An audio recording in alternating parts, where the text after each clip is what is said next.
Chapter 1. The Great Crossing. With a resounding bang, the hotel room door was violently kicked open, and several menacing figures stormed inside. Darling, he took advantage of me while I was drunk. A disheveled woman leaped from the bed and immediately threw herself into the arms of the leading man, her voice laced with grievance. Cheng Mo reclined against the headboard, calmly exhaling smoke rings while casting a nonchalant glance at the ceiling at a 45-degree angle. A post-event cigarette, blissful as an immortal. This unexpected remark left the intruders momentarily dumbfounded, though Cheng Mo's concealed hand trembled with anxiety. He taunted, "Gentlemen, it seems your skills in the art of deception are rather lacking. Brat, how dare you sleep with my wife? Either pay up, or I'll have your head." The leader bellowed, striding to the bed, a cold kitchen knife pressed against Cheng Mo's throat. His lackeys echoed, "Chop him up," feeling the chilling blade against his neck. Cheng Mo shivered internally, swallowing hard before tossing a bank card towards them. "There's 200,000 in this card. Password 6 zeros. Take it and scram this woman stays." The group was taken aback. Was the business this easy? Cheng Mo's heart raced. Oh dear, these fools seem harder to deceive than I anticipated. I might just meet my end here. Having recently ended a relationship, he had sought solace in a dating app, only to find himself ensnared in this predicament. He had no cash, but there were 2 empty cards in his possession. Seeing their hesitation, Cheng Mo feigned impatience. "There's a POS machine downstairs. Swipe the card yourself. Don't waste my time." As he spoke, he pushed the knife away and hastily removed the remaining piece of clothing he wore. After exchanging glances, the men picked up the card and whispered to the woman before heading downstairs. Once the door closed, Cheng Mo exhaled a sigh of relief and yanked the woman onto the bed. 200,000. How will you compensate me?" The woman began to respond, but Cheng suddenly leaped up, yanking up his pants as he dashed toward the door. The woman, stunned for a moment, finally screamed, "Big brother, he's escaped." Cheng Mo bolted out of the room, clutching his pants. Making a beeline for the fire escape, the elevator was a dead end. In the stairwell, just as he managed to pull up his trousers, his pursuers burst forth from the elevator. "Over there! Get him!" Cheng Mo sprinted away, glancing back only to step on a piece of watermelon rind. Bang! In the instant of his head colliding with the wall, a vivid splash of blood blossomed against the surface. "Welcome to the Great Survival. Current population, 5 billion. Please note, this is not a game. Death here is final. Survival rules are as follows. 1. This is a planet dozens of times larger than Blue Star, with 90 of its surface covered by oceans. 2. Once survival officially commences, teams will be randomly formed, each consisting of 3 members. Note, team members may not attack one another. 3. Various resources, food, and fresh water can be found on the ocean's surface, but risks abound. 4. A 24-hour novice protection period is in effect, after which danger will ensue. 5. The islands will continue to shift. Please strive to upgrade your island. 6. The survival manual has been sent to each of your exclusive wristbands. Wishing everyone good luck. As the announcement came to a close, Cheng Mo, bewildered, suddenly regained his senses. He lifted his gaze and surveyed his surroundings, discovering that he was situated on a barren islet of approximately 12 square meters. This islet was stark and bare, resembling a horseshoe print, surrounded on 3 sides by rocks protruding half a meter above the ground, with one side leading to a sandy beach where he found himself seated. At the center of the islet stood a cabinet approximately 1 meter in height, the purpose of which remained a mystery. Cheng Mo slapped his own face in disbelief. "By the heavens, that hurts. This is real. I have actually traversed into a world of survival." As he gazed blankly at the ocean, he suddenly felt a vibration on his left wrist. Looking down, he noticed a sophisticated wristband adorning his arm. He tapped the wristband. An interface sprang forth, forming an electronic display in the air. It was then that he recognized the functions available on this wristband. They included World Channel, Regional Channel, Trading Hall, Workbench, Warehouse, Island Information, Personal Panel, Mailbox, and Team Information. Upon opening the World Channel, chaos erupted. "Damn it, I'm in the middle of a billion-dollar deal. How'd I end up in this cursed place? Where is this? I want to go home. Wow, is that the ocean? How beautiful. Hello, is this 110? I've been abducted to some ocean. Hey, is there a handsome guy up there? I'm scared. Could someone come and give me a hug?" Cheng Mo shook his head helplessly and exhaled a long breath. It appears that everyone is like me, seeking solace in this strange world. Since we're here, we might as well make the best of it, as there's no turning back. As he spoke, Cheng Mo began to familiarize himself with the high-tech wristband. When he opened the warehouse, he was taken aback to find a grayish treasure chest alongside a standard wooden supply box. Survivor's exclusive treasure chest. Level. Description: every survivor possesses an exclusive treasure chest with an unknown level, which, when opened, can yield various levels of supplies, equipment, or skills. Supply box. Level none. Description: a basic supply box for survivors, which can provide essential survival materials upon opening. Without hesitation, Cheng Mo clicked on the supply box. In an instant, the supply box vanished, replaced by 3 bottles of mineral water, 2 loaves of bread, and 1 unit of wood. Ugh! He pouted in silence before directing his attention to the treasure chest. A flash of golden light enveloped the room, and a weathered fishing rod appeared in the warehouse. Universal Fishing Rod. Level: SSS. Description: a rod that requires no bait, capable of catching all manner of creatures from the heavens, indestructible. The binder may fish 3 times daily for various entities, and once the uses are exhausted, it can only serve as an ordinary fishing rod.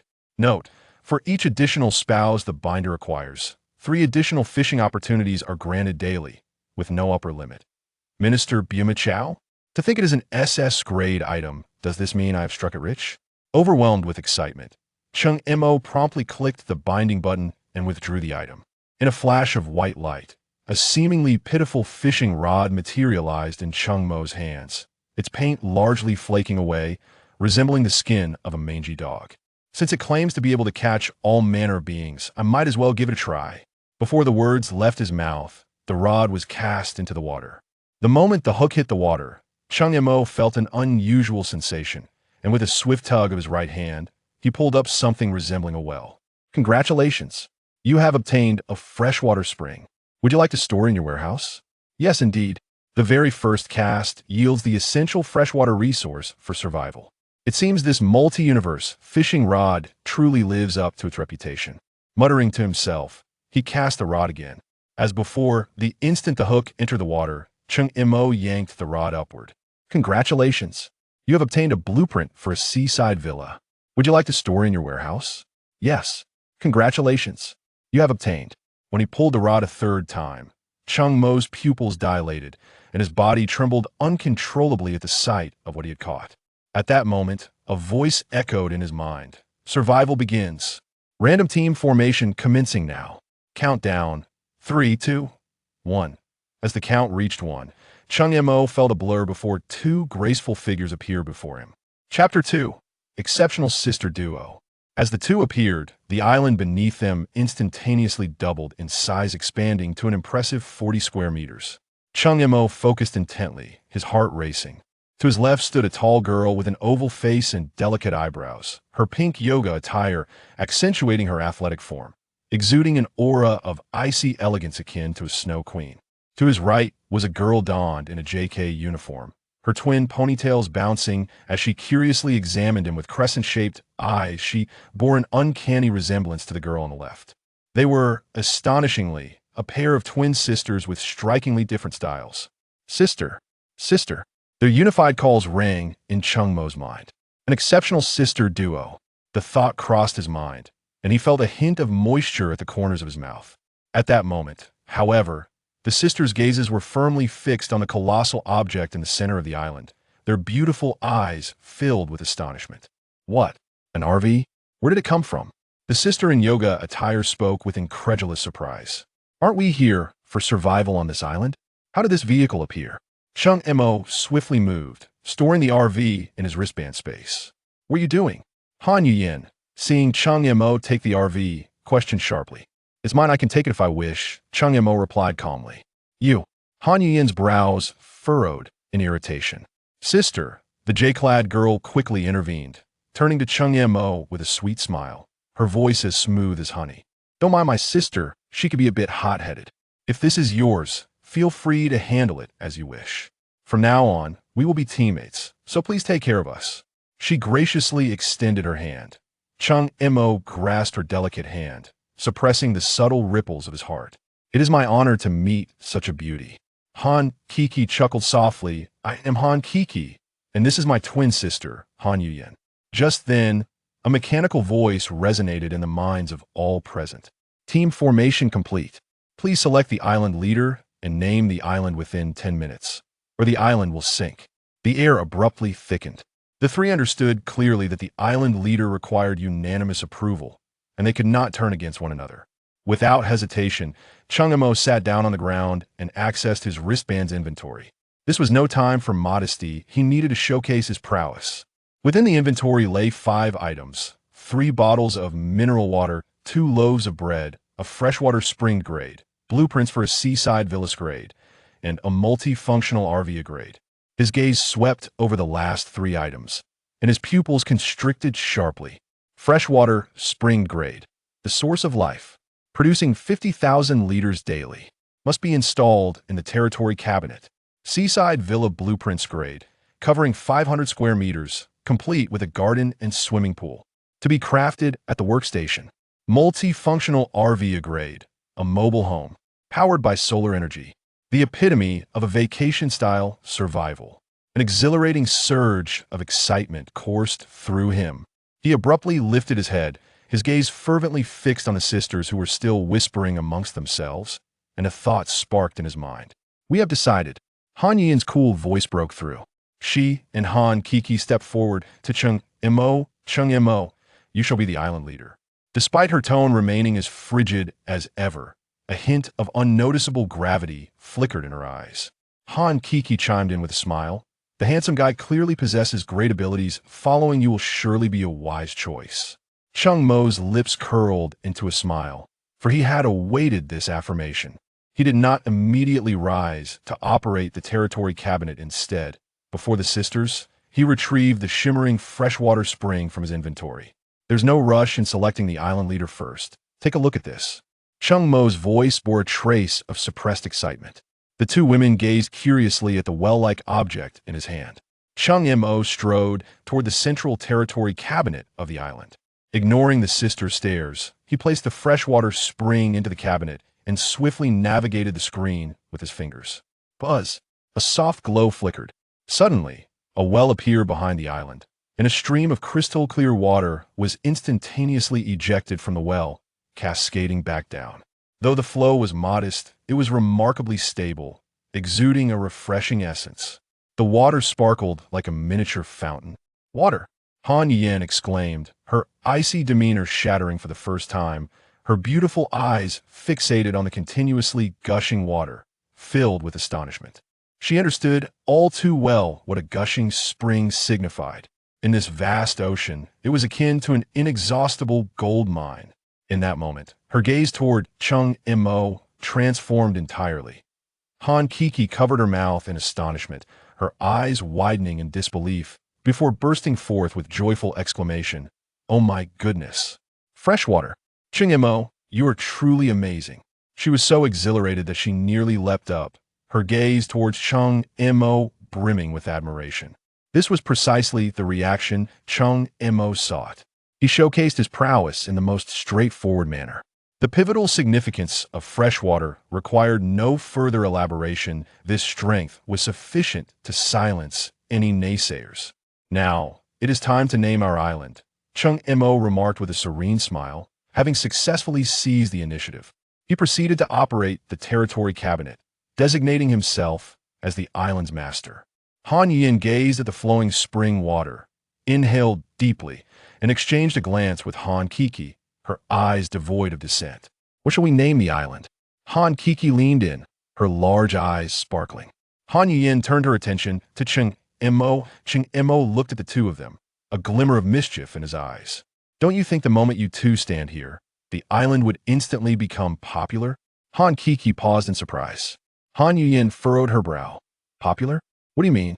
Cheng Mo tapped the naming box on the screen, typing 3 characters.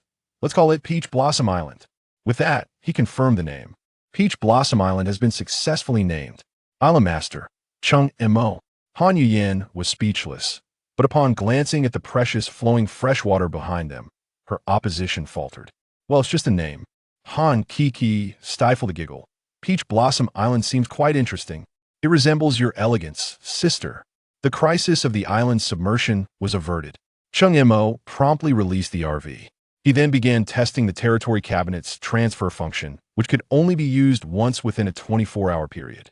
After successfully relocating it to the position behind the driver's seat in the RV, Cheng Mo said to the two women, "Come, let's see our mobile home." In high spirits, he led the sisters, still immersed in the shock of freshwater, to the RV and opened the door. Wow, 2 beds, a private bathroom, a kitchen, fully equipped with appliances. Oh my goodness, is that a solar panel on the roof? Han Kiki was the first to dive inside, her delighted voice echoing within. Though Han Yin maintained her composure, the sparkle in her eyes and the slight upward curve of her lips betrayed her satisfaction. At least for the time being, their quality of life had gained a fundamental assurance. Cheng Mo lingered not for long. Observing the sun gradually rising, he spoke solemnly, "Don't just revel in joy, we must attend to serious matters. The crisis will be upon us in less than 24 hours, so we must swiftly gather supplies." The trio immediately dashed towards the beach. "Look, another drifting box." Han Kiki pointed excitedly at the water, where several grayish supply boxes floated a few dozen meters away. Cheng Mo's eyes sparkled with intensity, akin to a leopard fixating on its prey. Without hesitation, he plunged into the sea, aiming directly for the box closest to the shore, approximately 10 meters away. He was an excellent swimmer, his arms slicing through the water swiftly as he closed the distance. Just as his right hand was about to grasp the edge of the box, a cold, slippery sensation suddenly coiled around his ankle. The force was immense. Ugh! Cheng Mo was caught off guard, yanked downward, and instantly gulped a mouthful of briny seawater.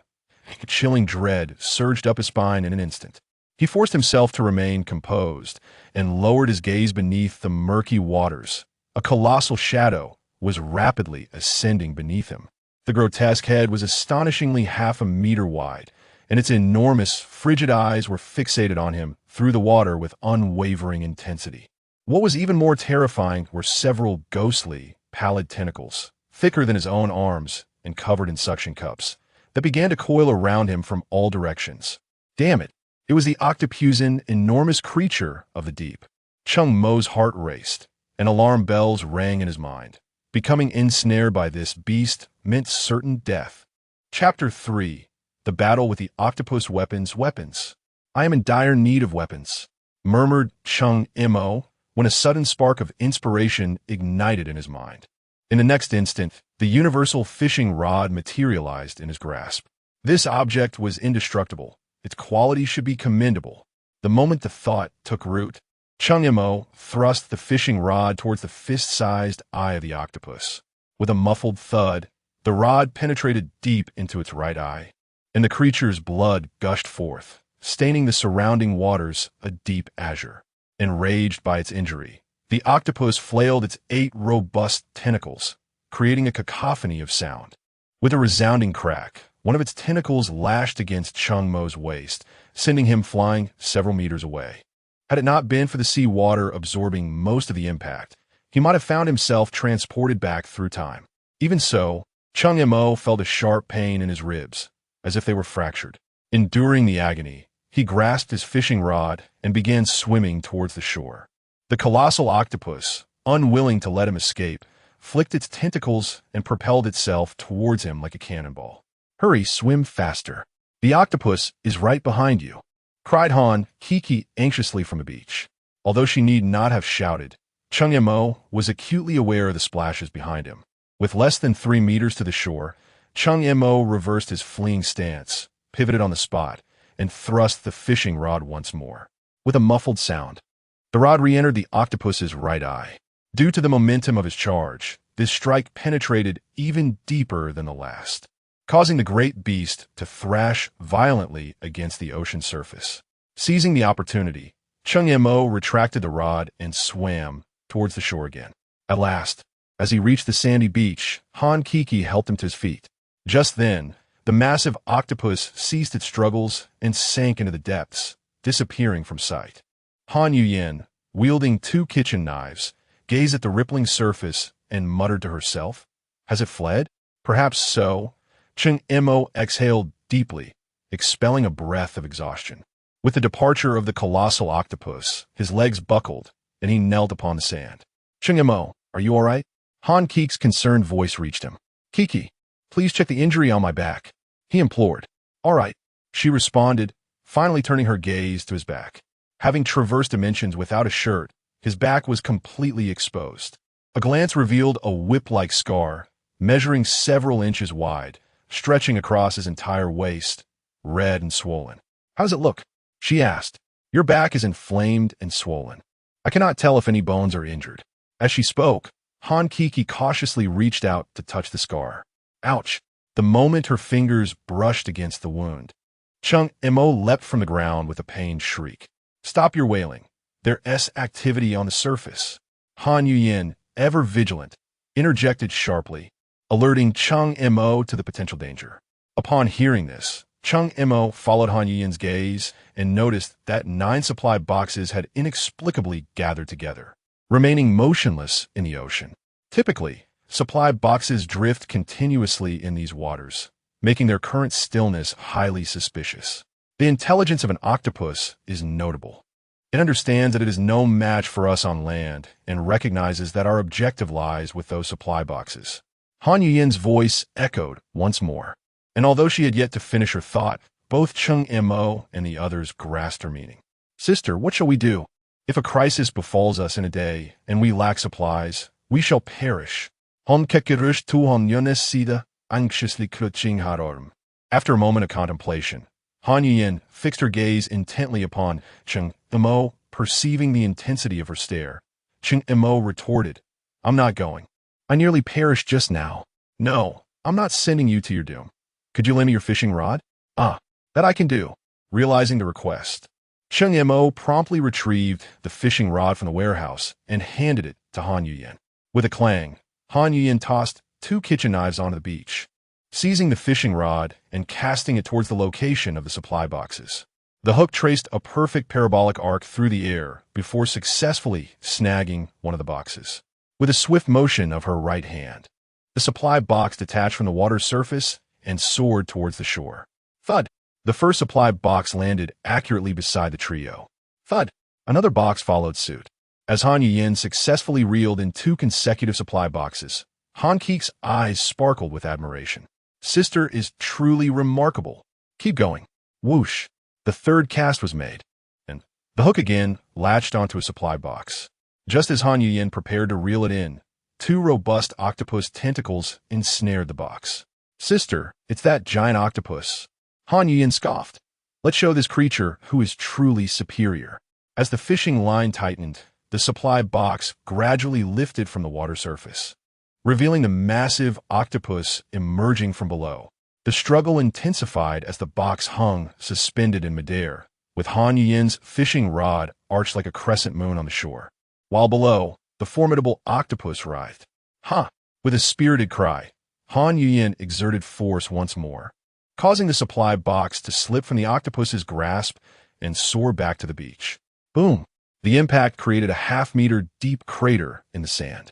Goodness! Gazing at the sizable pit, Cheng Mo felt a sense of unease. Who among women possesses such strength? Could it be?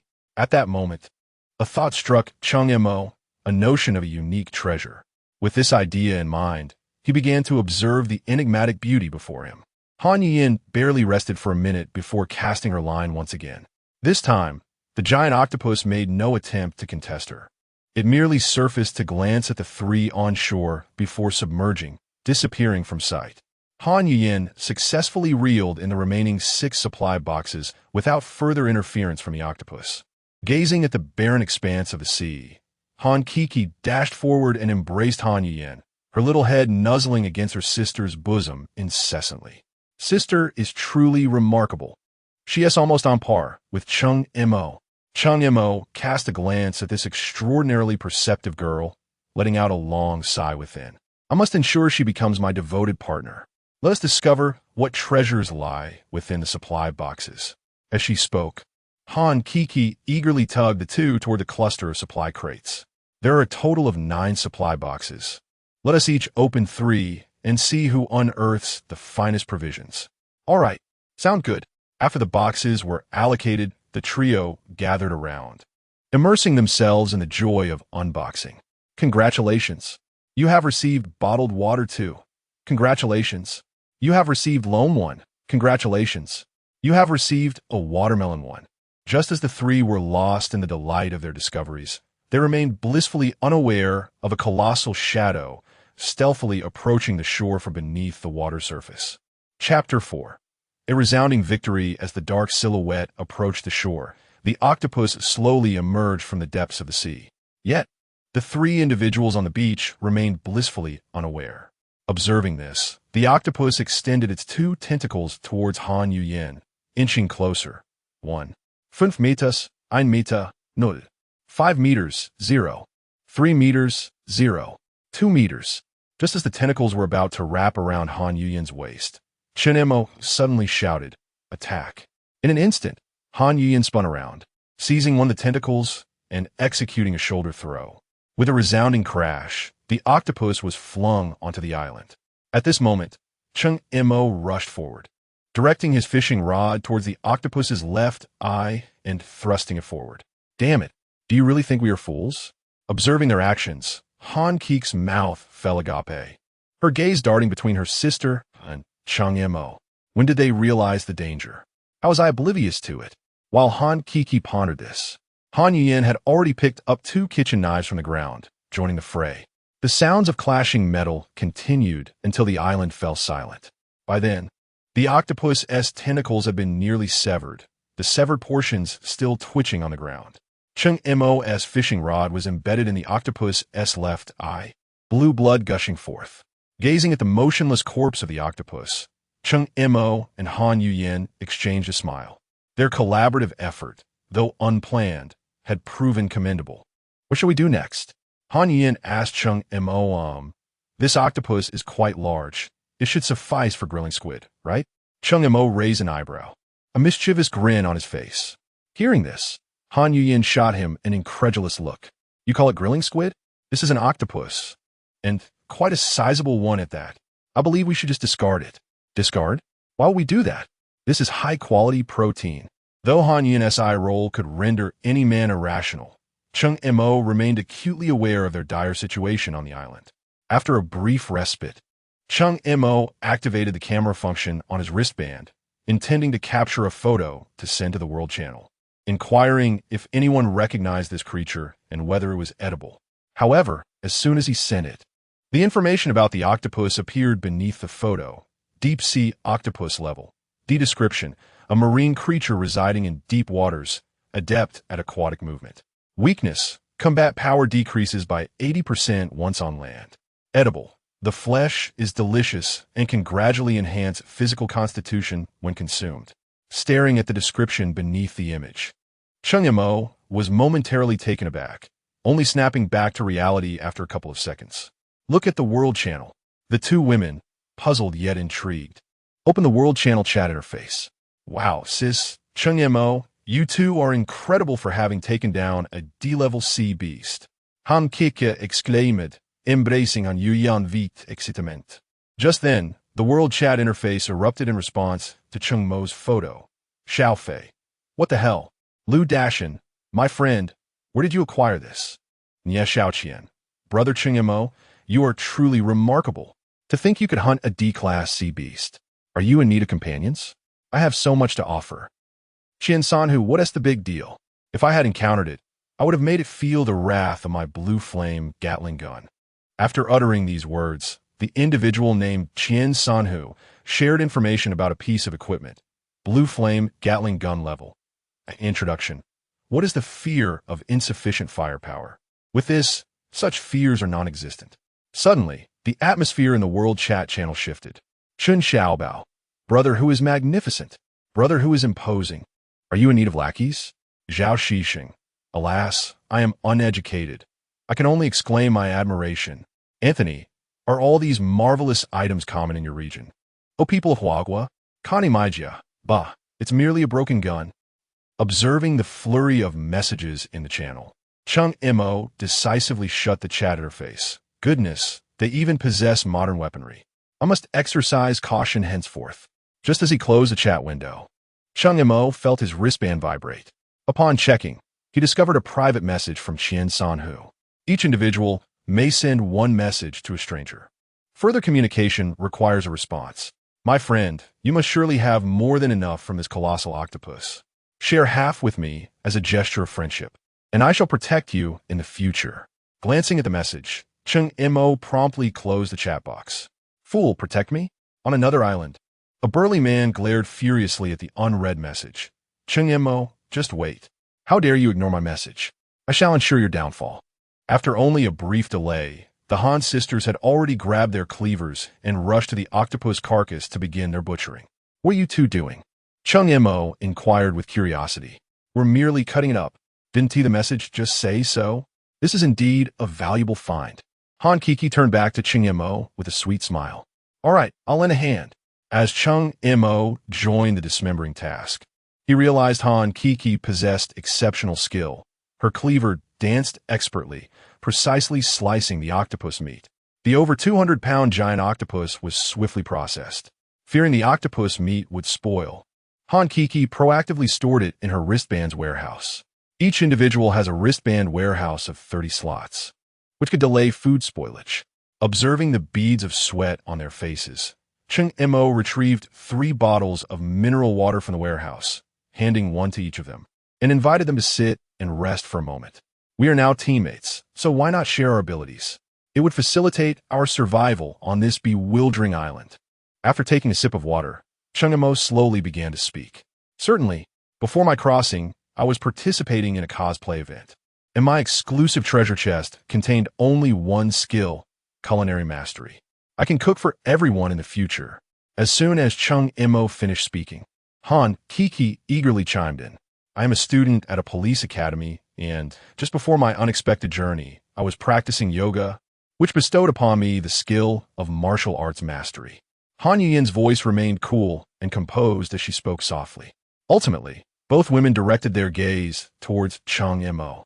Prior to my traversal, I was merely an ordinary office worker, and from my exclusive treasure chest, I retrieved this rather unconventional fishing rod. Upon hearing this, both women exchanged puzzled glances, awaiting his explanation. Although Cheng Mo was quite thick-skinned, he found it difficult to articulate the function of the fishing rod in the presence of the two women, so he discreetly sent them its attributes. After reading them, their expressions varied significantly. Indeed, this fishing rod is quite unconventional. Han kickade mort, haar cheeks flushed. So, did you really fish up the RV in the spring with this rod? Han Yin inquired, her expression a mix of emotions, her tone softening slightly. Indeed, not only did I procure these 2 items, but I also acquired a blueprint for a villa. As he spoke, Cheng Mo sent them the details of the villa blueprint. Wow, I want to live in a grand villa, Han Kiki exclaimed, her eyes sparkling upon seeing the blueprint. I too long for a grand villa. Yet this one spans a mere 500 square meters, while our island is only 40 square meters, and the materials required are no trivial matter. The two women instantaneously grasped Cheng Mo's underlying meaning. Han Kiki's face reddened even more. Let's set that aside for now. We should first take stock of our recent acquisitions. Han Yi interjected, proposing a shift in focus. Chapter 5. Equality of all beings. Shortly thereafter, the 3 individuals commenced the inventory of the previously acquired supplies. Upon meticulous counting, the current stock was as follows. Basic supplies: soil 3, metal 5, plastic 7, cloth strips 5, earth 4, wood 12, stone 4. Food: bread 5, mineral water 7. Tools: multifunctional knife 1. Special items: spear blueprint 1, Seaside Villa blueprint 1. Gazing at the supplies before him, Cheng Mo let out a deep sigh. The food we have is woefully inadequate. Without today's colossal octopus, we would scarcely have enough sustenance to last us a few days. Indeed, let us consume the octopus meat first. The bread should keep for a while longer. Han Yuyin nodded in agreement. Very well, from now on, let Kiki manage the food supplies while I take charge of the basic materials, and you can oversee the rest, if that is agreeable. Cheng Montak inquired. Looking at the two, I have no objections. They both replied in unison. Then, Kiki, please gather the food and find something to eat. Okay, Han kicken nuded enthusiastically, stowing away the food before joyfully racing towards the RV. When do you plan to increase the usage frequency of the fishing rod? After Keek's departure, Han Yuyin, her cheeks flushed, asked Cheng Mo. If possible, I wish to do so soon, but such matters. I can assist you. Han Yuyin interrupted before Cheng Mo could finish his thought. I. Cheng Mo was momentarily at a loss for words, feeling utterly befuddled. Do not overthink it. I merely wish to survive with my sister, and we still have family.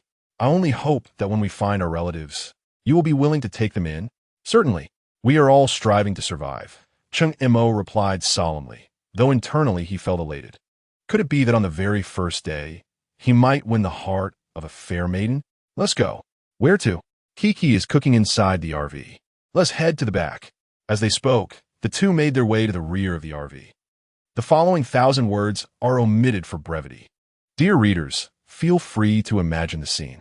Half an hour later, Cheng Mo returned to the beach, promptly retrieving his fishing rod to inspect its attributes.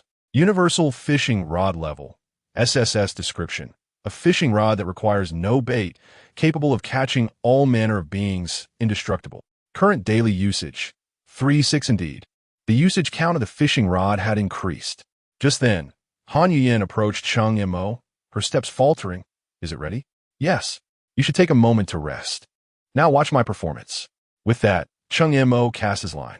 Congratulations. You have obtained a box of 8-dimensional space.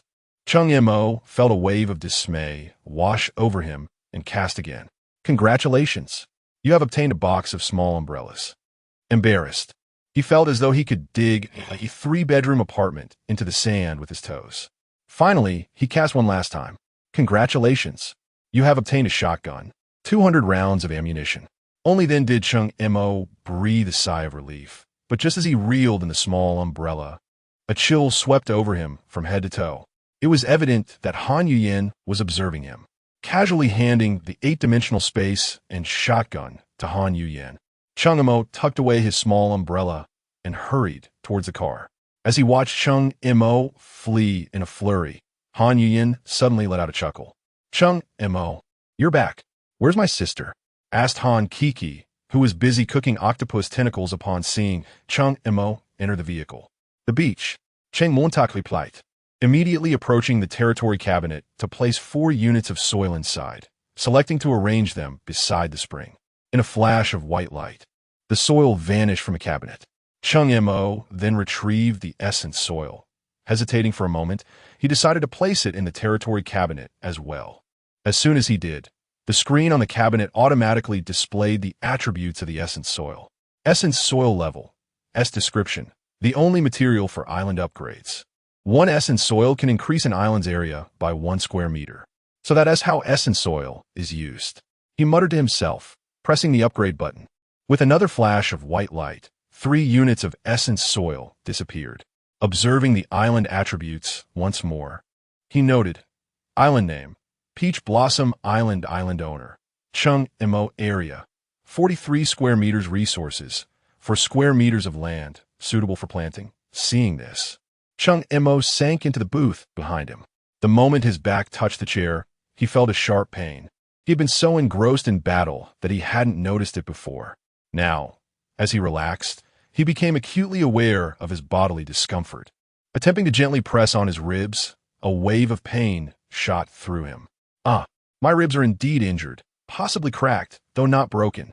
Just as Cheng Mo assessed his condition, Han Kiki's voice broke in. Cheng Mo, call my sister. It's time to eat. All right. In response, Cheng Mo walked to the car door and called out to Han Yuyin, who was lost in thought on the beach. Yuyin, get in the car. It's time for dinner. Upon hearing Cheng Mo call her name, Han Yuyin's brows furrowed at once. Her association with Cheng Mo was purely transactional, yet he seemed to take it seriously. Understood. When the two returned to the car, Han Kiki had already placed 3 plates of cooked octopus on the small table in the booth. Sister, sit down to eat. Although there are no seasonings, it still tastes quite good. Once seated, only Han Kiki chattered away while the other 2 quietly consumed their octopus. To be fair, the octopus was indeed delightful, tasting somewhat like chicken with a satisfying crunch. Sister, Why aren't you two talking? One should not speak while eating. And Yuyan glanced at Cheng Mo. Yeah, tone indifferent. Well, my injuries are a bit painful, so I want to conserve my energy. Cheng Montauk replied. Hearing this, Han Yuyin shot him another glare, as if to say, conserving energy? Why didn't I see you exerting any earlier? Feeling the heat rise within him, Cheng Mo awkwardly lowered his head and continued to enjoy the octopus on his plate. After finishing one plate, Cheng Mo felt a warm flow spreading from his stomach throughout his body, eventually settling in his injured ribs and back. Once the warmth faded, he felt a lightness throughout his body. When he pressed on his ribs again, the pain had vanished. By the heavens, the octopus meat possesses remarkable healing properties. Han Yuyin nodded in empathic agreement, adding that it also has the ability to enhance physical strength. I can feel my power gradually increasing. At that moment, a chilling mechanical voice echoed in the minds of the three. Area 302. Demon Island has eliminated an A-class sea beast. The new player protection period in Area 302 has ended prematurely, and the crisis will arrive an hour earlier. What nonsense is this? What does Area 302 have to do with us? Cheng Montauk scoffed dismissively. We are indeed in Area 302. Han Yuyin's cool voice resonated within the carriage. Cheng Montauk, how could you not know which area we are in? Little girl, how can you still find this amusing? On a distant island, a burly man wielding a Gatling gun gazed fervently at the enormous shark sprawled upon the beach. At this moment, the shark, measuring over 5 meters in length, lay motionless, riddled with bullet holes, its blood staining the waters before the sandy shore. Brother Hu, this was obtained from the shark's mouth. A man respectfully handed a blueprint to Qian San Hu. To his astonishment, it was a blueprint for constructing a sailboat. As he examined the document, Qian San Hu burst into hearty laughter. Cheng Mo, once I finish building this sailboat, it will be your demise. As a ruthless killer, Qian San Hu placed great importance on his reputation, and Cheng Mo's actions had inadvertently tarnished it, making his resentment entirely understandable. Chapter 6. The crisis approaches. Is there only an hour left? Cheng Mo murmured softly, turning to Han Yuyin and saying, Yuyin, hand me the spear blueprint. We must hasten our preparations. All right. Han Yuyin, ever practical, had already surmised Cheng Mo's intentions and promptly retrieved the blueprint to pass it to him. Upon receiving the blueprint, Cheng Mo immediately clicked to use it at the workstation. Spear blueprint has been used. You may create it directly at the workstation, ordinary spear level. E-description, a decent weapon. Require materials, 1, 3 metal, 1 wood. As Cheng Mo examined the materials needed for production, he furrowed his brow in contemplation. Currently, he possessed 5 units of metal and 12 units of wood. Since 1 unit of metal could forge 3 spears, he could produce a total of 12 spears. With a gentle tap on the workstation, the 12 spears materialized in the storage. After a brief moment of reflection, a plan began to formulate in his mind. Subsequently, Cheng Mo listed all 12 spears on the trading platform and crafted a message to post in the regional channel. Brothers, with only an hour until the crisis strikes, I have prepared some weapons to aid everyone in surviving better. May they prove helpful. Simultaneously, Cheng Mo shared the attributes of the spears in the regional channel. As soon as the message was sent, the regional channel, previously inundated with frantic messages following the abrupt end of the novice protection period, fell silent for 3 seconds. After this brief pause, the channel erupted into a cacophony of voices once more. Is this your idea of helping everyone? 1 spear for 1 essence. Why don't you go rob someone? Exactly. No one would buy a spear for 10 wood. Indeed, it would be a fool to pay 5 metal for a spear. We must resist. We cannot support this unscrupulous merchant. Amidst the chorus of disparagement, Cheng Mo found himself not angered, but rather chuckling with delight. You all are so quick to voice your disdain. If you have the courage, don't buy them. As he observed the swift sale of the spears, Cheng Mo's heart brimmed with joy. From this round of selling 12 spears, he had garnered essence 4, metal 20, wood 40. Without a moment's hesitation, he chuckled as he proceeded to manufacture another 40 spears for the trading platform. In a flash, the 40 spears were snatched up instantly. Thus far, Cheng Mo had released a total of 52 spears, yet the entire 302 area harbored 999 players. Such a meager quantity could scarcely suffice. Consequently, Cheng Mo found himself caught in a flawless cycle of production sale. Each transaction yielded a greater quantity than the last, averaging a cycle every 2 minutes. As the 10th cycle concluded, however, the spears listed on the trading platform began to stagnate. Observing the unresponsive trading platform, Cheng Mo furrowed his brow in thought. I've only released 4,000 spears. Why have they ceased to sell? Cheng Mo, are you doing all right? At that moment, Han Yuyan approached him, her tone composed and calm. Huh? What? He replied, momentarily taken aback. I asked if you were doing all right. There are merely 40 minutes remaining until the impending crisis, and I believe you should continue to increase the number of fishing rods. At this moment, Cheng Mo comprehended the meaning behind Han Yuyan's inquiry. Are you all right? Yes, I must be all right. How could a man ever admit to being unable? As he spoke, Cheng Mo glanced towards the rear of the camper van, where Han Kiki sat blushing at the edge of the bed, shyly gazing at him. If there are no issues, then proceed. Be gentle. With this remark, Han Yuyan opened the door and exited the vehicle. In a bid to save time, Cheng Mo acted swiftly. When Cheng Mo returned to the beach, rod in hand, Han Kiki followed closely behind. Her curiosity piqued about the outcome of her 3 fishing attempts. Upon reaching the shore, he cast the line into the water and reeled it in with seamless precision. Congratulations, you have obtained a small ice maker.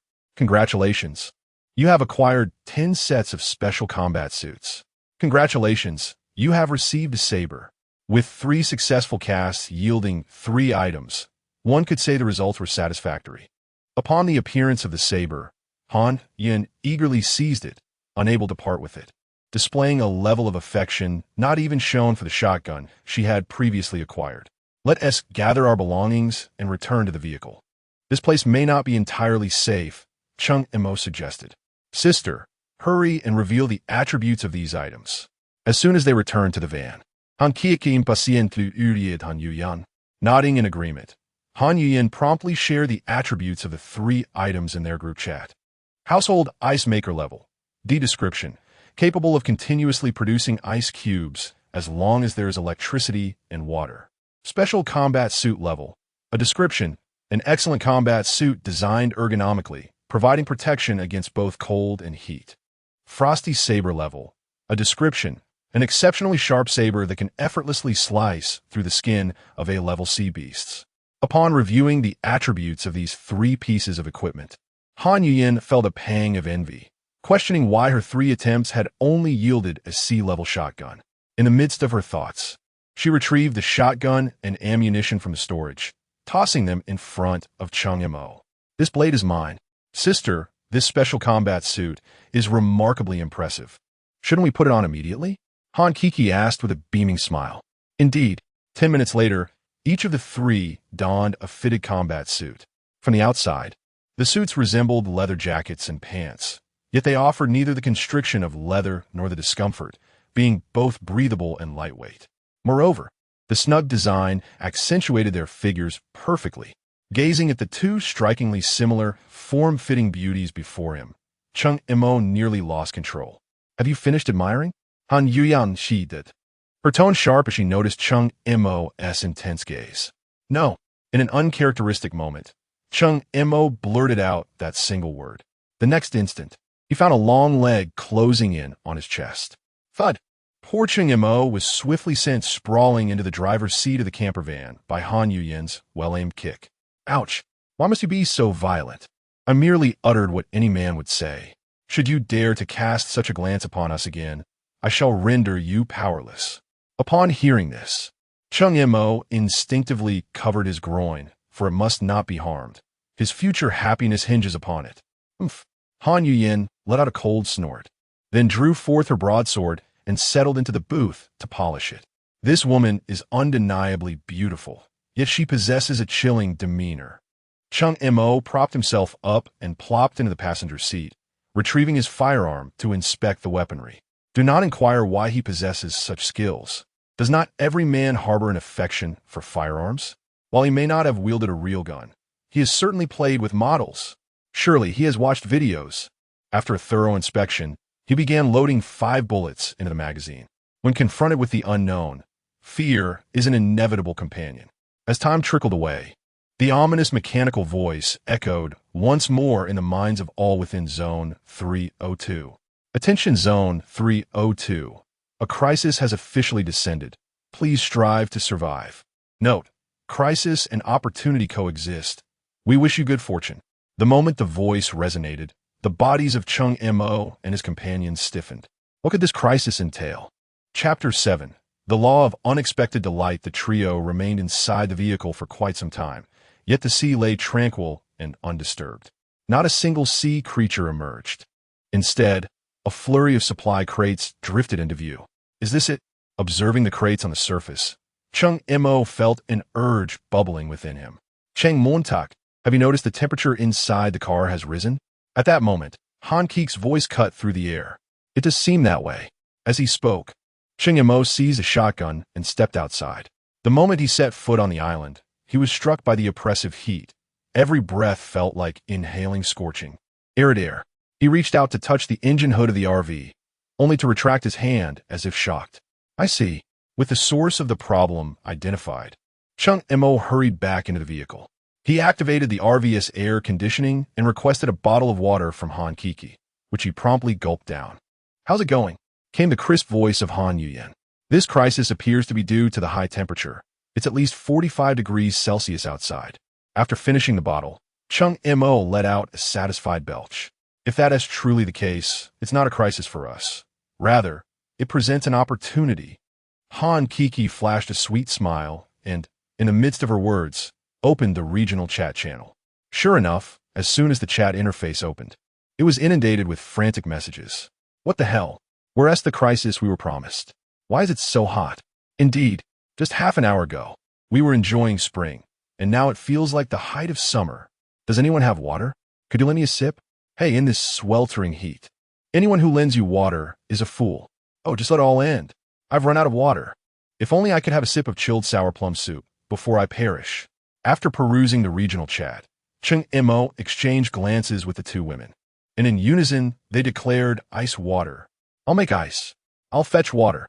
The two women swiftly took on the tasks of ice making and water fetching, leaving Cheng Mo momentarily bewildered. Then what am I supposed to do? You just earned quite a bit of supplies, right? Why not tally them up and see if you could do something with them? Han Kiki replied with a cheerful smile. Enlightened by her words, Cheng Mo praised her. Ah, Kiki, you're truly brilliant. Hearing his compliment, Han Kik's cheeks flushed a delicate shade of crimson, and she replied in a barely audible whisper, be careful, or my sister might give you a beating. Cheng Mo scoffed. Beat me? We can't attack each other as teammates. Then how did you just get kicked away?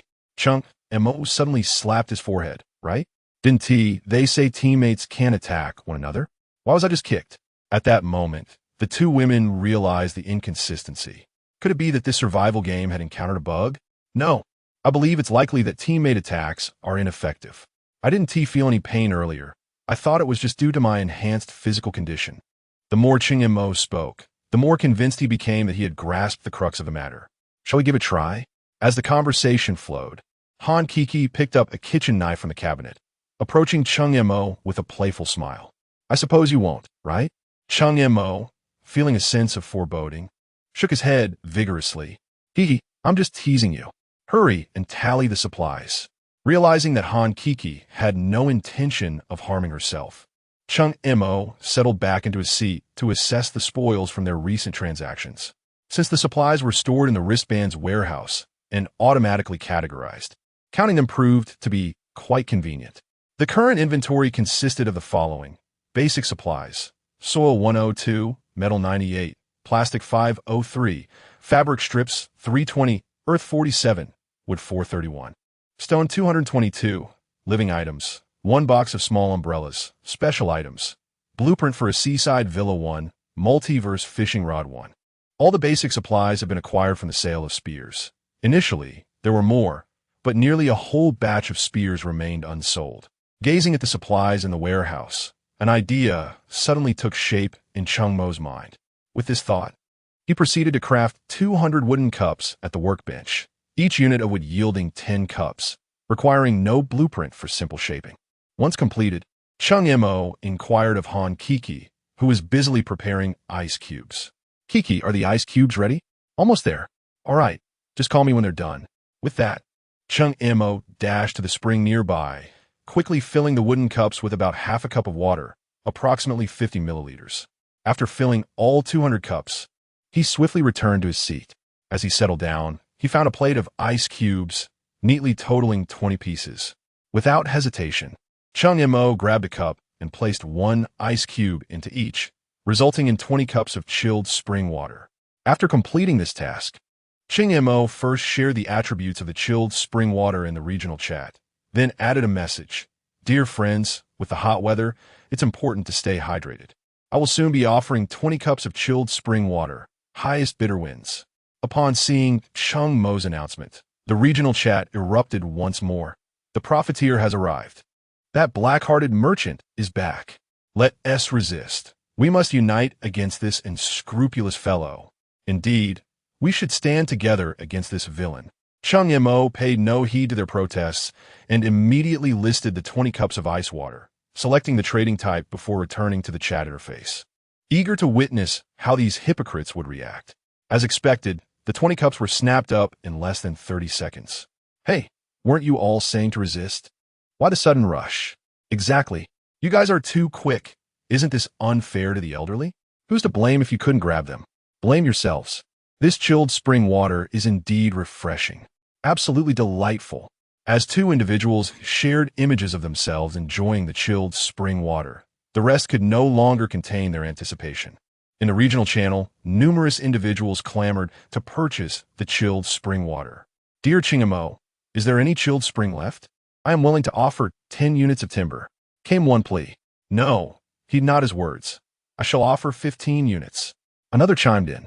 Sensing that the moment was ripe, Cheng Mo finally interjected. Today, there are merely 200 cups of chilled spring water available, and I will be auctioning them off. Hence, they will undoubtedly be insufficient for everyone. However, I can provide a suggestion. Simply dig a pit on the island and fill it with seawater, and you shall no longer endure this sweltering heat. Upon reading Cheng Mo's message, the regional channel erupted into discussions regarding the feasibility of this proposal. I had already conceived of this idea and have implemented it. Haha. One participant exclaimed, Goodness, how did you manage that so swiftly? Another responded, I previously acquired a fishing rod and intended to dig a pit for the fish. Little did I suspect I would end up using it myself. Is this not fate? Alas, we wish to dig as well, but we lack the tools. Another lamented, Are you all foolish? The spears you purchased earlier can be utilized. Someone reminded, Ah yes, how could I have overlooked that? Off I go now. Just as the crowd prepared to embark on their digging endeavors, Cheng Mo suddenly received an anonymous message. The message contained but a single line and an item description. I will trade you this for 20 cups of ice water. No negotiations. Upon seeing the attributes of the item, Cheng Mo's hands trembled with excitement. This trade was a must. Chapter 8. Do I still need this? As soon as Han Kiki finished making the ice cubes, Cheng Mo promptly took them, and after completing the transaction, a broad smile spread across his face as he gazed at the blueprint in his hand. Bolt-action rifle, complete set. Level, see description. A rifle with 3 sets of bullet blueprints. With this, you shall assemble an army. Without hesitation, Cheng Mo utilized the blueprint at the workbench, and soon enough, he crafted a rifle. Bolt-action rifle level, see range. 800 meters description. Uses 7.62 ammunition materials, metal 5. Wood 1. However, when Cheng Mo prepared to manufacture the bullets, he realized he required saltpeter, sulfur, and charcoal. While charcoal could be easily produced at the workbench using wood, he had yet to encounter the other 2 materials. With a spark of inspiration, he thought to himself that just because he lacked them, it did not imply that others did not possess them. Consequently, he listed 1/3 of the ice water for auction, specifically requesting saltpeter and sulfur, while the remainder continued to be bid upon. As the 200 cups of ice water sold out, the darkness of night gradually enveloped the surroundings. The sale of these 200 cups doubled Cheng Mo's basic resources, while he acquired a considerable amount of saltpeter and sulfur as well. Current total resources are as follows. Basic materials: clay 153, metal 198, plastic 826, cloth strips 666, soil 68, wood 1084, stone 485, saltpeter 43, sulfur 147. Living items: 1 box of umbrellas, 10 boxes of 8th dimensional space, 10 boxes of toilet paper, 2 packets of salt. Special items: 1 blueprint for a seaside villa. Gazing at the resources in his possession, Cheng Mo suddenly erupted into laughter, exclaiming, "While others strive for survival, I indulge in leisure. How delightful!" Just as he was reveling in his triumph, Han Yuan delivered a sharp rap on his forehead. "What is so delightful? It's time to eat." Upon being struck, Cheng Mo noticed that 3 plates of octopus meat had already been set upon the small table. It seemed that the blow did not hurt at all. "Yuan, why not give it another try?" Han Yuan had no reason to decline such a request and proceeded to tap his forehead several more times. It really doesn't hurt. Your attacks are futile, ha ha ha." As the laughter filled the air, Cheng Mo once again burst into hearty laughter. Observing that his sister was on the verge of losing her temper, Han Kiki swiftly seized a large piece of octopus meat and stuffed it into Cheng Mo's mouth. "Cheng Mo, hurry and eat. Once you finish, you'll be on night duty." "What?" Cheng Mo's eyes widened in disbelief. He had anticipated a cozy night's rest, but instead, he was being assigned night watch. However, upon seeing Han Yuan's icy gaze, he dutifully closed his mouth, all for the sake of a better life. He consoled himself inwardly. After dinner, the 2 women scampered to the large bed at the back of the RV, leaving Cheng Mo standing alone. He glanced at their retreating figures before returning his attention to the workbench. Consuming 1 metal, 1 saltpeter, 2 sulfur, and 3 charcoal, he manufactured 1,000 rounds of 7.62 ammunition. As soon as the bullets were completed, Cheng Mo eagerly retrieved 5 rounds and loaded them into the bolt-action rifle. After delighting in the feel of the weapon, he then stored away in the warehouse. Today, significant resources have been harvested, and it is time to upgrade the island. Approaching the territory cabinet, Cheng Mo directly deposited 153 units of soil and 68 units of earth. With his actions, the territory cabinet emitted a flash of white light, and the area of the island expanded from 40 square meters to 193 square meters, nearly quadrupling its size. The cultivable land increased from a mere 4 square meters to 72 square meters, escalating by 17 times. It is noteworthy that this is merely the first day of survival, and most islands remain at their initial size of approximately 40 square meters. Having completed the island upgrade, Cheng Mo returned to his seat, intending to check the regional channel to see the current situations of others, thereby facilitating his plans to reap benefits tomorrow. As he opened the regional channel, a flood of messages inundated him, most of which were centered around himself. What treasures did that merchant's exclusive chest yield? How was he able to create ice blocks? We can barely secure fresh water, yet he has so much that he can manufacture ice. It's infuriating. We must boycott him. Let us not purchase his goods tomorrow. Observing these envious and resentful remarks, Cheng Mo chuckled to himself. Rubbing his hands together, he typed a message. "Brothers, you cannot boycott me. My exclusive chest yielded only a rusty fishing rod. If you don't buy my supplies, I will starve."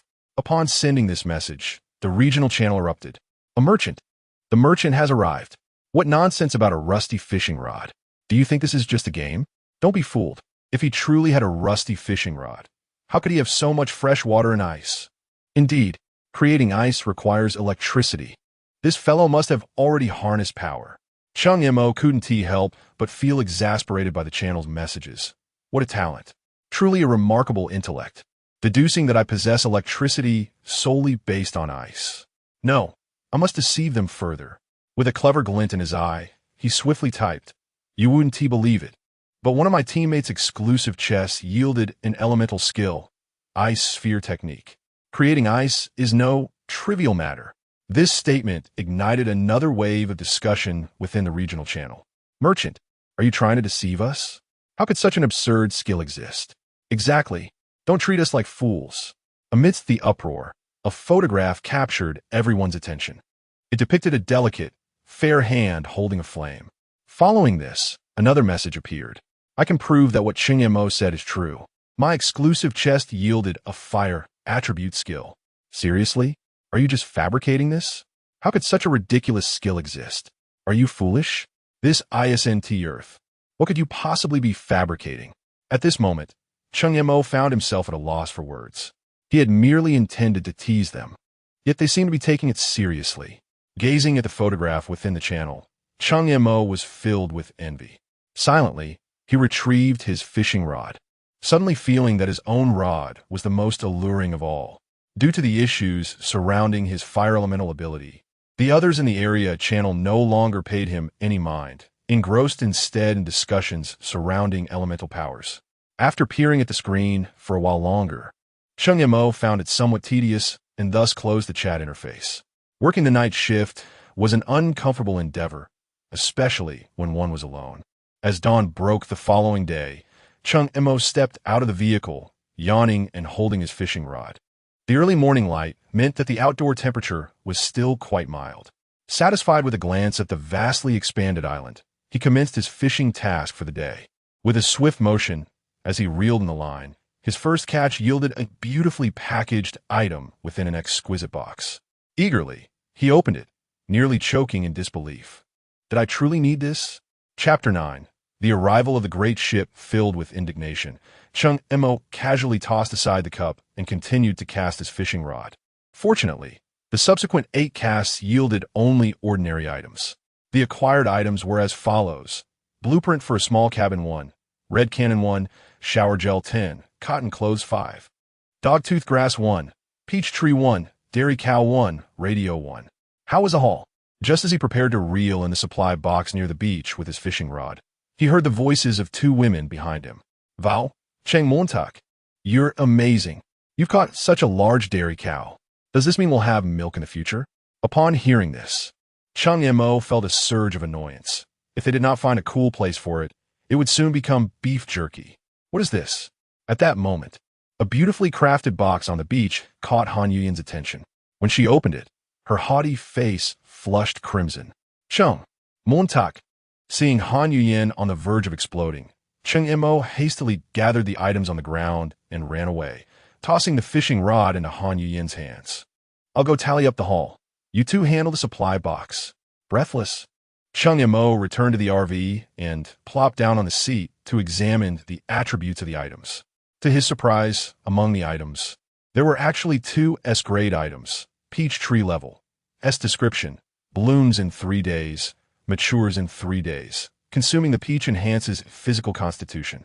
Dogtooth grass level, S description, a resilient little grass that thrives in harsh environments, with a strong reproductive ability capable of altering the soil environment. The remaining items were rather ordinary, aside from the blueprint for the small cabin. The only useful item at present was the dairy cow on the beach. Note: living creatures cannot be stored in the wristband warehouse. He placed the blueprint for the small cabin onto the workbench, and its attributes were immediately displayed. Small cabin level. E description: an unremarkable small cabin require materials. Wood 10 with over 1,000 pieces of wood in his possession. Cheng Mo grinned mischievously as he crafted 100 small cabins. Another round of provisions was secured. After setting up the trading items on the platform, Cheng Mo opened the regional channel.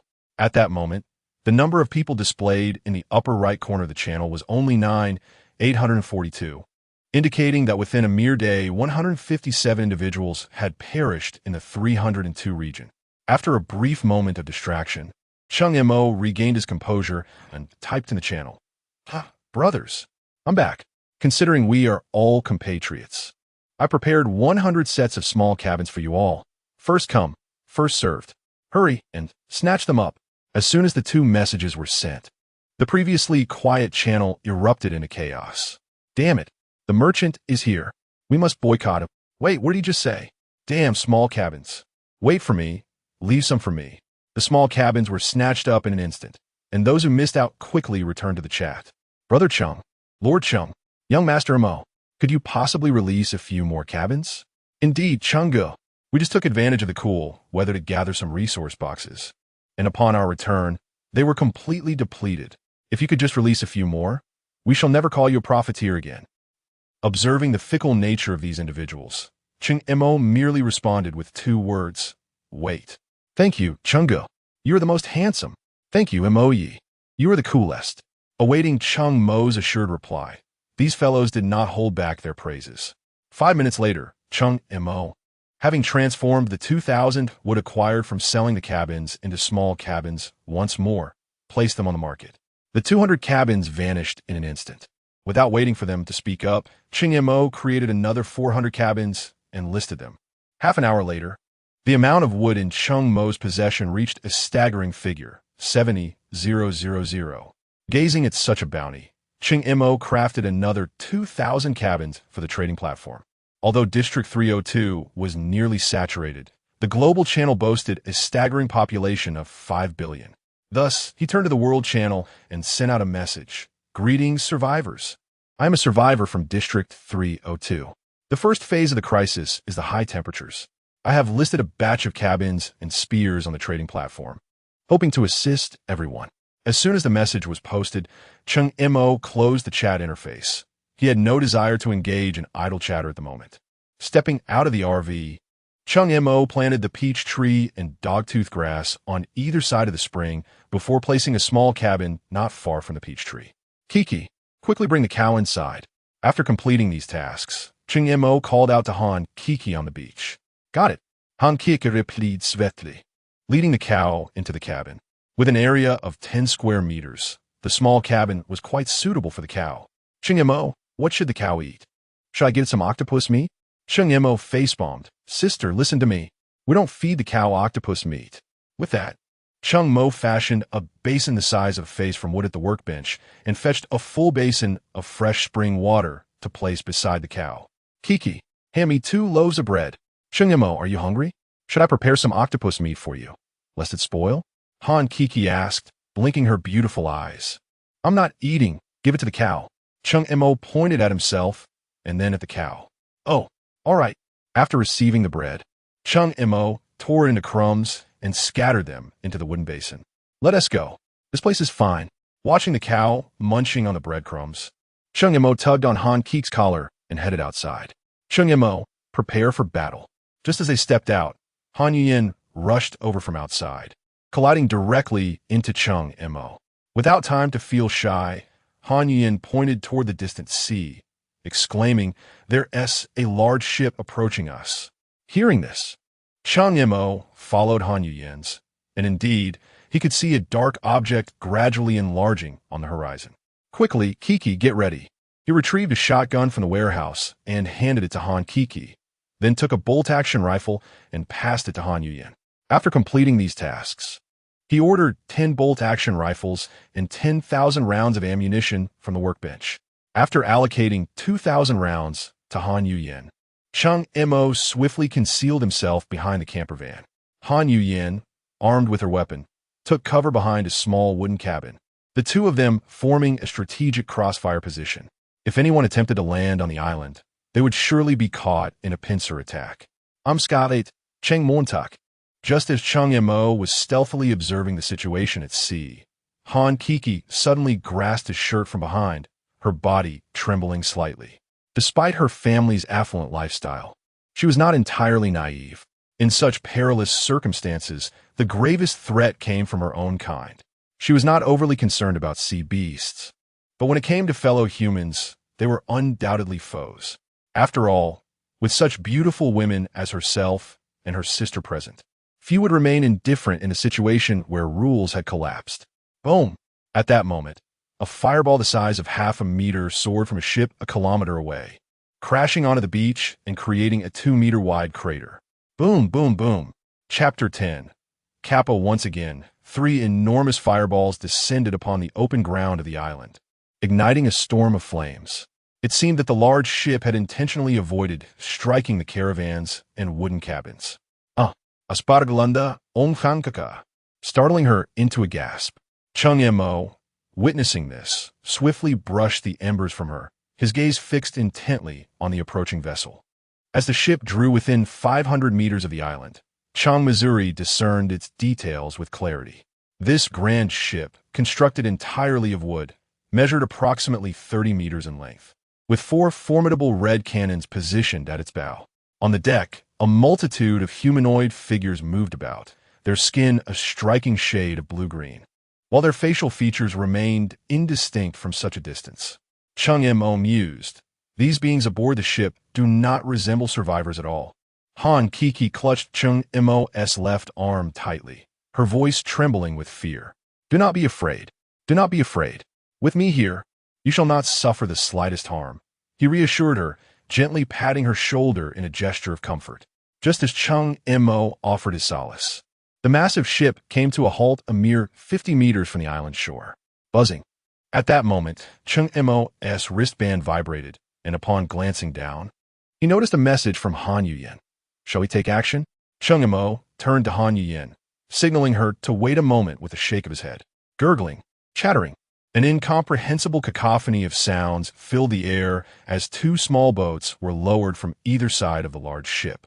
As the small vessels hit the water, the blue-green humanoid creatures descended onto them via ropes. It was then that Cheng Mo, along with the others, finally beheld the full appearance of these beings. Each creature was diminutive, standing roughly 1.5 meters tall, with greenish-blue skin, beaks resembling birds, and shells akin to turtles. Their heads were concave, and they wore ragged strips of cloth around their waists, reminiscent of kappa from animated tales. Each kappa brandished a glimmering metallic weapon. "Good heavens!" Cheng Mo exclaimed, taken aback at the sight of these kappa bounding onto the small boats. In the next instant, a bolt-action rifle, loaded with ammunition, appeared in his grasp. Moreover, the 9 other rifles in his arsenal were also fully loaded. If this ship harbored only these kappa, Cheng Mo felt confident in his ability to eliminate them all right here. What is this?" The peculiar sounds echoed once more as the 4 small boats, now filled with kappa, began to row towards the beach. A cackling erupted from one boat, leading the charge, where a kappa clad in leather armor stood at the bow, brandishing a staff made from a human skull, shouting with fervor. Observing the frenzied kappa, Cheng Mo tightened his grip on the rifle, aligning the sights upon his target, forming a straight line of intent. In that moment, his mind blanked, the world around him fading until only the swaying figure of the leather-clad kappa remained. As the small boat approached the shore, now merely 20 meters away, 2 gunshots rang out in succession. In Cheng Mo's line of sight, the kappa's head exploded abruptly, and, simultaneously, a tremendous force struck his chest, sending his body uncontrollably flying backward until he crashed into 2 others, bringing them down as well. The cacophony of wails erupted as the death of their leader incited the remaining creatures, their eyes aflame with rage as they brandished their weapons wildly and emitted piercing cries. "What the hell?" Cheng Mo, irritated by the noise that throbbed in his head, cursed vehemently before reloading his weapon. Bang, bang, bang, bang. A series of bullets erupted from the chamber, flawlessly penetrating the bodies of the kappas. From Cheng Mo's current position, he was a mere 30 meters away from them. It was sheer slaughter. After expending 1 firearm, he swiftly switched to another, and by the time he had used 2 guns, 4 kappas lay lifeless in pools of their own blood. Although Cheng Mo's shooting speed was impressive, he could not compare to Han Yuyen in terms of precision. Each time she pulled the trigger, her bullets would invariably pierce through at least 2 kappas. "Cheng Mo, is it over?" Hearing the gunfire cease, Han Kiki clung to Cheng Mo's clothing, craning her neck to peer outside. After several minutes of watching, the large ship on the sea remained eerily still, as if no one were aboard. "Ding! Congratulations! Peach Blossom Island in Area 302 has become the first island to eliminate an alien species. Reward: doubling of island area and 1 golden treasure chest." Just as impatience began to brew among the group, a mechanical voice reverberated in the minds of all individuals within Area 302. Instantly, the regional channel erupted with excitement. Who is this Peach Blossom Island? How extraordinary! Indeed, the previous Demon Island was the first to defeat an A-grade sea beast, causing us to conclude the novice protection period a full half-day early. Now, although no other dangers have emerged, I can't help but feel irked. Doubling of island area and a golden treasure chest. What a tantalizing prospect.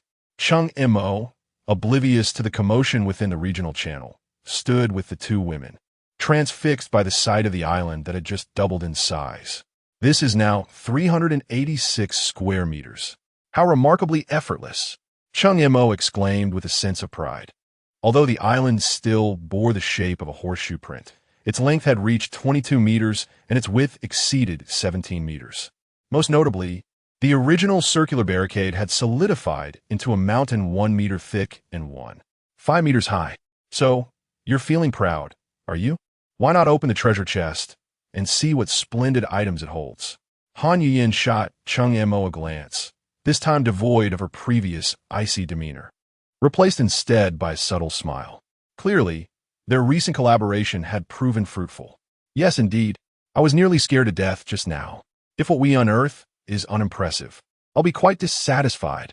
Han Kiki grasped Han Yuyin's hand with one hand while resting the other on Cheng Mo's shoulder. With the two women urging him on, Cheng Mo complied and retrieved the golden treasure chest he had just acquired from his warehouse, as the rewards had been directly deposited there due to his status as the island's owner. The moment he produced it, the two women flanked him, eager for a closer look. Hurry and open it. Let us see what treasures await, Han Kiki urged, her eyes sparkling with excitement at the sight of the gleaming chest. All right, I shall open it at once. As he spoke, Cheng Mo reached for the treasure chest, and the moment his fingers made contact, the chest opened automatically. Congratulations! You have received a Resource Island training scroll. Congratulations! You have acquired an auxiliary robot. Congratulations! You have obtained a random skill scroll. The sudden appearance of the robots startled the three, but fortunately, they were aware it was a reward. Otherwise, they might have fled in fright. This robot appeared considerably more formidable than those on Earth. Although it was humanoid, it was evidently more robust and sturdily built. Come, take a few steps. Cheng Mo cautiously issued his first command to the robot. Certainly, Master. The auxiliary robot is eager to serve you. Master, what capabilities do you possess? Chapter 11. The Robot Companion, are you the male master? Aside from not being able to bear children, I can do everything. The robot companion's words left Cheng Mo utterly bewildered. Are you joking? You could do everything except for giving birth? Why don't you show me a somersault? Just show me. With a hint of pride, the robot declared, and then proceeded to perform a somersault right in place. All right, stop. Han Yuyin, witnessing the banter between Cheng Mo and the robot, quickly intervened. Understood, female master. The robot abruptly halted and uttered a phrase that made Han Yuyin blush instantly. Han Yuyin initially contemplated delivering a kick to the robot, but upon observing its rigid metallic form, she decided against it. Cheng Mo, what on earth have you brought here? Han Yuyin redirected her frustration toward Cheng Mo. I haven't done anything. Cheng Mo retorted, though inwardly he was elated, mentally giving the robot a thumbs up. Robot, what should you call me? Han Kiki inquired, examining the robot closely, occasionally tapping it. Hello, female master number 2. The robot turned a glance at Han Kiki and promptly responded. You really know how to talk. Han Kiki did. Where does your energy come from? Will you suddenly run out of power? In response to female master number 2, I am powered by solar energy. As long as there is light, I will not experience a power shortage, so please feel free to command me. All right then, go into standby mode. Cheng Mo interjected, issuing the command. Yes, master. With that final statement, the robot stood motionless. Cheng Mo, I still have so many questions.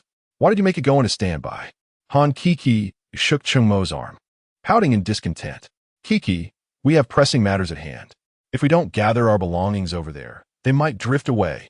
Cheng Mo pointed towards the 4 small boats and 1 large ship in the sea. Fine, we can talk later. I'll go prepare some food for you while you and your sister take care of things. With that, Han Kiki called out to the waiting robot, Robot, activate, and accompany me to cook. Received, female master number 2. Cheng Mo and Han Yuyin exchanged glances and then, without a word, made their way toward the shore. Here you go. After walking a few steps, Han Yuyin handed Cheng Mo his fishing rod. Just as her delicate hand brushed against his, she quickly withdrew it. Setting the rod down, taking the fishing rod, Cheng Mo abruptly turned and, with a serious demeanor, asked Han Yuyen, "Han, do you dislike me?" "What?" Han Yuyen paused, turning back to find Cheng Mo's earnest gaze. "No, not at all." Cheng Mo's sudden seriousness made Han Yuyen's heart race, prompting memories of the previous day's events. "If that's the case, why do I feel as though you harbor some prejudice against me?" "Humph.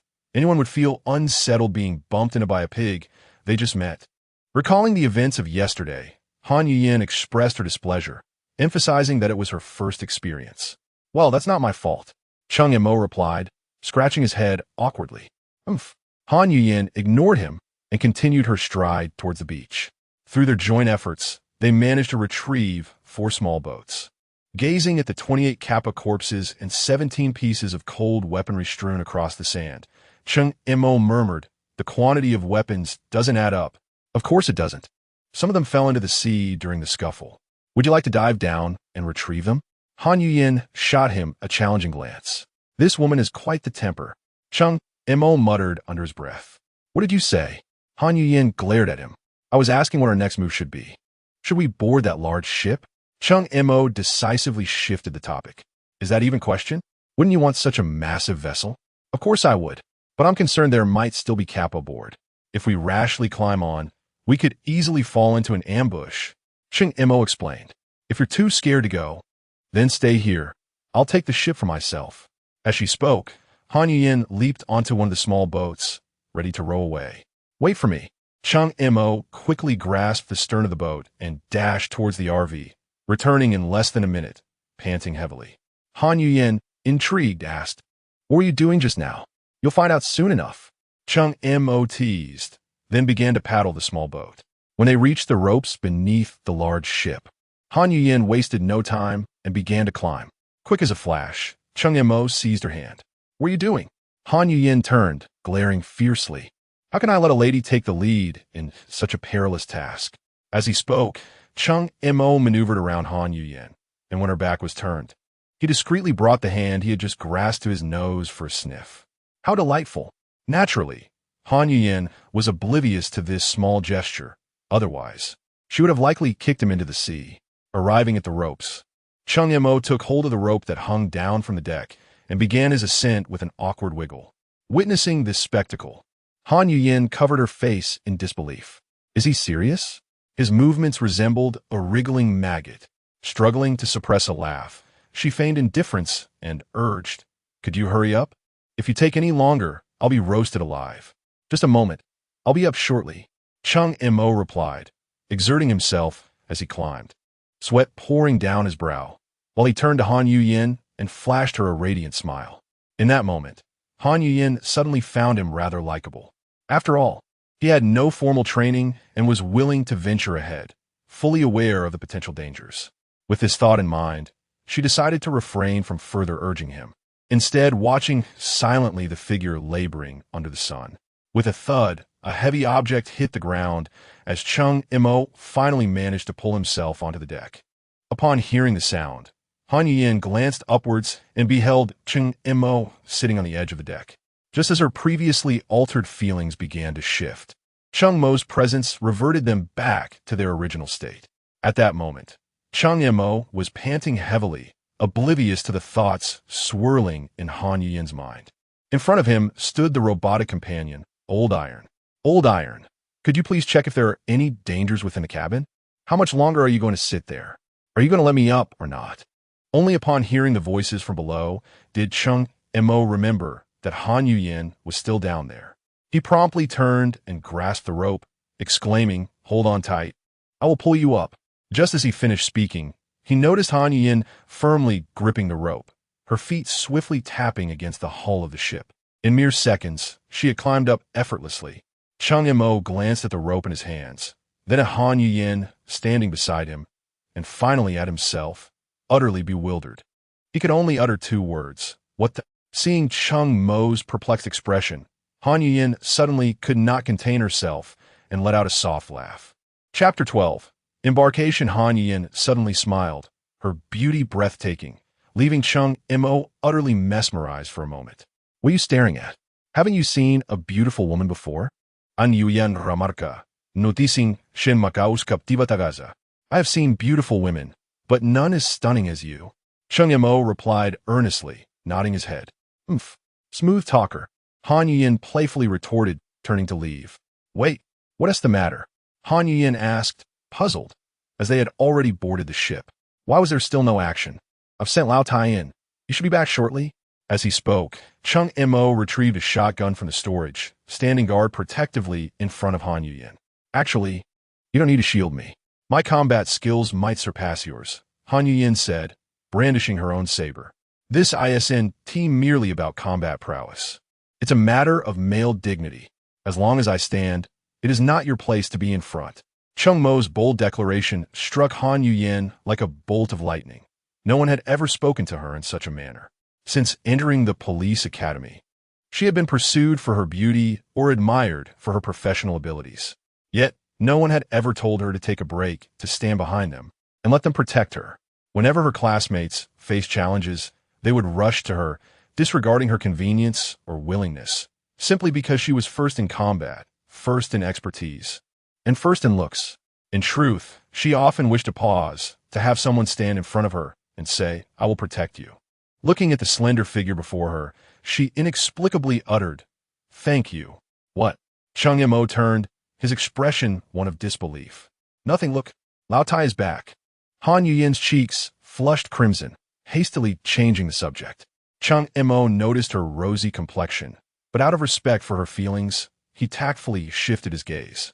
Master, mistress, I have returned. There is no danger inside, but there are two girls, Lao Tai announced in its distinctive robotic voice as it reappeared on deck. What do you mean? Two girls. Take me to see them. Upon hearing about the two girls, Cheng Mo could hardly contain his eagerness. Seeing Cheng Mo's impatient demeanor, Han Yuyin sighed, realizing her initial impression had quickly faded as his true nature emerged. It wasn't that Cheng Mo was lecherous, rather, his curiosity was piqued. The presence of two girls aboard an alien vessel was indeed intriguing. Let us go see, Cheng Mo exclaimed, grabbing the lost-in-thought Han Yuyin and heading towards the cabin. As he held her hand, Han Yuyin initially contemplated breaking free, but after a moment's reflection, she decided to yield this time. The three individuals advanced cautiously along the dimly lit corridor of the ship, eventually stopping at the door of a room at the passage's end. Master, those two girls are inside. Cheng Mo peeked in, but the darkness obscured everything. Lao Tai, it's too dark in there. Do you have a flashlight to illuminate it? None. In the next moment, a light began to emanate from Lao Tai's head, illuminating the entire corridor before it ceased.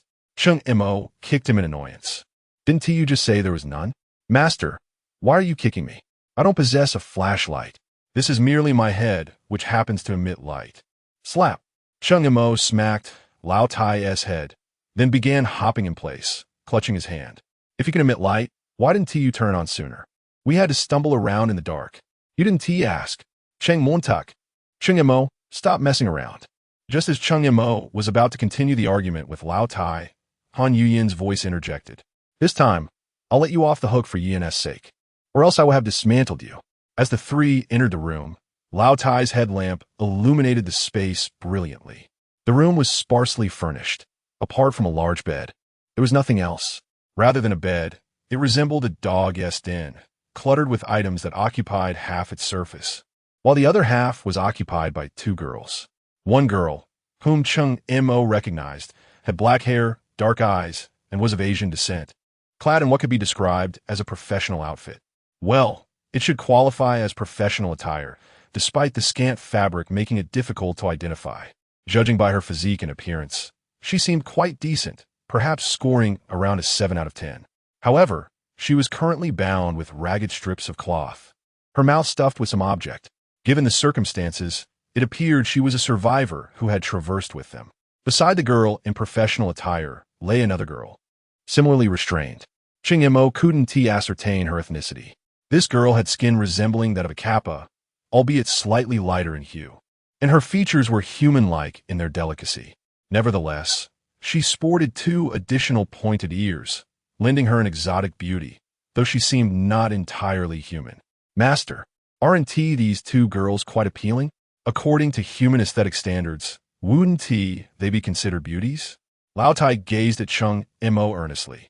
Go away and amuse yourself. Cheng Mo dismissed him irritably. Hearing this, Lao Tai promptly walked toward the door. Come back. Master, didn't you tell me to amuse myself? You're not going anywhere. Just stand there and refrain from speaking. Oh, after responding, Lao Tai indeed fell silent, standing quietly at the door. Yin, what should we do with these two? Cheng Mo inquired, glancing at the girls on the bed.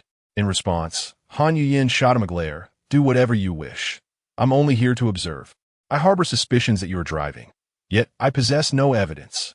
Han Yin sheathed her broadsword, crossing her arms in a posture of amusement. Observing this, Cheng Mo realized that he could not rely on Han Yin. At that moment, a young lady clad in professional attire suddenly stirred, struggling to rise, emitting muffled whimpers. Recognizing her desire to communicate, Cheng Mo stepped forward and removed the obstruction from her mouth. Upon extricating the object, he gazed contemplatively at it, astonished by the extent of their revelry. As soon as the black silk was removed, the lady in professional garb broke into heart-wrenching sobs, her tears cascading like rain upon a pear blossom.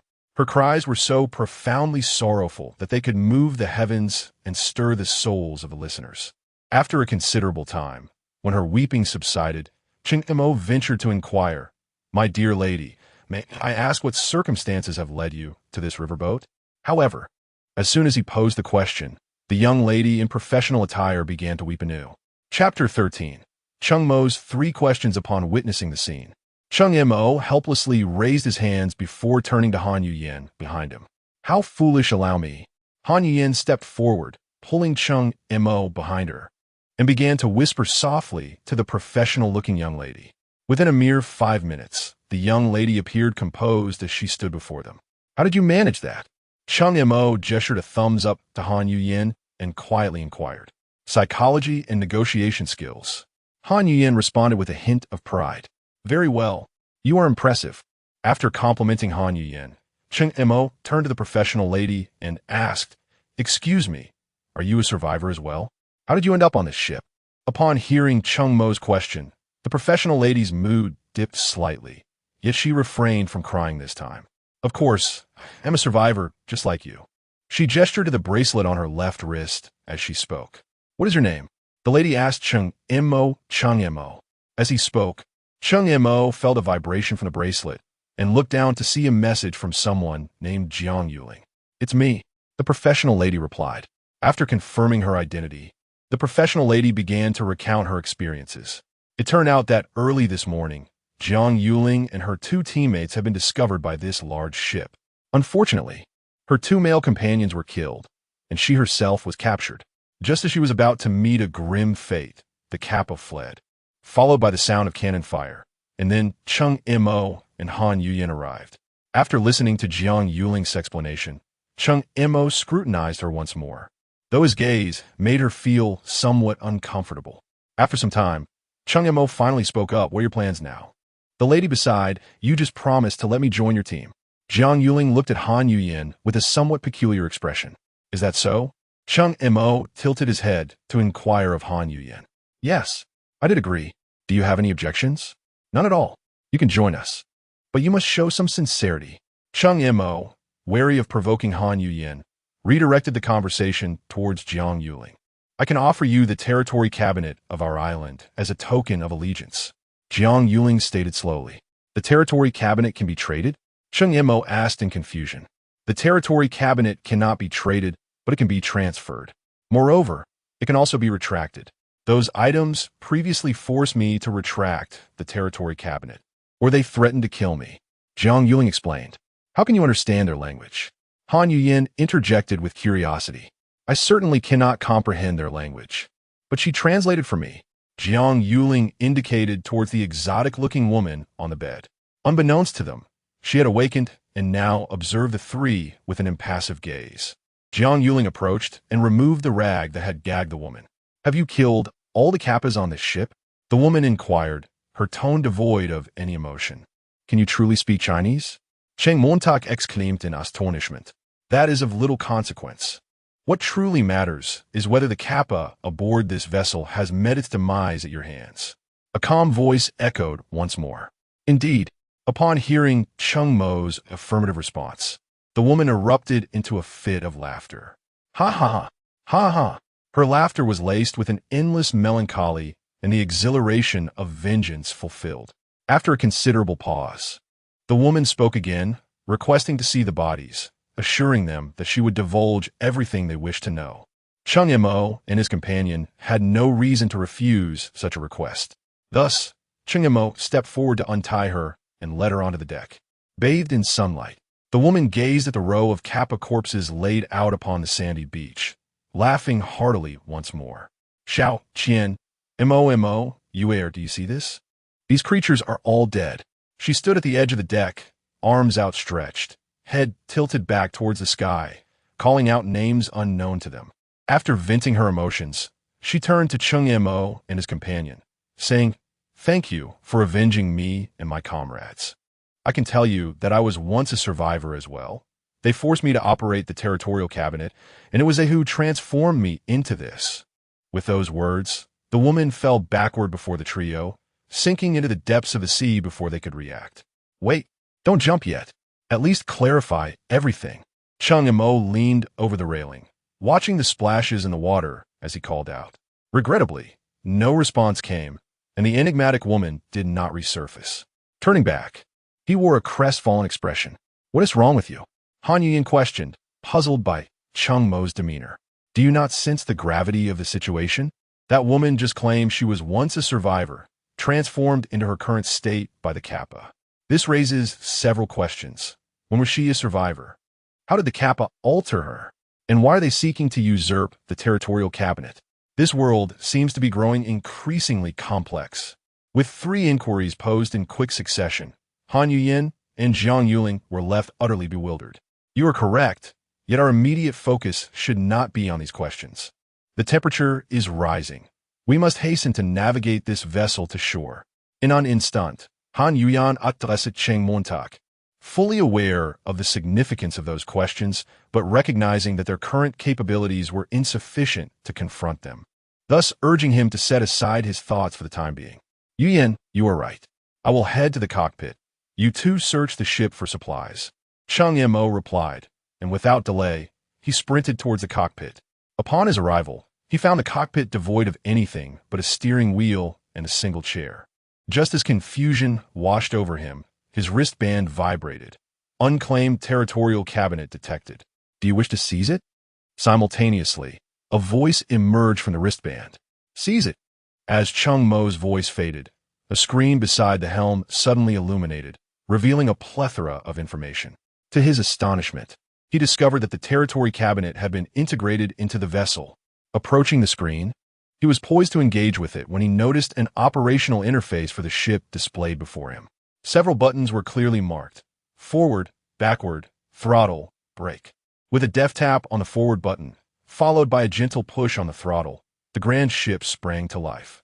As it began to move, 4 split screens appeared at the top of the operational display, reminiscent of a vehicle's panoramic view. The distance of 100 meters was swiftly traversed, and soon Cheng Mo brought the vessel to a halt on the sandy shores of the island. Only after the ship had come to rest did he commence his exploration of the territory cabinet's additional functionalities. Upon accessing the cabinet's attributes, a message distinct from that of Peach Blossom Island materialized. Unnamed vessel. Captain Cheng Mo level. Description: this is a wooden steamship measuring 36 meters in length, 8 meters in width, and 2 meters in height, equipped with 4 red cannons, possessing considerable firepower. Cruising speed, 25 knots. Ammunition stock, 220 rounds upgrade path. Ironclad warship upgrade materials, metal, wood, rubber, plastic. At this revelation, Cheng Mo finally understood the nature of the fiery projectiles that had previously assaulted the island. It turned out that the ship's cannons did not require manual operation. They could be controlled directly from the territory cabinet, with the operator being that enigmatic woman, which elucidated much. After reviewing the ship's attributes, Cheng Mo proceeded to open the territory cabinet's storage, and as he did, an overwhelming joy enveloped him from head to toe. Chapter 14. The Public Enemy? The territory cabinet was brimming with 300 storage compartments, each capable of holding a maximum of 1,000 units of similar items. In other words, a single compartment could accommodate either 1,000 units of timber or 1,000 units of metal. Now, all 300 compartments were filled to the brim, with numerous resources occupying multiple compartments. Notably, coal had filled an astounding 28 compartments, equating to a staggering 28,000 units. This represented an immense fortune. Once he regained his composure, Cheng Mo promptly began to tally the supplies in the territory cabinet. Basic resources: essence soil 1283, metal 15423, plastic 99.99, rubber 35.97, timber 99985, soil 3263, stone 53286, fabric 3333, sulfur 8888, saltpeter 2229, sand. Weapons and tools: cold weapons 318, special items: portal blueprint 1, mermaids tier 10, combat robot blueprint 1, energy crystal 19, azure cloud vessel blueprint 1. After a thorough inventory, Cheng Mo felt almost overwhelmed. He decisively transferred the special items, weapons, and essential materials into his own warehouse before rushing outside. As he emerged from the cockpit, he collided with Han Yuyin, who was searching for him. "Why were you in the cockpit for so long? I thought you had perished." Feeling the intense heat on the deck, Cheng Mo replied, "Let us discuss it in the vehicle," and swiftly descended to the island via the rope. At that moment, Han Kiki was already waiting on the beach. As soon as he landed, she rushed towards him, inspecting him from head to toe before inquiring, "Are you all right? I just saw someone fall from the deck into the sea." "Who is it?" Touched by Han Kiki's concern, Cheng Mo playfully brushed her adorable little nose and led her towards the vehicle. Shortly after they boarded, Han Yuyin and Jiang Yuling returned to the vehicle as well. "Sister, who is this?" Han Yuyin asked. "This is our new teammate, Jiang Yuling." Han Yuyin explained. "Well, you two carry on. I have some matters to attend to," Cheng Mo remarked as he approached the territory cabinet to begin his operations. With so many items acquired, he knew he must upgrade the island first. As Cheng Mo placed the newly obtained 1283 essence soil into the territory cabinet and clicked on the upgrade option, the island's area expanded to 669 square meters. Just as he completed the upgrade, the territory cabinet displayed a notification. "Congratulations! Your island's area has reached 1000 square meters, successfully promoting it to a Level 1 island." Level 1 Island Benefits: 1. Team size expands from 3 to 30, current number 332. The island will refresh one type of resource 3. You may choose the shape of the island.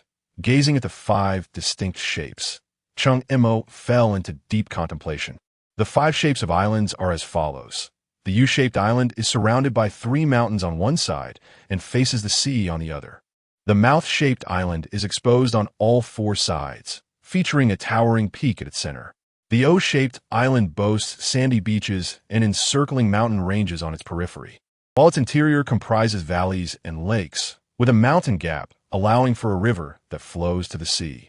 The 3-shaped island has 2 inland seas flanking a central point, with the upper and lower ends capable of establishing a fire blockade at the sea entrance. The star-shaped island extends 8 smaller islands from the main island, interconnected by underwater reefs, creating a celestial formation. Observing these island types, Cheng Mo contemplated the advantages of each and swiftly concluded that for survival, a defensively robust island shape was paramount. Thus, he opted for the O-shaped island.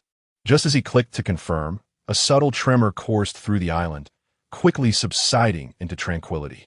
As Cheng Mo prepared to disembark and assess the island's condition, a mechanical voice resonated in the minds of all survivors, accompanied by a message that appeared in the global chat channel. "Congratulations to Peach Blossom Island for being the first to advance to a Level 1 island.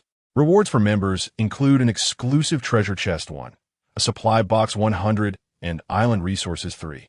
First place map sharing. All survivors can view the location of Peach Blossom Island on the map and set navigation targets. Peach Blossom Island Overview. Island owner Cheng Mo. Members Han Yuyan, Han Kiki." This announcement echoed thrice in everyone's minds and appeared 3 times in the global chat. Cheng Mo felt a wave of despair wash over him. He lamented, "What have I done? I merely upgraded our island, and now this?" The elation of the upgrade was completely overshadowed by the ensuing crisis. "What have you done?" Han Yuyan's voice broke through. "I didn't do anything. I just upgraded our island." Cheng Mo replied, raising his hands in an innocent gesture. Han Yu Yan Sai hit, realizing that leaving him unattended for a moment led to such a predicament. "Well, great, now we are public enemies," she said, her expression darkening. "Not necessarily. Although our information has leaked, it doesn't mean everyone will come after us." After a brief pause, Jiang Yuling interjected with a comforting tone. "Really? Sister Yuling?" Han Kiskiviko exclaimed in delight. "Of course. If we maintain a low profile, they might target us at any opportunity.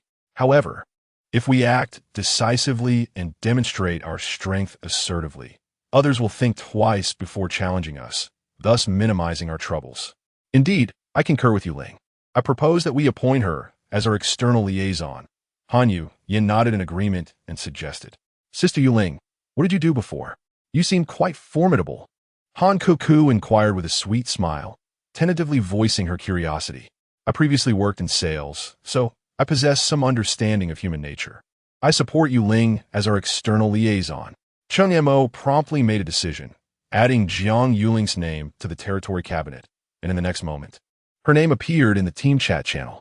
For the next half-day, the four began to deliberate on how to enhance their strength and how to confront the impending dangers. Meanwhile, the world channel erupted with excitement. "Oh my goodness! So that cunning merchant is actually the lord of Peach Blossom Island. Incredible, Peach Blossom Island is in our District 302. Cheng Mo, I've finally caught your trail. Are you ready to face the consequences? Damn it, why is it that the first to upgrade the island is someone from Huagua? Cool, Huagua people. Are you prepared to accept the challenge of the warriors? How frustrating. Once again, Huagua people have taken the lead. He is a centaur, and in less than 2 days he has upgraded, while my island is only 41 square meters. Great one, I seek your patronage. I have so much to offer." As the world chat channel was inundated with messages, a sailing warship was swiftly navigating the sea. On the deck stood a robust man, shouldering a Gatling gun, a cruel smile playing on his lips. "Cheng Mo? Oh, Cheng Mo, did you ever think I would arrive so swiftly?" Chapter 15. The transformation of the island Cheng Mo in order for us to survive more effectively. I believe it is essential for us to account for all our resources to establish our next course of action. And Yuyan Sameda ist no problem. We need not tally the basic supplies. I will directly hand over the items we need to Yuling. As she spoke, Cheng Mo stepped down from the vehicle, finding the confined space inside rather limiting. Upon alighting, everyone beheld the transformation of the island. It had become circular, with their camper, wooden cabins, springs, and the planted peach trees all relocated to the basin at the center of the island. The basin spanned approximately 1,000 square meters, featuring a small lake with a diameter of 5 meters at its center, where they now stood at the water's edge, gazing at the crystal-clear lake. Cheng Mo scooped up a handful and tasted it. Indeed, it was sweet, fresh water. It seemed this was the first reward resource bestowed upon them. He then surveyed the surroundings, noting the towering trees that filled the basin, with patches of grass carpeting the ground. Incredible, a wealth of forest resources splendid. At this moment, the cows from the wooden cabins also emerged, grazing on the verdant grass by the lake. However, something felt amiss. Weren't we promised 3 types of resources? And the island upgrade was supposed to come with 1. Where are the other 2? Cheng Mo murmured, laying out all his weapons and special items on the ground, instructing, "You all start counting while I go out." His actions left everyone bewildered, akin to a monk scratching his head in confusion. "Let's not mind him. We should begin our inventory," Han Yin remarked with a smile, watching Cheng Mo dash away. After he departed, he wandered through the forest, glancing around but failing to uncover any new resources. The entire basin was merely 35 meters in diameter, with the lake occupying its center at 5 meters, leaving only a 15-meter radius for other resources. Within a few minutes, he had thoroughly scoured the basin. Just as he considered the possibility that the resources might lie beyond the basin, he noticed something black at the base of the hillside bordering the basin. "Goodness, coal!" Cheng Mo exclaimed, breaking off a piece to sniff and taste. "Indeed, it is coal. It seems to have struck it rich this time." Yet he pondered, where was the other resource? Lost in thought, he followed a 2-meter-wide gap in the mountain range, meandering along the riverside path toward the beach. Upon exiting the basin, he was greeted by the island's dramatic alterations. While the basin had only hinted at a slight change in color, stepping outside unleashed a wave of heat upon him. It must have been the towering 20-meter mountains and the towering trees that mitigated some of the heat, allowing the basin to remain so refreshingly cool due to the lake. As he advanced, Cheng Mo reflected on this phenomenon. After circling the beach along the island's perimeter without discovering any resources, he relinquished the idea of further exploration. Arriving at the mouth of the sea, he painstakingly climbed aboard a large ship, beginning to transfer the supplies from the territory cabinet into his own storage. However, as he continued, he encountered a problem. The warehouse for the wristbands is too small to accommodate such a vast quantity of supplies. Suddenly, Cheng Mo conceived an idea and promptly sent a message to Han Yuyan. "I will transfer the supplies to you. Please place them in the territory cabinet." Cheng Mo had granted the Han sisters access to the territory cabinet. Without regard for Han Yuyan's recovery, he began to feverishly send transaction messages. Trade with 99, 985. Trade item, none. Trade metal 15 for 23. Trade item, none. After half an hour, Cheng Mo finally finished gathering all the supplies from the territory cabinet of the large ship. Having completed this task, he rushed to the beach, bringing 5 vessels, 1 large and 4 small, into the warehouse before making a swift escape. The heat outside was unbearable, even clad in a specially designed combat suit. He felt the oppressive warmth. Upon returning to the lakeside, the 3 women regarded him with peculiar expressions. "Why are you looking at me like that? Is it because of my striking handsomeness?" Cheng Montag inquirit, genuinely puzzled. "Brother Cheng Mo, why didn't you inform us that there were so many supplies on the large ship?" Han Kikishi did. But you never asked. Moreover, most of those supplies are merely basic materials. There's nothing extraordinary. Cheng Mo defended himself, though he was actually embarrassed for having forgotten. Enough, enough. I have already deposited the basic and living supplies into the territory cabinet," Han Yuyan interjected.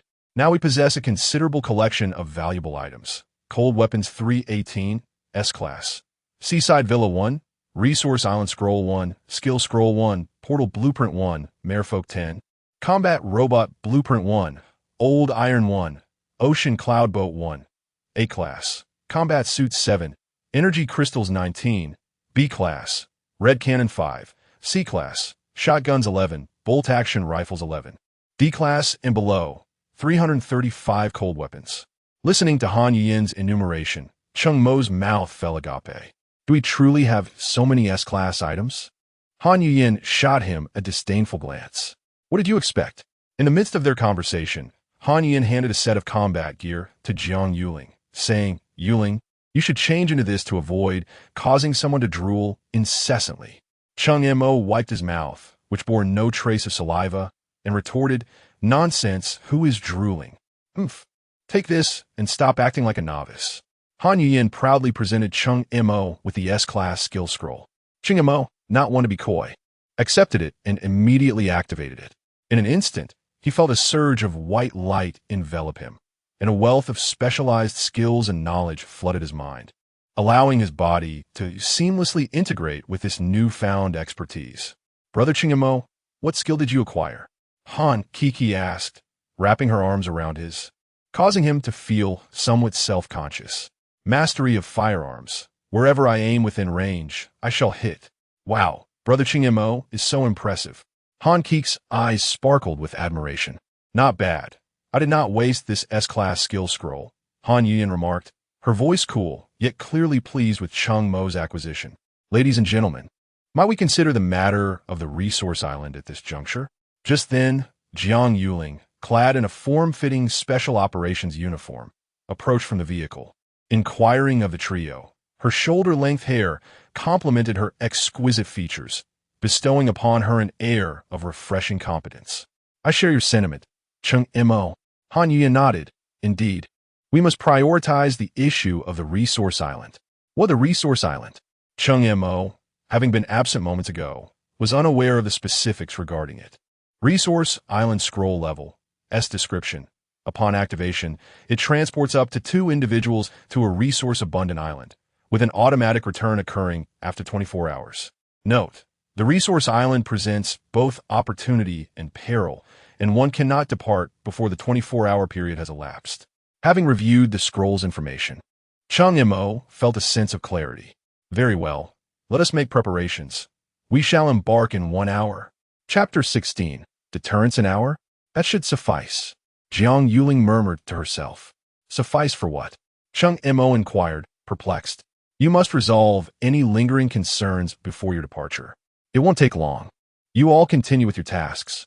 I shall prepare. Jiang Yuling replied. Very well. I shall attend to my duties first. Cheng Mo said, retreating to the RV to commence the manufacturing of bolt-action rifles and ammunition. With 4 individuals now present, and only 11 rifles available amidst ample supplies, he resolved to create an even total, crafting 39 rifles and 40,000 rounds of ammunition. Upon completion, he intended to distribute 10 rifles and 10,000 rounds to each of the 3 women, while retaining 20 rifles and 20,000 rounds for himself. Simultaneously, he selected 2 large machetes from the assortment of cold weapons to store in his arsenal. Meanwhile, Han Kiki had already prepared 2 days' worth of food and fresh water for herself and Han Yuyan. After completing these tasks, half an hour had already elapsed. Cheng Mo, are you ready? Come over when you are. Jiang Yuling's voice resonated from outside the vehicle. Ready. What is the plan? Cheng Mo replied. Jiang Yuling sighed. Let us head to the beach. All right. Cheng Mo responded, following Jiang Yuling toward the shoreline, with the Han sisters trailing behind. Upon arriving at the beach, Cheng Mo beheld 5 red cannons lined up in formation, with Lao Tai standing proudly behind one, brandishing a shotgun. Cheng Mo, just stand behind the cannon and gaze disdainfully at the sea. Jiang Yuling instructed before rushing to the front of the cannons to prepare for a photograph. Cheng Mo, though speechless, complied, positioning himself behind the red cannon, 1 foot resting atop it, his jovial demeanor replaced by an aura of disdain. Click, click. Observing the photos uploaded to the team channel, Jiang Yuling murmured, it feels like something is missing. I know what it is. Han Yuyan interjected, promptly handing her saber to Cheng Mo. Yes, that's it. Cheng Mo exclaimed. Under the guidance of the 3 women, he posed for several photographs, leaving him quite fatigued.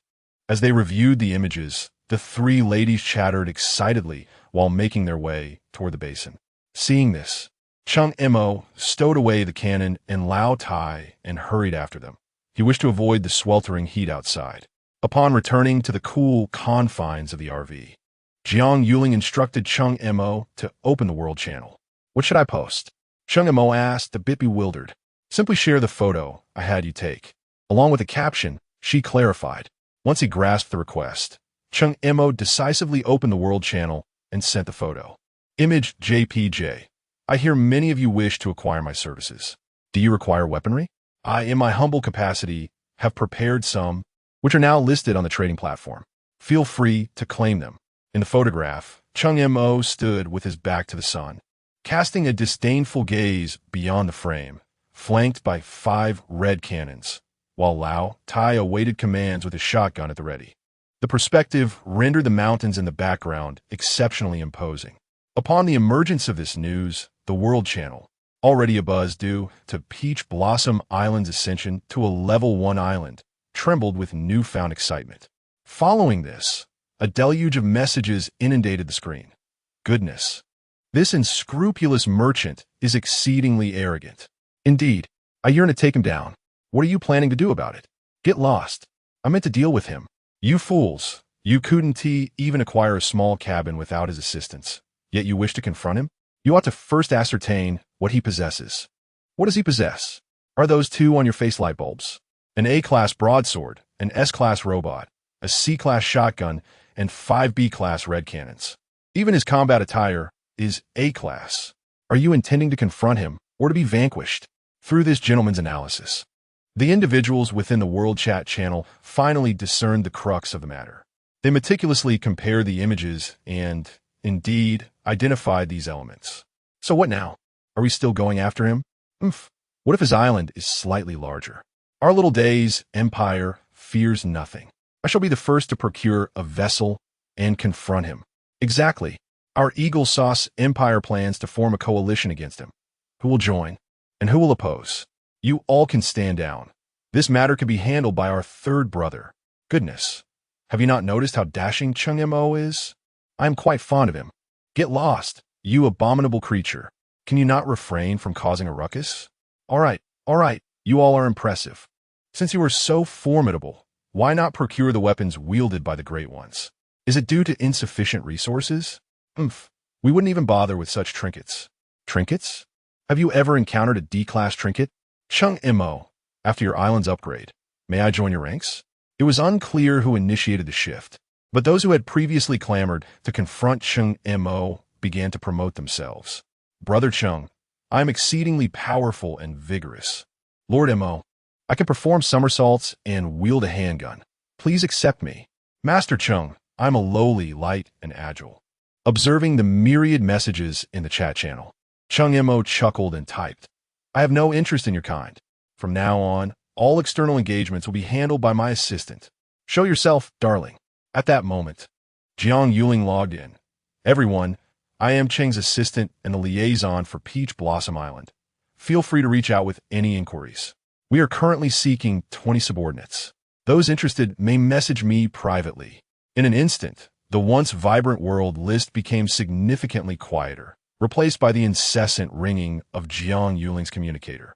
Meanwhile at sea, Qian Sanhu gnawed on an unidentified fish while observing the happenings within the World Chat channel. Upon witnessing Cheng Mo's luxurious equipment, a flicker of retreat surged within him.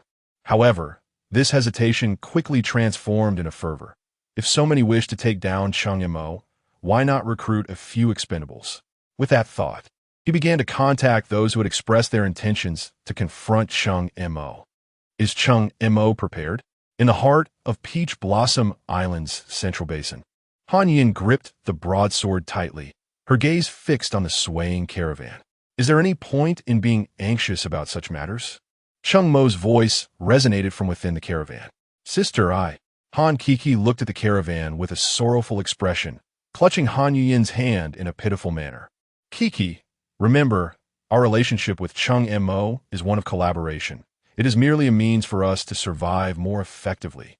Although Han Yin spoke these words, her heart was a tumult of emotions, a blend of sweetness, bitterness, and everything in between that only she could comprehend. When Cheng Mo finally emerged, he was already wielding his multiverse fishing rod.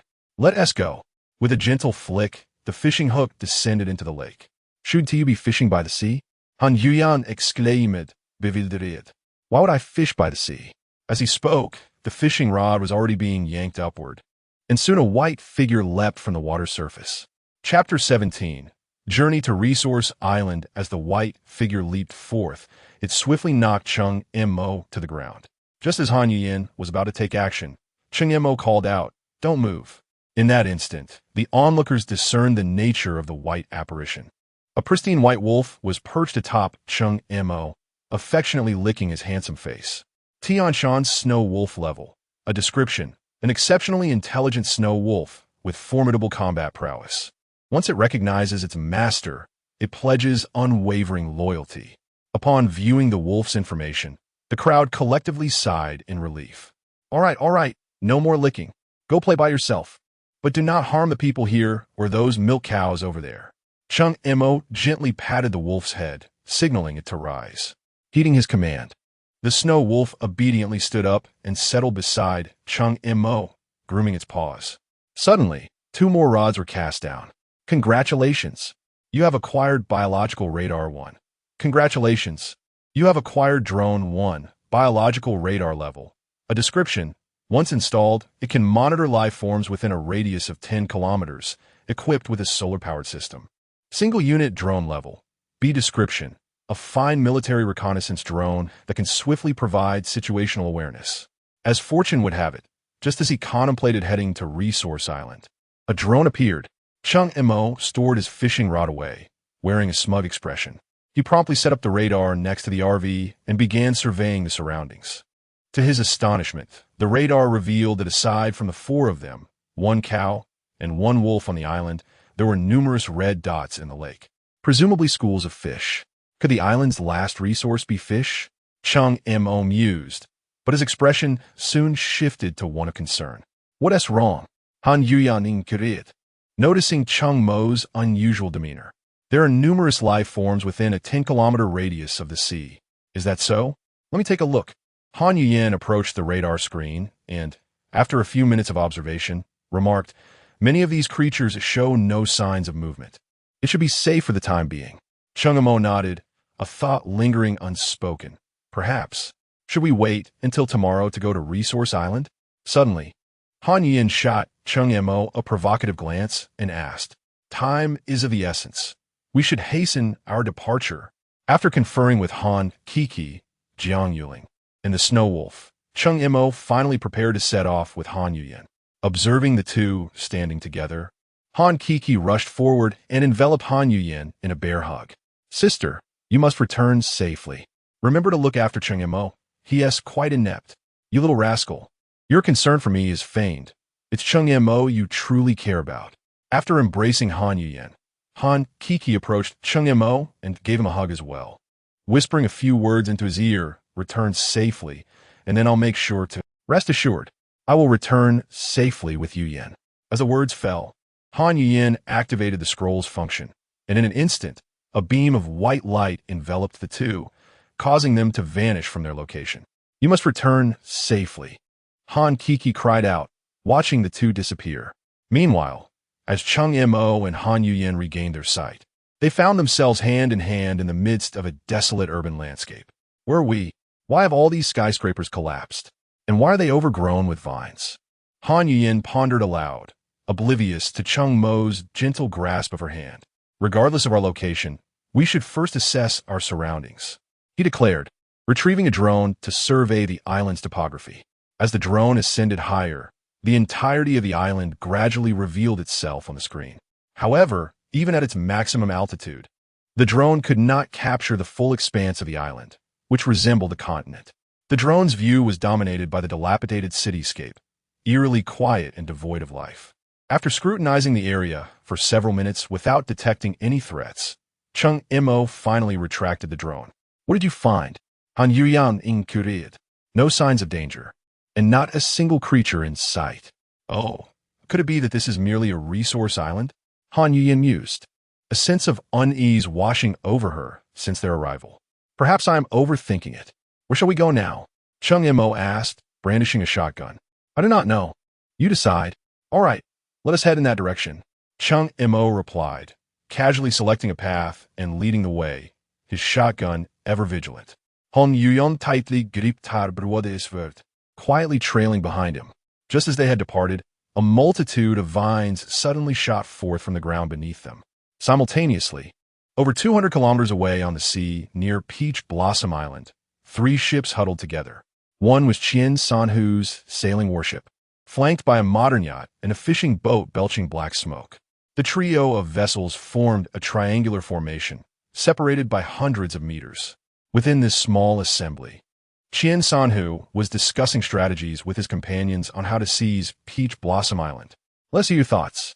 What abilities do you each possess? I do not wish to waste such precious resources on ineptitude." Originally, the chat channels were limited to team, regional, and world channels.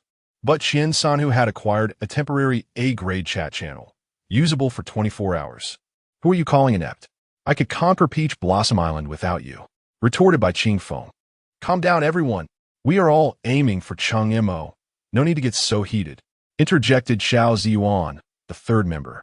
"Let me share my situation. I have 3 capable men with me, armed with an A-grade crossbow and 2 muskets. Chien San-Hu, what a disgrace. How dare you present such rubbish? If you possess any capability, why not take the initiative yourself? Why do you need us?" On the fishing boat, Xiao Laosan pounded the table with a resounding thud. I had already expressed my skepticism regarding this unreliable alliance. Having spoken, The sleek white yacht sliced through the waves and departed. This scene caused Qian Sanhu to roll his eyes in exasperation. He had intended to seize the initiative and claim leadership of the team. Yet here they were, fleeing. In the midst of this turmoil, he instructed a teammate, "Hurry, chase after them.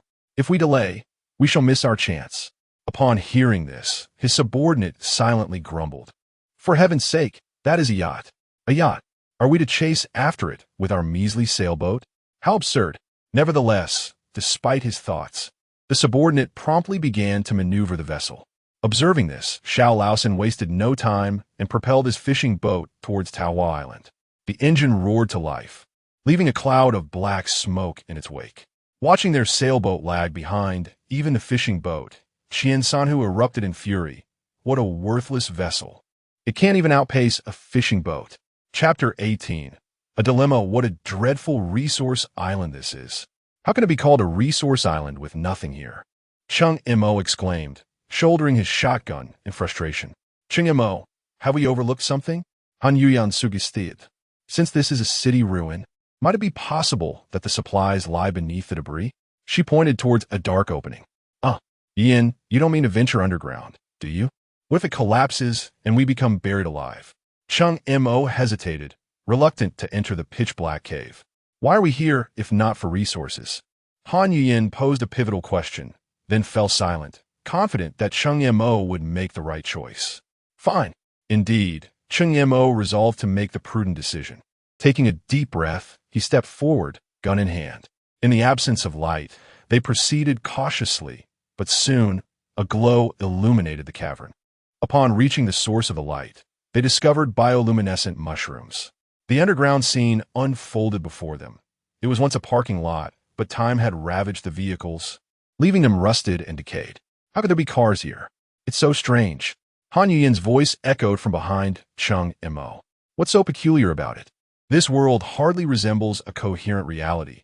It feels more like a game. With everything we've encountered, nothing surprises me anymore. Cheng Mo replied. Indeed, Han Yuyan did. Approaching an abandoned car to scan a glowing mushroom with her wristband. Glow mushroom level. F description. A luminescent mushroom, edible. After reviewing the mushroom's properties, Han Yuyan inquired, should we collect these mushrooms? We can gather a few. We certainly aren't short on food. Cheng Mo responded, moving to the abandoned vehicle and storing the mushroom in his wristband's repository. What do you need that for? Han Yuyan asked, puzzled. Of course, to decompose the resources. Don't you know the wristband workstation can break down materials?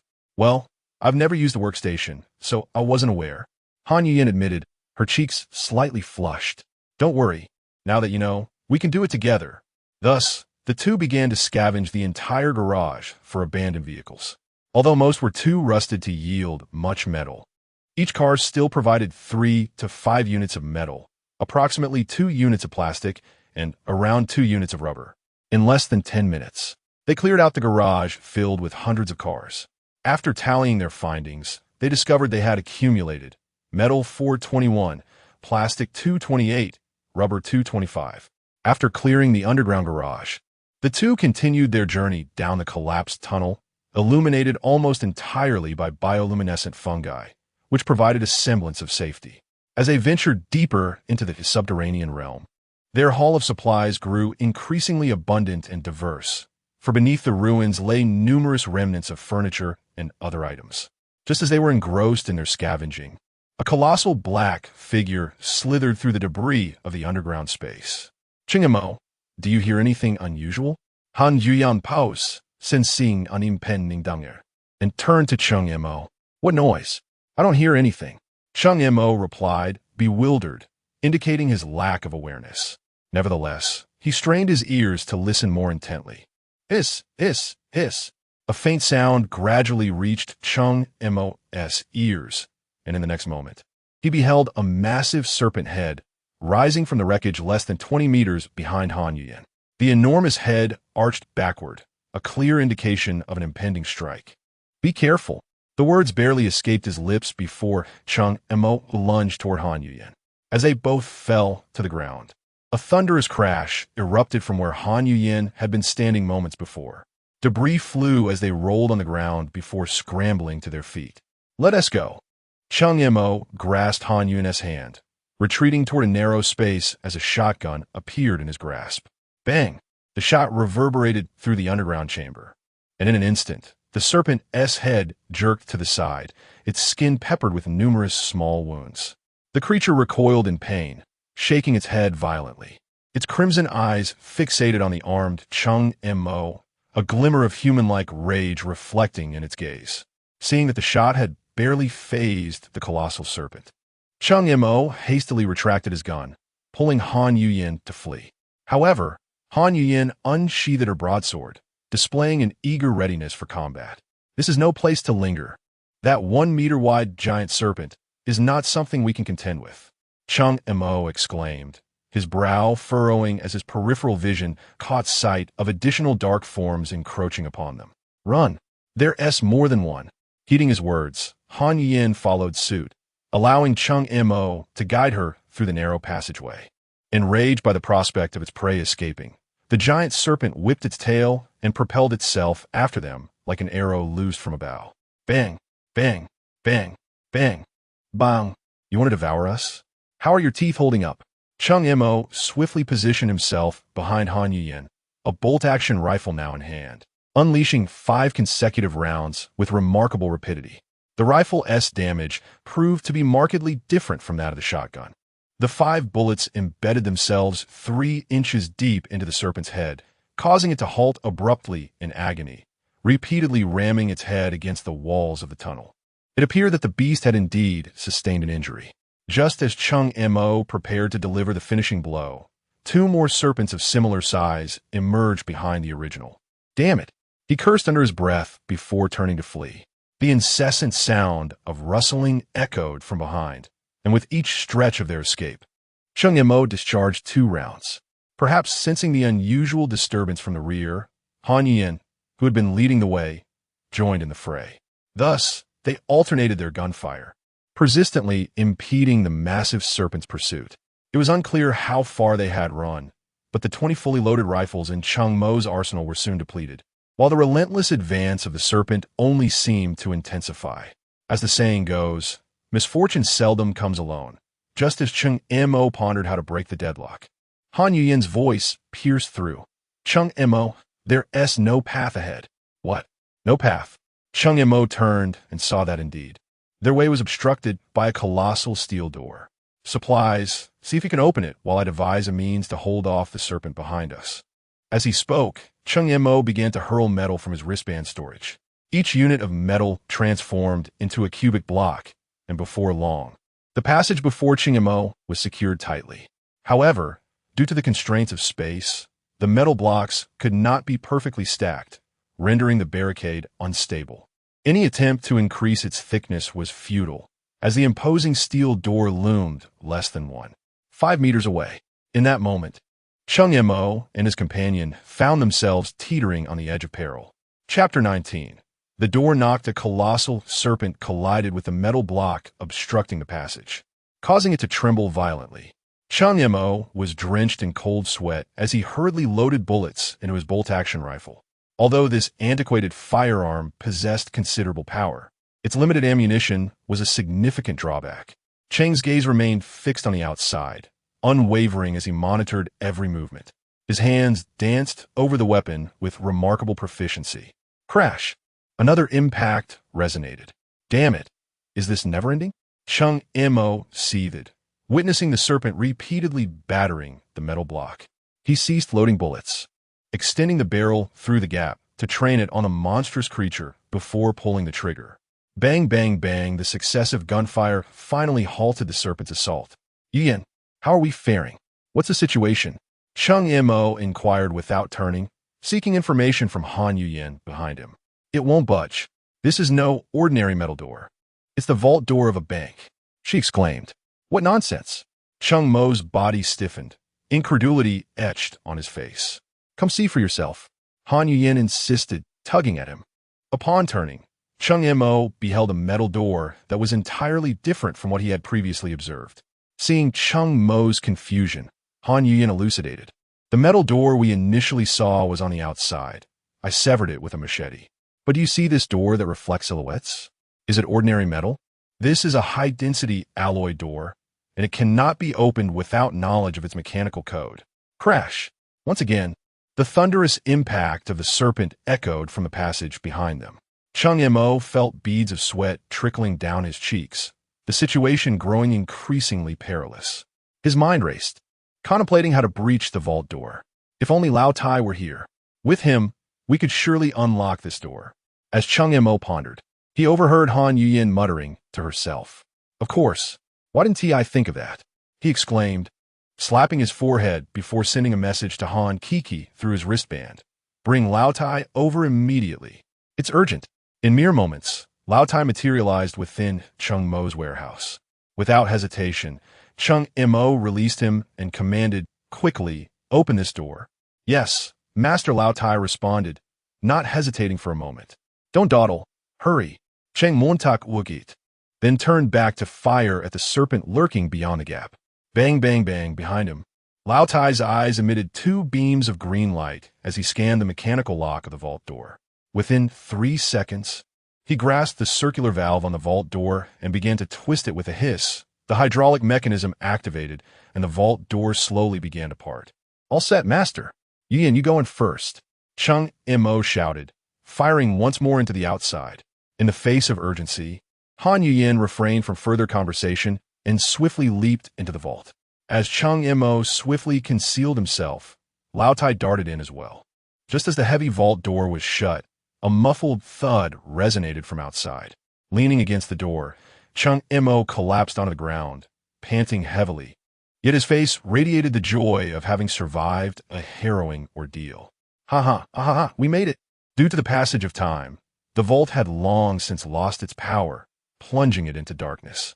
Release Lao Tai to shed some light, came Han Yuyin's voice. All right. Cheng Mo took a deep breath to steady himself before releasing Lao Tai. Lao Tai, illuminate the space. In an instant, Lao Tai's head emitted a brilliant glow, illuminating the vault as if it were midday. Cheng Mo shielded his eyes from the blinding light and commanded, Lao Tai, assess the safety of this place. Understood, Master, responded Lao Tai as it ventured deeper into the vault. In truth, there was little need for an extensive inspection. The vault spanned merely 100 square meters, allowing a clear view to its end. Piles of banknotes and exquisitely crafted boxes filled the room. The moment Cheng Mo laid eyes on the banknotes, he lunged towards them. What are you doing, Cheng Mo? What good are those notes to you at a time like this? Han Yuyin questioned, perplexed. Reaching the mound of currency, Cheng Mo casually extracted 2 bills from a stack. Here, take a look at this banknote. He handed one to Han Yuyin. Isn't this just an ordinary banknote? What is so fascinating about it? She examined the bill, turning it over in her hands twice, still unable to grasp Cheng Mo's point. Do you recognize this banknote? It's just RMB, isn't it? Who doesn't know that? Just as she spoke, Han Yuyin abruptly halted, realization dawning upon her. How could there be RMB here? This was supposed to be an ocean planet. Indeed, it is said that we have traversed to a marine world. Yet why do we find a vault from Earth and RMB here? Cheng Mo's voice chimed in. The mysteries of this world are growing ever more perplexing. Han Yuyin shook her head, relinquishing the thought of answers that remained elusive. Yuyin, gather these banknotes. I will search for other clues. After a brief exchange with Han Yuyin, Cheng Mo moved toward a row of boxes against the vault wall. Master, there are no dangers here, nor other exits. Lao Tai announced as it approached Cheng Mo. Very well. Find a spot to stay. Cheng Mo instructed before casually opening one of the boxes at the wall. To his astonishment, it was filled with glimmering gold. Picking up a piece, he observed it closely, noting the presence of Chinese characters engraved upon it. It seems there exists some unknown connection between this world and Earth. He mused aloud. Continuing to open each box in succession, he discovered that aside from the last box, the remaining 19 were all filled with gold. Cheng Mo stood before the final box, his body trembling slightly, not from fear, but from exhilaration. It was merely because within this box lay 3 others, one shrouded in mystery, reminiscent of the exclusive treasure chest that had once emerged when he cast the universal fishing rod. The other 2 golden chests gleamed resplendently. Yuyin, come here quickly. There are delightful treasures. Cheng Mo called out to Han Yuyan, who was busy collecting bills. What treasures? Han Yuyan frowned, but still made her way toward Cheng Mo's position. Just then, their wristbands vibrated simultaneously. Lowering his gaze to activate his wristband, Cheng Mo saw that Han Kiki had sent a message in the team chat. Sister, Cheng Mo, the radar has detected an intrusion within a 10-kilometer radius, and they are swiftly approaching our island. Damn it, who is this? It's only the second day, and they've already found a ship to invade our island. Cheng Mo cursed inwardly and quickly replied to reassure her. Kiki, it's all right. Just protect yourselves. If things get dire, surrender. They shouldn't harm two lovely ladies like you and Yuling. Just buy us some time until we return. On Peach Blossom Island, Han Kiki glanced at Cheng Mo's message and then at the three rapidly approaching red dots, turning to Jiang Yuling and asking, what should we do? Yuling Jia. Chapter 20. The Empty City Strategy. Let us take advantage of the terrain and resist step by step. If it comes to the worst, we can follow Cheng Mo's suggestion to remain seated. Once they return, everything will be resolved effortlessly. Jiang Yuling sighed and comforted Han Kiki. Meanwhile, after sending a message, Cheng Mo pondered for a moment and then opened the world channel to type a message to my three friends at sea. Have you already entered the territory of Peach Blossom Island? Are you in such haste to deliver me equipment? Just in time, I am in need of a swift vessel. As the message was dispatched, the world channel erupted with excitement once more. Wow, someone actually dares to provoke Peach Blossom Island. Impressive. Which esteemed player will guide me? Count me in. Well done. I have long wished to challenge Peach Blossom Island, but lack transportation. Are you all foolish? You haven't even landed yet, and have already been discovered. Who truly is the formidable one here? On the surface of the sea, a yacht was swiftly advancing when it suddenly drifted, spinning several times before coming to a halt. Bai Qingfeng stared at the messages on the world channel in confusion. It was still 7 or 8 kilometers away. How had they been discovered? Moreover, how did they know there were 3 of them? Just as he was at a loss, another message from Cheng Mo appeared on the world channel. Hey, what are you all doing standing there? You're only 5 kilometers away. I am waiting for you to bring the boat. Island Master, what are you doing? Why have you revealed our trump card? What if they don't come now? As soon as Cheng Mo's message was sent, Jiang Yuling also chimed in the group chat. What is there to fear? Even if they know we can detect their location? So what? Can they evade detection simply because they are aware? I intend to let these fools know that if they wish to deliver supplies, they should hurry up and not dawdle. All right, Island Master, should we capture them or recruit them as our subordinates? After all, if they dare to come, their strength must not be weak. Kill them? Why keep them for the new year? Allow me to show you the Island Master's prized possession. An image of a Barrett sniper rifle appeared in the public channel. Anti-material sniper rifle level, S-range, 5 kilometers description. Have you ever experienced a one-shot kill? Upon witnessing the attributes of this weapon, all who beheld it in the public channel gasped in astonishment. What the hell? Yuling, how is this in the world channel? How do I retract this image? Island Master, I thought you knew. I know, but I thought you were chatting with me on our team frequency. It's over. I can no longer be the 6th. As spectators observed the exchange between Cheng Mo and the others, countless voices chimed in. Cheng Mo is truly blind. He wanted to be the 6th, but now that's impossible. Isn't it? Haha, the person above is right. This Cheng Mo must have intended to show off in front of his female teammates, but ended up sending it to the wrong channel. I think so too, otherwise. Who would reveal an S-level killing machine while trying to hide and be the 6th? Isn't a one-shot kill more enticing? Exactly. Now, not only has the trump card been revealed, but so has the very foundation. Brothers, you have misunderstood. That is not an S-grade equipment. And to my comrades at sea, I am unaware of your arrival. Such claims are utterly unfounded. Cheng Mo sent another message into the public channel. Observing the messages in the public frequency, Bai Qingfeng's expression darkened. How could you possibly know that I am merely 5 kilometers away from your island? And as for the sizable S-grade equipment, I have witnessed it myself. I did not err. You think you could deceive me? Not a chance. In the next moment, Bai Qingfeng gestured to his team, and the speedboat surged forth like an arrow back to its origin. As he departed, Cheng Mo noticed a message from Han Kiki. Finally scared those fellows away. He sighed and resumed typing in the public frequency. Brothers, brothers, please do not flee. I harbor no ill intentions. I merely wish to treat you to a meal. Observing Cheng Mo's messages, by Qing Feng hastened his pace. Are you trying to devour me? Just as the speedboat brushed past the fishing boat, Xiao Laosan messaged by Qing Feng. Old Bai, why are you running so fast? Did you succeed? Bai Qing Feng replied, what success? Check the World Channel for yourself. Meanwhile, within the Resource Island's treasury, Han Yuyin clutched the S-grade Barrett with immense fondness. Your luck is astonishing. You arrive and immediately draw an S-grade sniper rifle. If you like it, take it. Are you certain?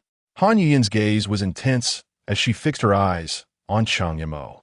What uncertainty is there? After all, you're not a stranger. Upon hearing this, Han Yuyin's cheeks flushed and she silently stowed away the Barrett. Just moments ago, while Cheng Mo was sending messages in the public frequency, he simultaneously opened 2 golden treasure chests. The result yielded 1 S-grade sniper rifle and an A-grade item upgrade card, along with a plethora of basic materials. Fortunately, the S-grade sniper rifle had intimidated the enemies. Otherwise, it would have been troublesome. Cheng Mo, you should also open that chaos chest. As Cheng Mo contemplated whether there were any flaws in his recent maneuvers, Han Yuyin's voice chimed in. Chaos chest? What is that? What does it look like if not a wonton? Han Yuyin pointed to the final chest. You have chosen a rather clever name. While speaking, Cheng Mo reached out and opened the chest. Congratulations, you have obtained an SSS-grade sharp dagger. Congratulations, you have obtained SSS-grade cloud boots. Congratulations. You have obtained an S-grade racial nest. Stunned by the consecutive acquisition of 3 items of S-grade or higher, Cheng Mo stood in disbelief. After a lengthy pause, he finally uttered, truly, this is the Resource Island. What is the matter? What extraordinary items have you drawn? See for yourself. Cheng Mo shared the attributes of the 3 items with Han Yuyin. Sharp dagger level, SSS description, a dagger so sharp that it can pierce anything. Cloud boots level, SSS description, increases the wearer's movement speed by 500. Racial nest level, S description, utilizing energy crystals, it can produce racial units. Unwaveringly loyal to the island owner. Isn't this simply incredible? Exclaimed Han Yuyin, her excitement palpable. These 3 items enhance our attack power, movement speed, and overall strength. As long as we can survive and return, our island will no longer fear any threats. Indeed, we now face 2 paths. The first option is to remain here until the 24-hour period concludes and then teleport back. The second is to distribute the equipment and venture out in search of additional resources. Naturally, we shall choose the latter. After all, we were pursued by those giant serpents earlier, and it is high time we sought our revenge. Hong Yuyon pursed her lips thoughtfully. All right, which item do you wish to select? Cheng Mo inquired, presenting the 3 items before her. No need. I already possess an A-level broadsword and an S-level sniper rifle. You should keep these for yourself. You need to enhance your combat prowess. Cheng Mo's expression darkened at her words, yet he understood that Han Yuyin meant well. So he accepted her decision with a cheerful demeanor. Chapter 21. The combined effort to slay the serpent adorned in azure cloud boots. With a sharp dagger gleaming in his left hand and a rifle slung over his shoulder in the right, Cheng Mo stood with an air of arrogance at the entrance. Are you ready? He inquired in a low voice. Absolutely, replied Han Yuyin, firmly aiming her Barrett and casting a haughty glance at Cheng Mo, her demeanor reminiscent of an unassailable little swan. Engage. As Cheng Mo's command echoed, the dagger in his left hand lunged forward. The razor-sharp blade seemed to pierce not a sturdy alloy door, but rather a block of soft tofu, offering no resistance whatsoever. Even he was taken aback by its unexpected sharpness. With a deft twist of his wrist, he traced a perfect circle at the center of the door. A dull thud resonated as a circular disc, measuring a formidable 40 centimeters in diameter, fell away, revealing a pitch-black hole in the door. At the moment the alloy fragment hit the ground, Cheng Mo swiftly retreated 2 steps, the dagger vanishing into thin air as he instantly stowed it away. He then steadied his rifle, the ominous black muzzle fixated on the newly created opening. Almost in the next heartbeat, a menacing serpent head thrust itself against the hole. its crimson, twisted tongue darting forth like a venomous whip. Bang! Bang! The deafening gunfire reverberated violently within the confines of the vault. As the echoes of the shots lingered, the sound of a heavy object hitting the ground emerged from beyond the opening. The severed tongue and the shattered serpent head slid lifelessly to the floor. After a brief pause, silence enveloped the area beyond the hole. Cheng Mo approached once more, skillfully using his dagger to carve out another observation hole in the door. His gaze fell upon the remnants of the serpent's head, now obliterated, while its massive body convulsed in its death throes. Outside the passage lay an eerie stillness, devoid of any other serpentine presence. Could the others have ventured out in search of sustenance? Cheng Montak mused softly. He crouched again, cautiously observing for several minutes. And upon confirming safety, he proceeded without hesitation.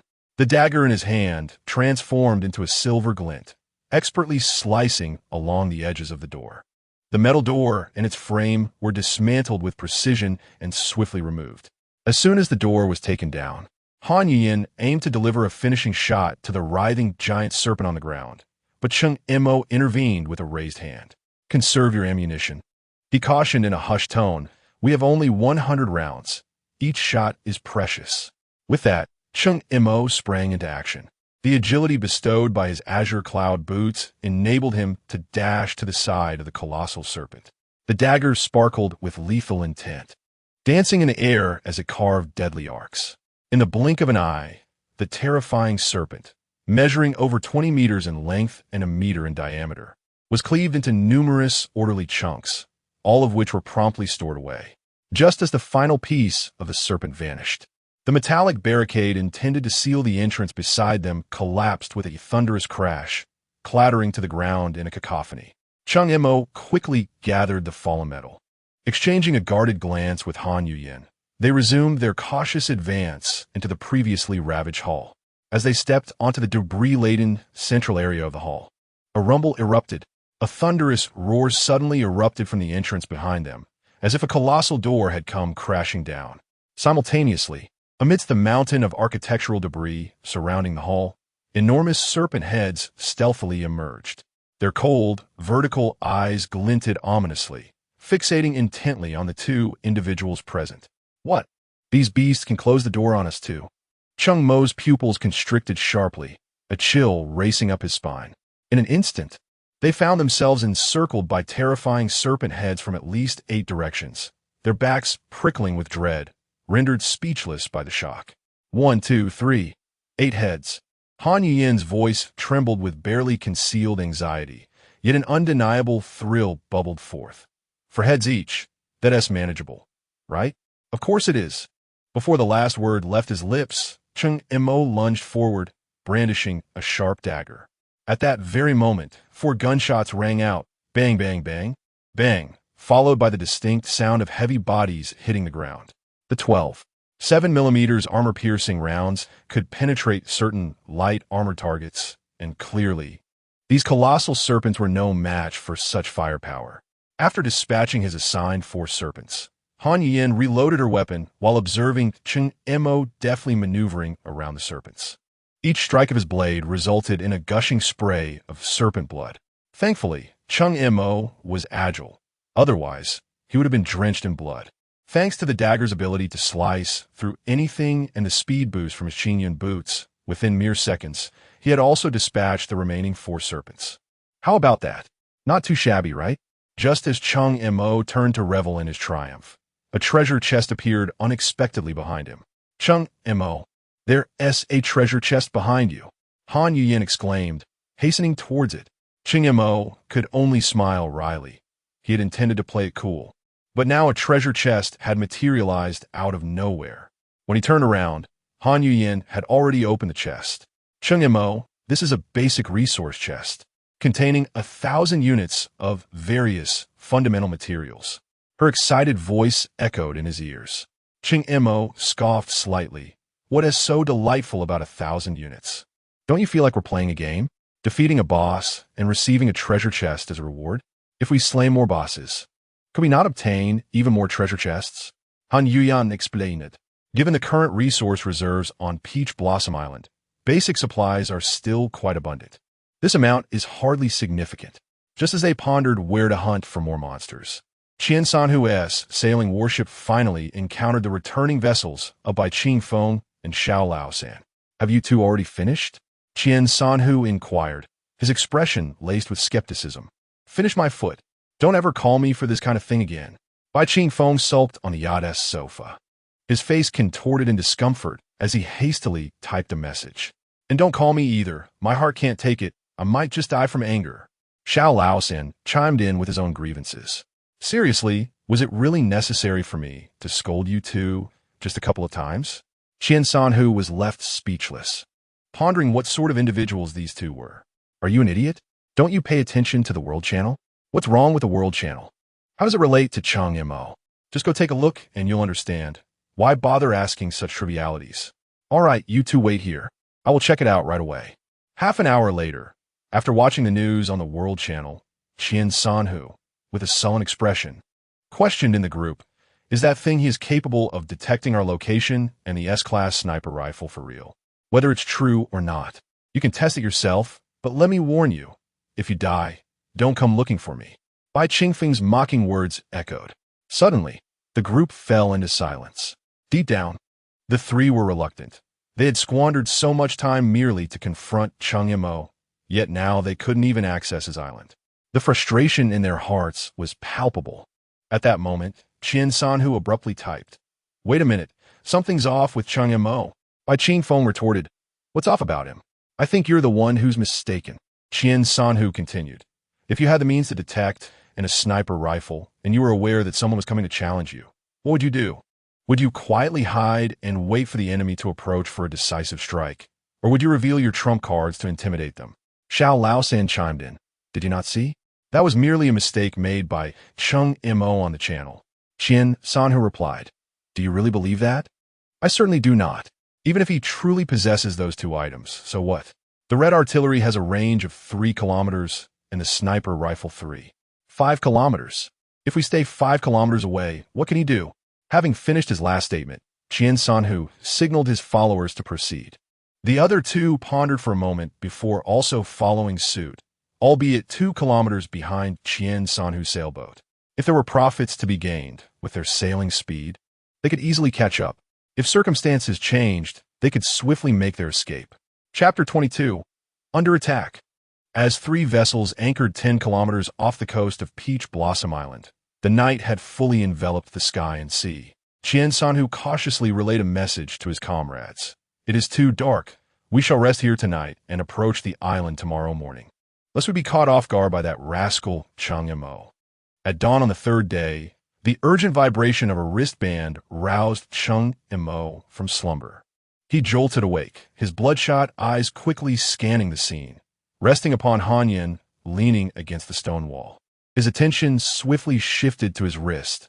There was a new message in the team channel. The screen illuminated with Han Kiki's anxious text. "Cheng Mo. 3 boats, 9 individuals, have entered radar range. They are currently 5 kilometers away. What should we do?"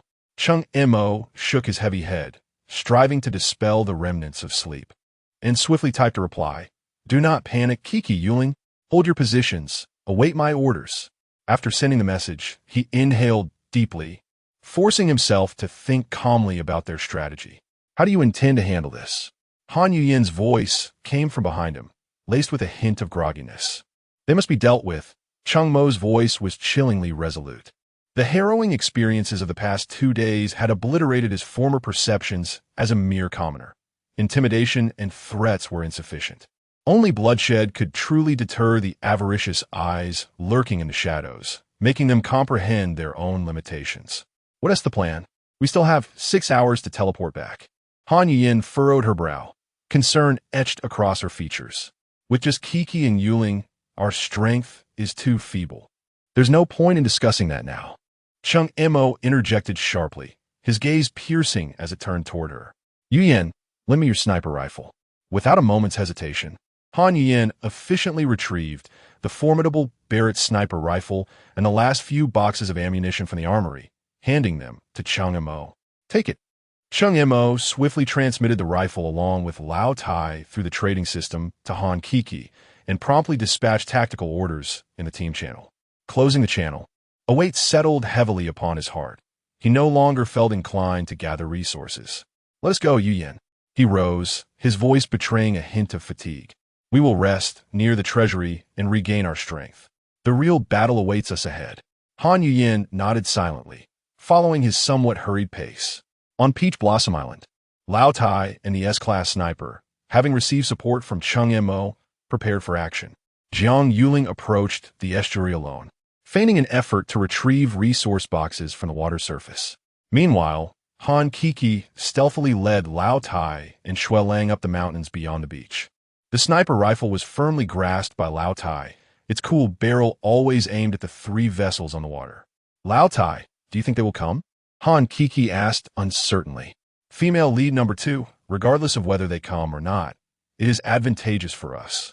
As long as we can hold out until our master returns, everything will be resolved." The mechanical voice of the old comrade exuded a sense of stability. "Moreover, if they were to enter a range of 5 kilometers, I am confident I could eliminate them all." The old comrade's mechanical tone provided Han Kiki with an inexplicable sense of security. On the surface of the sea, Qian Sanhu stood on the deck, his rudimentary telescope pressed firmly against his eyes, his gaze steadfastly locked onto the bustling figure on the island. That was Jiang Yuling, feigning the retrieval of supply boxes. Soon after, he retreated to the cabin, immersing himself in a large wooden barrel filled with seawater to cool down, while simultaneously opening a group chat with the other two.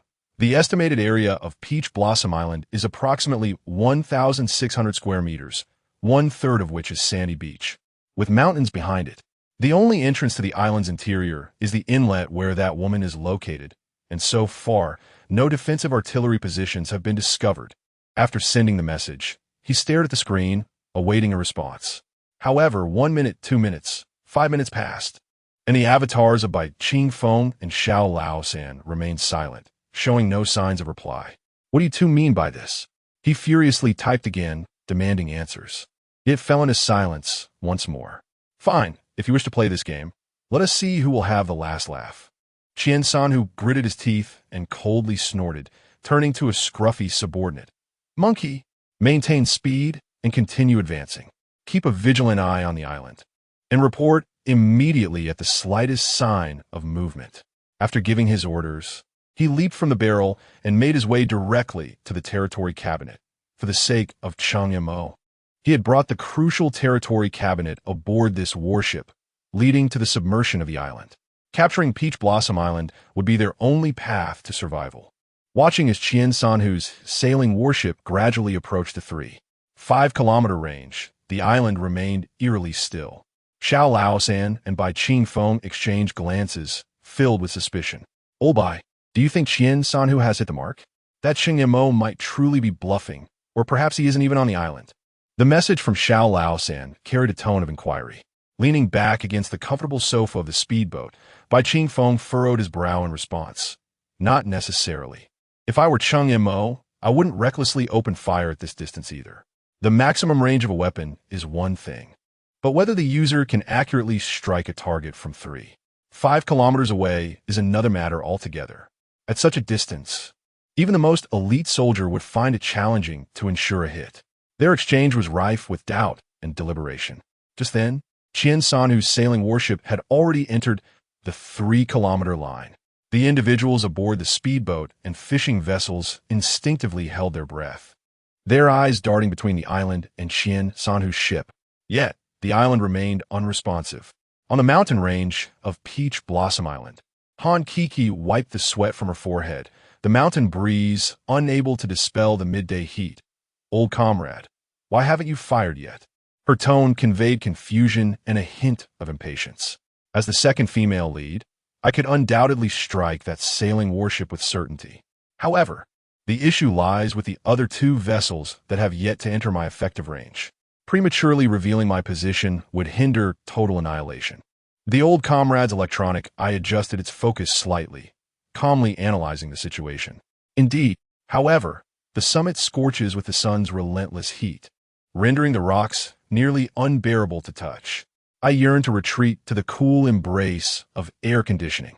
Han Kiki could not help but voice her discontent, the blazing sun intensifying her agitation. Rest assured, the monitoring and defense tasks shall be entrusted to me. The reassuring mechanical voice of Lao Tai remained steadfast as ever. Very well. I shall take Xiaobai to seek out Sister Yuling. Han Kiki, no longer hesitating, beckoned to the snow wolf and swiftly descended the slope along the rope, simultaneously sending a message to Jiang Yuling, who was still at the seaside posing as bait, to withdraw. Upon receiving the message, Jiang Yuling hastened back toward the island, deliberately stumbling several times into the shallow waters as she ran.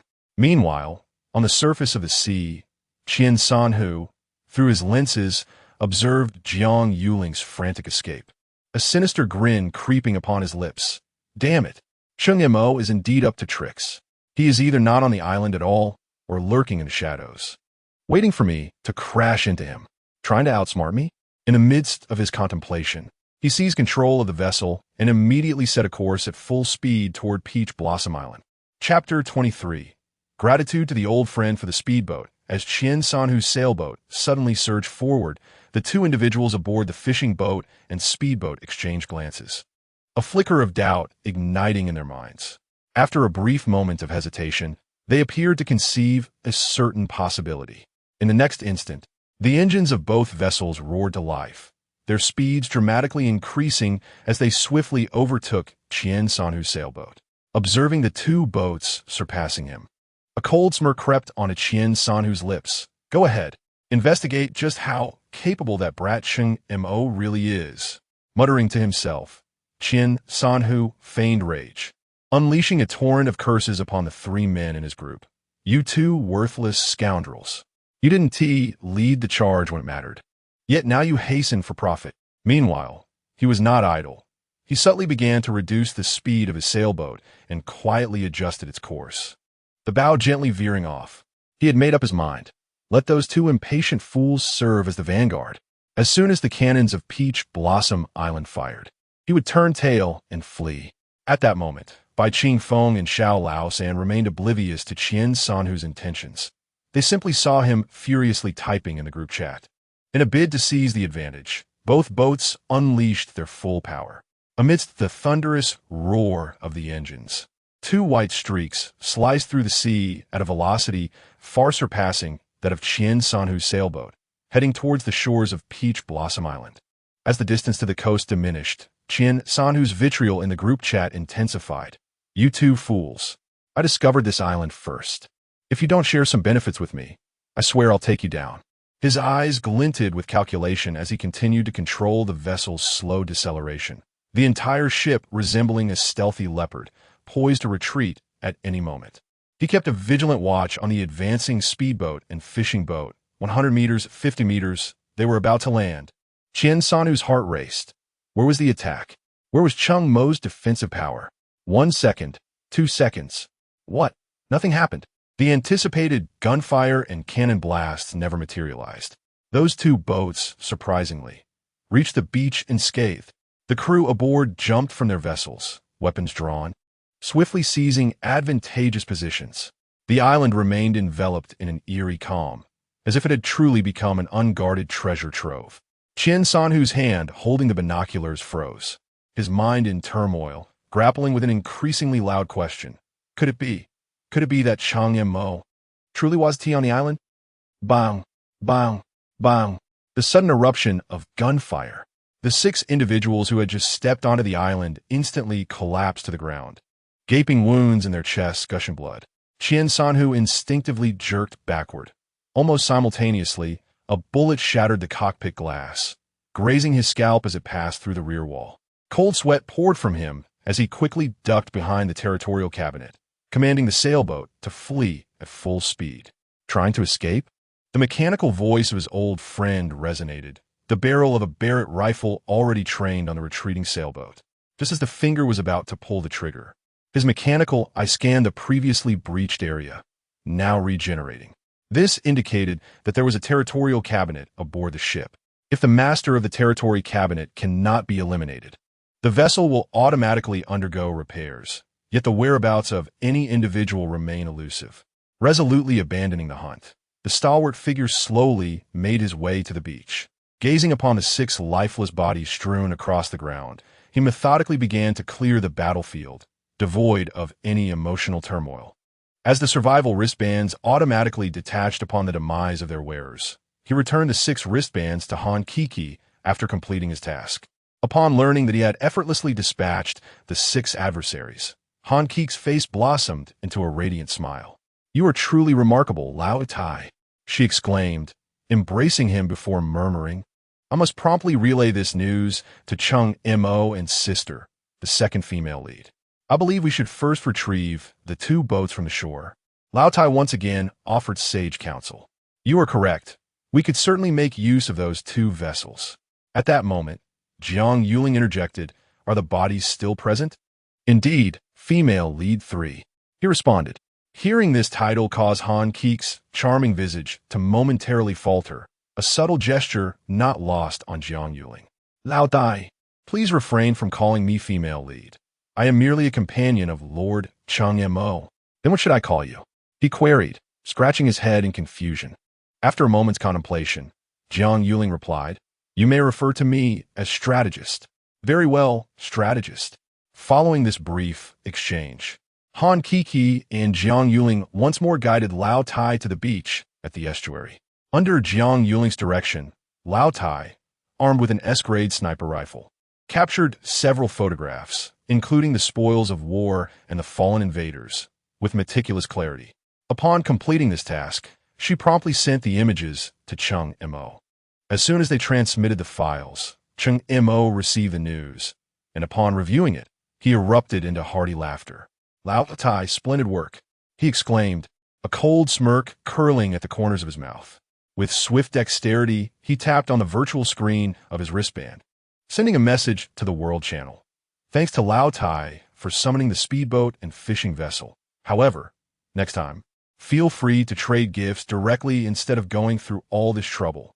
Accompanying this message were 3 images, one a close-up of Lao Tai with the sniper rifle, and the other 2 showcasing the fishing vessel and speedboat alongside the grim scene of the 6 corpses. Upon the release of these photographs, the World Channel descended into an eerie silence, the once constant stream of messages abruptly ceasing. 2 minutes later, fervent discussions erupted within the channel. "Goodness, there are indeed those who dare to provoke the formidable. By my word, how do you all survive? Others possess speedboats, while I am left with naught but a small wooden boat. Indeed, that speedboat looks magnificent. Surely it has air conditioning." "It certainly appears so. Is it not a waste of breath to speak of such trivialities? Although this speedboat may not be grand, it is indeed a type of yacht, equipped with essentials such as a refrigerator and air conditioning. To those above, have you perhaps mistaken the issue at hand? The concern does not lie with the speedboat or similar vessels, but rather with the first photograph.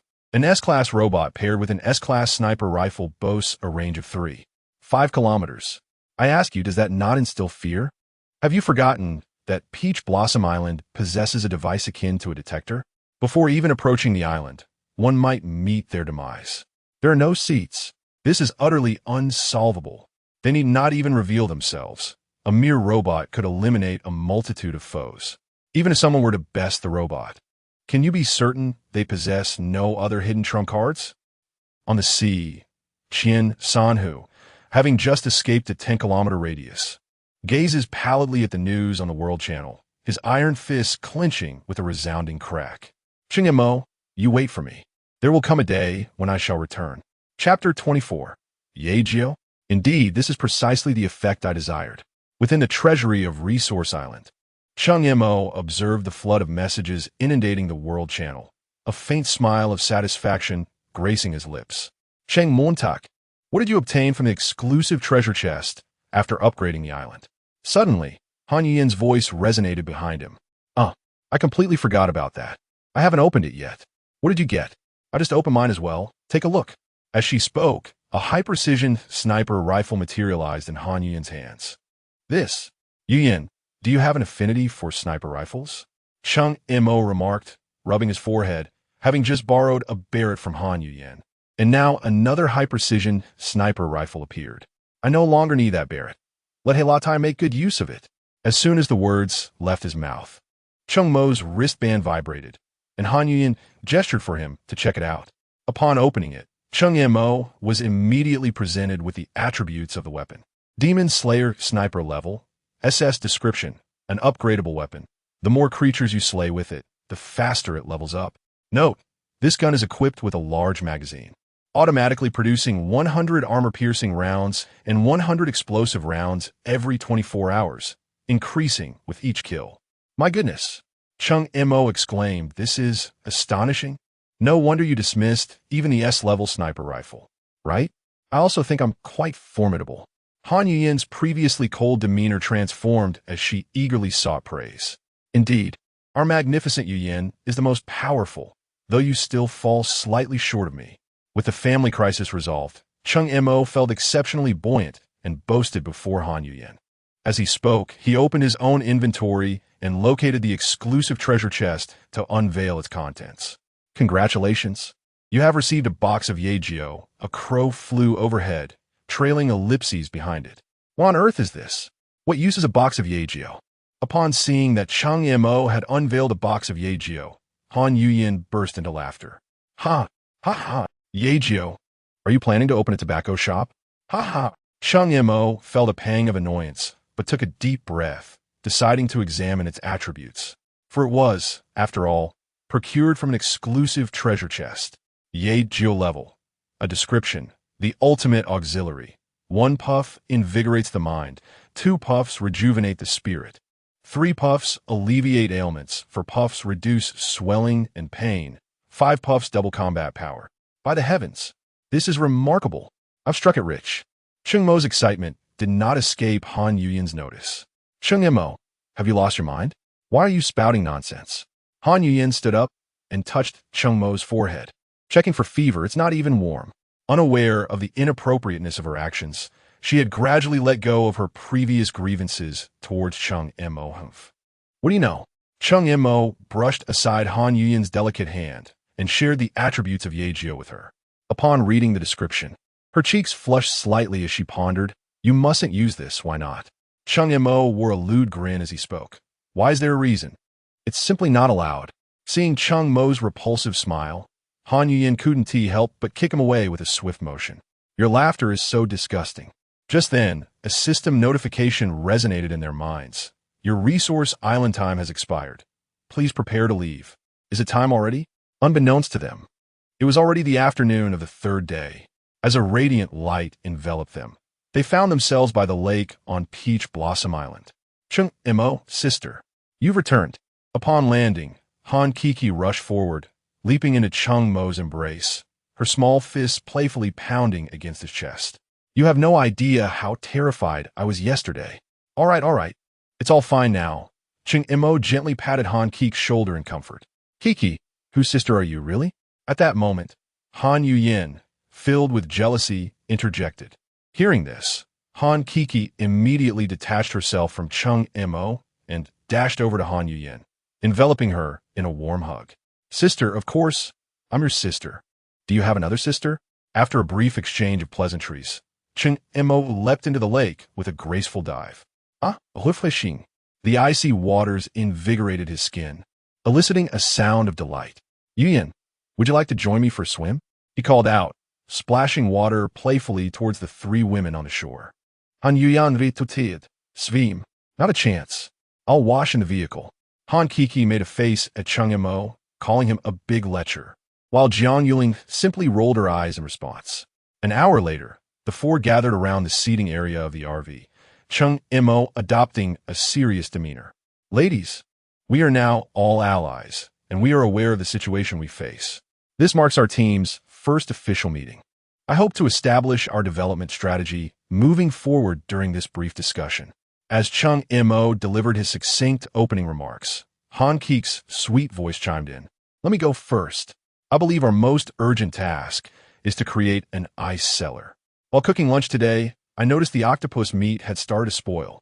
The others nodded in agreement, acknowledging the difficulties of preserving food in such sweltering weather. Cheng Mo, Didn't TU create a troop nest? Han Yuyen proposed. I think we should utilize it immediately. Furthermore, our island can accommodate 30 members, yet we are currently only 4. We must address this matter urgently. Han Yuyen calmly assessed the personnel issue, recognizing that as the island expanded, manpower would inevitably become paramount. Agreed, this needs to be prioritized. Island Master, I also have a concern. Our storage space is insufficient.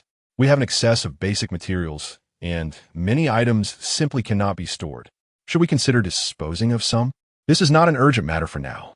Once our island expands further, I intend to construct a villa, although it necessitates a considerable amount of foundational resources.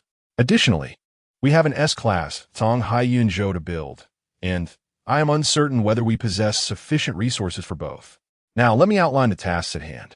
First, excavate an ice cellar for food storage. Second, establish troop nest to recruit personnel. Third, upgrade the island and create the villa. Fourth, construct the Tong Haiyun Zhou. Am I correct in this assessment? Cheng Mo inquired, counting on his fingers. Indeed, that is precisely it.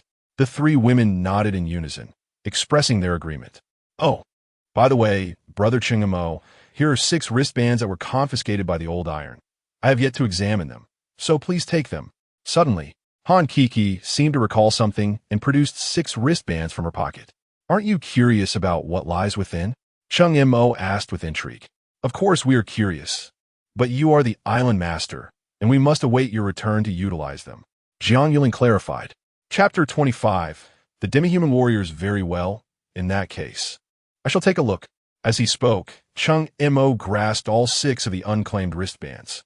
The moment his fingers brushed against the forsaken wristbands, his own device emitted a notification. Unclaimed wristbands detected 6. Would you like to integrate? This. Cheng Mo was momentarily taken aback, casting a puzzled glance towards Han Kiki, poised to inquire further. Cheng Mo.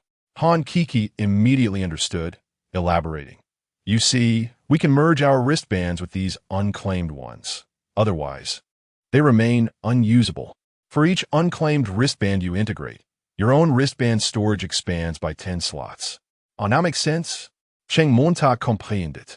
Just as he was about to proceed with the integration of these 6 wristbands, Han Kiki hurriedly interjected. Wait, it will be wise to clear your wristband storage first. No one knows what resources those wristbands contain.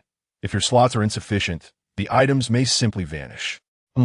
Cheng Mo paused, curiosity piqued. How do you know so many details? Simply check the integration options in your wristband for the explanations. Han Kiki pointed towards his device.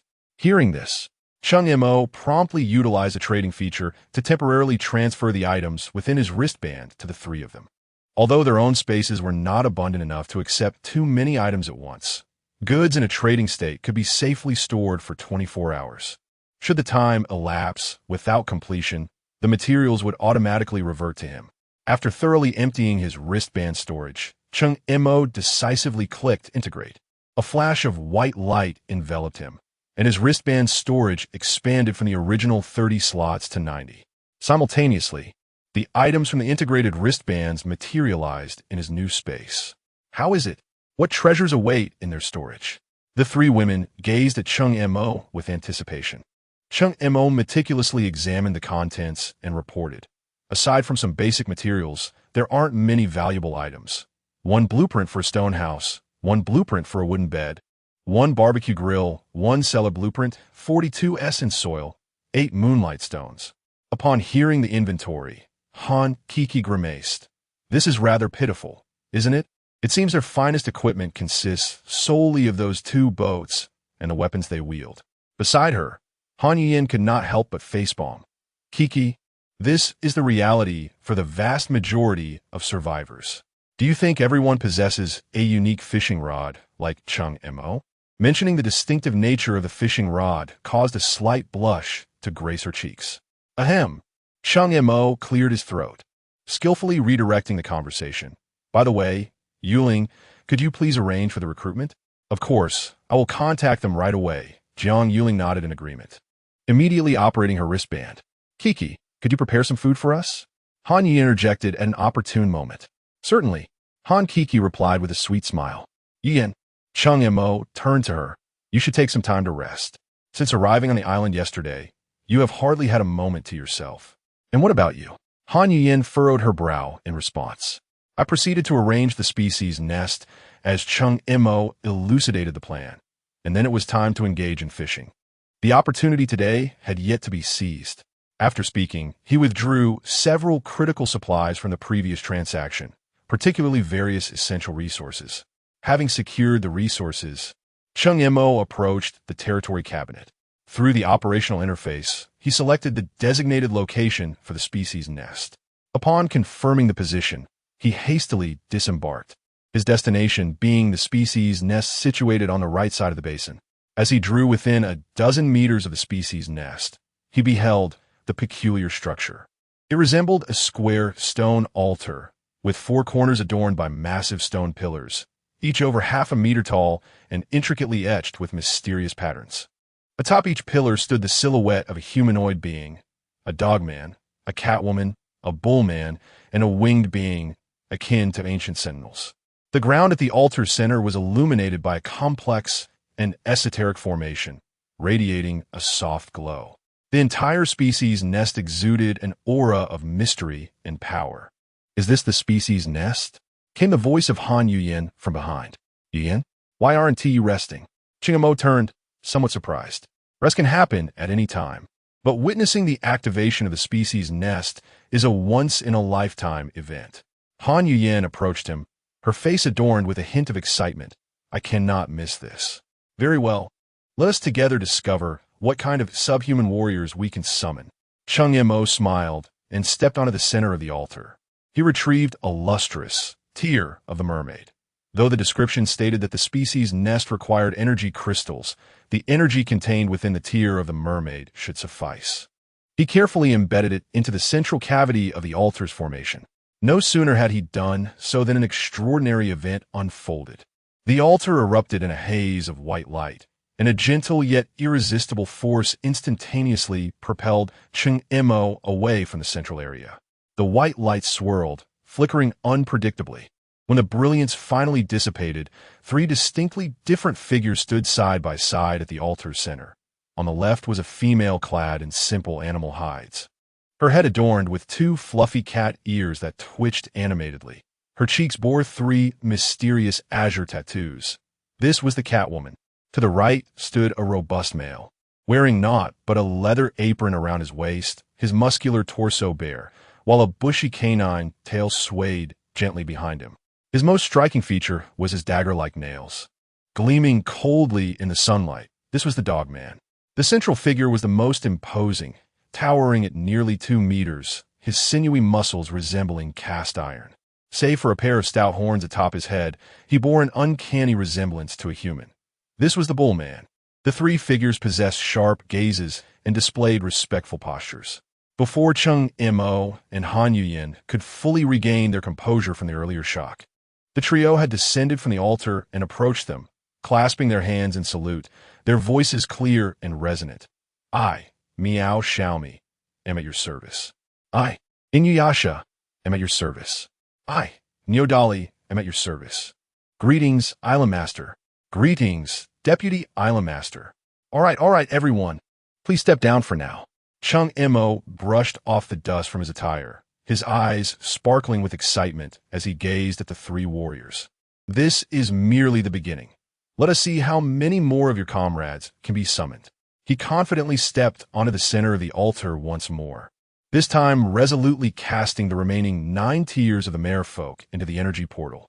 A brilliant white light surged forth, even more intense than before, nearly enveloping the entire altar. As the radiant glow receded like a tide, the altar was now bustling with figures. To his astonishment, 27 newly summoned warriors stood before him. Cheng Mo swiftly surveyed the scene. For additional Dogman warriors, 9 new Catwoman warriors, and 10 fresh Bullman warriors. Furthermore, there were 4 entirely new winged warriors. In total, with the 3 summoned in the initial invocation, Cheng Mo had conjured 30 subhuman warriors using 10 tiers of the merfolk, 5 Dogmen, 10 Catwomen, 11 Bullmen, and 4 winged warriors. The Dogmen and Bullmen were all male warriors, while the catwomen and winged warriors were strikingly graceful females. The emergence of the winged warriors was particularly captivating. They possessed enchanting figures and exquisite features, with magnificent and pure white wings unfurling from their backs, akin to beings from a myth. Among them, one notably tall and elegant winged warrior stepped delicately forward, bowing gracefully. Her voice was melodious and clear. "I am subordinate Yen, here to pay my respects to the Island Master and the Deputy Island Master." Chapter 26. Do Snowwolves Catch Fish? No need for excessive courtesies. Cheng Mo found himself unwittingly adorned with a foolish grin, poised to offer assistance. However, a hand swifter than his own intervened. Han Yuyin, with her delicate fingers, expertly pinched his ear and unceremoniously dragged him backward. "I see you," she exclaimed, her voice tinged with irritation. "Shouldn't you first consider constructing accommodations for the newly arrived warriors?" As she spoke, her pace remained unyielding, relentlessly pulling Cheng Mo in the direction of the caravan. Cheng Mo found himself firmly grasped, though his ear was not in pain. He was quite unable to escape. Once inside the caravan, Han Yuyin thrust him toward the corner where the territory cabinet stood. "Confess honestly, have you been harboring any ulterior motives?" "Absolutely not," Cheng Mo reflexively denied, his gaze evasively shifting away, unable to meet Han Yuyin's scrutinizing eyes. "Oomph. Do you think I don't know your nature?" Han Yuyin bluntly exposed him. "Cat-eared girl, angelic dominatrix. Do you dare claim you have no thoughts at all?" "I hardly believe that." "Sister," interjected Han Kiki, who had been listening intently, curiosity piqued. "What's a cat-eared girl? An angelic dominatrix? Where are they?" Although Jiang Yuling appeared engrossed in responding to messages, her ears perked up at the conversation. Han Yin did not address her sister's inquiry, but instead assigned a task. "Kiki, I have a mission for you. As long as Cheng Mo is active on the island, you must keep a close watch on him and ensure he has no private contact with those subhuman warriors." She was genuinely upset, though she could not articulate the reason. Witnessing Cheng Mo's attentiveness towards other females stirred an uncomfortable feeling within her. "All right, I love this mission, sister." Han Keek's eyes sparkled as she enthusiastically accepted her charge. Meanwhile, Cheng Mo stood by, feeling aggrieved, muttering softly, "Who is truly the island master here?" "What did you say?" Han Yuyin immediately caught his murmur, her gaze sharp as a blade. "Ah, nothing, nothing."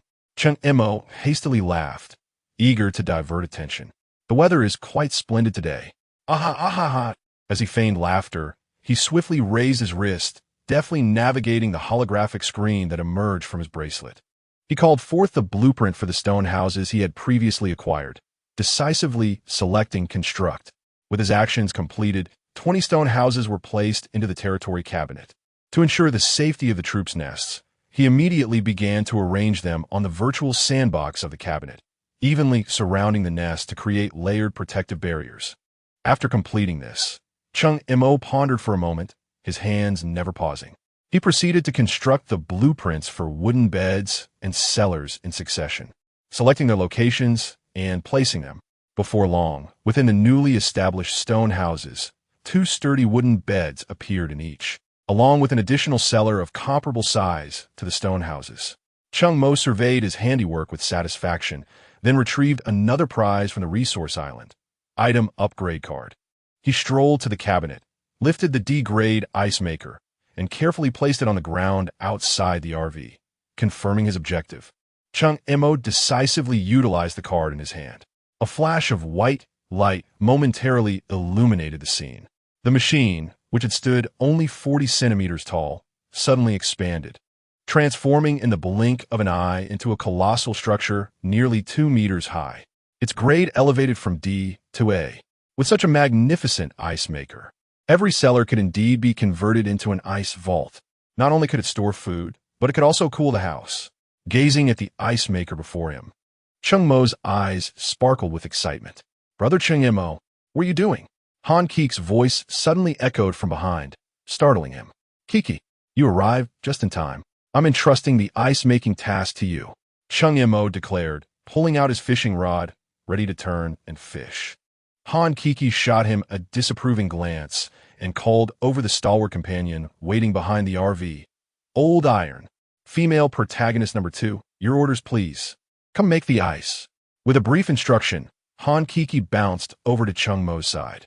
Aren't you supposed to be making ice? Why did you come over here? Cheng Mo inquired, puzzled.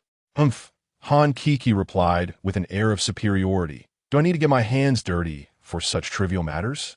Cheng Mo glanced at Old Iron, who was diligently drawing water, a wry smile crossing his face. This little girl is far too adept at evading work. Shaking his head, he focused on casting his line. Congratulations. You have received 100 sets of cotton clothing. Congratulations. You have received 100 sweaters. Congratulations. You have received 100 bags of rice. Congratulations. You have received 20 iron pots.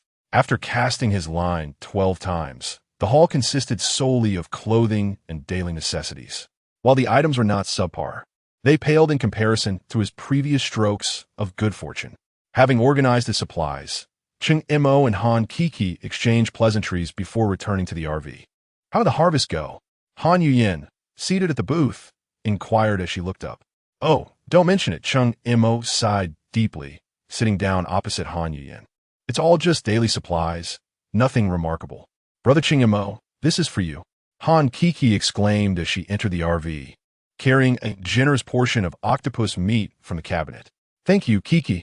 Cheng Mo replied gratefully, diving into his meal. Master, I have something to report. Jiang Yuling approached the aisle and announced. Yes, go ahead. I'm listening. Cheng Mo mumbled with his mouth full.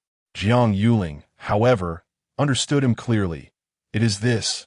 Master, I have contacted 37 island leaders from our District 302, and 3 of them have explicitly expressed their willingness to join Peach Blossom Island. However, we are currently facing a major issue. They lack transportation and cannot reach us. Oh, that's easy to resolve. Didn't we seize a speedboat? Cheng Mo swallowed his food. You can load your territory cabinet onto it, then trade it to them, allowing them to sail over themselves. As long as you remain alive, that boat will always belong to you. Just set a timed usage permission. He continued eating while issuing his instructions. Master, I understand. I will take care of it right away. As Jiang Yuling turned to leave, she added, Master, I suggest you consider the equipment for the demi-human warriors at your earliest convenience. Rest assured, I shall attend to this matter right after our meal. Cheng Mo replied. Having contemplated this issue beforehand, however, he had yet to find suitable weaponry. With few affairs on the island, further deliberation was necessary for specific arrangements. At that moment, a cacophony of voices and exclamations erupted from outside the vehicle.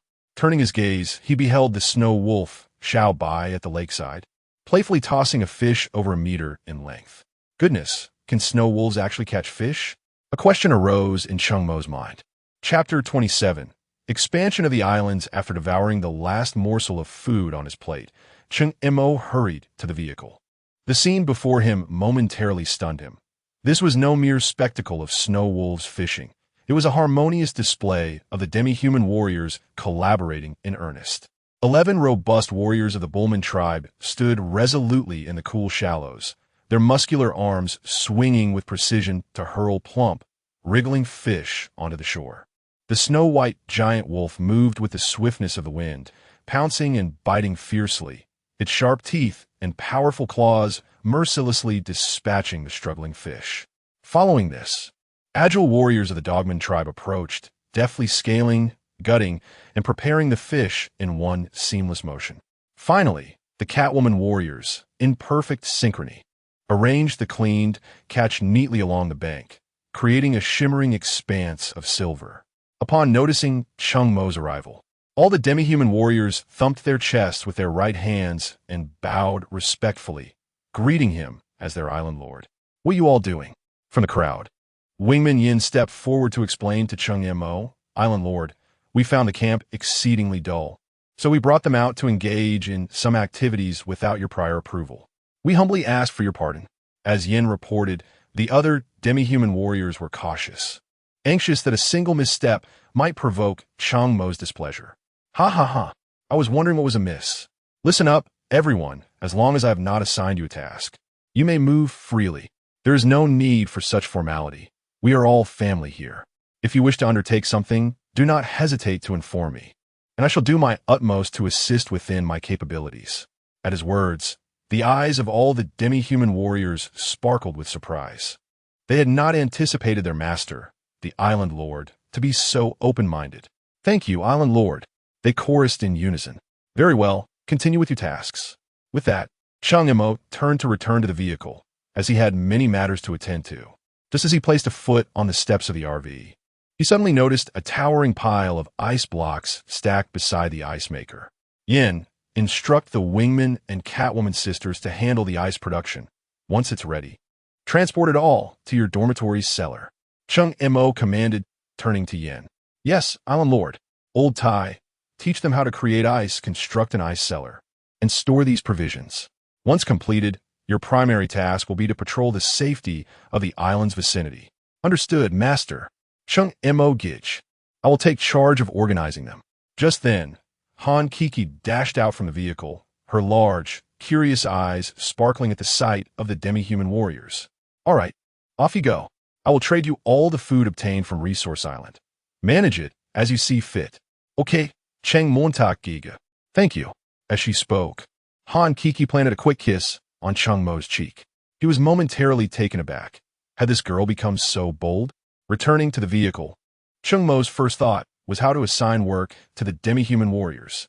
Based on recent observations, the formidable warrior of the Bull tribe exhibits remarkable strength, making them ideal for laborious tasks. Although the canine warriors are few in number, their combat prowess renders them excellent assassins.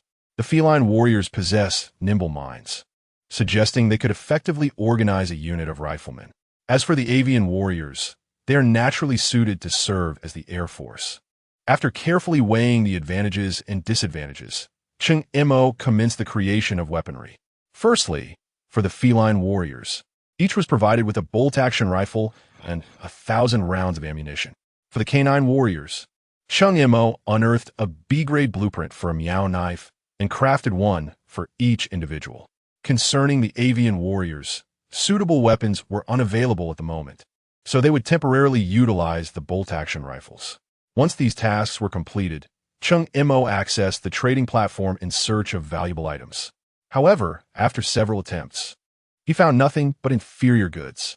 In frustration, he resorted to the World Channel and typed, "Offering for sale: freshwater, wooden houses, stone houses, cellars, only accepting soil, various crystals, and blueprints."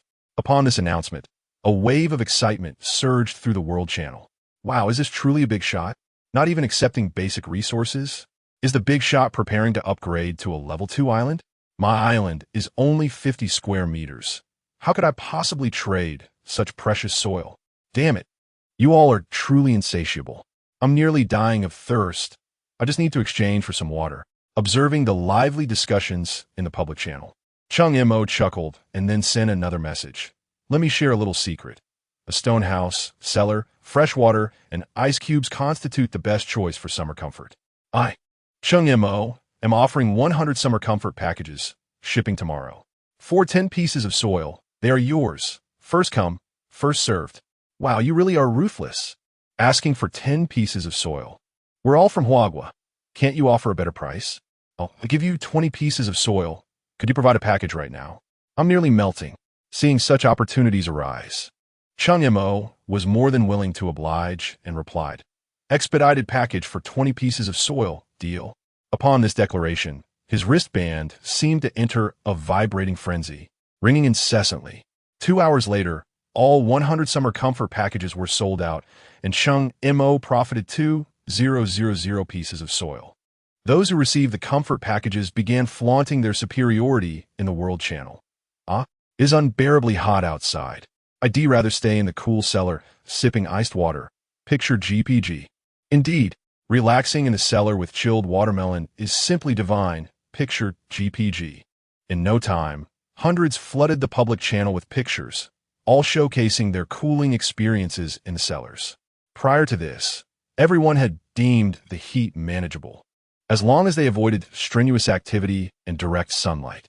However, it is quite astonishing that some individuals are using the precious water they ought to conserve for bathing.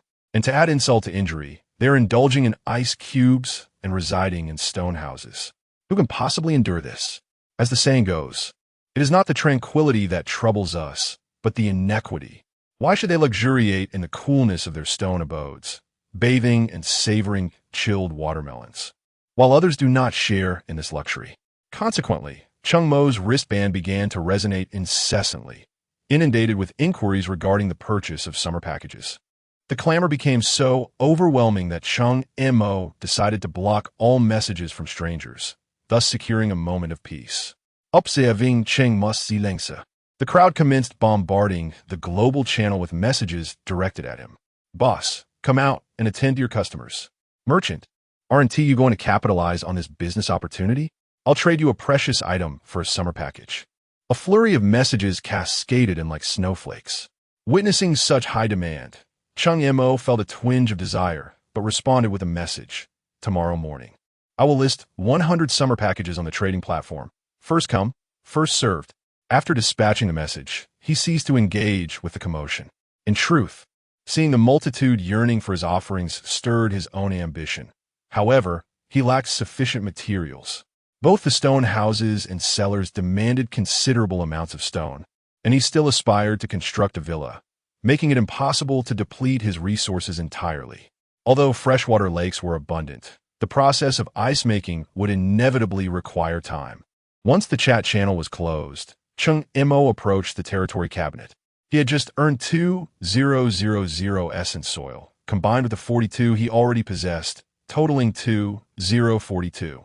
Without hesitation, he placed the essence soil into the territory cabinet, and, as the white light flickered, the island experienced a gentle tremor. Chapter 28. Let Sister enjoy herself. Once the tremor subsided, Cheng Mo eagerly dashed out of the caravan, eager to behold the newly upgraded visage of the island. Indeed, the island's expanse had burgeoned to 711 square meters. The basin's diameter approached 54 meters, and the central lake had widened to 7 meters, entirely fulfilling the prerequisites for constructing a 500-square-meter villa. Cheng Mo swiftly measured the necessary land dimensions and returned to the caravan to gather the requisite building materials from his reserves. In no time, with a radiant flash from his wristband, an exquisite seaside villa was securely placed into his wristband's inventory, albeit at the cost of nearly exhausting the foundational materials he had accumulated over the past few days. He chuckled with suppressed delight as he placed the villa model into the territory cabinet, meticulously selecting its location on the virtual sand table. At the moment his fingertip pressed confirm, the scenery outside the vehicle underwent a dramatic transformation. The trees in the vicinity were entirely cleared away, replaced by a flourishing garden adorned with blooming flowers. A crystal-clear swimming pool occupied the center between the villa and the garden, with bubbling spring water gushing forth from its source. At this moment, the caravan was firmly stationed along the pathway between the garden and the pool. In the garden, a peach tree was adorned with delicate pink blossoms. Wow, what a magnificent villa! A voice of astonishment broke through as Han Kiki returned from the demi-human camp, accompanied by Yin and 2 catgirl warriors. Upon witnessing the opulent villa rising before her, Han Kiki's face flushed with excitement as she dashed through the open villa door, her exuberant exclamations echoing from within. Yuling, stop gawking. Come on, let's go inside too. Cheng Mo called out with a smile to Jiang Yuling, who was perched curiously at the car window. The two descended from the vehicle, walking along the path beside the gently rippling pool, which was spanned by a quaint bridge. To the north of the bridge stood the villa's grand entrance, while to the south lay the vibrant garden, beyond which was the imposing courtyard gate. Stepping into the villa, the interior layout unfolded with clarity and spaciousness. The first floor boasted a vast and luminous hall, a cozy and inviting dining area, a fully equipped kitchen, and a practical storage room. The second floor featured 4 luxurious master suites, each with its own en-suite bathroom, an elegant living room, and an expansive 80-square-meter balcony offering splendid views. The third floor housed 4 guest bedrooms, a tranquil study, and a recreational game room. Atop the villa lay a vast array of solar panels, covering over 100 square meters, more than sufficient to meet the household's daily electricity needs with ample surplus. Notably, beneath the villa was a concealed, expansive basement designed to accommodate 8 independent storage units, each measuring a generous 20 square meters. After a cursory tour, Cheng Mo strolled to the immense open-air balcony on the second floor. He casually leaned against the white railing, his gaze fixed upon the shimmering sunlight dancing upon the surface of the pool below. A mischievous smile crept upon his lips as he indulged in a tantalizing daydream. Ah, if only I could savor a cigar and sip a glass of red wine while watching the lovely ladies swim beneath. Now, that would be pure bliss. Cheng Mo. At that moment, Han Keek's melodious voice rang out. I would like to arrange the ice cellar in the basement. This will make it more convenient to access ingredients for cooking. Cheng Mo turned at the sound and saw Han Kiki beaming at him, her smile radiant as a flower. All right, you can manage the storage of these logistical supplies as you see fit. Cheng Mo agreed without a second thought. That's wonderful. Now, brother Cheng Mo, please help me move the ice maker downstairs. Han Kiki blinked her bright eyes and immediately grasped Cheng Mo's arm, gently shaking it. All right. Cheng Mo habitually ruffled her hair, and without hesitation, he leaped. Thanks to the effects of octopus meat, he effortlessly rolled and landed firmly on the ground despite the 4-meter drop. Feeling the surge of vitality, Cheng Mo grinned and proceeded to the caravan, skillfully stowing the ice maker in the storage before turning to enter the basement of the villa. Han Kiki was already waiting there. The basement was designed in a shape reminiscent of a capital I, with 2 rows of rooms flanking a central passageway, at the end of which was a sink. Let's place it here. Han Kiki pointed to a room on the left side of the sink. Brother Cheng Mo, just set it against the wall. Cheng Mo complied, and just as he steadied the machine and was about to turn away, suddenly, Han Kiki pushed him back against the ice maker. A slender arm crossed over his shoulder, resting against the cold surface of the machine. Wait, Kiki, are you walling me in? Cheng Mo was taken aback by the unexpected move, his tone laced with uncertainty. Is there a problem? Han Kiki tilted her head up, a playful smile dancing on her lips as she mimicked a dramatic tone. Handsome, just surrender to me, will you? Ha ha! Her sweet voice paired with such audacious words exuded an inexplicable allure. With a soft thud, Han Kiki hooked her long leg, causing the warehouse door to close with a resounding click. Handsome, go ahead and shout. Even if you scream your lungs out, no one will come to rescue you. She winked, feigning ferocity, though her adorable demeanor lacked any real intimidation.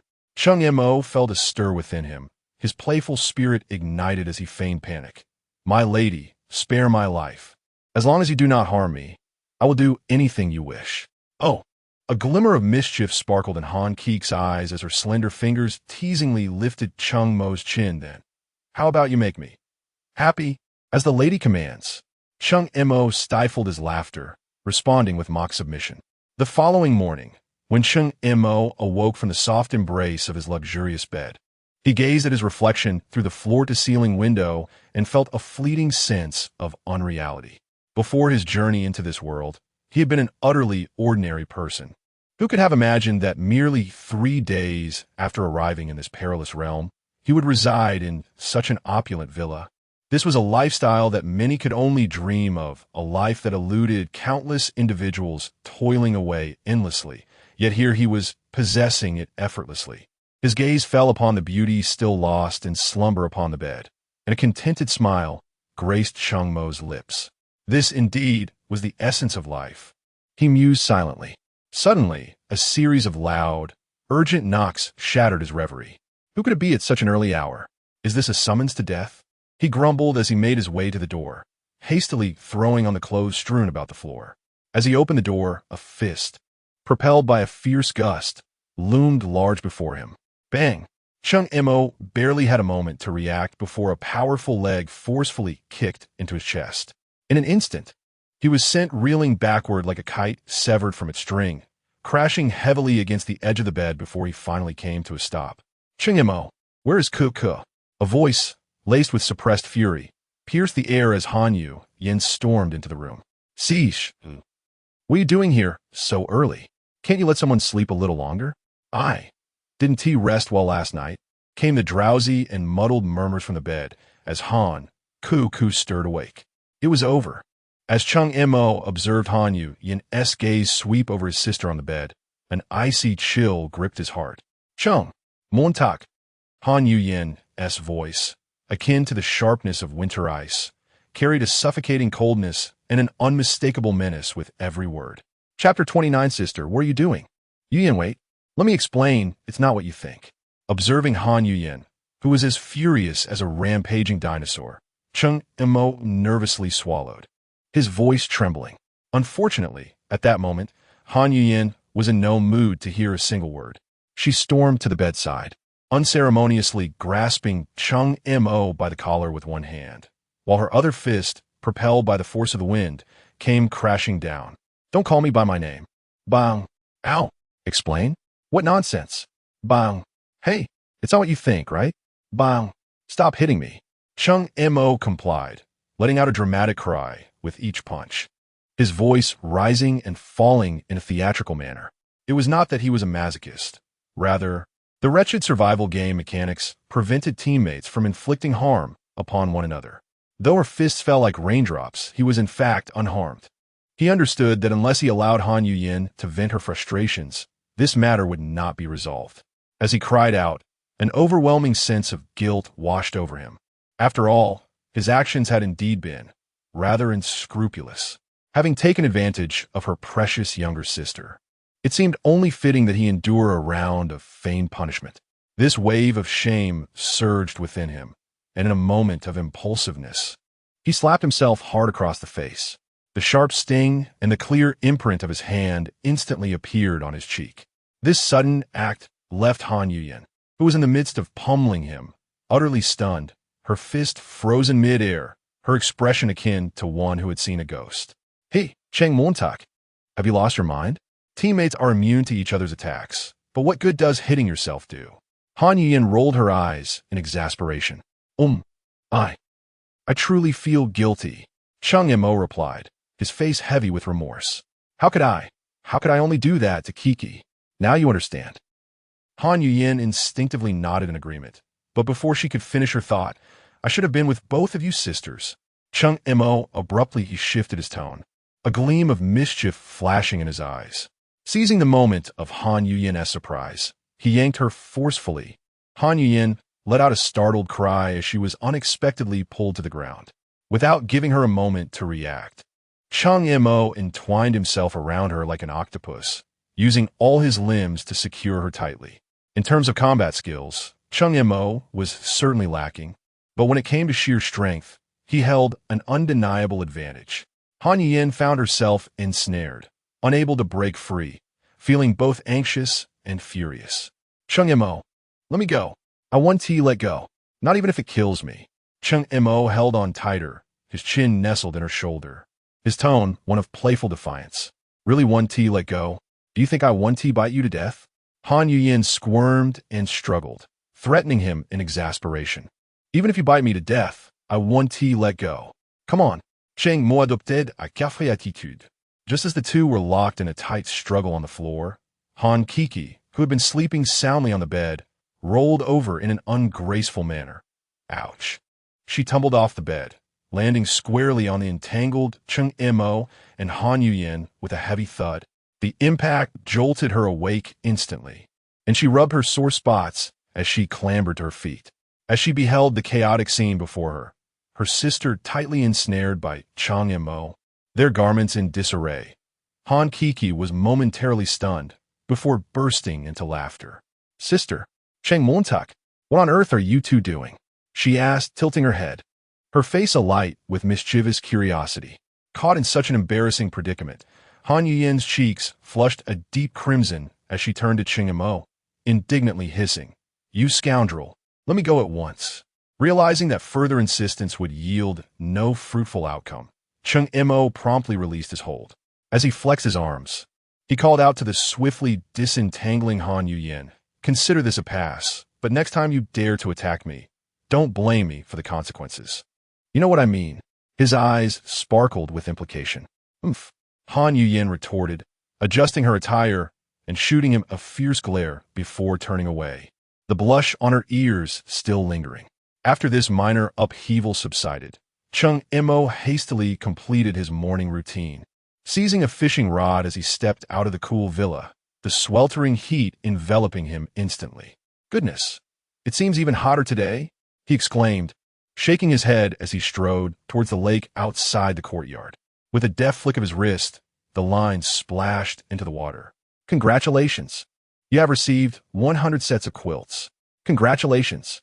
You have received 100 mattresses. Congratulations! You have received 100 boxes of condiments. Congratulations! You have received 20 Maxim machine guns." After casting his line 12 times, he found himself reeling in an array of mundane supplies, the most absurd of which were the 20 B-grade Maxim machine guns. Ironically, most of these items were of little use to him at present, such as the quilts and mattresses, more akin to a thoughtful winter care package. Just as he prepared to reel in his line in disappointment, he heard footsteps approaching from the beach. A group of warriors from the A race trudged forward, bearing boxes of supplies. Island Master, the leader, Yin, reported respectfully, "These boxes have drifted ashore this morning. Please advise on their disposition." "Huh? What led you to the seaside?" Cheng Mo inquired, somewhat surprised. Yin replied, "Master, you mentioned that we could move about freely when there were no tasks at hand, so we want to retrieve these boxes." "Well done. Please transport them to the villa's main hall," Cheng Mo instructed, nodding in approval. Upon returning to the villa, Cheng Mo did not hasten to unpack the newly acquired supplies. Instead, he descended into the basement to store the ice blocks meticulously crafted by the Catgirl warriors the previous night, before tirelessly assembling summer relief kits. Half an hour later, 100 completed summer kits were promptly listed on the trading platform. Only then did Cheng Mo recline comfortably on the sofa, relishing the refreshing breeze from the air conditioning. Contentedly, he opened the World Channel and typed a message. "Brothers, 100 summer relief kits have been listed. Act quickly." Within 2 minutes of sending the message, the trading alerts began to sound incessantly. Every last kit had been snatched up in an instant. The crowd that missed out flooded the World Channel, fervently calling out to Cheng Mo, "Master, where have you gone? I didn't even catch a glimpse. Please restock, Master." Yes, indeed, in the realm of the World Channel, there are 5 billion individuals. Esteemed leader, is this mere 100 a trivial offering? At the very least, we should commence with several thousand sets. "Oh, great one, I implore your assistance. Without this, I shall surely be overwhelmed by the heat. I am willing to exchange a peerless treasure for your favor." The public channel swiftly transformed into a personal marketplace for Cheng Mo's urgent requests. However, such scenes were well within Cheng Mo's accustomed experience. At present, he had no time to engage in banter with these fellows, as he was diligently counting the spoils from the recent transactions. 100 sets of summer attire had yielded a substantial return of 1,010 units of Shirong and 13 schematics. Upon closer examination, he was astonished to find that all the schematics were of C grade or higher quality. Cheng Mo scrutinized each schematic, his focus intensifying. Suddenly, his gaze fixed upon one in particular, and a subtle smile crept upon his lips. Indeed, he had uncovered a genuine treasure. Chapter 30. The Opportunity of Qian Sanhu Blueprints for the Little Rain Umbrella. "What? You claim this is not a valuable item?" Cheng Mo scoffed, urging a closer inspection. "Do you comprehend the immense pressure during this extreme time of survival? People require relaxation, yet without safety measures, this could lead to fatal consequences. The worth of this item is incalculable." After assessing today's gains, Cheng Mo returned directly to the mobile home, relocating the territory cabinet to the newly constructed villa's second-floor living room. This signified that the mobile home would henceforth serve merely as a temporary residence during excursions. As soon as the territory cabinet was settled, Cheng Mo unhesitatingly deposited all 1,010 units of resting soil into the cabinet, initiating the island upgrade. The upgrade proceeded smoothly and swiftly. A flash of white light illuminated the surroundings as the core information of the island was updated. Its area expanded from 3,711 square meters to 4,721 square meters. Almost instantly, as the island's expansion was completed, a chilling notification resonated simultaneously through the World Channel and within the minds of all survivors. Congratulations to Zone 302's Demon Island for being the first to slay an S-Class sea beast. Reward: 1 iron warship 1,000 units of resting soil, and 1 A-class troop nest.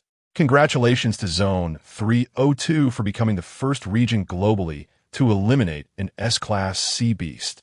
All members of Zone 302 will receive double the resource box rewards. Additionally, the first-level beast tide has been unlocked early. All survivors should prepare accordingly. These two announcements struck like thunder on a clear day, igniting a frenzy across all channels. World Channel, what the heck? Is Zone 302 cheating? The first to kill an A-class sea beast, the first to upgrade their territory. And now the first to take down an S-class beast? Wait, both the A-class and S-class beasts were slain on Demon Island. Same island owner. This is infuriating. Why should they reap all the benefits? Double resources. Get real upstairs. They may be enjoying themselves, but the first-level beast tide has been unleashed. I currently lack even decent weapons. Forget about facing a beast tide. I can barely handle a regular sea beast. Zone 302 channel. Oh my goodness. The boss of Demon Island. Please, show some humanity. You wiped out the new players, and now the beast tide is raging because of you. Exactly. Can't you learn from the neighboring Peach Blossom Island? They upgrade without causing these cascading disasters. By the way, is that boss of Demon Island the same Chien Sanhu who previously wielded a Gatling gun? I remember he once invited me to team up against Peach Blossom Island. Yes, that him. The other two islanders fell, and he was the only one who escaped alive. Wow, this person is terrifying. At that very moment, while the world and local channels were flooded with astonishment, skepticism, and complaints, the eye of the storm, Chien Sanhu himself, lay sprawled on the disheveled beach, as though all his strength had been drained. Covered in blood and utterly exhausted, he collapsed beside the colossal corpse of a fearsome beast, a jade-backed dragon, adorned with sharp horns and three-toed claws. The terrifying dragon's kiss, once capable of rending steel, now gripped tightly onto a severely twisted and deformed creation, the infamous blue fire Gatling that had brought Chien Sanhu fame. The gun barrel lay, torn asunder, nearly rendered useless, silently attesting to the horrifying might of an S-rank sea beast. Gasping breaths accompanied by shattered laughter erupted from Chien Sanhu's throat, his eyes ablaze with a near-mad euphoria and ferocity. I have succeeded. Cheng Mo, do you see? Do not think that only you can shine. I, Chien Sanhu, can do it too. It turned out that after his previous failed assault on Peach Blossom Island, Chien Sanhu had fortuitously stumbled upon another island of survivors. Utilizing the overwhelming firepower of the Gatling gun, he easily dispatched the original owner, usurping control of the island. While scavenging for spoils, he was elated to discover a peculiar fruit capable of attracting formidable sea beasts. A mad plan was born. However, he never anticipated that this fruit would summon an S-rank marine monstrosity. The cost was steep. One subordinate lay dead, another gravely injured, and he himself bore numerous wounds, with the Gatling gun nearly in shambles. Yet the outcome was irresistibly alluring. He had created a miracle capable of shaking the very foundations of the survival world. His greedy gaze swept over the steel battleship and the 1,000 units of precious essence soil newly acquired within his wristband. A wave of satisfaction causing Chien Sanhu to tremble with excitement. Just wait, Cheng Mo, the leader of Zone 302, shall be none other than me. Ambition, steeped in blood and pain, swelled evermore. Meanwhile, within the brightly lit living room of a duplex villa on Peach Blossom Island, Han Yuyan set down her belongings, her cool voice tinged with gravity breaking the silence. Cheng Mo, look at the public frequency information. That Demon Island appears to be the same fellow who barely escaped after the last attack on us. During the previous assault, she had been particularly anxious, especially since Han Kiki was still on the island. If the island were to fall, Kiki's fate would surely be dire. Had it not been for the presence of Lao Tai and Cheng Mo's timely shot with the sniper rifle, Peach Blossom Island would have long since succumbed. Indeed, Cheng Mo nodded, his expression darkening. Chien Sanhu, that fellow is undoubtedly a significant threat. With 2 consecutive first kills, and now acquiring a steel battleship and 1,000 units of essence soil, his rise to power is inevitable. A potential rival was expanding his strength at an unprecedented pace. Not only that, but at that moment, Jiang Yuling, just returning from the basement with water, aptly chimed in, handing each of them a bottle. We're the first to upgrade our island, which means under the system's rules, our coordinates are perpetually exposed. Others can find us whenever they wish, and they might strike at any moment, while we remain utterly unaware of their whereabouts. Her analysis pinpointed the most passive key. The enemy lurks in shadows while we stand in light. Yes, the risks are immense. We must prepare defenses post-haste. Han Yuyin immediately concurred, her brow furrowed with deeper concern. With a sigh, Cheng Mo twisted open the bottle and took a hearty swig of the icy mineral water, releasing a long breath. He was acutely aware of his current predicament. However, the arsenal capable of enhancing combat efficacy was indeed limited. The available weaponry consisted primarily of 20 Maxim machine guns, 5 artillery pieces, and 100 bolt-action rifles. As for the combat robots and the Tsang Haiyinzhou, there remained a significant shortage of materials. Cheng Mo pondered that materials could be procured through other means, but the immediate priority was to deploy the existing firepower. Han Yuyin furrowed her brow and offered the most practical course of action. Defense must take precedence. That makes sense.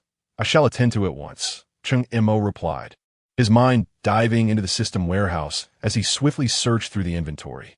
Moments later, his eyes brightened. A nearly forgotten architectural blueprint surfaced amid the chaos. Defensive bunker level, a description, a formidable bastion that renders the territory impregnable.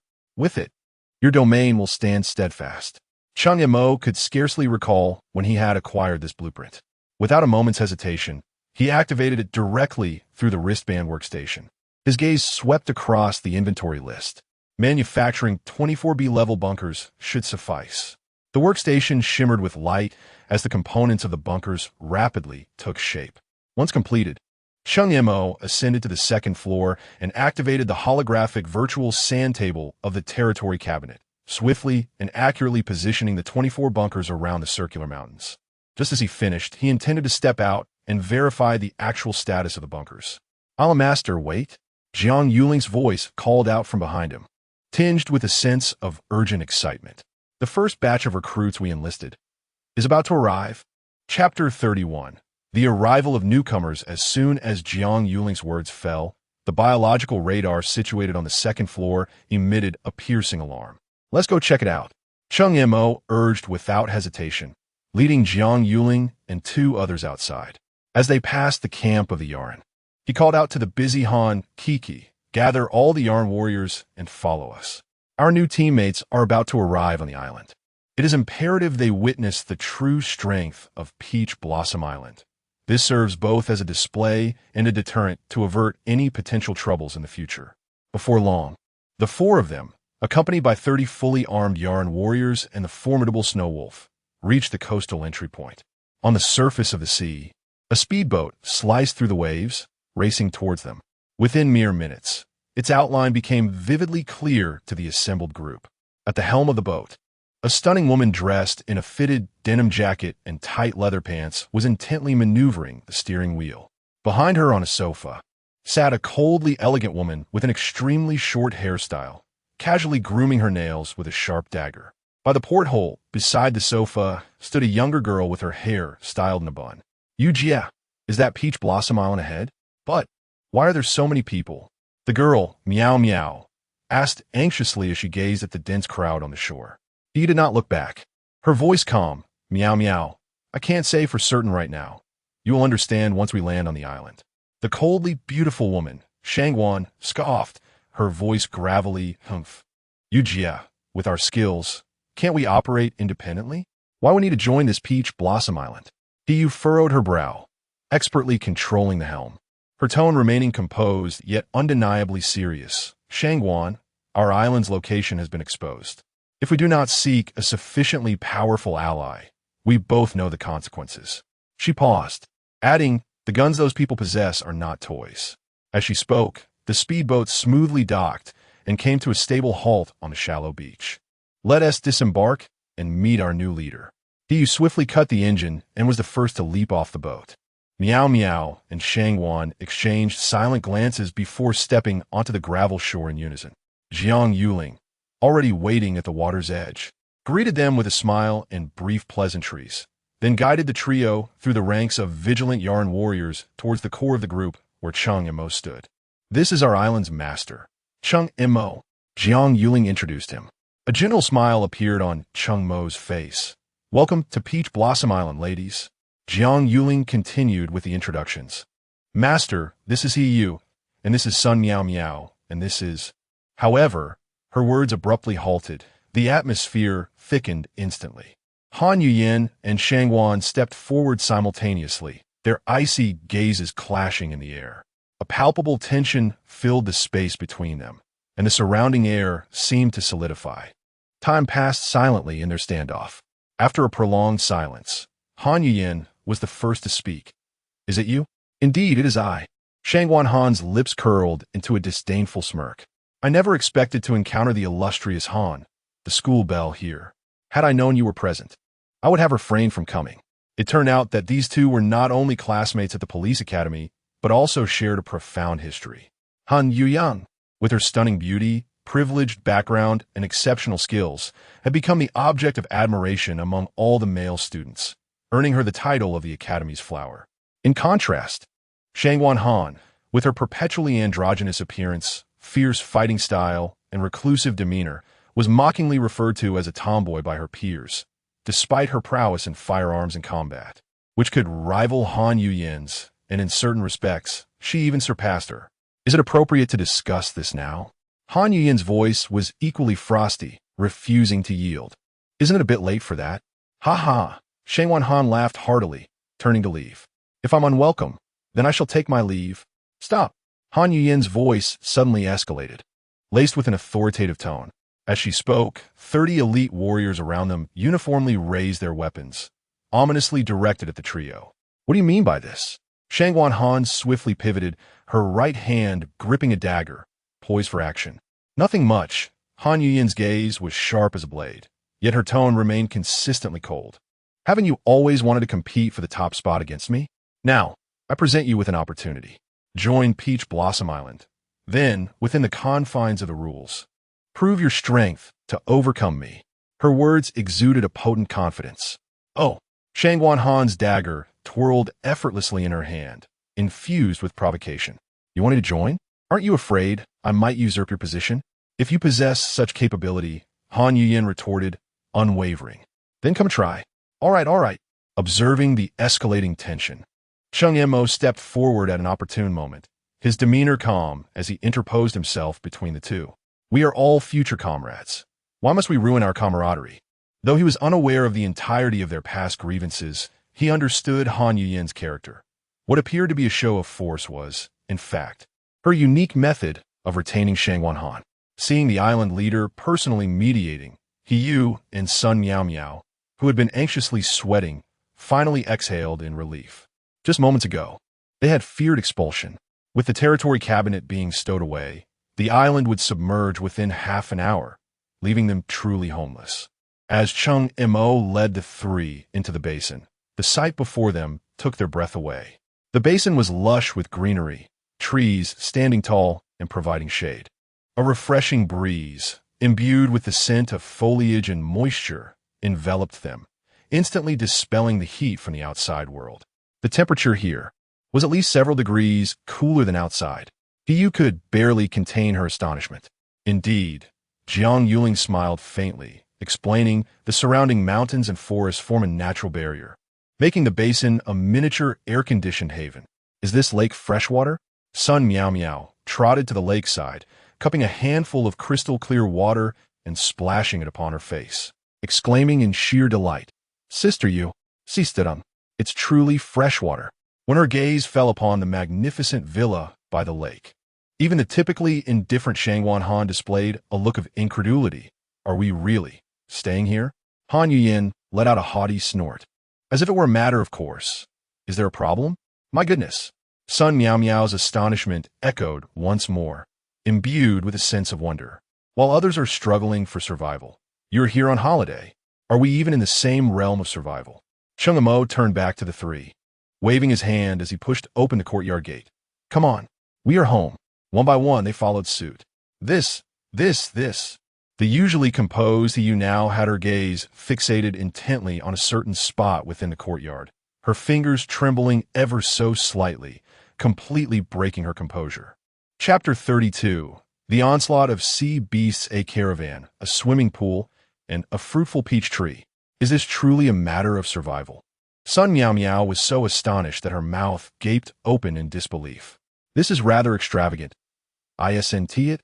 Before she could finish her thought, she plunged into the refreshing pool with a splash. Beside her, Yu hurriedly explained, Island Master, Meow Meow is simply overwhelmed with excitement. Please don't take offense. Not at all. Cheng Mo graciously waved his hand. It's a pool. Everyone is welcome to enjoy. Once they entered the villa, Cheng Mo turned to Han Yuyin and instructed, Yin, please take care of them. I'll go check on the ring-shaped mountains. With that, he turned and departed. Upon reaching the ring-shaped mountains, Cheng Mo's attention was immediately drawn to several newly completed fortifications. Each fortress was 3 stories high, with a basement designed for ammunition storage. The main structure was cylindrical, each floor covering approximately 20 square meters, with shooting holes densely perforating the walls.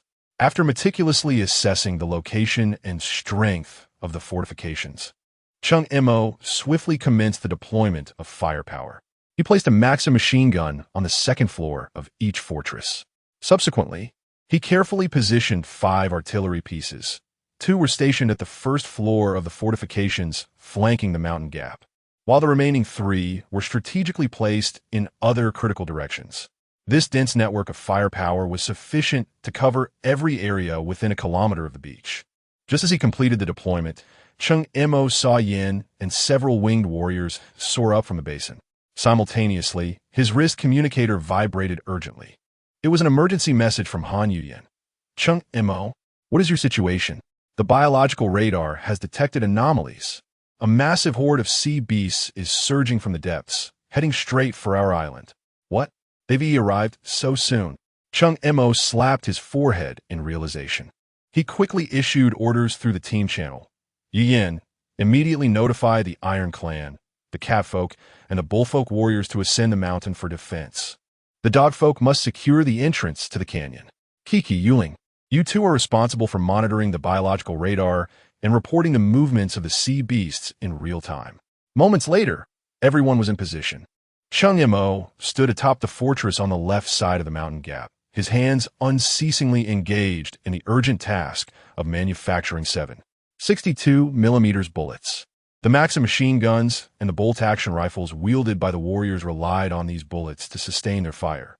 Without ample ammunition, even the sturdiest fortifications would be in vain. Island Master, give me a gun. A hoarse voice called from behind. Cheng Mo turned to find Shangwan Han gazing at him, awaiting a response. What brings you up here? Cheng Mo asked, somewhat surprised. I am a classmate of Han Yuyin. In terms of combat prowess, I am not inferior to her. Shangwan Han asserted her identity with an unmistakable confidence. Very well. Cheng Montak nodded Deep-Sea with a thought. 10 bolt-action rifles and 10,000 rounds of ammunition materialized on the ground. Take a rifle. Guard the firing ports. As soon as he finished speaking, his communicator vibrated furiously again. Han Yuyin's anxious voice came through. Cheng Mo, the sea beasts have reached the shore. Quick, look toward the seaside. Cheng Mo immediately turned his gaze towards the seaside, which appeared tranquil at first glance. Suddenly, a sharp gunshot shattered the silence. Following the sound, he saw Lao Tai standing atop the fortress, his gun steadily aimed at the ocean. Another shot rang out, and this time Cheng Mo finally caught sight of a bizarre splash rising from the water. Lao Tai, he shouted, let them come ashore. It's more advantageous to engage them on the beach. His strategy was straightforward. While repelling the sea beasts, he aimed to collect as many carcasses as possible, for they represented a precious source of meat.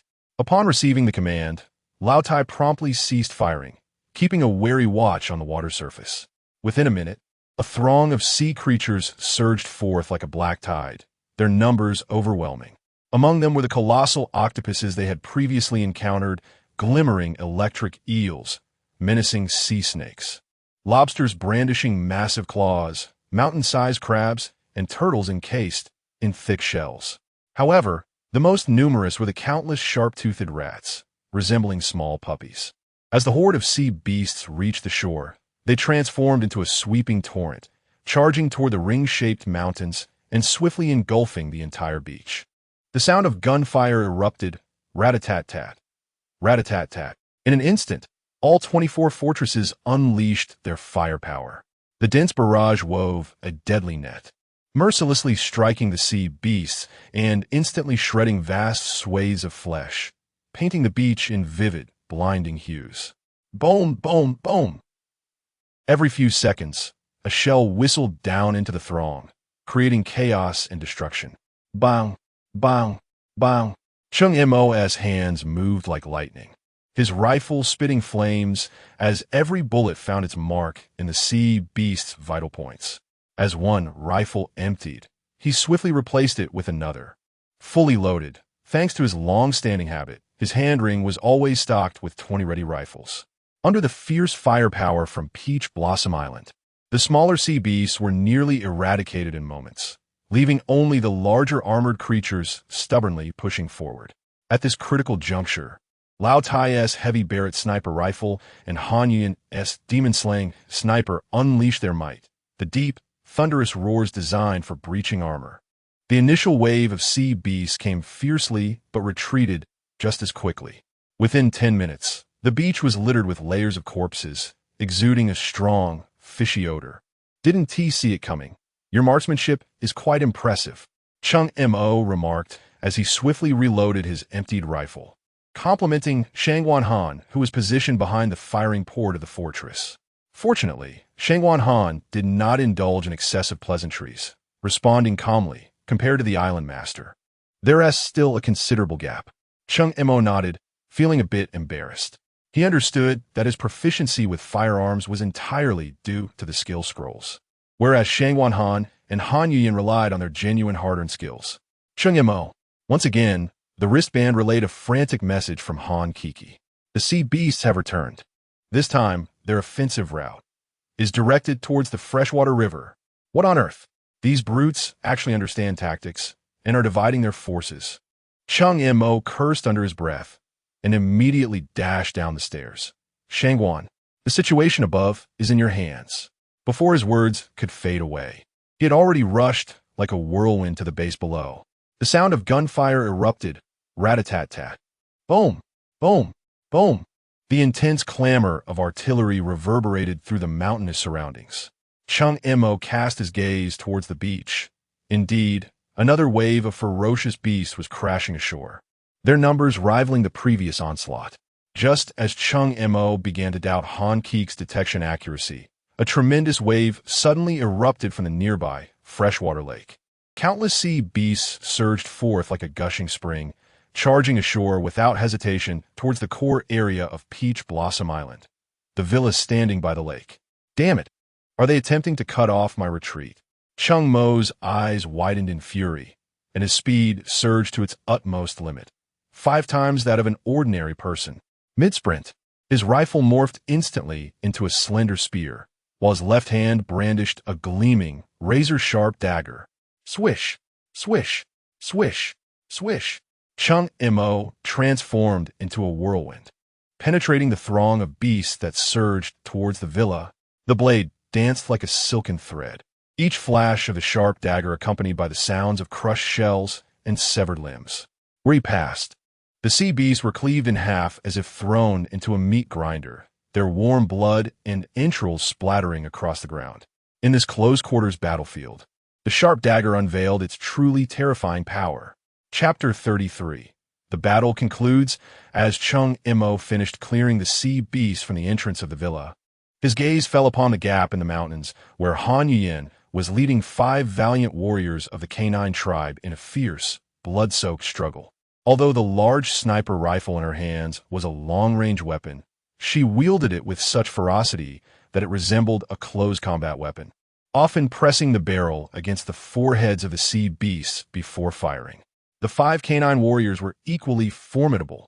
Their machetes flashed like lightning, each strike precisely claiming the life of a sea beast. However, as the battle became protracted, their blades began to dull and fray. Cheng Mo even witnessed one warrior's blade shatter with a resounding clang as it struck the hard shell of a massive lobster. Strangely, the warrior, despite losing his weapon, did not falter. Instead, he unleashed an even more ferocious fighting spirit. His fingers curled and extended, transforming into sharp claws, and with a series of swift, almost ghostly strikes, he managed to sever the lobster's enormous pincers. By heavens, are the canine warriors truly this fierce? Cheng Mo marveled inwardly. In a fleeting moment, his instincts propelled him forward, with his left hand gripping a sharp dagger for offense and his right hand maneuvering the machete for defense. He surged into the heart of the fray like a piercing arrow. Everyone retreat. Fall back to the villa, he commanded sternly, swiftly taking over the defensive line, carving a bloody path for his comrades to cover Han Yuyin and the canine warriors as they hurried back to safety. Moments later, the gunfire in the mountains ceased entirely.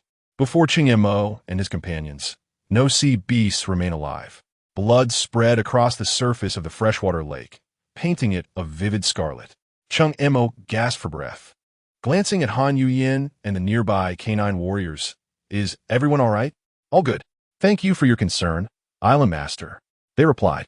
Gazing at the mountain of sea beast corpses piled by the lakeside, Cheng Mo fell into a brief silence. He quietly retrieved a pack of 8x9 from his storage space, followed by a box of matches. With a flick, a flame licked the cigarette. The moment the smoke filled his lungs, a warm current surged through him, sweeping away all fatigue, restoring even the vigor he had expended in the recent battle. Is this the power of an A-grade item? Cheng Montak Mom Ulet. Just then, Han Yin stepped forward and, without a word, snatched the cigarette from his lips. "Didn't I tell you not to smoke?"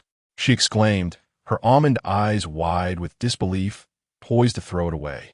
"Wait, don't toss it. This isn't an ordinary cigarette.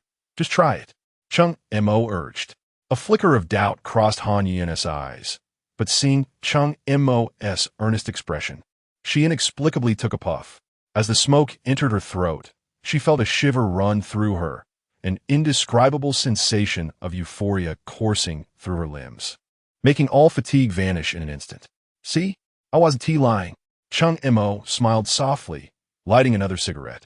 After taking a deep inhale, he extended it towards the still heavy-breathing Inuyasha. "You 5, take turns to try it." "Thank you, Island Master," Inuyasha replied solemnly, clasping his fists in salute before cautiously taking a puff, mimicking the action. As the warmth surged within him and his stamina swiftly restored, a flicker of surprise flashed in his eyes. He took 2 more puffs before passing it to the next warrior. As wisps of blue smoke spiraled upwards, for figures clad in white descended silently before Cheng Mo, Island Master. All sea beasts have been eradicated. There are no signs of life within a 10-mile radius. Shall we commence the battlefield cleanup? The leader, a wingman named Yin, inquired with a clear tone. Let everyone catch their breath first, then reconfirm the perimeter. Cheng Mo commanded with composure. Understood. Yin nodded briskly, raising his hand to signal. The 3 winged warriors behind him instantly took to the skies, darting towards the mountains to relay the orders. Simultaneously, Cheng Mo's communication wristband vibrated. "Brother Cheng Mo, all sea beasts near our island have fallen into silence. It is temporarily safe." "Good. You and Yuling keep watch. Report immediately if there's any movement." Cheng Mo replied before turning to Yin. "Notify all combat personnel to descend and clean the battlefield." He then added in the team channel, all members, except Kiki and Yuling, to participate in the cleanup, prioritizing the identification of edible sea beasts. Received. Understood. With the orders issued, the entire team of Peach Blossom Island sprang into efficient action. By evening, the battlefield was cleared. Cheng Mo and Han Yuyin stood on the steps before the villa, reporting, "We collected a total of 3,951 sea beast corpses in this operation, including 52 high-tier individuals of a rank and above. Our side suffered no casualties. Cheng Mo nodded, his gaze sweeping over the weary yet exhilarated faces of his comrades. Everyone has worked hard. Pass the word. Tonight, a barbecue party in the villa garden. A smile curled at his lips. I have prepared several premium grills and seasonings. More than enough. Great, Han Yuyen responded, her eyes glimmering with warmth. Once arrangements were in place, Cheng Mo returned to the living room sofa on the second floor. He needed to assess the impact of this beast tide. Opening the regional channel, the number of survivors in the upper right corner caught his eye. Cheng Mo's heart tightened. A mere 9,000 individuals remained in Zone 302 before the beast tide, but now only 4,323 were left. Almost half had perished. The channel buzzed with a blend of sorrow and relief. Discussion centered around the fierce defense and the critical role of weaponry. Damn it. My island is only 60 square meters, and 20 sea beasts appeared. 2 teammates are gone. Tears, what the hell? 20 beasts for 60 square meters? We're in trouble with our 110 square meters. Over 100 came. If it weren't for the stone house, we would have been done for. Anger, fear, fortunately, we were prepared. Otherwise, it would have been dire. Watching the flood of messages, Cheng Mo took a deep breath. In the same region, sharing the same nationality, it is only natural to extend a helping hand to those within our reach. After a moment of contemplation, he spoke in the channel. Dear friends, after the calamity, simply surviving is our greatest asset. As the old saying goes, a loss may indeed be a blessing in disguise. Although the beast tide has inflicted significant losses, it has also provided us with ample food reserves sufficient to sustain and facilitate our development. To assist you all in living better, I have decided to provide a batch of defensive fortifications and weapons to the survivors in this region. Upon hearing these words, the channel erupted with excitement. Wow, the great leader is incredible. Long live Cheng Mo. Worship, thank you, great leader. You've saved our lives. Tears of gratitude. The great leader shall endure. Long live the great leader. Amidst a chorus of appreciation and astonishment, curiosity regarding the experiences on Peach Blossom Island naturally arose. Great leader, how many sea beasts did you encounter? Did you manage to withstand the onslaught? Indeed, great leader. How is the situation on your side? Was there no harm? Faced with the surging curiosity, Cheng Mo merely replied in the channel, it was manageable. Just over 4,000, I suppose. Chapter 34. The Barbecue Party Hiss. Hiss, hiss. As Cheng Mo's news was released, the regional channel was instantly flooded with gasps of astonishment. What is happening? Is my achievement 4,000 a lot? Cheng Mo gazed at his wristband, chuckling to himself, his fingers dancing across the virtual keyboard. My goodness, he must be doing this on purpose. Indeed, it's an unabashed display of extravagance.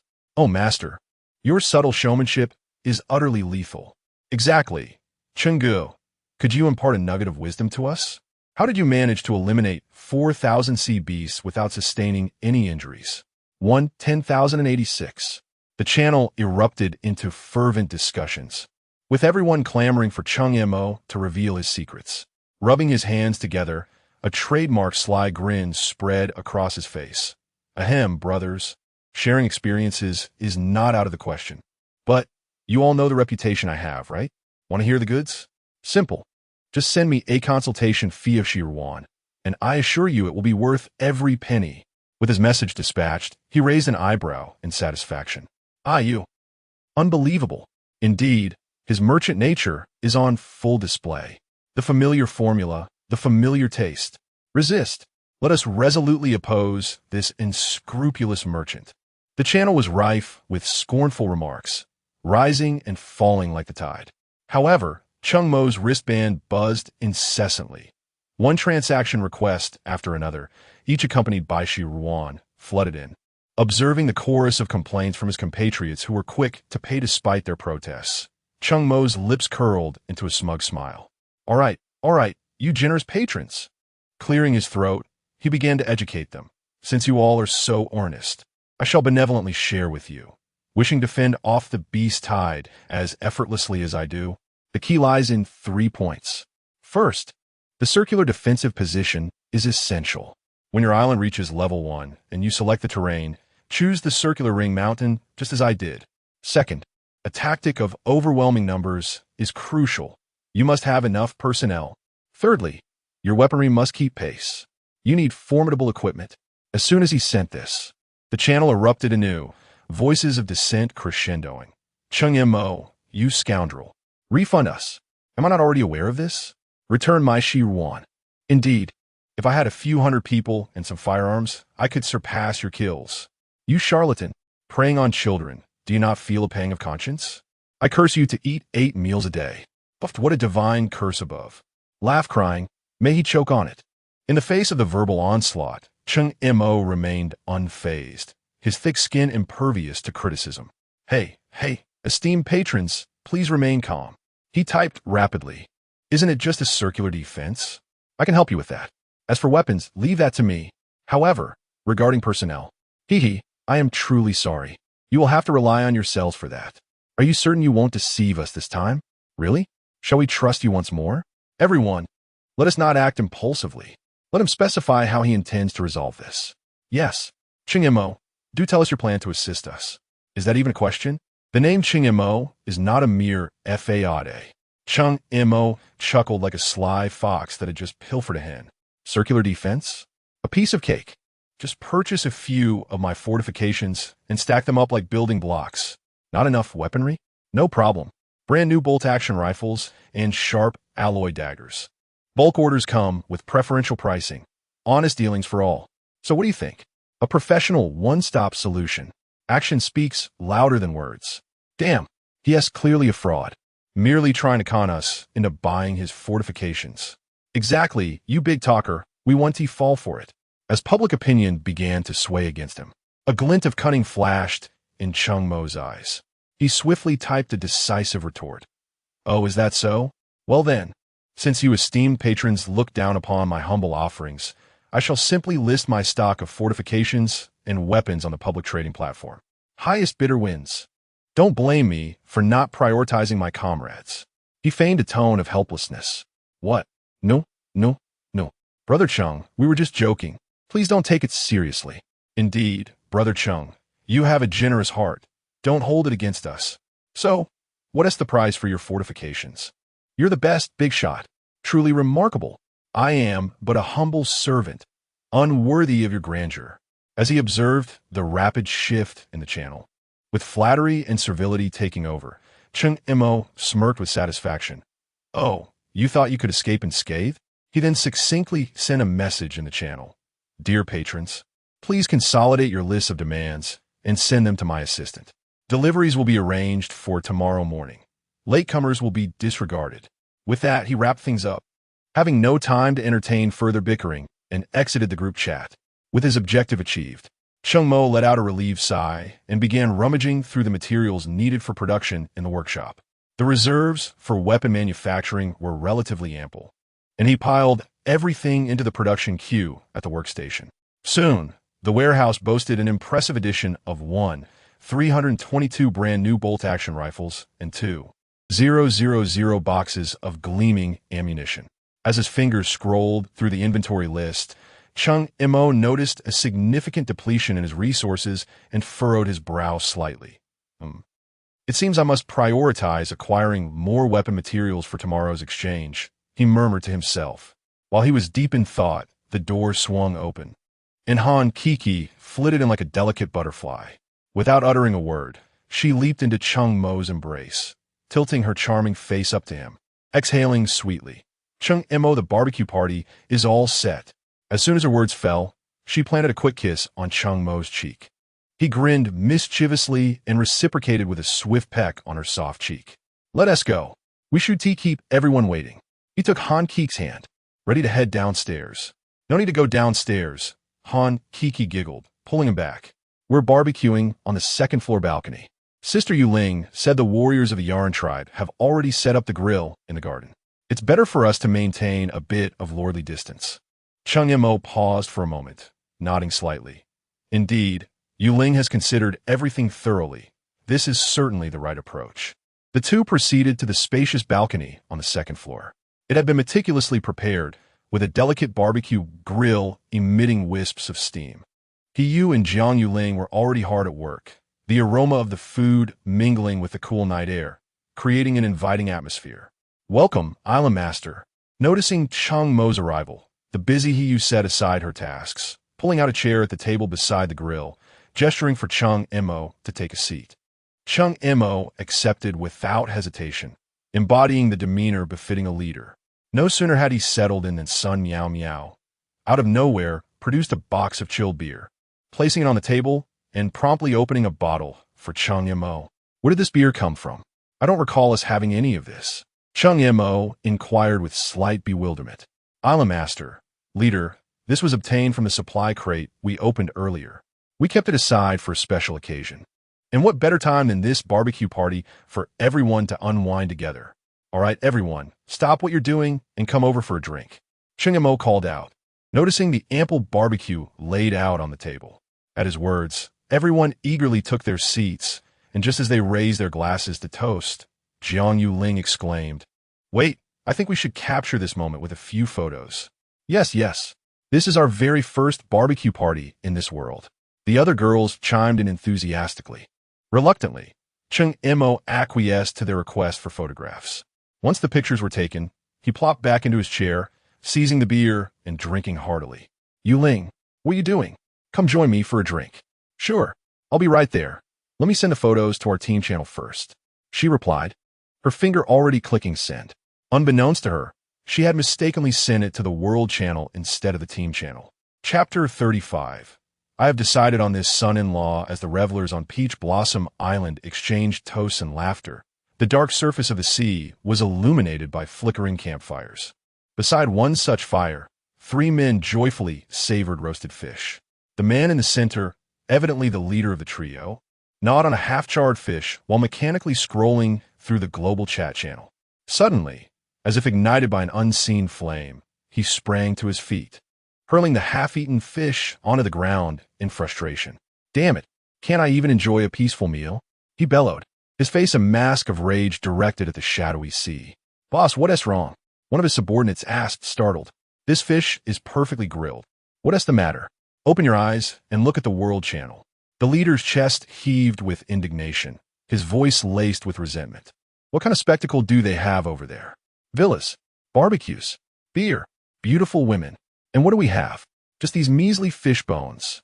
He pointed scornfully at a few small fish drying by the fire. "Barbecue, beer, villas, beautiful women?"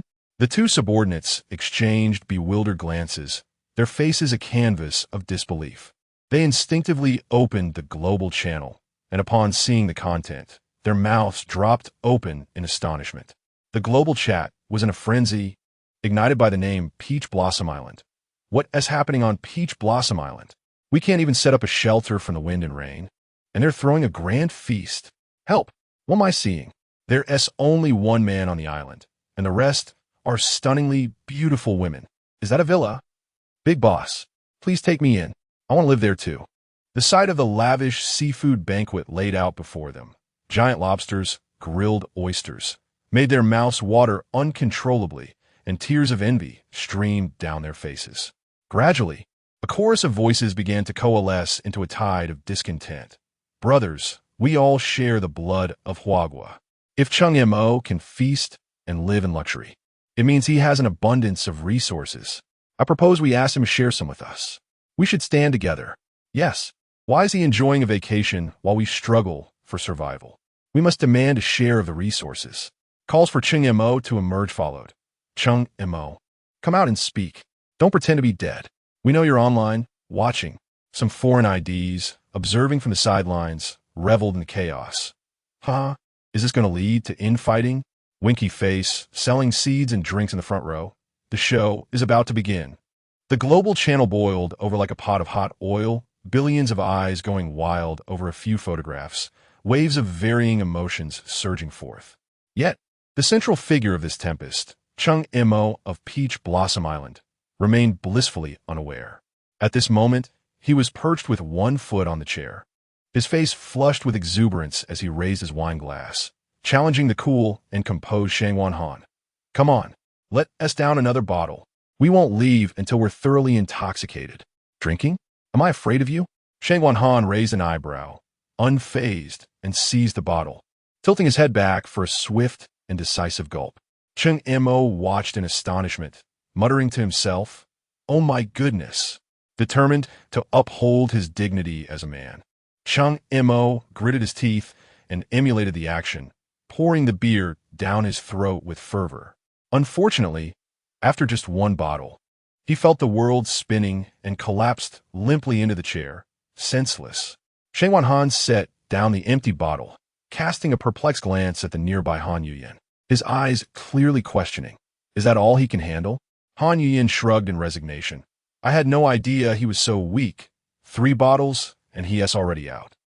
Meanwhile, on a distant island within this vast ocean, in a modest yet sturdy stone house, a gentle-faced, middle-aged woman nestled against the broad-shouldered man beside her. Eagerly raising her wrist, "Old Han, look quickly. Is that Yuyan and Kiki?" The projection screen displayed an image of Cheng Mo alongside the Han sisters at the grand seaside banquet. The man paused his actions, his gaze sharpening as it focused on the screen. Moments later, his hearty laughter echoed through the stone house. "Ha ha! Truly my 2 precious daughters. Dear, where did you find this?" On the World Channel, the photo was sent from the first upgraded island, Peach Blossom Island. Akumahan SSS-level. His brow furrowing as he scrutinized the photograph, his gaze lingering on Cheng Mo's face for a few extra seconds, his tone suddenly turning displeased. "Damn it. This brat he wouldn't dare to take advantage of our 2 precious daughters. Would he?" Before he could finish, his waist was pinched sharply by Han's mother. "Aren't daughters meant to be courted?" She shot her husband a glare. "Weren't you the one who courted me back in the day? Just look at the life Yuyan and Kiki are living now. They're even residing in a villa. I want to interfere with anything else. I accept this son-in-law." All right. Whatever you say, my dear." Han quickly donned a conciliatory smile. "Should you try to contact our daughters?" Han's mother sighed, her gaze dimming. Still unable to get through the system indicates they're not in the same realm. Ever since everyone had traversed into this bizarre world, their wristband IDs had transformed into real names. She had repeatedly attempted to reach her daughters, but each time was met with the cold isolation prompt. The World Channel was functional, yet each person was limited to 10 messages a day, easily overwhelmed by a flood of information. Even shouting at the top of her lungs might not ensure her daughters would see her messages. Never mind, Han sighed heavily, pulling his wife closer. Knowing our girls are alive and thriving is worth more than anything. This cursed place. What will tomorrow bring? Who knows? He murmured, leaning closer to his wife's ear, his voice lowered, tinged with a hint of fatigue, yet imbued with a rare warmth of life. "My dear, it's getting late. Shouldn't we perhaps exercise a bit?" A faint blush crept on Hanmu's face as she playfully smacked him. "You rogue. After all these years, is that all you think about?" Time slipped away quietly, and the clamor of Peach Blossom Island gradually subsided. The night sky remained a suffocating shade of crimson. A cool sea breeze caressed the villa's balcony, where Han Yuyan stood, gazing into the starless abyss of the ocean. The intoxicated Cheng Mo had already been escorted away by He Yu and Sun Miao Miao, his arms draped over their shoulders. Shang Han followed behind them, halting at the doorway. She turned, casting a scrutinizing gaze at Han Yuyan on the balcony, her tone hesitant, yet seeking final confirmation. "Are you certain you want us to proceed this way? Do you have no regrets?" Upon hearing this, Han Yuyan slowly turned her head. She glanced at the unchanging crimson night sky, her expression resolutely firm as she nodded solemnly. "If you wish to live better and truly establish your footing in this world, you must follow my guidance." Her voice was soft, yet it carried an undeniable strength.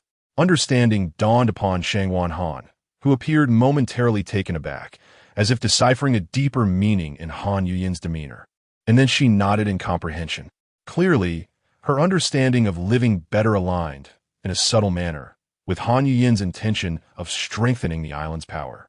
Observing her realization, Han Yuyan refrained from elaborating further. Some matters require no explanation. The outcomes will speak for themselves. As she watched the 3 figures vanish around the corner of the porch, Han Kiki gently approached her sister from behind, her soft hands resting on her shoulders, her tone laced with a hint of melancholy. "Sister, considering our current circumstances, We are already far ahead of the majority. Must we truly go to such lengths? Chapter 36. Dimensional Warehouse Kiki. Han Yuyan did not turn back. Her voice remarkably composed. The rise of Demon Island is an undeniable reality. Although he managed to escape last time, should we encounter him again, the outcome is unpredictable. She paused for a moment, her tone growing even more solemn. Moreover, countless eyes are secretly fixated on the coveted Peach Blossom Island. We must seize every opportunity that could enhance our strength and provide us with a glimmer of hope for survival. Her gaze once again drifted towards the unfathomable Black Sea, as if silently responding to the intangible and looming heavy pressure. The following morning, sunlight streamed through the expansive floor-to-ceiling windows, awakening the slumbering Cheng Mo, rubbing his throbbing temples. He mumbled groggily, "TSK. Did I drink counterfeit liquor? I collapsed after just 2 or 3 bottles." He shook his still dizzy head and tossed aside the covers to rise from his bed. However, as his feet touched the floor, an unusual chill emanated from his lower half. Cheng Mo, puzzled, looked down, his eyes widening in shock. What the heck? Who took off my pants? Was it Kiki? Before his question could dissipate, his gaze inadvertently swept over the disheveled sheets. 2 glaring patches of dark crimson caught his eye. A daring thought instantaneously surged into his mind. Could it be? He promptly summoned the universal fishing rod to check its attributes. His fishing attempts had shockingly increased from 12 to 21. A knowing smile curled at the corners of Cheng Mo's lips. This matter, aside from Han Yuyan, could involve no one else.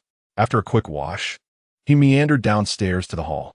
In the living room, 6 women were seated on the sofa, engaged in discussion.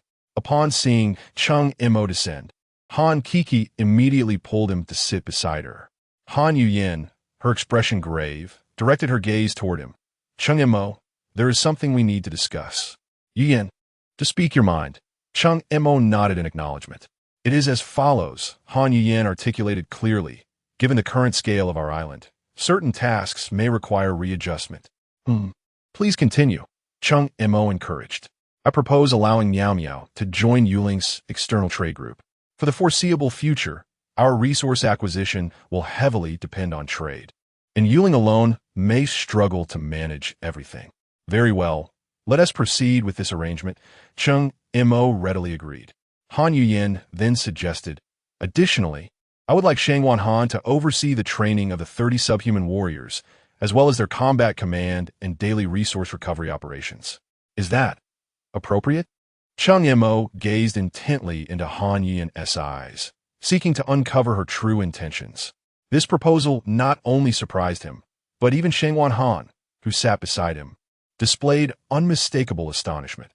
Han Yuyan was granting her such significant authority right from the start. What could her intentions possibly be? Appropriate. Han Yuyan's response was resolute, leaving no room for doubt. Very well, if you deem it appropriate. Cheng Mo ceased to inquire further. Now, you, Kiki, and you, how shall we arrange ourselves? Han Yuyan evidently had a plan in place. He was studying agriculture, and I intended to have her temporarily oversee the island's agricultural planting and aquaculture. As the island expanded and upgraded, self-sufficiency would be the long-term solution. I wholeheartedly agreed with this notion. Cheng Mo nodded, suggesting that Kiki should continue to handle logistics. As for you, just manage this island well. As for me, he flashed his signature relaxed smile, I shall simply continue to be a carefree fisherman. With that, Cheng Mo cheerfully took out his fishing rod and strolled leisurely towards the door. Watching his figure disappear, Shangwan Han retracted her gaze and remarked playfully to Han Yuyan, Our island master seems rather uninterested in wielding power, doesn't he? Han Yuyan cast her a sidelong glance, her expression serene. Enough, we have been rivals for 4 years, and we are well aware of each other's intentions. Cheng Mo is not disinterested. He has placed absolute trust in everyone. As for the reason, her voice softened slightly, meaningfully surveying the crowd. I believe you all understand and need not hear it from me. Although the situation appears stable, we are ultimately viewed as a juicy target by others. Once an opportunity arises, those lurking shadows will undoubtedly rush in to take a bite. At the lakeside, Cheng Mo skillfully cast his first line of the day. Splash! The surface of the water rippled, and a row of ominous silhouettes of off-road vehicles appeared along the shore. Congratulations, you have received 20 UTV all-terrain vehicles. Oh, no random daily necessities today? Cheng Mo muttered as he cast again. Congratulations, you have obtained a blueprint for a semi-automatic rifle. Congratulations, you have received 10 fuel tankers. Congratulations, you have obtained 100 potatoes. Congratulations, you have received a dragon-slaying sword. Congratulations, you have received a dimensional storage. As the 21 fishing opportunities swiftly dwindled, the haul was quite pleasing. At least this time, it wasn't just a collection of daily necessities. Having just finished fishing, Cheng Mo could hardly contain his curiosity and eagerly approached the lakeside to search for the legendary dragon-slaying sword. However, when the blade came into view, his expression darkened instantly. What on earth is this nonsense? What he held was clearly a toy sword made entirely of cheap plastic, with a conspicuous button on the handle. Skeptically, he pressed it. In the name of the moon, I will punish you. Pretty cure. Damn it. Cheng Mo was nearly fuming, angrily throwing it to the ground and savagely stomping on it a few times for good measure. Brother Cheng Mo, what are you doing? Suddenly, Han Keek's sweet and curious voice rang out from behind him. Cheng Mo stiffened, slowly turning around to force a smile. Ahem, nothing much, just practicing my leg exercises. He instinctively stomped down again, landing precisely on the switch, triggering the cheerful and childish electronic voice once more. In the name of the moon, I will punish you. Ha! Han Kiki laughed uncontrollably. Brother Cheng Mo, I didn't know you liked playing with this. After this unexpected interlude, Cheng Mo finally tallied his primary gains. 1 SSS-level dimensional warehouse, 1 B-level semi-automatic rifle blueprint, 10 B-level fuel tankers, 20 C-level UDVs, and 100 C-level potatoes. His gaze fell upon the resplendent SSS-level item, and his heart nearly skipped a beat. He took a deep breath and focused intently on the details. Dimensional warehouse level. SSS description. A 200 square meter otherworldly warehouse, equipped with 10,000 independent storage compartments. Within this space, time is utterly suspended, and it must be placed within a physical structure capable of binding with the territory cabinet. Goodness gracious, this time it truly is a treasure found after an arduous search. Cheng Mo was so elated he nearly jumped up, his face betraying an uncontainable joy. With this, the limited space at home seemed utterly trivial. No longer would he have to worry about the mountains of amassed supplies. Chapter 37. Material shortage. Upon reviewing the attributes of the dimensional warehouse, Cheng Mo swiftly gathered the scattered supplies from the ground into his wristband, turning to dash towards the villa. Brother Cheng Mo, wait for me. Observing Cheng Mo departing without a backward glance, Han Kiki stamped her foot in frustration before hastily chasing after him. As soon as Cheng Mo returned to the villa's grand hall, he noticed that others were still present, and he promptly commanded, "Ladies, quickly clear out the basement." Hearing this, Han Keek's face immediately fell. Brother Cheng Mo, we just worked hard to fill the basement, and now you want to empty it? Yes, it must be cleared immediately. I have obtained something extraordinary, and you will see soon. Cheng Montag spoke rapidly, leaving those words behind as he rushed up to the second floor. Although the others were perplexed, they could not ignore the excitement radiating from his expression, prompting them to act swiftly. Upon reaching the territory cabinet on the second floor, Cheng Mo quickly manipulated the interface, preparing to connect the dimensional warehouse to the territory cabinet. Once the basement was cleared, he would be able to install this spatial treasure without delay. Before long, the 6 companions returned upstairs, each casting curious glances at Cheng Mo. Understanding the situation, the basement had indeed been cleared. He focused intently on operating the territory cabinet. With a hum, the cabinet trembled gently, and a soft white light shimmered as the dimensional warehouse was successfully installed. To his delight, a brand new option appeared on the territory cabinet's interface. Dimensional warehouse. Cheng Mo could hardly contain his eagerness and called out, "Ladies, quickly, transfer all the supplies from your wristband warehouses into this dimensional warehouse." Though they were filled with questions, their trust in Cheng Mo left no room for hesitation, and they eagerly approached to operate the transfer. Once everyone had finished, Cheng Mo likewise transferred all items from his own warehouse. Upon inspection, Cheng Mo's joy was palpable. This dimensional warehouse not only possessed vast space, but also formidable functionality. It automatically categorized and organized the supplies placed within, even supporting a search feature. Simply by entering an item's name, relevant information would be immediately displayed. To his astonishment, the combined inventory of the 7 members from Peach Blossom Island, along with the original stock within the territory cabinet, occupied less than 300 slots. Cheng Mo swiftly navigated the interface to set permissions. "All right," he announced to his companions. "I have established corresponding permissions for each of you. From now on, everyone may only access supplies according to their designated permissions, though storage will remain unrestricted. Henceforth, aside from your personal weapons, equipment, and a few necessities, please place all resources into this warehouse." Any objections? No objections. They chimed in unison, their voices brimming with curiosity and anticipation for this superlative warehouse. "Excellent. Now, let us each test our operational permissions. Should you discover any issues, inform me at once." Cheng Mo waved his hand decisively. A gathering of individuals encircled the territory cabinet, taking turns to operate and test the system. Once they confirmed their permissions were correctly set and the operations flowed seamlessly, they dispersed, content with the new features. After their departure, Han Yuyan approached Cheng Mo with measured steps.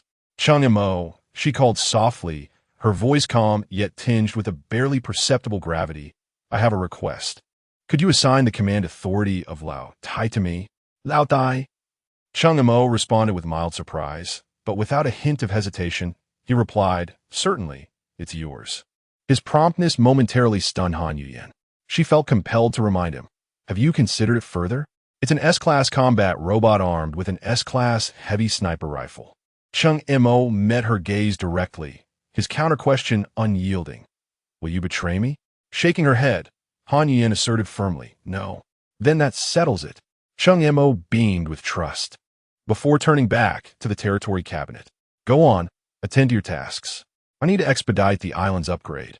Last night, I fortuitously acquired over 4,000 units of essence soil." He chuckled, unable to mask his pride. Watching his retreating figure, a tumult of emotions surged within Han Yuyan, eventually coalescing into a barely audible sigh as she silently departed. A soft vibration accompanied by a low hum reverberated through the air, signaling the expansion of the entire island. Moments later, the tremor subsided, revealing a staggering island area of 7,859 square meters on the territory cabinet. Cheng Mo ascended to the second-floor balcony to survey the scene below. The courtyard within the walls remained exquisite, yet beyond the confines. The freshwater lake had widened to just over 10 meters, while the diameter of the circular basin had stretched nearly to 80 meters. After a cursory examination of the island's transformations, Cheng Mo returned indoors to strategize the next phase of development. He reviewed the blueprints and equipment at his disposal to enhance his capabilities. B-Class Semi-Automatic Rifle Blueprint, S-Class Iron Curtain Sentinel Combat Robot Blueprint, S-Class Song Hai Yunzhou Blueprint. The materials required for the semi-automatic rifle were commonplace, leaving no room for hesitation. He proceeded with its creation. After a series of operations at the wristband workstation, a brand-new semi-automatic rifle, gleaming with a cold light, materialized in Cheng Mo's hands. Its design bore resemblance to the Garand, most notably featuring a protruding curved magazine beneath the barrel, capable of holding 20 rounds, utilizing the existing 7.62mm full-size rifle cartridges, perfectly compatible with the current bolt-action rifle and heavy machine gun ammunition systems. Satisfied with his new weapon, Cheng Mo weighed it in his hands before efficiently storing it in the wristband's repository. He then proceeded to examine the details of the remaining 2 S-Class blueprints. Blueprint, Iron Curtain Sentinel, Level, S-Class Description, a versatile ground combat mechanical unit with exceptional environmental adaptability, all-terrain combat robot. Material requirements, alloy 50, nanofiber 10, electronic components 5, energy crystal 5, blueprint, Shanghai Yunzhou Level, S-Class Description, an oversized amphibious strategic vehicle platform, integrating combat, transport, and survival functionalities. Material requirements: dragon bones 100, eternal ironwood 100, floating stones 50, energy crystals 100, alloys 500. Note: existing large vessels can be utilized as a foundation for partial upgrades, potentially conserving some original material demands. As he scrutinized the material list, Cheng Mo's brow furrowed in concern. He swiftly assessed his current inventory.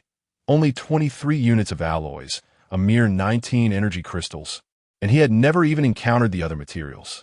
The vast shortfall. What to do? A wave of frustration washed over him.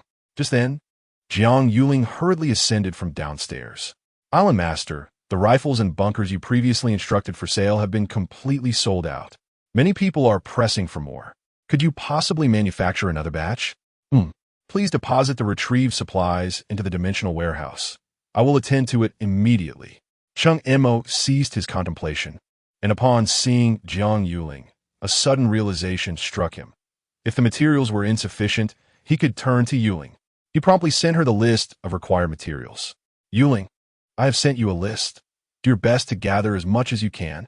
Just as Jiang Yuling, who had just concluded her previous tasks, glanced at her wristband notification, she exclaimed, I know where to find dragon bones. Chapter 38. Exploring Dragon Valley. Where can dragon bones be found? Cheng Mo's pupils abruptly constricted, and he sprang from the sofa, seizing Jiang Yuling's wrist with fervor in his voice. Clarify this matter.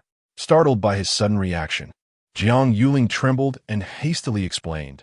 Island Master, someone contacted me earlier, wanting to exchange a Dragon Valley teleportation scroll for 100 sets of fortifications and rifles, but I refused, thinking his demand was utterly exorbitant. Is that so? Cheng Mo's eagerness waned, replaced by confusion. He released her hand and returned to the sofa. Yuling, are you not aware of the scroll's value? Island Master, I am fully aware, Jiang Yuling quickly interjected, her tone laced with a merchant's shrewdness. Precisely because I understand its worth, I must negotiate a lower price. His offer is far too steep. Well said. Cheng Mo instantly grasped her strategy and promptly commanded. Contact him immediately, by any means necessary. I want that scroll in my possession within an hour. Understood. Jiang Yuling assented without hesitation. Cheng Mo waved his hand dismissively. From now on, refrain from calling me Island Master. It sounds awkward. Just call me boss. Yes, boss. Jiang Yuling promptly complied, turning to manage the communication. Once Jiang Yuling concluded her business, Cheng Mo swiftly called Han Yuyin through the team channel. Yuyin, prepare yourself. We have an urgent situation and must depart at once. As he sent the message, he continued his work, retrieving a plethora of materials from the dimensional warehouse and deftly operating the workstation on his wrist to commence the creation of the necessary fortifications and rifles. Soon, hurried footsteps echoed from the staircase. Han Yuyin appeared on the second floor, accompanied by Shangwan Han, her gaze sharply fixed on Cheng Mo. Cheng Mo, where's our target? Without lifting his head, Cheng Mo remained engrossed in his tasks. Yuling is currently in contact with the other party. It is likely still related to the Resource Island mission. Ensure your home is secure. We can leave at any moment. Understood. Han Yuyan replied succinctly. Before her words had fully settled, Jiang Yuling dashed over, excitement radiating from her. Boss, we sealed the deal. 75 sets of fortifications and rifles. Well done. The equipment is in the dimensional warehouse. You may retrieve it directly, Cheng Mo confirmed. Moments later, Cheng Mo held in his hand a scroll emanating an ancient aura. Dragon Valley teleportation scroll level. S description, upon use. It can transport one to Dragon Valley. Duration, 24 hours. Maximum number of transports, 5 people. After sharing the scroll's attributes with Han Yuyin, Cheng Mo inquired, how shall we allocate our personnel? Han Yuyin pondered briefly before responding in a low voice. The barren ammunition is depleted. An old iron is of little use remaining at home. Bring him along. Shangwan Han will be tasked with guarding the island to prevent any unforeseen incidents. Additionally, we shall take Yin and 2 warriors from the Canine clan.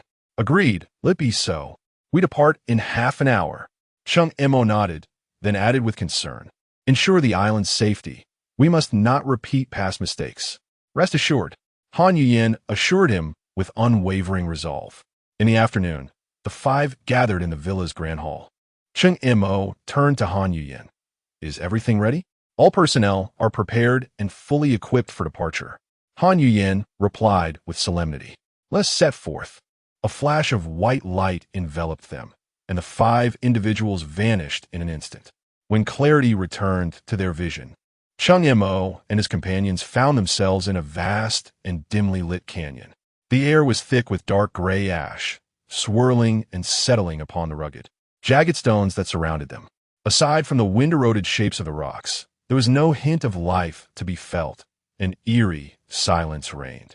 Is this the Dragon Valley? Cheng Mo surveyed his surroundings, a flicker of uncertainty crossing his mind.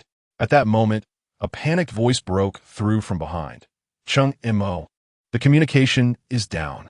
We can't reach home. What? Cheng Mo's heart tightened, and he immediately activated his wrist device, attempting to contact Han Kiki and the others. The message icon on the screen spun endlessly, but the transmission failed to go through. He quickly sent a message to Han Yuyin, who was just a few steps away. But again, it fell silent. They exchanged attempts multiple times, yet each effort met with the same disheartening result. A sense of urgency spread rapidly. Cheng Mo swiftly tested the most crucial function, the dimensional storage. The storage was operational. This discovery offered him a slight reprieve. At least he had means of self-preservation. However, a wave of apprehension washed over him. Since their arrival in this world, they had become overly reliant on the convenience of their wrist devices. This unforeseen incident had undoubtedly sounded a warning bell. Yin, Cheng Mo spoke with utmost seriousness. From now on, regardless of the unknown territories we enter, we must always carry our weapons and not solely depend on the wrist device. Han Yin immediately grasped the underlying admonition. I'll arrange for it as soon as we return. Everyone must keep their weapons on them daily. It must become a habit ingrained in our very bones. Cheng Mo nodded firmly. The two exchanged a knowing glance and set about their tasks. Han Yin swiftly slung the demon-slaying sniper rifle over her shoulder and drew her broadsword, gripping it tightly. Cheng Mo secured the sheathed dagger at his left waist, retrieved a semi-automatic rifle, and loaded 4 spare magazines, all while holding a shotgun in his other hand.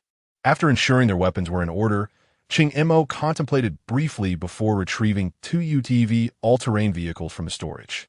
After imparting basic operation instructions to Inuyasha and his companion, he issued a stern command to Yin. Yin, ascend and scout. Be vigilant and observe your surroundings, but do not exceed our line of sight. Understood, Island Master, Yin replied, and with a powerful flap of his wings, he soared into the sky. On the ground, the 4 swiftly entered their vehicles. Cheng Mo and Han Yuyin shared one, while Inuyasha and Inuyasha's companion took the other. High above, Yin circled cautiously before gliding deeper into the canyon. The engines of the 2 UTVs roared to life, closely trailing behind, shattering the millennia-old silence of the canyon. After an hour of travel, the canyon's scenery remained monotonous, ash, bizarre rocks, and an endless expanse of desolate quiet. Cheng Mo, something feels amiss. Han Yuyin, in the passenger seat, furrowed her brow. We've traveled dozens of kilometers, and, aside from stones and ash, there isn't a single sign of life or any anomalous fluctuations. Could this place truly be a dead zone? Just as Cheng Mo was about to respond, he noticed Yin hovering above, suddenly halting his advance, circling repeatedly in the sky as if to observe something intently. She seemed to have discovered something. Hurry, there seems to be a situation ahead, Cheng Mo exclaimed in a low voice, pressing the accelerator to the floor. The off-road vehicle roared with a fierce growl as it surged forward.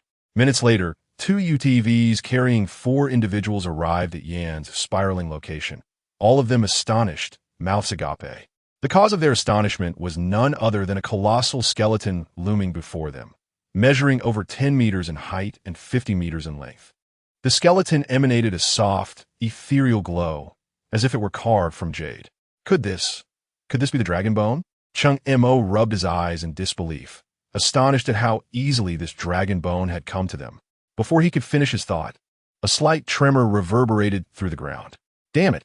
Chapter 39. Lava Centipede. Cheng Mo smacked his mouth in frustration, exclaiming, What a jinx I am! Can't things go smoothly for once?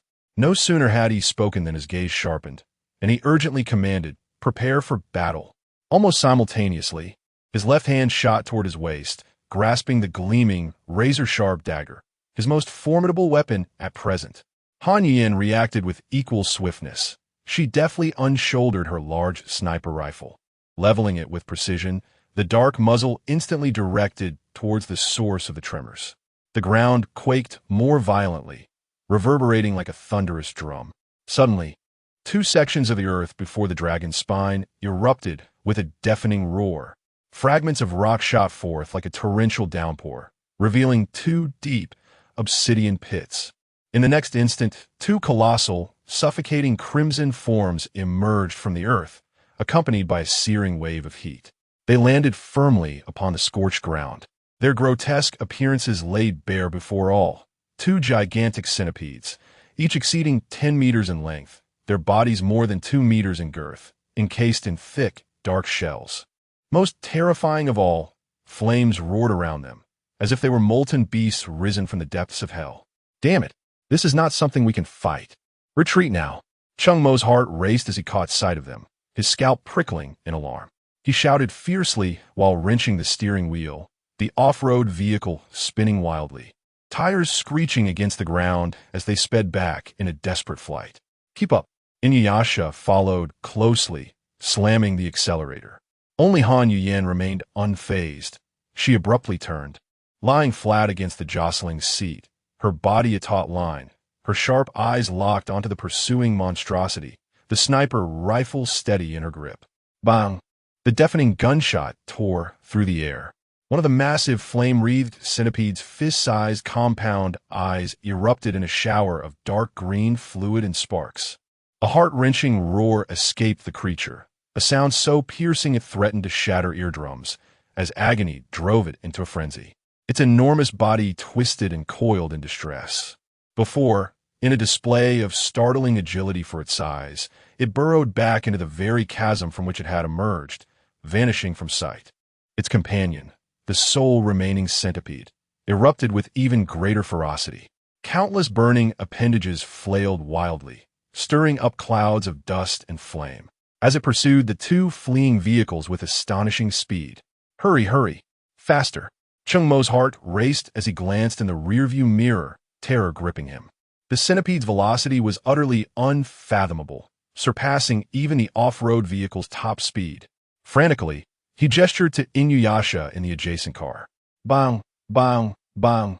At that very moment, the sky erupted with gunfire as Yin also opened fire, a torrential storm of 7.62mm bullets cascading towards the pursuing centipede.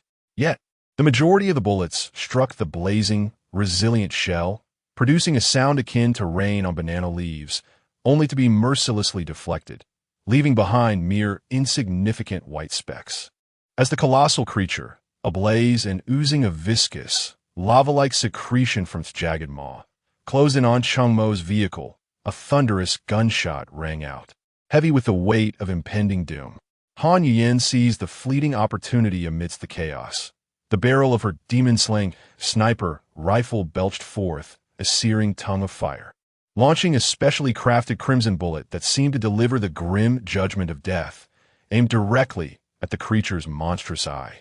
The impact unleashed a cataclysmic wave of fire and shattered bone, causing the deadly centipede to rear back with a spine-chilling wail. Its massive body crashing to the scalding earth like a derailed locomotive, its countless burning legs thrashing in agonizing disarray, unable to coordinate any further advance. Cheng Mo caught a frantic glimpse in the rearview mirror and shouted in alarm. Explosive round. Indeed, Han Yuyan replied testily, crouched in her seat as she swiftly chambered another round, her gaze as frigid as ice. However, just as they had neutralized one monumental threat, their moment of relief was abruptly shattered. Before them, the ground beneath the off-road vehicle ahead suddenly erupted without warning. In a cacophony of sound, the vehicle was lifted into the air as if by the hand of a giant. The centipede, previously blinded and retreating, surged forth unexpectedly from the earth, reappearing with ferocity. Squealing tires echoed as Cheng Mo slammed on the brakes. bringing the vehicle to a precarious halt, catching sight of Inuyasha and Inuyasha Jr. brandishing machetes, intent on charging at the rampaging centipede. "Come back," Cheng Mo bellowed, his form propelled forward with an extraordinary swiftness, yanking the two back just in time. Simultaneously, Han Yuyen's sniper rifle roared again, bang. The centipede's remaining eye burst in a spray of gore. Regrettably, due to the angle, the bullet failed to penetrate its brain and instigate an internal explosion. With its vision obliterated, the centipede descended into a frenzy of rage, its massive body crashing toward the vehicle where Han Yuyen was situated. In a moment of dire urgency, she leapt from the car, rolling deftly to evade the impending collision. The colossal centipede collided violently with the off-road vehicle, shattering it into countless fragments that flew in all directions. The tremendous force sent the creature's head snapping backward, momentarily rendered immobile. Seizing the opportunity, Cheng Mo dashed toward the beast, clutching a keen dagger in his right hand, fixated on the thrashing, grotesque head. With his arm taut as a drawn bow, he unleashed a powerful throw. The dagger sliced through the air, embedding itself deep within the centipede's brain with unimpeded precision. After a while, the furious centipede finally ceased all movement, its heavy body collapsing with a thunderous crash, while the rampant flames engulfing it gradually dimmed, as if extinguished by an unseen force. "Is everyone all right?" Cheng Mo called out, as he and his companions took refuge behind a massive charred rock. "We are fine," came the response from the island master. Inuyasha's voice followed. "Inu Xiaoshui has sustained some burns on his legs, likely from being thrown when the vehicle was struck, but it is not severe and does not hinder his mobility." Cheng Mo turned to see Inu Xiaoshui's left thigh marred by a patch of scorched skin, blood, and flesh, a gruesome sight. Without hesitation, Cheng Mo retrieved 2 yachangju from the warehouse, ignited one, and offered it to Inu Xiaoshui. "Smoking this will accelerate your recovery." "Thank you, Island Master." Inu Xiaoshui expressed his gratitude as he accepted the cigarette. The other was shared among Cheng Mo and his companions. Once the cigarette was consumed, the keen-eyed Han Yin gazed at the corpse of the giant centipede and exclaimed, "What is that?" Chapter 40. In dire straits following Han Yin's gaze, a faint, ethereal glow emanated from the rear of the corpse of a lava centipede that Cheng Mo had just slain. "I shall investigate." Before he could finish his sentence, Cheng Mo had already grasped his semi-automatic rifle, warily advancing forward. Han Yin felt a pang of anxiety, unwilling to be careless. She hefted her heavy sniper rifle and followed closely behind, her weapon held steadily in a state of vigilance. As they navigated around the mountain-like carcass of the creature, a pungent amalgamation of blood, charred remains, and lingering gunpowder assaulted their senses. Just beyond the shadow of the heap of corpses lay an ancient, crimson chest, quietly resting on the ground, exuding a gentle luminescence. "Ah, a treasure chest," Cheng Mo exhaled with relief, his taut nerves finally loosening somewhat.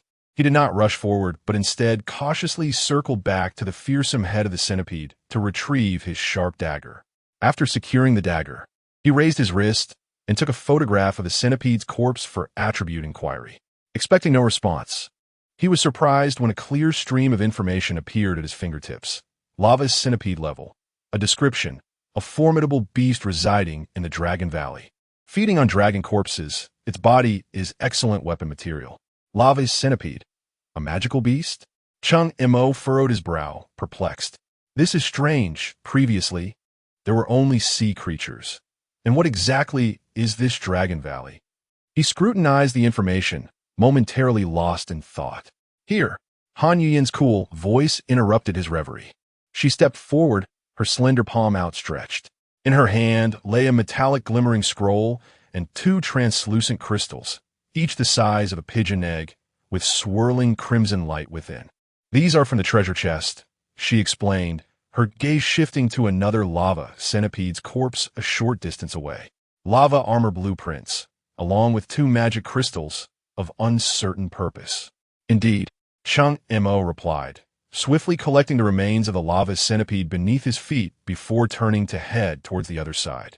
As anticipated, beside the second lava centipede, another crimson treasure chest lay quietly. Let's see what surprises await this time. Cheng Mo murmured to himself, casually lifting the lid of the chest.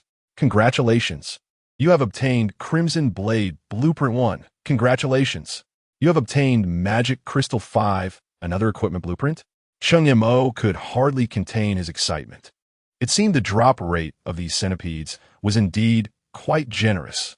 At that moment, Inuyasha and his companion approached, dragging two severely damaged off-road vehicle wrecks behind them.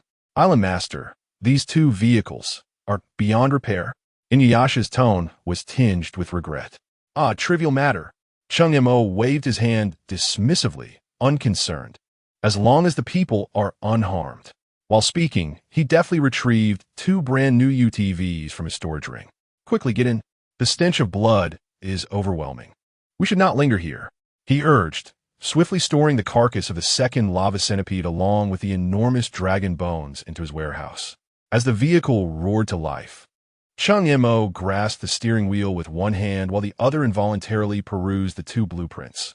Lava Battle Armor, Blueprint, Level.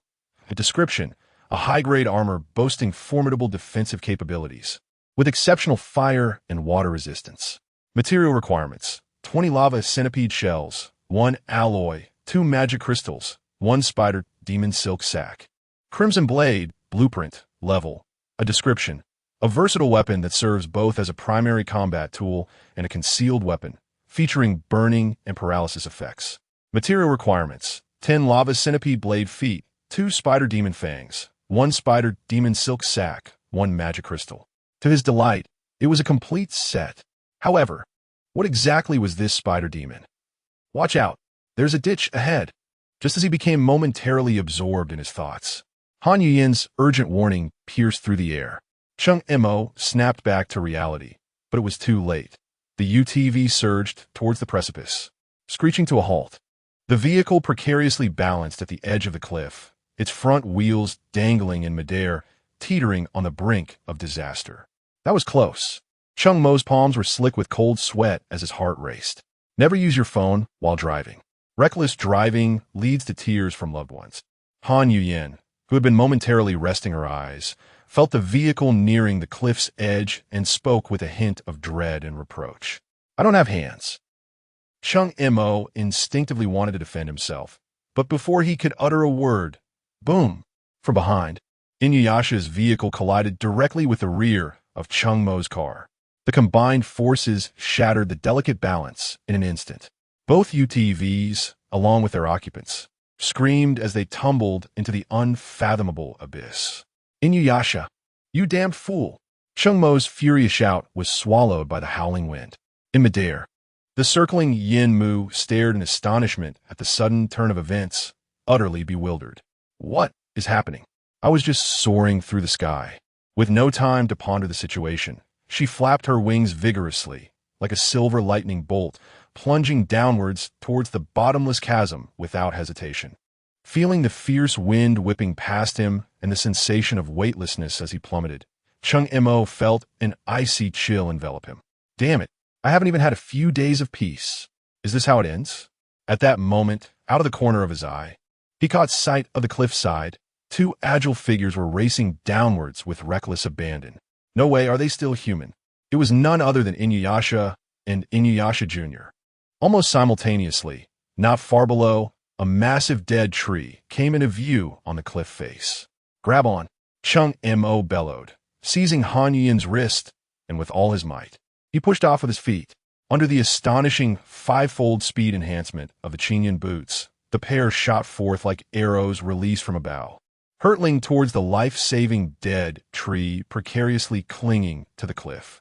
The wind howled in their ears as the dead tree loomed ever closer. They were on the verge of grasping the sturdy branch. Yet, the forward momentum dissipated at the last possible moment. So close. Cheng Mo's fingers were merely inches away from the rough bark of the tree, yet he could no longer reach it. Alas, at this critical moment, a furry golden tail, akin to a resilient rope, swiftly coiled around Cheng Mo's arm. With a whoosh, by the heavens, Inuyasha, you arrived just in time.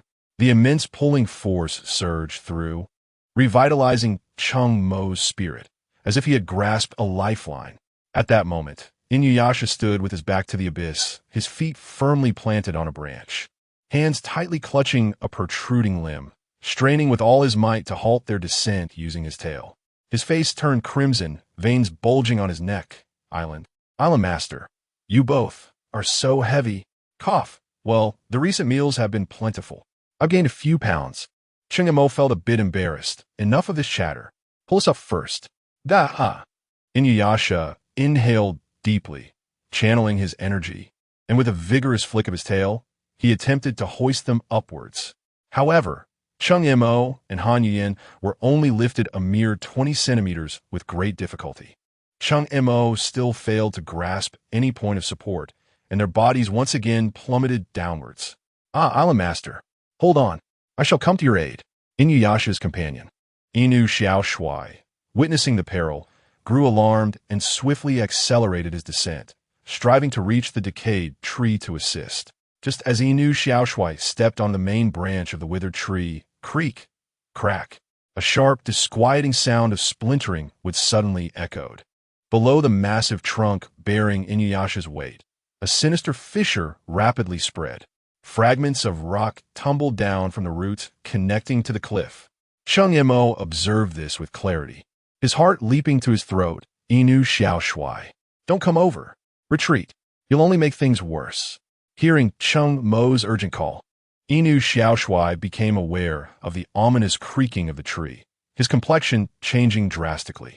Without a moment to spare, he pushed off the rock wall, nimbly leaping back several meters to a relatively stable protrusion of the cliff. Chapter 41.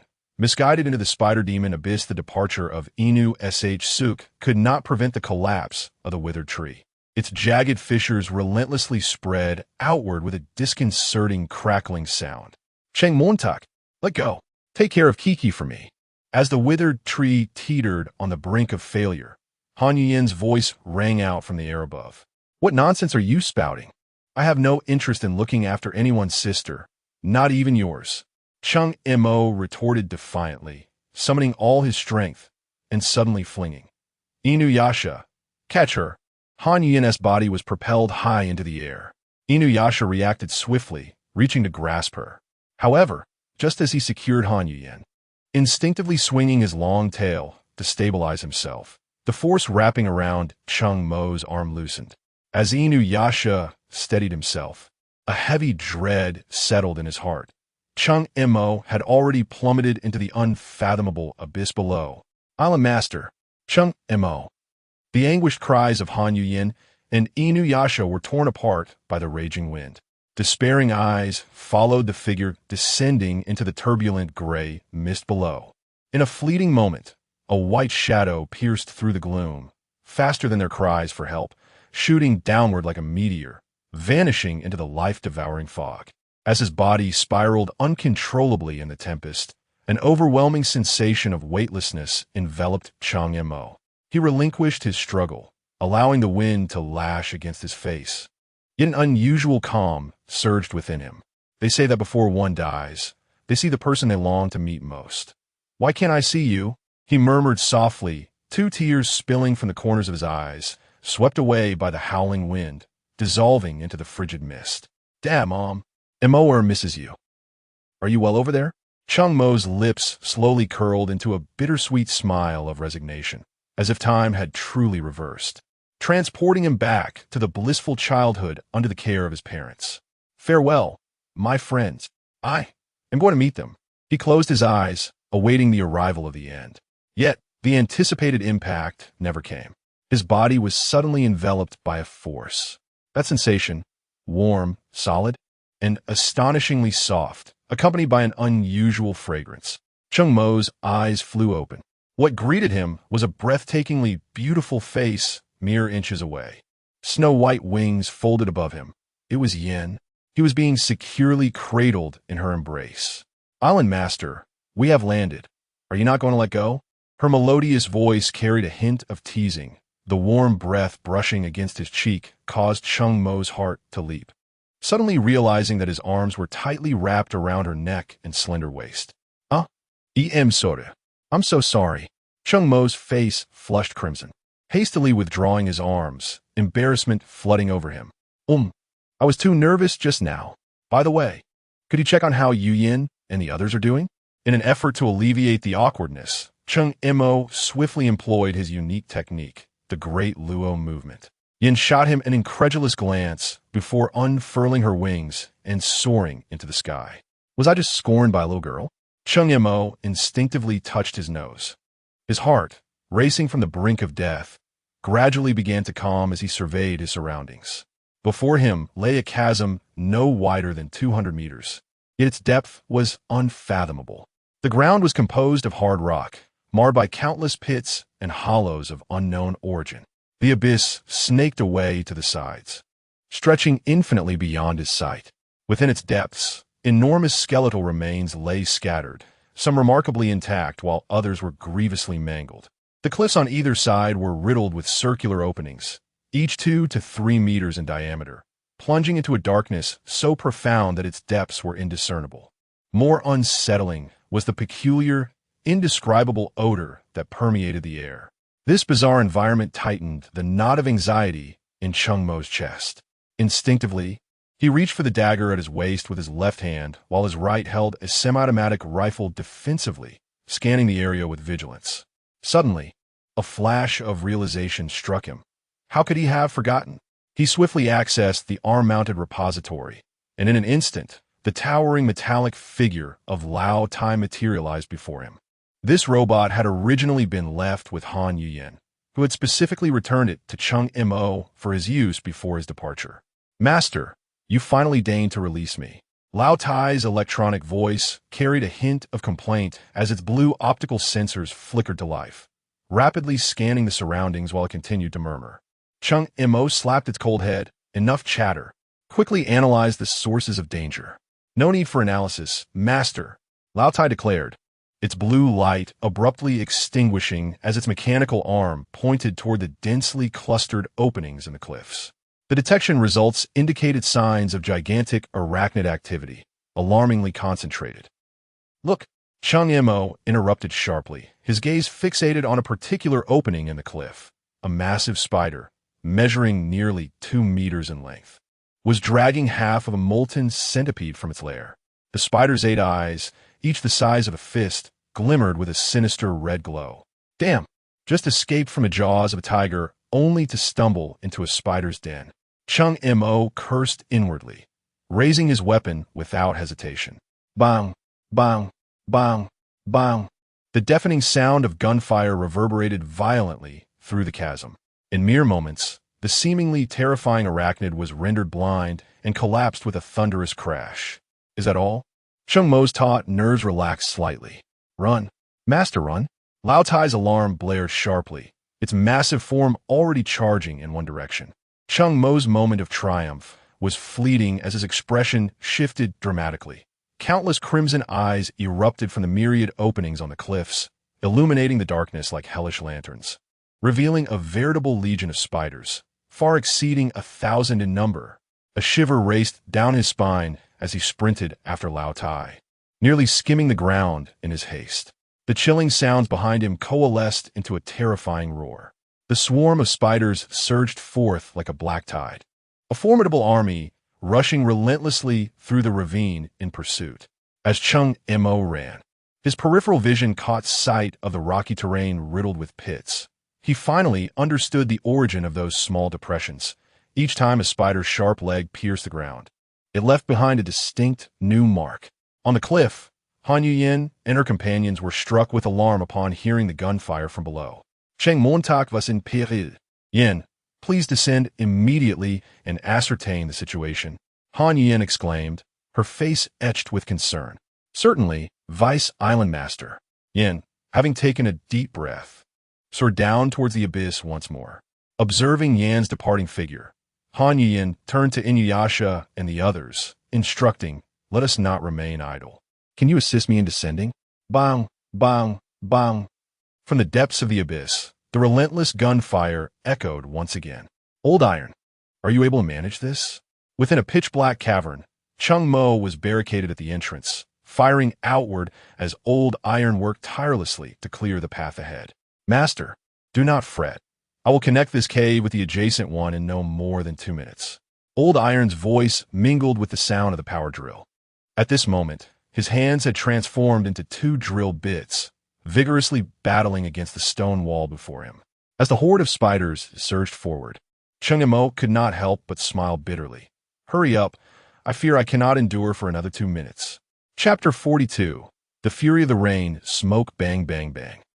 As Cheng Mo conversed with his companion, he pulled the trigger with precision. The bullets penetrated the eye sockets of the colossal spiders with unwavering accuracy. Outside the cave entrance lay the lifeless bodies of over a dozen spiders. Suddenly, a piercing shriek erupted from the rear of the spider horde. All the spiders trembled in unison as if receiving a command. In the next moment, they ceased their probing attacks and surged forward like a tidal wave. Damn it! Cheng Mo's expression shifted dramatically as he turned and sprinted deeper into the cave, deftly discarding the empty magazine with a satisfying click as he replaced it with a fresh one. Old Tai, are you not done yet? His voice brimmed with urgency. Almost there, came the response from within the pile of rubble. Cheng Mo dashed towards the debris, and with a focused thought, he summoned the accumulated stones into his storage. Clearing the work area. Hurry, he urged once more, pivoting sharply to direct his rifle at the incoming swarm of spiders, unleashing a torrent of fire. The cave was narrow, and the sheer size of the spiders left them with no means of evasion. The foremost spider was instantly riddled with bullets, its massive body collapsing to block the passage. Witnessing this, Cheng Mo burst into laughter. Think you can chase me? Dream on. However, his mirth was short-lived. Through the gaps in the spider carcasses, he beheld the horrifying sight of the spiders behind him frantically gnawing at their fallen comrades. Trying to carve a path? Damn it, these are my spoils. Spitting in disdain, Cheng Mo advanced, aiming through the openings between the bodies of the insatiable predators behind, and fired in quick succession. A series of dull thuds signaled the demise of the ravenous spiders. Only then did Cheng Mo clear the obstructing spider remains, establishing a new line of fire. He continued this methodical assault, the rhythmic gunfire echoing through the cave. Before long, the corpses of 8 large spiders lay within his storage. Master, it's open. Just as Cheng Mo prepared to take aim at the next target, Old Tai's urgent voice resonated from deep within the cave. At this, Cheng Mo immediately abandoned his current target, unhesitatingly turning and rushing deeper into the cave without looking back. Following closely behind Old Tai, they plunged into a vast underground expanse. The cavern ceiling was draped with countless corpses of lava centipedes ensnared in spider silk, a sight that sent shivers down Cheng Mo's spine. These colossal spiders were truly formidable. The lava centipedes are no trifles. Before he could finish his thought, the ominous sound of spiders scuttling echoed behind him once more. Old Tai, find a way out. They're closing in. Over here. Old Tai's mechanical scanning beam swiftly swept across several cave entrances, settling on a direction within 2 seconds. The two navigated the dark, rugged tunnels, fleeing for their lives. Time seemed to stretch indefinitely until, at last, silence fell behind them. Cheng Mo halted, panting heavily. How strange. Why had the spiders ceased their pursuit? Wiping the sweat from his brow, a sense of unease took root in his mind. Master, Old Tai's voice held a note of caution. It appears we have trespassed into the realm of the Spider King. Meanwhile, the mechanical head of the old iron suddenly illuminated, casting a brilliant light that dispelled the darkness. Within the reach of this radiance, a vast stone chamber, approximately 100 square meters in size, unfolded before his eyes. At the center of the chamber lay a circular jade stone, about 2 meters in diameter. Imanatinya Shirinyoha. Beside the jade, there was a mound of crimson crystals resembling a small mountain, numbering in the hundreds at the very least. Scattered across the floor of the chamber were numerous exoskeletons and limbs of lava centipedes. Goodness, could this be a blessing in disguise? Cheng Mo's eyes sparkled with excitement, his enthusiasm palpable. Like a tempest sweeping through fallen leaves, he dashed towards the ground, collecting the scattered exoskeletons, limbs, and crystals into his storage bracelet. Finally, he stood before the jade stone, its coldness beckoning him as he tentatively reached out. As his fingertips grazed the icy surface, a refreshing chill surged along his arm, dispelling the previous heat that had overwhelmed him. What a treasure! Undoubtedly a treasure. Cheng Mo grinned widely, unceremoniously absorbing the peculiar cold jade into his possession. In an instant, the once expansive stone chamber had become utterly desolate. While Cheng Mo was scavenging within the chamber, at the abyss's bottom, Han Yuyin and the remaining three were locked in a fierce battle with a gigantic spider, its body as white as jade. Before it lay a multitude of its kin, the common large spiders, all felled by precise strikes, undoubtedly the handiwork of Han Yun's formidable sniper rifle. Bang! Bang! Bang! The deafening gunfire reverberated throughout the abyss. Calmly, Han Yun pulled the bolt, aimed, and fired while rapidly inquiring of Yan beside her. "Have you found Cheng Mo?" Yan's voice betrayed tension and a hint of sorrow. "Vice Island Master." "No. We have searched the surrounding area thoroughly and found no trace of the Island Master. Nor his body. I am afraid." "Impossible." Han Yuyin interrupted sharply, her finger on the trigger, turning pale from strain. Yet the underlying implications of Yan's words pierced her heart like an icicle. Memories of her time with Cheng Mo surged uncontrollably in her mind. Their initial scrutinizing encounter, that resolute transaction, and the countless battles fought side by side, life and death intertwined. Initially, she may have approached their bond as a mere transaction. However, the storms they had weathered together had deeply etched the image of that seemingly jaded, yet miraculous man into her heart. Upon hearing of his potential demise, an overwhelming panic and heart-wrenching anguish engulfed her in an instant. A palpable, bone-chilling ferocity erupted from within her. The demon-slaying sniper in her grasp seemed to sense her surging emotions, its body suddenly radiating light. The black and white luminescence flowed like a living entity, displaying a peculiar rhythm, reminiscent of a strong, steady heartbeat, flickering in bright and dark pulses. In that fleeting moment, a profound revelation washed over Han Yuyin. Through her intense killing intent, she miraculously garnered a deeper acknowledgement from the divine rifle. During this period, the relentless slaughter finally enabled the Demon Slayer's sniper rifle to undergo a remarkable upgrade. The rules governing the newly enhanced weapon transformed instantaneously.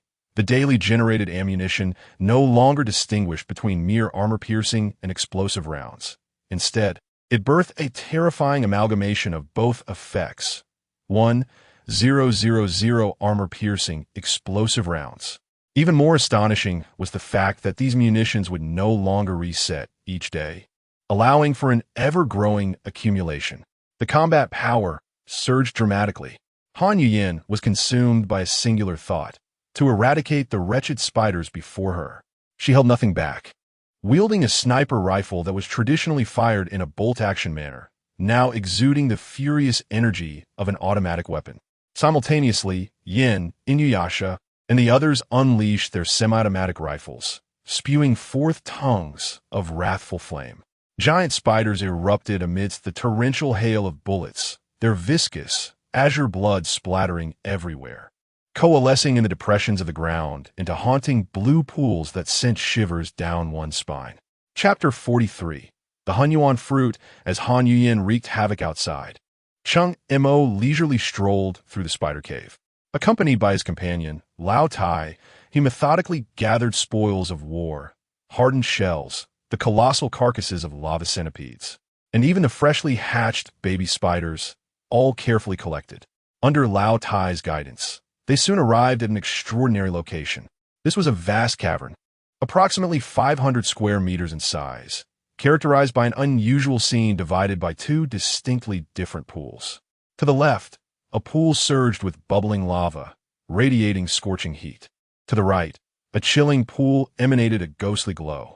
The juxtaposition of heat and cold created a striking contrast, with only a narrow 1-meter-wide rocky pathway separating the two. In the center of this pathway stood a crystalline tree, about 2 meters tall, adorned with several peculiar fruits, crimson as fire. Beneath its roots lay a translucent treasure chest, seemingly carved from ice jade.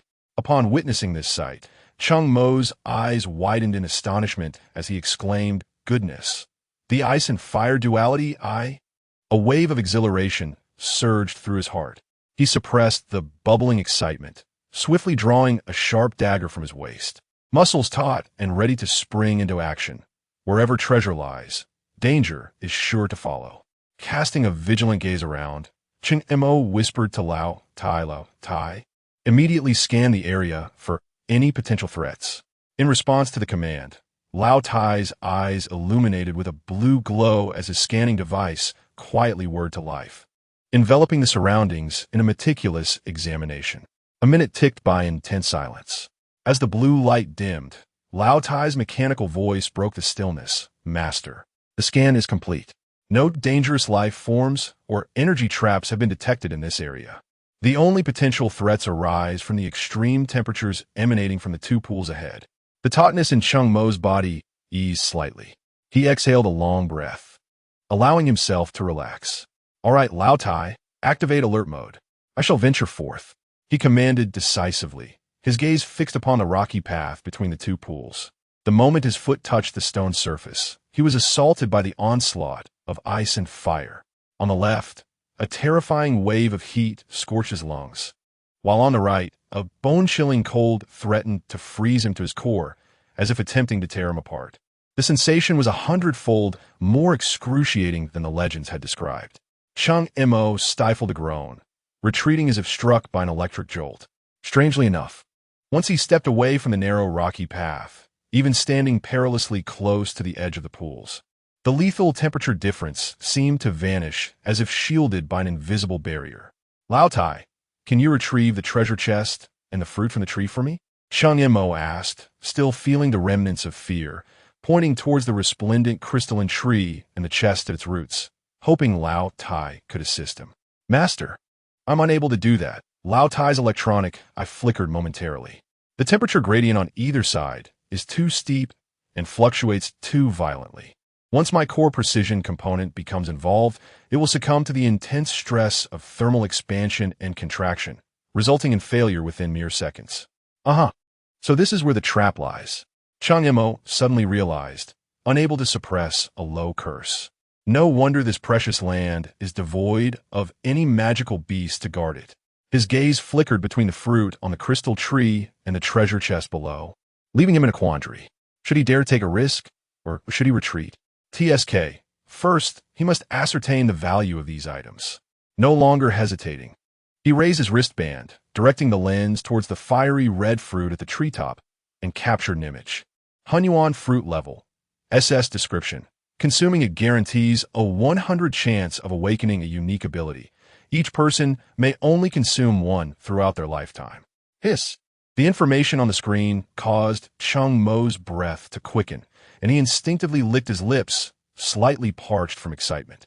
I must have it. With his resolve solidified, his body tensed in anticipation. He viewed his speed as his only safeguard. If he was swift enough, the dual forces of ice and fire would not catch him. In an instant, he blurred into motion, shooting forth like an arrow released from its bow. In less than 2 seconds, he darted the short distance down the rocky path to the base of the tree. Without a moment's pause, he bent down, opened the chest, and swiftly collected the items into his wristband storage, executing the movements seamlessly. Immediately, he launched himself back with all his might.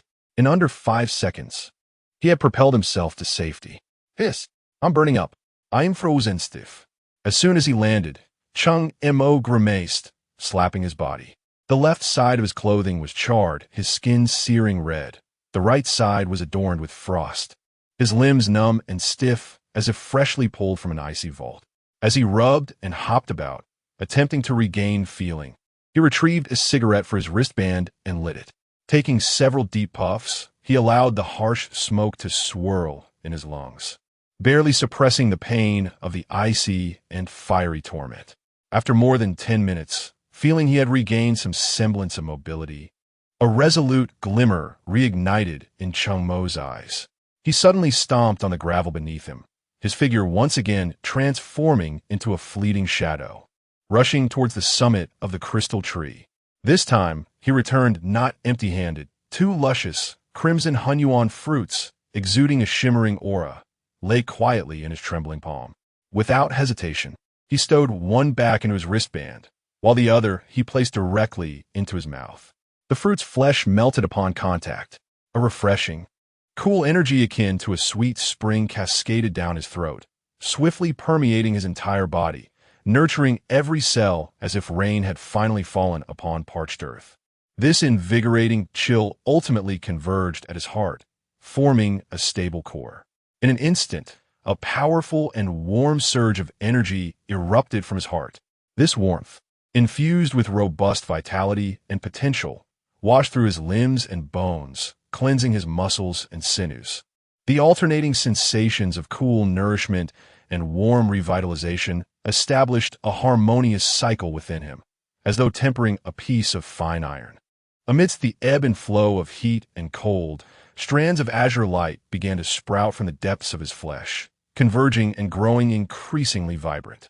The wondrous cycle persisted for a full half-hour before gradually subsiding. Ultimately, at the center of his chest, all the extraordinary powers coalesced into a ceaselessly swirling, vibrant azure energy vortex. It resembled the eye of a storm nestled within his heart, tranquil yet brimming with the potential to upheave the very world. In the instant the vortex took form, Cheng Mo instinctively understood its essence and how to wield it, as if this knowledge were innately bestowed upon him. Glancing at the remaining 7 primordial fruits on the tree, a sly smile crept across his face. In the next moment, he transformed into a blur of motion, arriving beneath the tree in less than half a second. With deft hands, he swiftly collected the 7 fruits into his storage ring. Upon returning to his original position, Cheng Mo surveyed the phantoms he had left behind, feeling immensely gratified. Ha ha ha! I have become a Superman. Just as Cheng Mo reveled in his triumph, a sound suddenly echoed from outside the cave. Chapter 44. The lava battle armor. Cheng Mo's laughter was abruptly silenced as he swiftly maneuvered, gripping his dagger tightly against the stone wall behind the cave's entrance. The sound of footsteps, thud, thud, thud, grew increasingly distinct, signaling the approach of individuals. Had Yu Yin and the others followed him in? A smile crept onto Cheng Mo's lips as he fixated on the shifting light at the cave's mouth. Moments later, 4 familiar figures emerged, revealing themselves to be Han Yu Yin and her companions. Cheng Mo, the island master. The quartet halted abruptly, their gazes locking onto Cheng Mo, disbelief and joy flooding their expressions. Han Yu Yin stood frozen for 2 seconds, as if to confirm that this was not a mere illusion. In the next instant, she lunged forward, crashing into Cheng Mo's embrace. You scoundrel, you're alive? How wonderful! She pounded her fists against his chest, her voice trembling with emotion, as if she sought to purge the earlier panic and sorrow. Cheng Mo staggered slightly from the impact, instinctively wrapping his arms around her, glancing at Yin and the others in search of answers. The deputy island master believed you had perished. Yin met his gaze, succinctly unraveling the reason behind Han Yu Yan's emotional breakdown. All right, it's all fine now. See? I'm perfectly all right, Cheng Mo reassured her, relaxing his grip as he gently patted her back. Han Yu Yan's fists soon transformed into soft sobs, the intensity of her weeping gradually subsiding, replaced by the gentle rise and fall of her shoulders, until she finally succumbed to a deep slumber within Cheng Mo's embrace. The tautness in her heartstrings released, leaving her utterly exhausted. Cheng Mo found himself momentarily paralyzed, holding the sleeping Han Yu Yin, unsure of how to proceed. After a brief contemplation, he formulated a plan. Follow me, he whispered to Yin and the others, cradling Han Yu Yin securely as he treaded lightly back along their path. Before long, they returned to the massive Spider King's lair, a relatively secure stone chamber. Yin, please take her for a moment. Cheng Mo carefully transferred Han Yu Yin into Yan's arms, then deftly retrieved a camper van from his storage space. Once everything was settled, he gently took Han Yu Yin from Yin, treating her as if she were a delicate treasure. He stepped into the camper van, placing her gently on the bed and attentively adjusting the air conditioning to a comfortable temperature. After ensuring everything was in order, he silently withdrew, softly closing the door behind him, wary of disturbing her slumber. As the door clicked shut, The interior of the camper dimmed. Han Yuyan, deep in sleep, felt a faint flutter of her eyelashes, and a minuscule gap appeared between her tightly shut eyelids, swiftly confirming her surroundings before closing once more. A trace of warmth lingered on her cheek. Though utterly fatigued, she was far from unconscious. The intimate embrace following her emotional outburst had overwhelmed her, and in her embarrassment, feigning sleep became her sole refuge from the awkwardness. Reaching the front of the vehicle, Cheng Mo beckoned the others to sit on the ground before the camper. He retrieved 4 cigarettes from the warehouse, distributed them among the group, and took a deep drag before inquiring about the situation. Half an hour later, Cheng Mo nodded thoughtfully. So, you have successfully eradicated the giant spiders in this area? It is primarily due to the efforts of the deputy island master, Inuyasha hastily added. She single-handedly took down over 700 of the 1,000 spiders. What? Cheng Mo's eyes widened in astonishment, his mouth, agape, rendered speechless for a moment. After a while, he recovered from his overwhelming shock, scratching his head in confusion. But wait, last time we barely managed to deal with the magma centipede. How come its natural enemy? The spider was so easily vanquished by you. By her, Yin calmly analyzed. Island Master. The magma centipede excels due to its tough exoskeleton and proficiency in underground ambushes, making it quite troublesome. However, these spiders approach directly.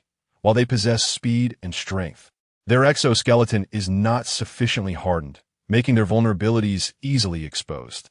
I see. Cheng Mo finally understood. After briefly reviewing the previous encounters, Cheng Mo instructed the 3 to rest for a while.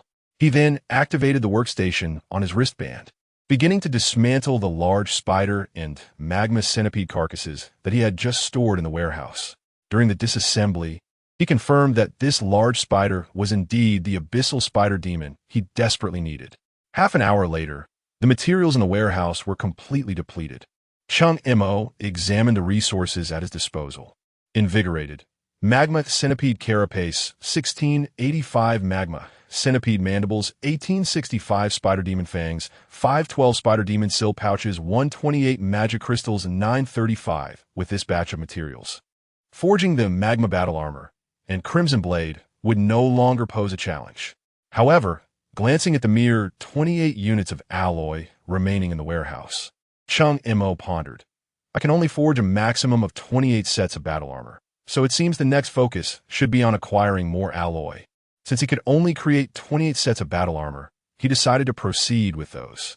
Cheng Mo swiftly navigated the screen of his wristband, and soon the 28 sets of battle armor and their corresponding crimson blades were completed. However, as he extracted the armor, he found himself momentarily stunned. Is this truly battle armor? He scrutinized the dark red object in his hand, resembling a pair of gauntlets, with a hint of skepticism. Nevertheless, the blueprints were accurate, and the final product would undoubtedly be genuine. He quickly dispelled his doubts. After a moment of contemplation, Cheng Mo donned the gauntlet on his right wrist. In the next instant, a tingling sensation coursed through him. Almost instantly, the dark red material, as if alive, rapidly spread from his wrist, enveloping his entire arm and then wrapping around his entire body. In less than 5 seconds, a suit of dark red armor, closely fitted to his form, had fully materialized, even protecting his eyes with 2 red crystalline plates. Rather than metal armor, it resembled a piece of high-tech attire, devoid of the cumbersome heft associated with traditional armaments. Cheng Mo attempted to move, and the armor's performance was nothing short of exceptional. His movements were fluid and unrestricted, as if clad in the most comfortable sportswear. But how do I take this off? As the thought emerged, the armor upon him instantaneously melted away, flowing back like a stream, and within mere seconds, it reverted to the form of wrist guards. Astonished, Cheng Mo could not help but exclaim in excitement, "This is incredible! Yen, Inuyasha, and Xiao Shuai, come over here. What is it, Island Master?" The 3, who were resting nearby, responded as they approached. "Put this on your wrist and give it a try." Cheng Mo retrieved 3 sets of armor and distributed them among them. Although they were puzzled, they complied and donned the gear. As soon as the wrist guards clicked into place, the same wondrous phenomenon unfolded. The dark red substance swiftly expanded, enveloping the trio in an instant, forming 3 snug, dark red battlesuits. Move around a bit and see how it feels. Cheng Mo observed them with eager anticipation. Chapter 45.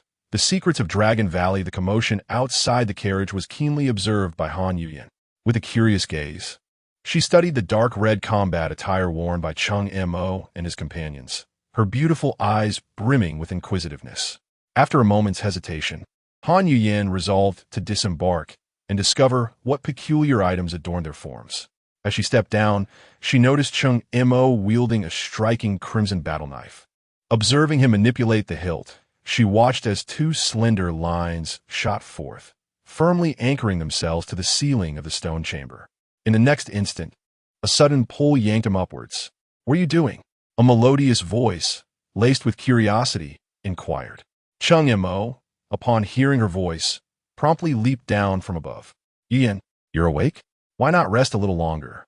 he asked, displaying concern. Han Yuyan, her gaze lowered, found it difficult to meet his eyes, a faint blush creeping to her ears as she recalled her earlier embarrassment. "This isn't my home. How could I possibly sleep?" She deftly shifted the topic, pointing at Cheng Mo's equipment. "By the way, what are those items you're wearing and holding?" "This." Cheng Mo raised the knife in his hand. "These are the lava armor and crimson blade we obtained from the treasure chest last time." He then retrieved a brand new set of armor and a crimson blade from his storage bracelet and presented them to Han Yuyan. After a brief demonstration, Han Yuyan quickly became adept at handling the equipment, her movements fluid and natural. "Indeed, I quite like this armor and blade. I'll take them," she declared, satisfaction evident as she held the gear. "Currently, due to a shortage of special alloy materials, I have only managed to forge 28 sets," Cheng Mo replied, his tone tinged with excitement. "Once we have sufficient alloys, this set will become our standard equipment."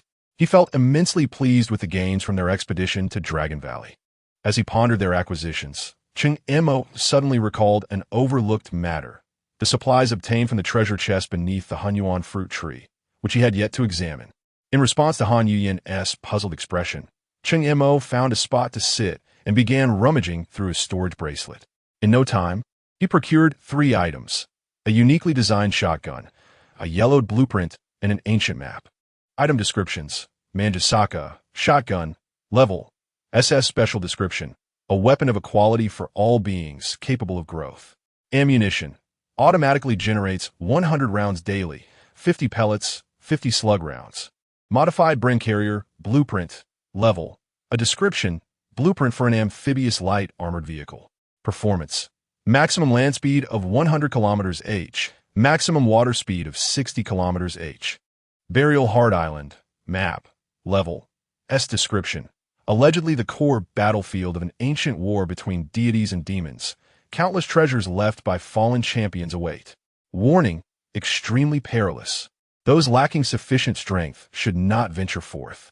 Gazing at the 3 items in his hands, Cheng Mo felt a surge of joy, nearly jumping in exuberance.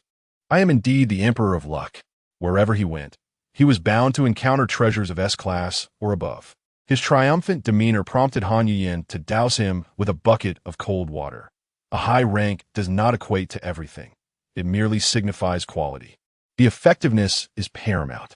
Can a nuclear bomb devoid of rank be less formidable than your S3 Grey Dagger? Han Yuyan's tone was laced with unabashed disdain. Her words struck him like a bucket of ice water, instantly sobering Cheng Mo. Indeed, apart from its capacity to slice through steel, his razor-sharp dagger had yet to demonstrate any earth-shattering might. "Ah, Yuyan, you are right. I was indeed shallow," Cheng Mo admitted awkwardly, scratching his head. Suddenly, a deafening roar erupted from outside the cave, abruptly interrupting their exchange. "What is happening? What is going on?" Cheng Mo and Han Yuyan exclaimed in unison, their voices taut with tension. Nearby, Inuyasha, along with Inu, Xiaoshui, and Yin, quickly gathered around, having overheard the commotion. "Island Master, I shall scout ahead." Inuyasha reacted swiftly, hoisting the scarlet blade and racing toward the cave entrance. "Island Master, I'm coming too." Inu Xiaoshui followed, closely behind. "Island Master, I..." Yin began to speak, but Cheng Mo decisively interrupted. Let us go together. Old Iron, Yin, we're off. With a mere thought, he swiftly stowed away the mobile home. Without a moment's delay, the group, under Old Iron's lead, surged out of the cave. The sight that greeted them outside left everyone gasping in shock. At the bottom of the abyss lay the colossal corpses of 2 dragons. These were Western dragons, adorned with wings, measuring over 30 meters in length and towering above 12 meters. The ground beneath them had been crushed into 2 massive craters. Just as the group was still reeling from this astonishing scene, a cacophony of chilling, rustling sounds echoed from above. Not good, they're above us, Inuyasha warned. The group quickly looked up to see hundreds of gigantic centipedes, their bodies resembling solidified lava, frantically climbing down the steep cliff like a tidal wave. A spark of realization ignited within Cheng Mo's mind. The Dragon Valley. I believe I understand where we are. Gazing at the centipedes, their crimson, greedy eyes fixated on the dragon corpses below, Cheng Mo could not allow such delectable fare to slip away. After all, it was the legendary dragon meat. In a flash of inspiration, his body became enveloped in molten lava armor. With a flash from his azure boots, he unleashed a 5-fold speed burst, propelling his wind-based powers to their zenith. His figure left behind a blurred dark red afterimage. By the time he reappeared, he was beside the 2 dragon corpses. With a swift motion of his arm, the gigantic creatures vanished, stored away in his wristband's repository. Hissing furiously, the centipedes erupted in rage. Their piercing shrieks converged into a terrifying chorus, their collective gaze locking onto Cheng Mo as they charged down like a torrential lava waterfall, all aimed directly at him. Perfect timing. Let these beasts witness the prowess of our new comrades, Cheng Mo declared, filled with bravado, as he prepared to confront the onslaught. The dark crimson shadows flickered once more, yet he boldly charged towards the swarm of lava centipedes without hesitation. Clad in his molten battle armor and imbued with wind-related abilities from his azure boots, he possessed an astonishingly spectral speed. In his grasp was a dagger, mockingly deemed merely sharp, a 3S class blade known as Feng Rue, which at this moment truly displayed its terrifying prowess beyond S-class. Each flash of movement sent the dagger slicing through the air, producing a piercing shriek. He deftly wove through the mass of centipedes, each slash of the dagger accompanied by the howling wind. The hard-bodied lava centipedes were cleaved apart as though they were butter sliced by a heated knife, cleanly severed from head to tail. In mere moments, a dozen centipedes lay eviscerated, their dark green ichor splattering everywhere. Cheng Mo's valor ignited the battle spirit within all. Huh, how exhilarating! Behold my prowess! Inuyasha bellowed with laughter, as the crimson blade erupted with a blazing red glow, transforming into a massive wheel of flame that violently cleaved into the swarm, instantly bisecting 2 centipedes. I shall not lag behind, Inu Xiaoshui shouted as he surged forward, wielding a colossal sword with unmatched ferocity. With each strike, he shattered the carapace of a centipede, sending its limbs flying. Yin moved with elegance yet lethality, his crimson blade dancing like a butterfly, precisely targeting the vulnerable joints of the centipedes' heads, delivering fatal blows. Han Yuyan and Lao Tai also joined the fray. Han Yuyan, graceful as a breeze, glided among the centipedes, her crimson blade glinting coldly, severed limbs and shattered shells flying, while Lao Tai, steadfast as a rock, guarded the flank, his iron fists raining down with thunderous impacts, sending any centipede attempting to ambush hurtling away. Chapter 46. Breaking free from the abyss, the brilliance of the Crimson Blade, coupled with the formidable defense of the battle armor, transformed Cheng Mo and his companions into efficient machines of slaughter. Particularly, Inuyasha and his companion, who were already known for their strength, donned the lava armor and wielded the massive Crimson Blade. As if a seal had been lifted, their combat prowess surging exponentially. Each swing of their weapons felled a centipede on the spot. The 6 engaged in a brutal clash with hundreds of lava centipedes beside the abyssal cliffs. The air was filled with the clash of blades, the sound of shattering shells, and the cacophony of screams and roars. with the enhancement of top-tier equipment. The combat power exhibited by this small team was nothing short of terrifying. In a mere 10 minutes, the tidal wave of centipedes was almost entirely exterminated. The bottom of the abyss was littered with the broken and twisted bodies of centipedes, while amidst them lay over 100 treasure chests emitting a faint crimson glow. The exhilaration. Cheng Mo came to a sudden halt, landing firmly atop a pile of centipede carcasses. He flicked the viscous green liquid from his dagger, his chest swelling with pride. Island Master, this battle armor and blade are truly crafted for us as instruments of death. Inuyasha exclaimed, excitedly caressing the searing crimson blade in his hand. Indeed, Island Master, I feel as though I could take on 10 foes. Inuyasha's companion echoed, swinging his blade with enthusiasm. However, just as they reveled in their victorious triumph and prepared to collect their spoils, Han Yuyen's cautious voice pierced through the air, imbued with an undeniable seriousness. Cheng Mo, do not lay your guard down. We must clear the battlefield immediately. Something feels amiss. Yen? Cheng Mo's smile faltered, and he immediately became alert, his sharp gaze scanning the surrounding cliffs and the abyss. What do you sense? Han Yuyen furrowed her brows, her eyes darting quickly through the shadows of the dark abyss. Speaking in a hushed urgency, nothing definitive, but there is an unsettling feeling of trepidation. Quickly, once we gather the treasure, we must leave this place at once. Upon hearing this, Cheng Mo nodded and signaled to the others, then began collecting the spoils. Although he could not comprehend the cause of Han Yuyen's unease, caution was always prudent. Just as they finished gathering the treasures, a sea of crimson appeared on both sides of the abyss, the eyes of the abyssal spider demon. Damn, there truly is danger. Cheng Mo cursed silently, then beckoned to the others. Retreat, ascend.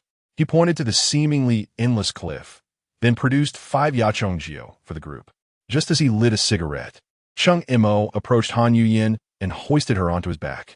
He then summoned all his strength and charged toward the cliff.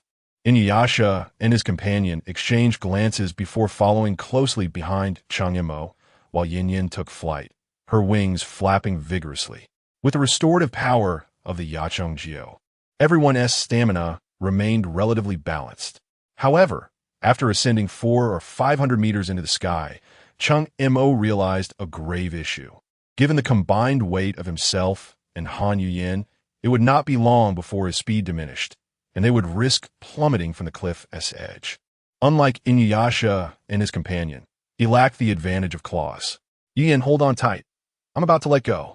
Upon hearing this, Han Yuyen tightened her grip around Cheng Mo's hands, demonstrating through her actions that she was prepared. Observing this, Cheng Mo retrieved 2 crimson blades from the warehouse. With each ascent, he plunged his weapon into the cliffside to gain leverage. As the group reached an altitude of 1,000 meters, a voice called out beside them. Island Master, the abyssal spider demon, is closing in from below. Cheng Mo glanced downward and was met with a sea of red surging beneath them. Damn it, Yen. Can you carry Yen up? Cheng Mo inquired. It's somewhat challenging, but I can attempt it. Yen responded, swiftly flying behind Cheng Mo, cradling Han Yuyen in his arms and soaring upwards. The moment Han Yuyen left his back, Cheng Mo felt a sudden lightness wash over him, accelerating his ascent even further. Inuyasha, Xiao Shui, do not follow me. Go assist Yen in getting the deputy island master to safety, Cheng Mo commanded, noticing the 2 who had been trailing him. Understood, they replied, breaking away from Cheng Mo and leaping ahead. Am I the one with the cheat code, or are these 2 just that powerful? Cheng Mo mused, watching their retreating figures with a twitch at the corner of his mouth. Just as he momentarily lost focus, a white web shot towards him. In an instant, he found himself ensnared, plummeting downwards as the spider demon tugged at him. Damn it, just because the tiger doesn't roar doesn't mean I'm a pushover. A fierce glint flashed in his eyes as he wielded the crimson blades with fervor, unleashing a searing arc of light. With a sharp sound, the resilient silk shattered before his weapons. In that fleeting moment of escape, Cheng Mo surged forward, using the cliff as a springboard, propelling himself downward like a cannonball. His target, the enormous spider demon that had just attacked him. The wind howled with intent to kill as the crimson blades wailed through the air. Two streaks of blood-red light sliced precisely across the demon's neck. The massive spider head, frozen in shock, shot skyward. Cheng Mo took advantage of the momentum, executing a flip and landing firmly on the still-standing body of the demon, then pushing off with ferocity. Boom! The colossal corpse crashed down like a rolling boulder into the dense swarm of spiders below, inciting a cacophony of chaos and cries. Harnessing the tremendous recoil, Cheng Mo ascended like a meteor, hastening his climb. Finally, after a brief yet exhilarating few minutes of desperate flight, the group burst forth from the abyss. Cheng Mo sprawled on the ground in a starfish position, his chest heaving, gasping as he looked at those around him. Huff huff, is everyone all right? I'm fine. Inuyasha called out. All good. Xiao Shuai chimed in simultaneously. I'm also unscathed, Yin said, folding his wings. At that moment, Han Yuyin's voice, laced with regret, reached out. Cheng Mo. I'm sorry for being a burden to you all. Cheng Mo, with a sudden surge of energy, sprang up from the ground like a fish leaping from water. Without uttering another word, he retrieved a blood-red fruit from the warehouse, exclaiming, Stop with the foolishness. He forcefully placed the fruit into Han Yuyin's hands, insisting, Consume it quickly. This is a Han Yuan fruit. Let us get in the vehicle first. This place is not safe. His words flowed rapidly as he moved with urgency.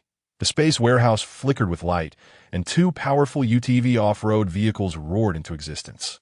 The engines bellowed through the Dragon Valley, and the vehicles tore through the air like wild stallions, racing toward the desolate canyon's edge. In the rearview mirror, a surging tide of crimson still roiled and pursued relentlessly. The wind howled fiercely, and dust swirled around them.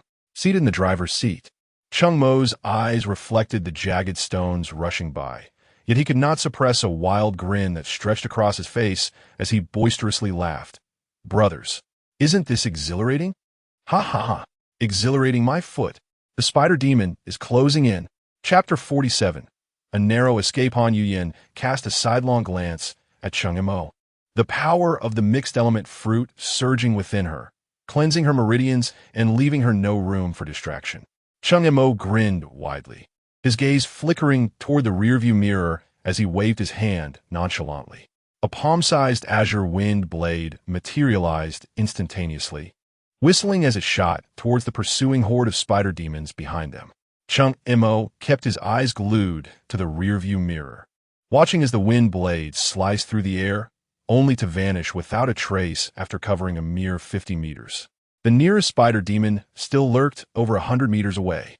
Damn it, what kind of useless skill is this? It's even inferior to a small handgun. Cheng Mo slammed his fist against the steering wheel, unable to restrain his expletives. Through the mirror, a tide of thousands of grotesque giant spiders surged forth. The off-road vehicle had its accelerator fully pressed down, roaring as it reached its maximum speed, barely maintaining a balance with the advancing swarm. Cheng Mo's heart plummeted into despair. Gasoline. Once the tank ran dry, they would face nothing but the fate of being engulfed by the spider horde. In the blink of an eye, he felt an invisible pressure closing in behind them, the distance between them and the spiders steadily decreasing. Cheng Mo's mind raced, mentally cataloging every weapon and piece of equipment at his disposal. Yet he despaired as he realized nothing could extricate them from this dire predicament. The foremost spider demon was already less than 50 meters away from the rear of the vehicle, just as they teetered on the brink of calamity. Two soft beams of white light enveloped the two speeding off-road vehicles with precision. The white light erupted suddenly, dazzling and blinding. When the radiance dissipated, the space was left eerily vacant. The five individuals along with their vehicles had seemingly vanished without a trace. The approaching swarm of spider demons came to an abrupt halt, countless pairs of crimson compound eyes scanning the empty ground in bewilderment, their forelimbs restlessly scraping the earth with a sibilant sound. They could not comprehend how their imminent prey had disappeared in an instant. As visibility returned, Cheng Mo and his companions found themselves securely standing in the familiar hall of the Taohua Island Villa. Have we returned? Cheng Mo surveyed the well-known surroundings. A wave of immense joy flooding over him, washing away the previous despair. Had a full 24 hours truly elapsed? Han Yuyin supported her forehead with one hand, exhaling a long breath. It seems there is no clear distinction of day and night in Long Valley. Yet I can affirm that we have indeed spent a complete day there. Indeed, Island Master, echoed Yin, his voice carrying a hint of relaxation after fatigue. We were either in combat or en route to battle, our nerves taut, making it inevitable to lose track of time. Sister, Brother Cheng Mo, you're back. A melodious and cheerful exclamation rang out from the staircase on the second floor. Before the words had fully left her lips, Han Kiki had darted down the stairs like a nimble little bird. Upon catching sight of the dark red armor adorned with flowing, magma-like patterns on the 5 individuals, her round eyes sparkled with intense excitement. Wow, you all look so cool. I want one too. She leaped into her sister Han Yuyin's embrace, extending her small hand to curiously poke and prod at the intricate patterns of the lava battle armor, her delight and envy palpable. All right, Kiki, go fetch something to eat for everyone, Cheng Mo instructed as he efficiently stowed away 2 off-road vehicles, casting a glance at Han Kiki. I'll send you a set shortly. Really? That's wonderful. Upon hearing that battle armor was in her future, Han Kiki's face lit up with joy as she cheered and skipped towards the kitchen. Everyone, please freshen up first. Cheng Mo addressed his slightly weary companions. We'll have a good rest after the meal. Yes, Island Master, with his instructions given. Cheng Mo made his way back to his room. The exhaustion from consecutive intense battles washed over him like a tidal wave as he stepped into familiar surroundings, his muscles yearning for relaxation. He entered the bathroom, and as the warm water cascaded over him, a long-lost, deep-seated sense of refreshment instantly dispelled the fatigue of the past 2 days. Half an hour later, rejuvenated, Cheng Mo arrived at the dining area where Han Yuyin and the others had already gathered. Why are you all waiting? Let us eat, he exclaimed, plopping down at the table with a casual wave. Brother Cheng Mo, you promised me battle armor. Just as he was about to pick up his chopsticks, Han Kiki leaned in, her large eyes sparkling with anticipation. All right, I'll get it to you right now. Seeing her pitiable expression, Cheng Mo chuckled helplessly, raising his hand to retrieve a set of battle armor and a combat knife from his wristband as storage and handed them to Han Kiki. Thank you, Brother Cheng Mo. Han Kiki happily accepted the items, quickly planting a kiss on his cheek before bounding away like a little rabbit.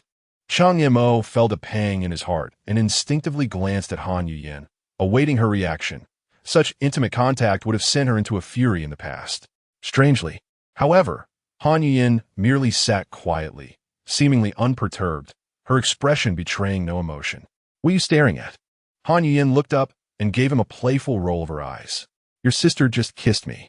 Cheng Mo pointed to his cheek, somewhat bewildered. So she kissed you and? Han Yuyin replied nonchalantly, a hint of teasing in her tone. What? Do you expect me to do the same? Cheng Mo was left speechless. As lunch concluded, Cheng Mo felt himself relax, sprawling across the soft sofa in the living room. Yin, he recalled their earlier discussion. What special ability have you awakened? At the mention of this, Han Yuyin's eyes sparkled with excitement. Her spirits lifted instantly. The Eye of Heaven ability. The Eye of Heaven ability? Cheng Mo raised an eyebrow. What exactly does it entail? How should I explain it to you? Han Yuyin furrowed her brow, shifting to sit directly across from Cheng Mo. After a moment of contemplation, she began, currently, this ability reveals 2 skills. One is thermal imaging. I can clearly perceive objects within a 1,000-meter radius that exceed normal temperatures. Another aspect is dynamic vision. Fast-moving objects appear to slow down in my perception, allowing me to clearly capture their trajectories and even anticipate their subsequent actions. Wow! Cheng Mo sat up straight, his face filled with astonishment. Yuyin, your extraordinary ability is incredible. It is practically tailor-made for slaying demons and gods. It's all thanks to you. Blushing slightly at Cheng Mo's candid praise, Han Yuyin instinctively averted her gaze. In truth, she had concealed an additional skill, X-ray vision. Cheng Montak. Han Yuyin swiftly suppressed her inner turmoil and curiously regarded him. You must have awakened a wind-based ability, right? What skills do you possess? Yes, wind-based, Cheng Mo nodded then. Feeling somewhat vexed, began to count on his fingers. 3 skills: Wind Blade, Wind Chain, and Wind Shadow. 1 for offense, 1 for control, and 1 for acceleration. I feel. Aside from speed, the other 2 are somewhat lacking in practical application. Observing his disheartened demeanor, Han Yin gently reminded him, I believe these 3 skills are quite suitable for you. The Wind Blade is swift and sharp for offense, while the acceleration enhances your agility and survivability. As for the chain, her gaze flickered as if struck by inspiration. You could attempt to combine it with your sharp dagger. Indeed, how did I not think of that? Cheng Mo suddenly smacked his forehead, excitement illuminating his eyes.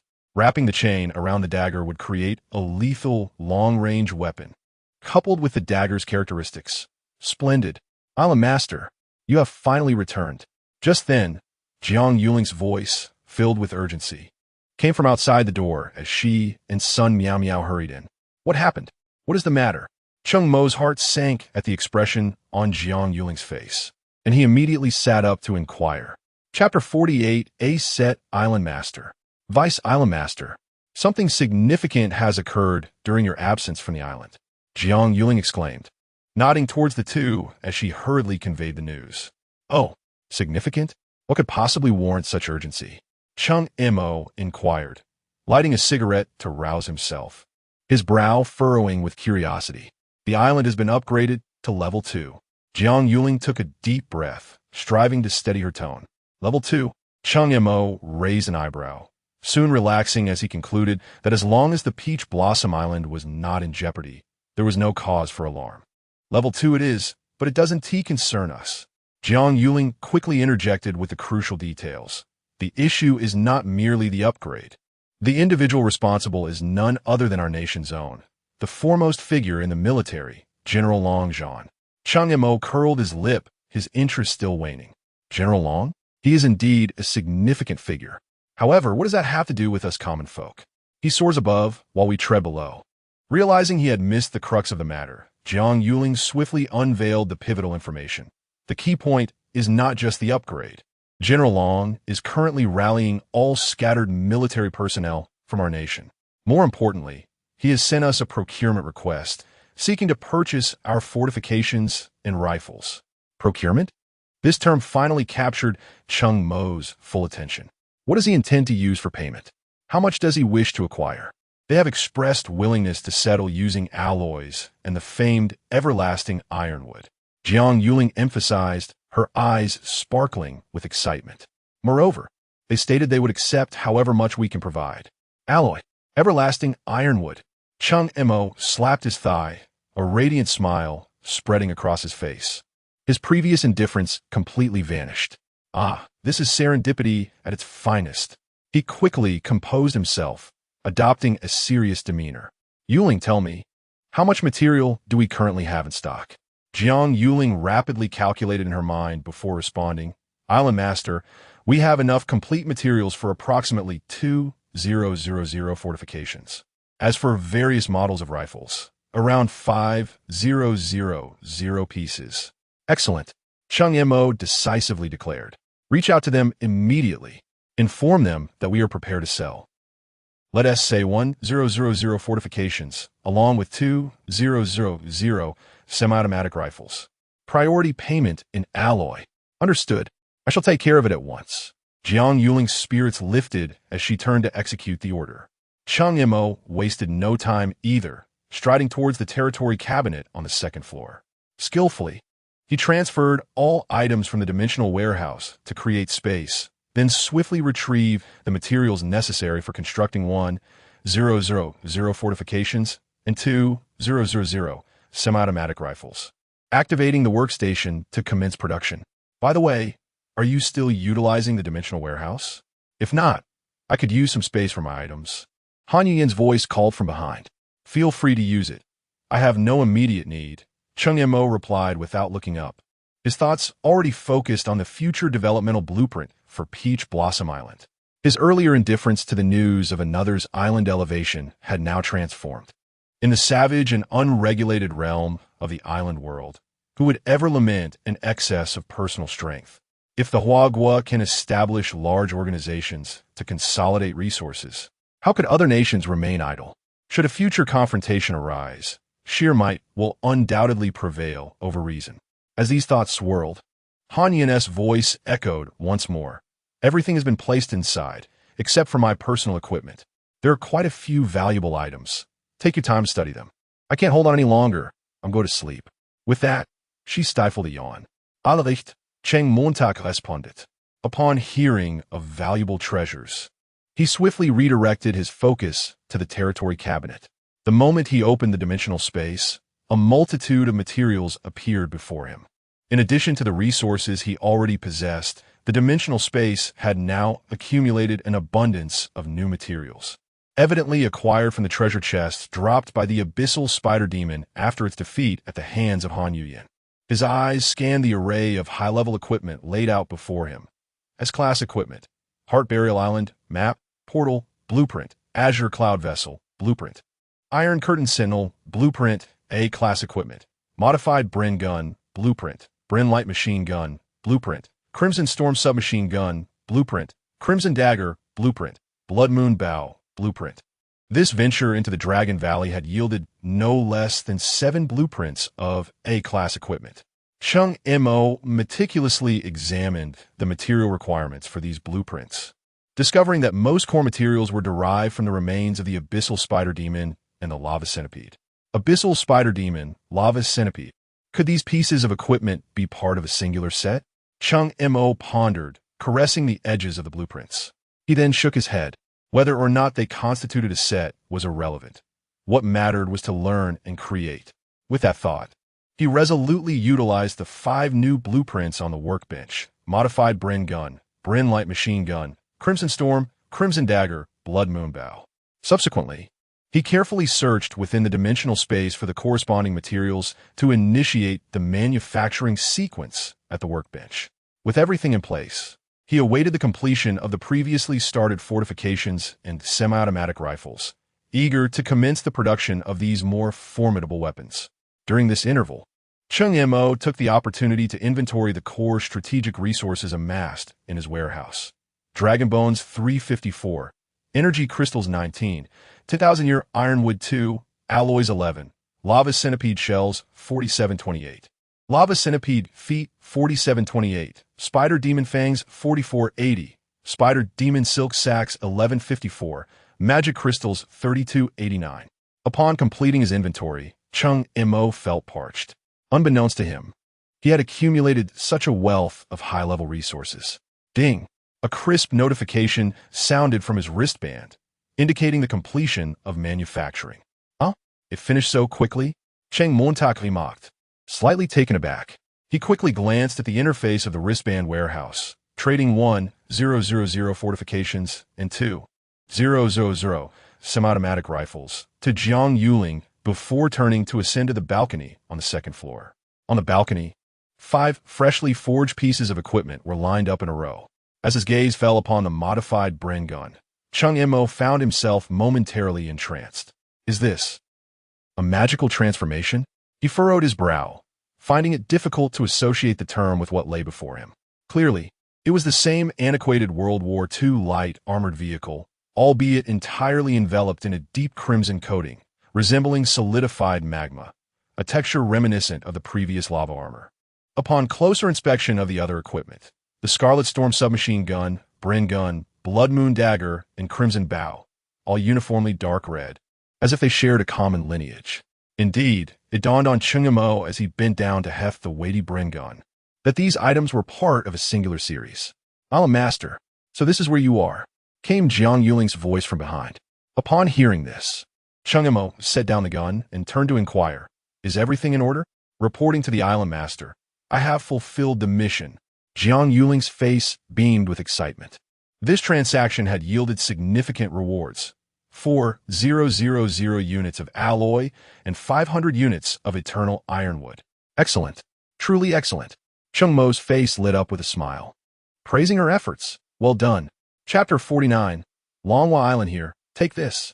Cheng Mo flipped his wrist, presenting a vibrant red fruit in his palm. Island Master, this is Jiang Yuling's gaze was instantly captivated by the fruit, an alluring fragrance causing her throat to involuntarily constrict. This is a Hunyuan fruit, Cheng Mo stated with a calm demeanor, yet his tone bore an undeniable weight. Consuming it can awaken one's extraordinary abilities. A jolt of desire surged through Jiang Yuling. Her voice tinged with apprehension as she replied, Island Master, this is far too precious. Indeed, it is valuable, Cheng Mo acknowledged, his eyes fixed on her with affirmation. However, as a core member of Taohua Island, this is what you rightfully deserve. Upon hearing this, Jiang Yuling ceased her hesitation and respectfully accepted the fruit with both hands. Thank you, Island Master. Cheng Mo waved his hand dismissively. No need for thanks. As long as you remain devoted to the island, you should not lack what is rightfully yours. He shifted his tone, becoming more serious. Additionally, the materials I previously instructed you to collect must be expedited. I have a foreboding sense that this world harbors countless unknown dangers. Yes, I understand, Jiang Yuling replied with a bow. As she prepared to turn and leave, she suddenly recalled something and halted.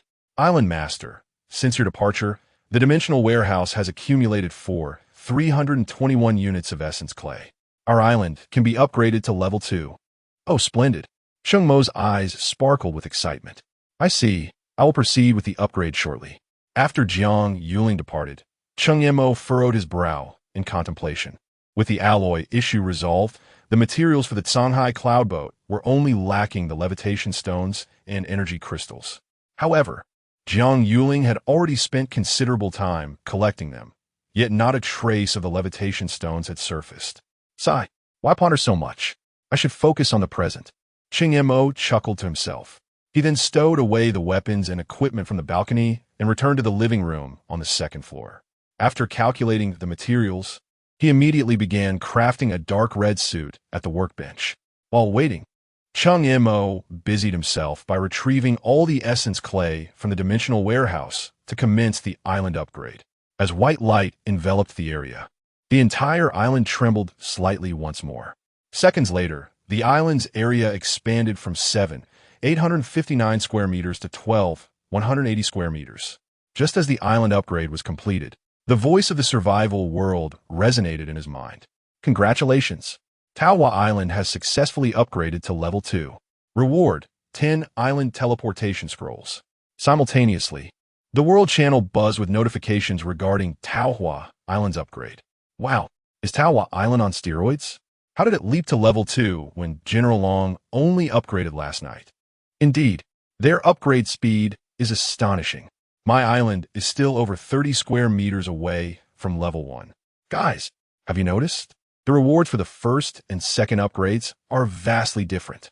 Brother, you must admit, Longhua Island rewarded an amphibious aircraft, 2 types of island resources, and 30 island teleportation scrolls, while Taohua Island only granted 10 teleportation scrolls. Suddenly, the world channel was abuzz with discussions about upgrading to a level 2 island. Meanwhile, Cheng was left in a daze. Is that all? Buzz. Buzz.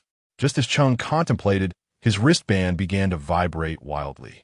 Upon opening the flashing private message icon, his gaze fell upon the sender's name, Long Zhan.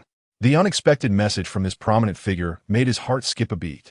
He quickly skimmed through the content. Long Zhan, congratulations, Cheng Mo. I'm here to celebrate your successful upgrade of the island to level 2. Cheng furrowed his brow slightly. This man was the foremost figure in the military of Huagua, and he was sending congratulations to someone as insignificant as himself. He was perplexed by the other's intentions, and cautiously typed a response on the virtual keyboard. Thank you, General Long, for your kind words. May I inquire if you have any matters to discuss with someone like me? Long Zhan, you are too modest, my young brother. How could the first person to upgrade an island to level 1 be considered insignificant? The politeness in the other's words was apparent. Yet Cheng did not wish to engage in cryptic exchanges with such a profound character, since the other did not explicitly state his purpose. Cheng decided to be straightforward. General Long, you are too kind. I merely had a stroke of good fortune. I presume you have important business to discuss. Long Zhan, haha. You are indeed refreshingly candid. I shall not beat around the bush. The reason I contacted you is actually regarding the directional scrolls in your possession. Have you considered selling them? So that was the reason. Cheng raised an eyebrow, immediately understanding, given the significance that even Long Zhan placed on these items. He had no intention of parting with them lightly. He carefully chose his words in response. General Long, I apologize, but I do not currently plan to sell these scrolls. Long Zhan seemed unfazed by his reply, maintaining a steady tone while subtly persuading. My young brother, here lies the situation. I am in the process of organizing an alliance for Huagua to enhance our overall strength and security. These scrolls are crucial for realizing this plan.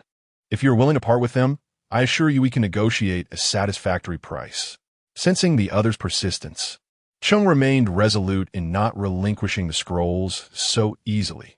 General Long, establishing an alliance is indeed a noble endeavor for the country and its people. But as an ordinary citizen, I lack your elevated perspective. Please allow me to consider this matter further. Observing Cheng's polite yet firm stance, Long Zhan chose to refrain from applying further pressure. His response was smooth and tactful. Of course, it is wise to deliberate, even if the transaction does not materialize. We maintain our camaraderie. I shall await your favorable news. Should you ever change your mind and wish to sell, please prioritize contacting me.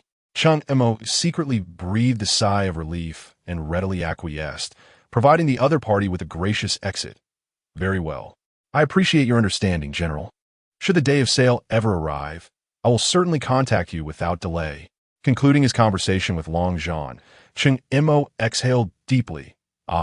Engaging with such prominent figures is utterly exhausting. With a swift motion, Cheng Mo withdrew a cigarette, ignited it, and sank into the sofa. He then retrieved the recently acquired island teleportation scroll to examine its details. Island teleportation scroll level. S-class description. Alliance team permissions are now available. The user can teleport the islands of Alliance members within a 10-kilometer radius of their own island. Gazing at the attributes of the teleportation scroll, Cheng Mo understood.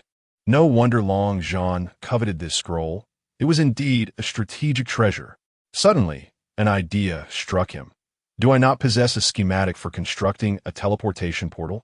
The effects would be remarkably similar. Chapter 50. The Peach Blossom Alliance. Cheng Mo scrutinized the item in his hand, weighing the merits and demerits of both. The island's directional teleportation scroll could indeed enhance the defensive depth of the main island, but in comparison, the portal's usage was undoubtedly more versatile and adaptive. As he pondered, he examined the materials required for the portal's construction.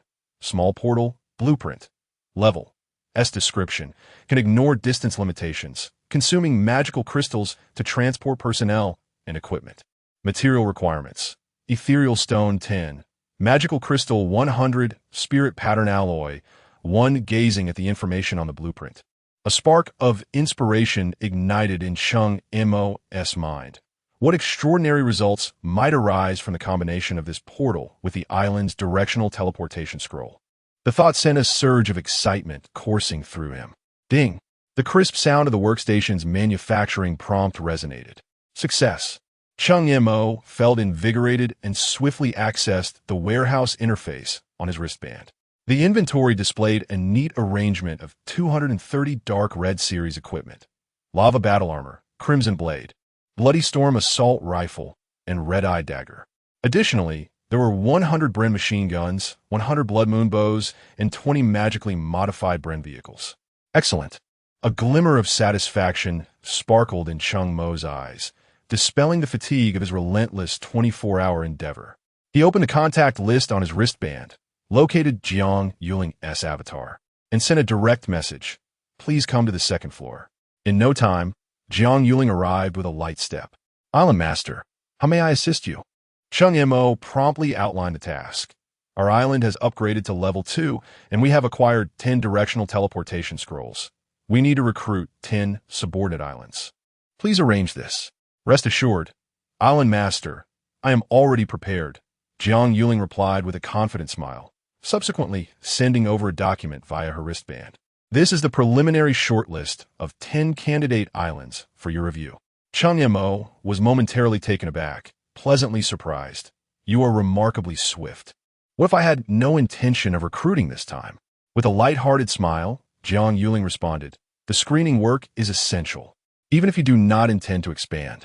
Having a backup list is never a waste. If you require it, I can provide references at any time, can I? Cheng Mo nodded with a smile. You are becoming an increasingly exceptional assistant. After complimenting Jiang Yuling, he began to peruse the document. A few minutes later, he stretched and declared, all right, let us go with them. You handle the arrangements. Cheng Mo then established a new alliance within his wristband, Peach Blossom Alliance, and granted Jiang Yuling the authority to send invitations. Before hefting his fishing rod and making his way to the balcony on the second floor, he had not forgotten that he had yet to fulfill today as fishing quota. The scroll lay on a coffee table. He would take it for use. Upon reaching the balcony, Cheng Mo cast his fishing hook into the swimming pool, eager to see if he could reel in any resources from its depths. With a swift tug, the hook was pulled up and a blueprint landed before him. Congratulations! You have obtained a blueprint for 12. 7 armor-piercing rounds 1. It truly works. Having confirmed his suspicions, Cheng Mo began to feverishly cast his rod. Congratulations! You have received 100 boxes of beer. Congratulations! You have received 500 pounds of peanuts. Congratulations! You have received 10 tons of rice. Congratulations! You have received 10 individual flying devices. Congratulations! You have received 20 levitating stones. It was only after exhausting all 21 fishing opportunities that Cheng Mo nodded in satisfaction. Indeed, some valuable items had emerged this time, and he had even managed to acquire levitating stones. After collecting the resources he had caught, Cheng Mo reflected for a moment and realized there was nothing pressing to attend to, so he returned directly to his bedroom. It was time for a rest. Before long, the room was filled with the rhythmic sound of snoring. Where his brother Cheng Mo? Just as Cheng Mo had settled into slumber, Han Kiki burst into the room with great haste, followed closely by 3 unfamiliar women. Shoo! Jiang Yuling quickly gestured for Han Kiki to be quiet, lowering her voice to remind her, Kiki, keep your voice down. The island master and deputy island master are still resting. As she spoke, her gaze shifted to the 3 women trailing behind Han Kiki. All 3 were clad in camouflage attire, their garments tattered in places. Yet they could not conceal the air of competence and valor they exuded. Huang Mei, Feng Yun, Zhao Oxiani. Jiang Yuling whispered in confirmation. Indeed, you must be Assistant Jiang.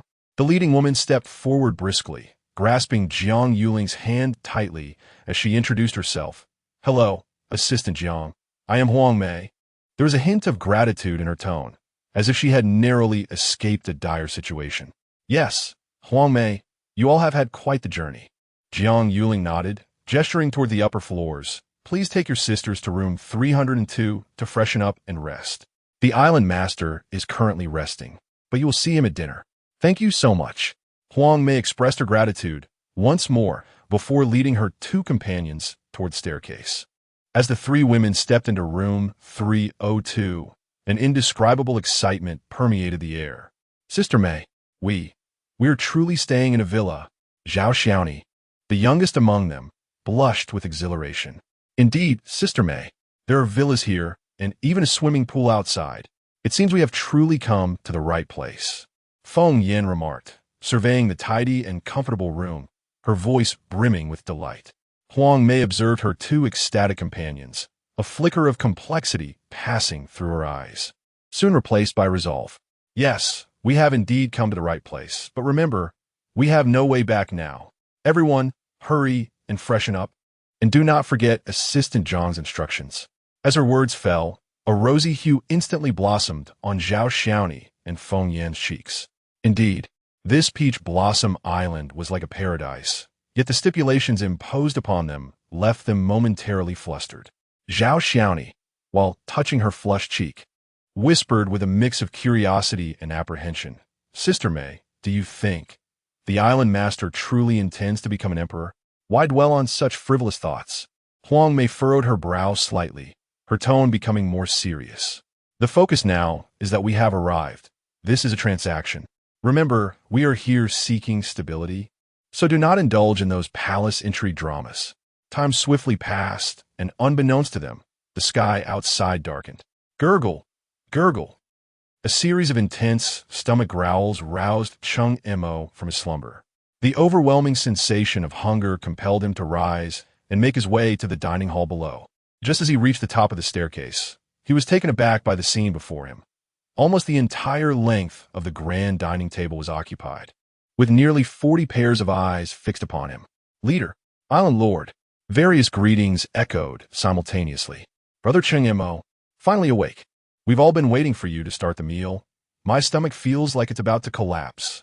Han Kuku was the first to leap from her seat, bounding toward him like a jubilant little bird, unabashedly tugging at his arm to lead him to the head of the table. Still dazed from sleep, Cheng Mo rubbed his eyes as he was pulled forward by Han Kuku, bewildered by the throng of people surrounding him. Kiskiviko. Am I still dreaming? When did the dining hall become so crowded? Chapter 51 Basic Requirements. Brother Cheng Mo.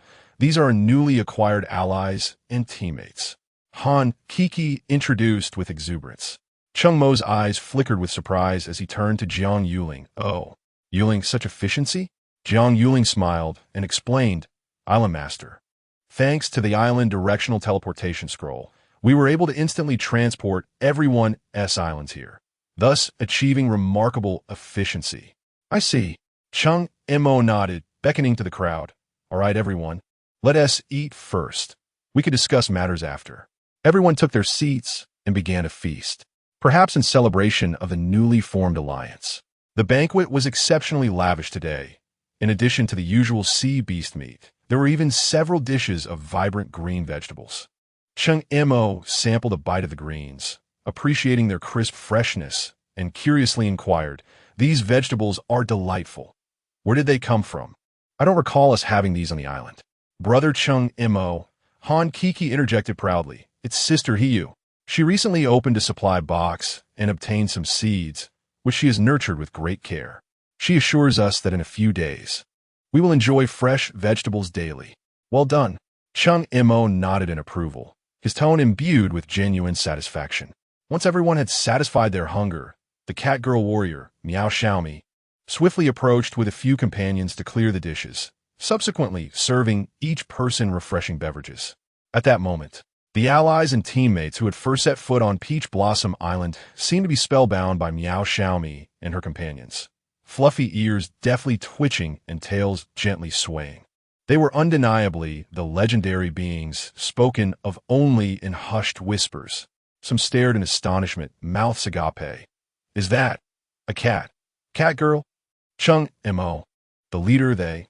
Cheng Mo observed the astonished expressions around him, a faint, elusive smile gracing his lips, his tone flat yet tinged with pride. Indeed, as you all can see, they are the cat-girl warriors of my island. My goodness, leader, you are truly remarkable. Another newly allied island master exclaimed. Indeed, leader, could you possibly spare us a couple of cat-girl warriors? Cheng Mo's finger pointed towards the industrious cat-girl warriors, his voice icy. What? You wish to have them? The island master who had asked was suddenly enveloped by an overwhelming pressure, his spine chillingly erect, beads of cold sweat forming on his forehead as he hastily clarified. Leader, you misunderstand. I did not mean it that way. I was merely hoping, in case our island is besieged by sea beasts, could you send them to assist us? I truly just seek assurance. Is that so? Cheng Mo's gaze remained unwavering, sweeping across the faces of all present. Each person felt an intangible weight under his scrutiny. It better be. His voice abruptly rose, resounding, Everyone, since you have joined my Peach Blossom Alliance, you are all trusted partners. However, there is a sentiment I implore you to remember. Cast aside any thoughts that ought not to be entertained. Should anyone dare to harbor ulterior motives? His voice suddenly turned cold, each word striking like an icicle. I would not hesitate to cleanse the ranks myself. A chill swept through the crowd, prompting immediate expressions of loyalty. Rest assured, leader, we shall follow your lead without a trace of mischief. Should you point east, we shall not stray westward. Trust us completely. We are well aware of the rules. Enough. Cheng Mo waved his hand slightly, interrupting the somewhat exaggerated flattery. I did not summon you here to indulge in empty pleasantries. His tone softened, regaining a measure of calm. Now that we are united in this alliance, we are family. My expectations of you are modest. Firstly, any valuable resources should be circulated within our ranks, ensuring our bounty does not flow to outsiders. Secondly, return with determination to develop your respective islands. He glanced at the sky, noting that it was getting late, and suggested, "Let us disperse." Upon hearing Cheng Mo's words, the assembly reluctantly departed from the refreshing villa. Once they had left, Jiang Yuling guided 3 newcomers into the living room. Cheng Mo sat on the sofa, relaxed yet observant. Island leader, Jiang Yuling announced clearly. These 3 are our new recruits who joined Peach Blossom Island today. Huang Mei, Feng Yin, and Zhao Xiaoni. As Jiang Yuling introduced them, the trio stepped forward in turn. Greetings, Island leader.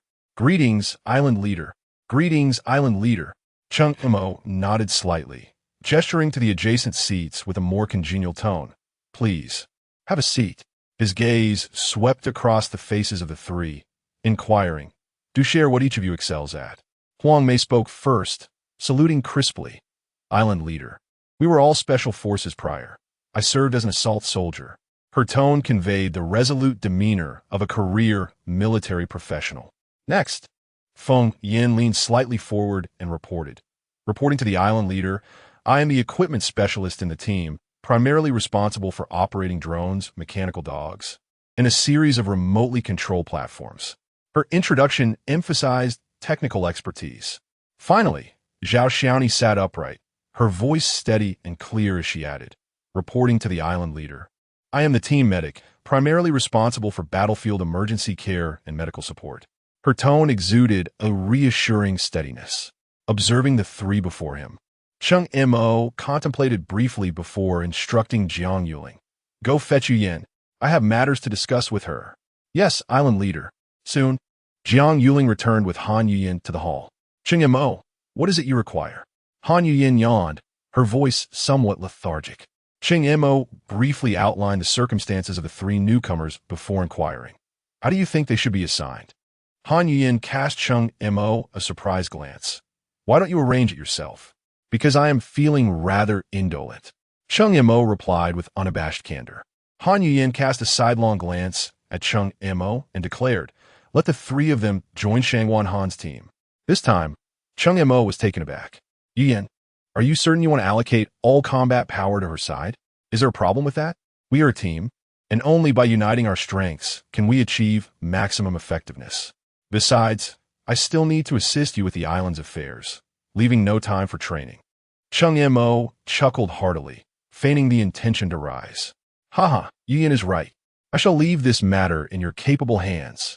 I'm off to sleep. Stop right there. Han Yuyin's voice sliced through his retreat. Cheng Mo turned back, feigning innocence. Is there something else? Han Yuyin, exasperated, retorted, where do you think you're going? Of course, I'm heading back to sleep. Cheng Mo asserted, his gaze evasive. I've been mentally drained these past few days and have yet to recover. Oh, sleep, you say? Han Yuyin raised an eyebrow, denying Cheng Mo the opportunity to counter. She pointed to the 3 new recruits. Perfect. You shall take them upstairs to rest. She deliberately emphasized the last word, then leisurely added with a teasing tone. What? Or do you mean to say? Your prized fishing rod no longer wishes to upgrade? Cheng Mo was momentarily at a loss for words, clearing his throat twice. Ahem. Yin, I believe the matter of upgrading the fishing rod could be postponed. Not a chance. Han Yuyin interjected firmly. This is a fundamental requirement for joining Peach Blossom Island. We cannot allow for exceptions. Or perhaps, she deliberately elongated her final word, her eyes gleaming with mischief. You are unable? Humph.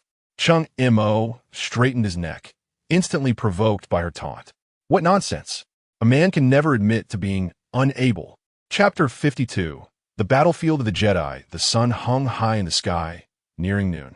Cheng Mo remained cocooned in his blankets, deep in slumber, when suddenly the door swung open with a loud bang. Cheng Montak, the sun is already high in the sky. Aren't you getting up? Han Yuyin rushed in like a gust of wind. Upon spotting Cheng Mo sleeping soundly in bed, an inexplicable surge of irritation welled up within her. I help you with everything, yet you indulge in your beautiful wife and concubine. Without further ado, she swiftly approached and yanked the covers off him. As the action concluded, Han Yuyin's gaze became fixated on an undeniable part of Cheng Mo's form. Her cheeks flushing a deep crimson, warmer than the sun outside. Suddenly deprived of the warmth of his blankets, a chill began to creep in, prompting the slumbering Cheng Mo to instinctively reach for the covers. However, what his fingers encountered was a slender wrist. The blanket. He mumbled indistinctly, instinctively tugging at it. Ah. Han Yuyin's startled exclamation escaped her lips as she was yanked off balance by the sudden force, tumbling uncontrollably into Cheng Mo's embrace. The air became thick with tension.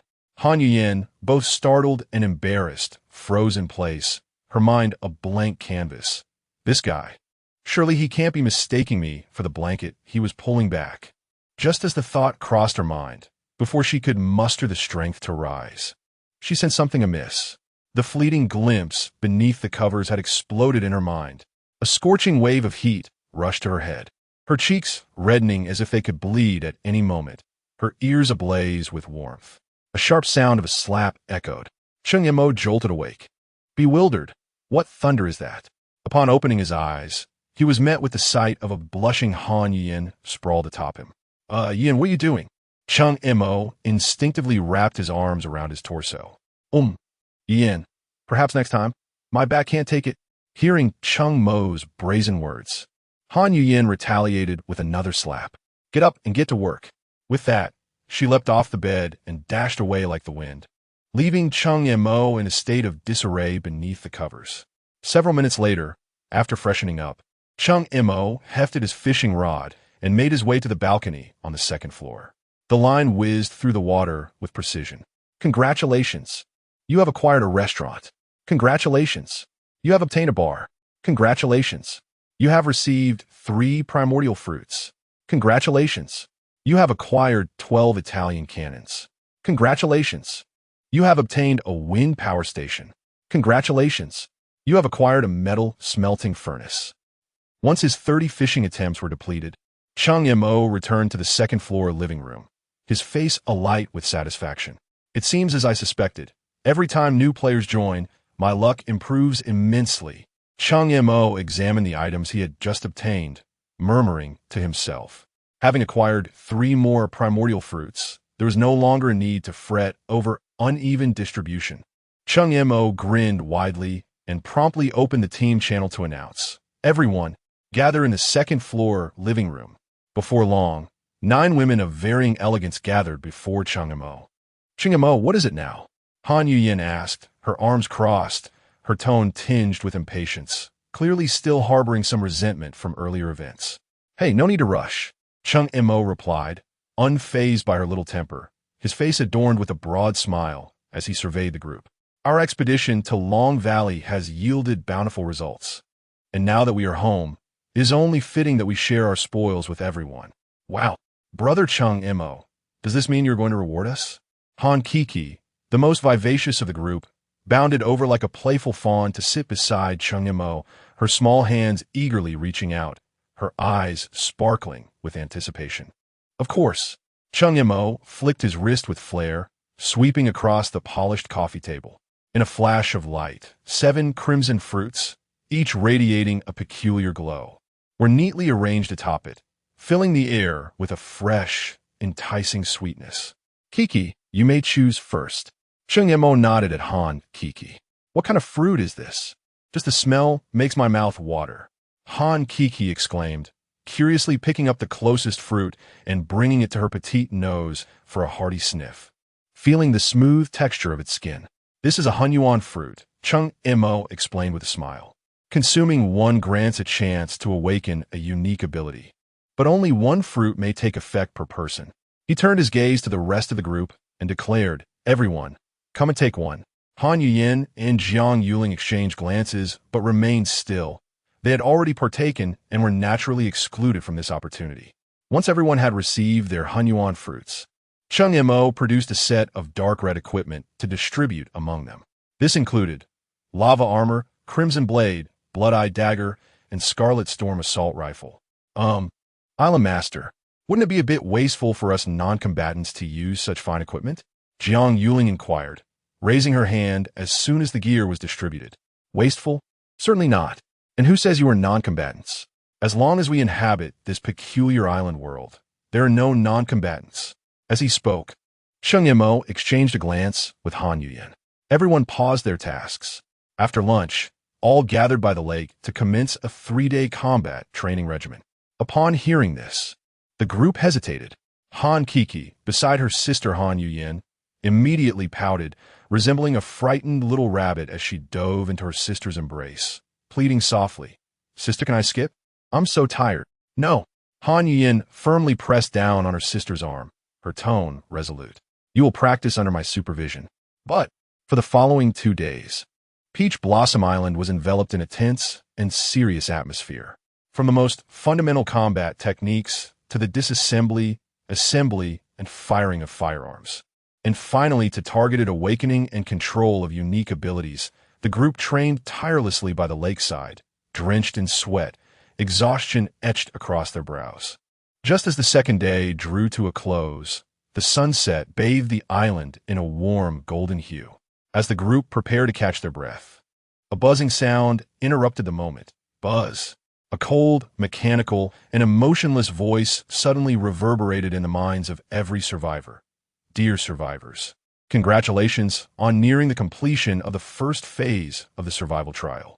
The countdown stands at 6 hours. The first phase will officially conclude. At that time, all survivors will be forcibly transported to the doomed battlefield to engage in combat. The rules of the battlefield are as follows. The victor shall reap all from the vanquished, while the defeated shall be utterly obliterated. The time limit for slaughter is 72 hours. Survival or demise. The battlefield shall reveal all. The voice vanished as abruptly as it had arrived, akin to a stone cast into a deep pool, stirring the stillness of the air. The atmosphere within the lakeside training ground froze instantly, as if even the wind had paused. Every individual on the island stood frozen, their expressions shifting dramatically. A flicker of relief surged within them, for they had undergone rigorous training over the past 2 days, significantly enhancing their combat abilities. In stark contrast to the relief felt on Peach Blossom Island, the global and regional channels were filled with lamentations. After much effort, these survivors had finally established a foothold in this island world, only to be thrust into a senseless slaughter. The doomed battlefield. It was evident that it was no place of refuge. "I don't want to play anymore. I wish to return home." Once again, they faced island survival, oppressive heat, and the onslaught of beasts, and now the impending doomed battlefield. Might as well end it all. Chapter 53. Entering the Jedi, however, not all voices were steeped in pessimism. In response to the emergence of the Jedi battlefield, many belligerents erupted in fervor. "Ha! Jedi battlefield? Excellent. The victor takes all, while the vanquished face annihilation. My Yamato people shall ultimately reap everything." The Yamato people? Such self-deception. The empire of Eagle Sauce is the mightiest. Dare to challenge me. Hee. Do you genuinely believe my brother, San, holds a hollow reputation? Cheng Mo, listen well. When you encounter me, be wise and hand over your possessions. Or do not blame me for extinguishing you without hesitation. As someone openly directed their hostility towards Cheng Mo, many instantly awoke to the reality. Indeed, Cheng Mo's Peach Blossom Island was the first to reach level 1 and the second to attain level 2. The resources there must be abundant. Just the thought of capturing it is enough to make one's mouth water. Cheng Mo, I hear your island is teeming with beauties. Surrender them willingly along with your island, and perhaps I may consider sparing your life. Cheng Mo, I am more courteous than those brutes. I do not desire your island or your maidens, only your allegiance, and I shall ensure your future is filled with delicacies and wealth. In an instant, the world channel was inundated with messages targeting Cheng Mo, threats, intimidation, provocation, overwhelming in quantity. Cheng Mo stared at the stream of messages flashing across the screen, his clenched fists cracking with tension, his fury nearly erupting. Just as he took a deep breath, preparing to retaliate with words, the tide of messages suddenly shifted. It was Long Zhan and his followers. I am Long Zhan, fellow compatriots of Huagua. listen closely. We must not turn against one another. Whoever dares to raise the slaughtering knife against their own, I, Long Jean, shall be the first to oppose it. No matter where you are, I shall hunt you down. And those foreign scoundrels, whoever dares to harm my Huagua compatriots, I will slay one if they come alone, and if they come in pairs, I shall take both. Let them dare to try. In the blink of an eye, this declaration filled with iron was fervently shared by countless excited Huagua survivors, flooding the screen. The entire atmosphere was instantly drowned in this unyielding vow of solidarity. Watching the scrolling Huagua text and the resolute declaration, Cheng Mo's furrowed brow gradually relaxed, and a gentle smile involuntarily crept upon his lips. Is this the awakening of a great leader? Should I take some action? In contemplation, Cheng Mo sent out a message in both the regional and world channels. Compatriots, those who are not of our kin harbor different intentions. To confront this crisis, I have decided to sell weapons and equipment at cost, exclusively for Huagua citizens.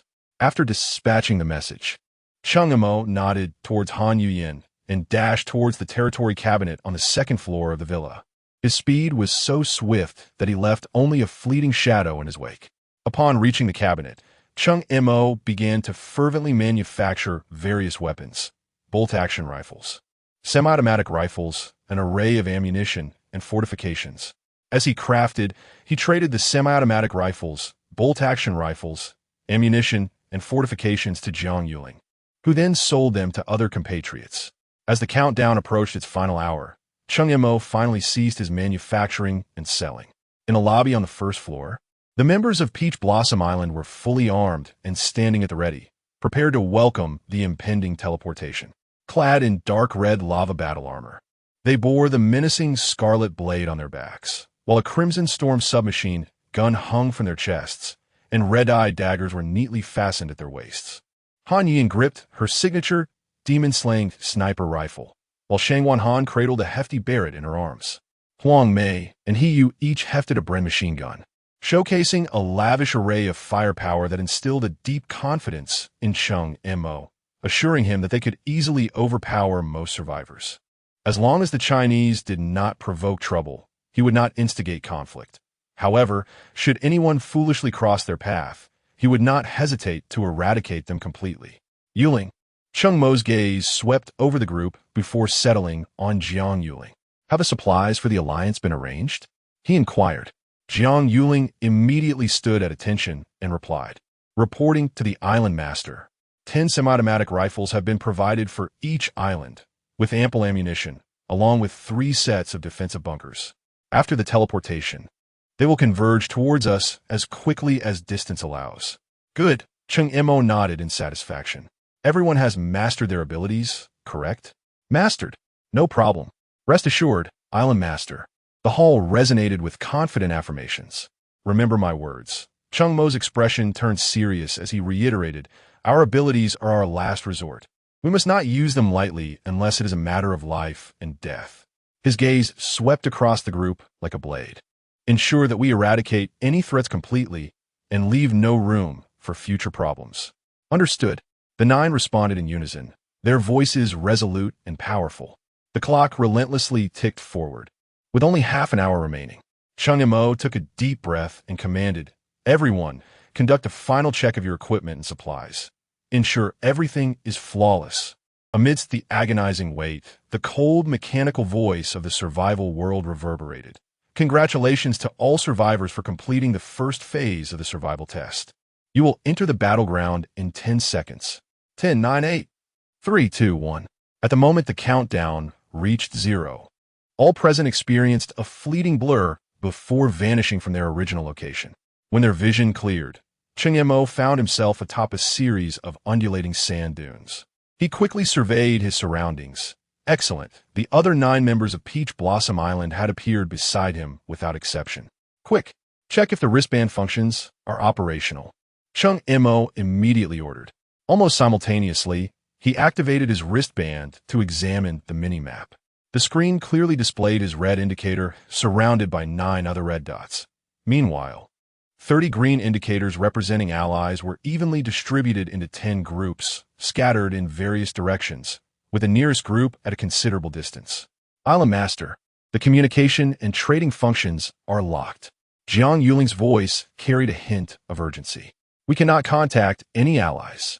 Understood, Cheng Mo replied calmly, without a hint of hesitation. As he set off towards the southeast, there's a group of our people over there. As soon as the words were spoken, Cheng Mo conveniently retrieved 2 modified barren vehicles from the warehouse. The team required no further instructions, swiftly boarding the vehicles in accordance with their prior rehearsals. Their movements impeccably synchronized. In vehicle number 1, led by the captain, with Han Kiki at the wheel, He Yu as the machine gunner, Han Yu Yin as the sniper, and Feng Yin piloting the drone. In vehicle number 2, commanded by Shangwan Han, with Jiang Yuling driving, Huang Mei as the machine gunner, and medical support personnel Sun Miao Miao and Zhao Xiaoni. Once all personnel were in position, the engines roared to life.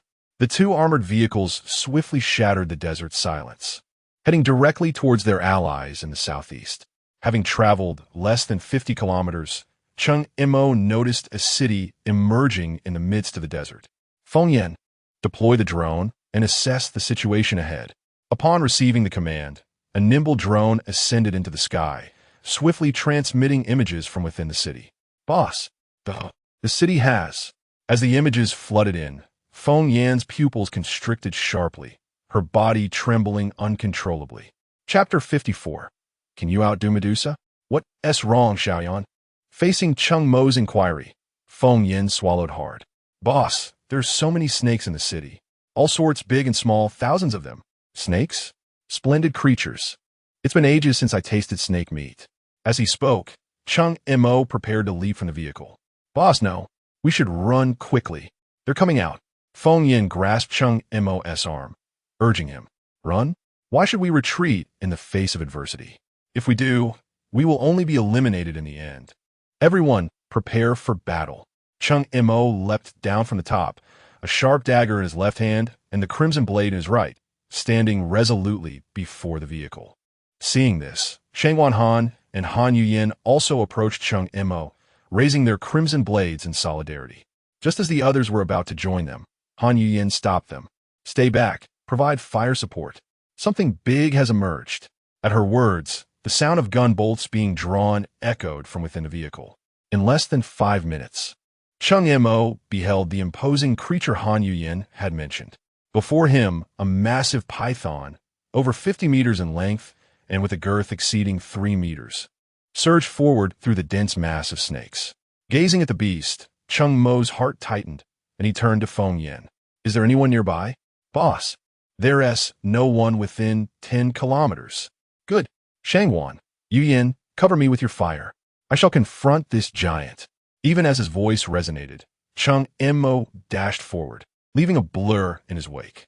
As he closed the distance to the python, now merely 30 meters away, Cheng Mo released the dagger from his hand, sending it flying straight toward the creature.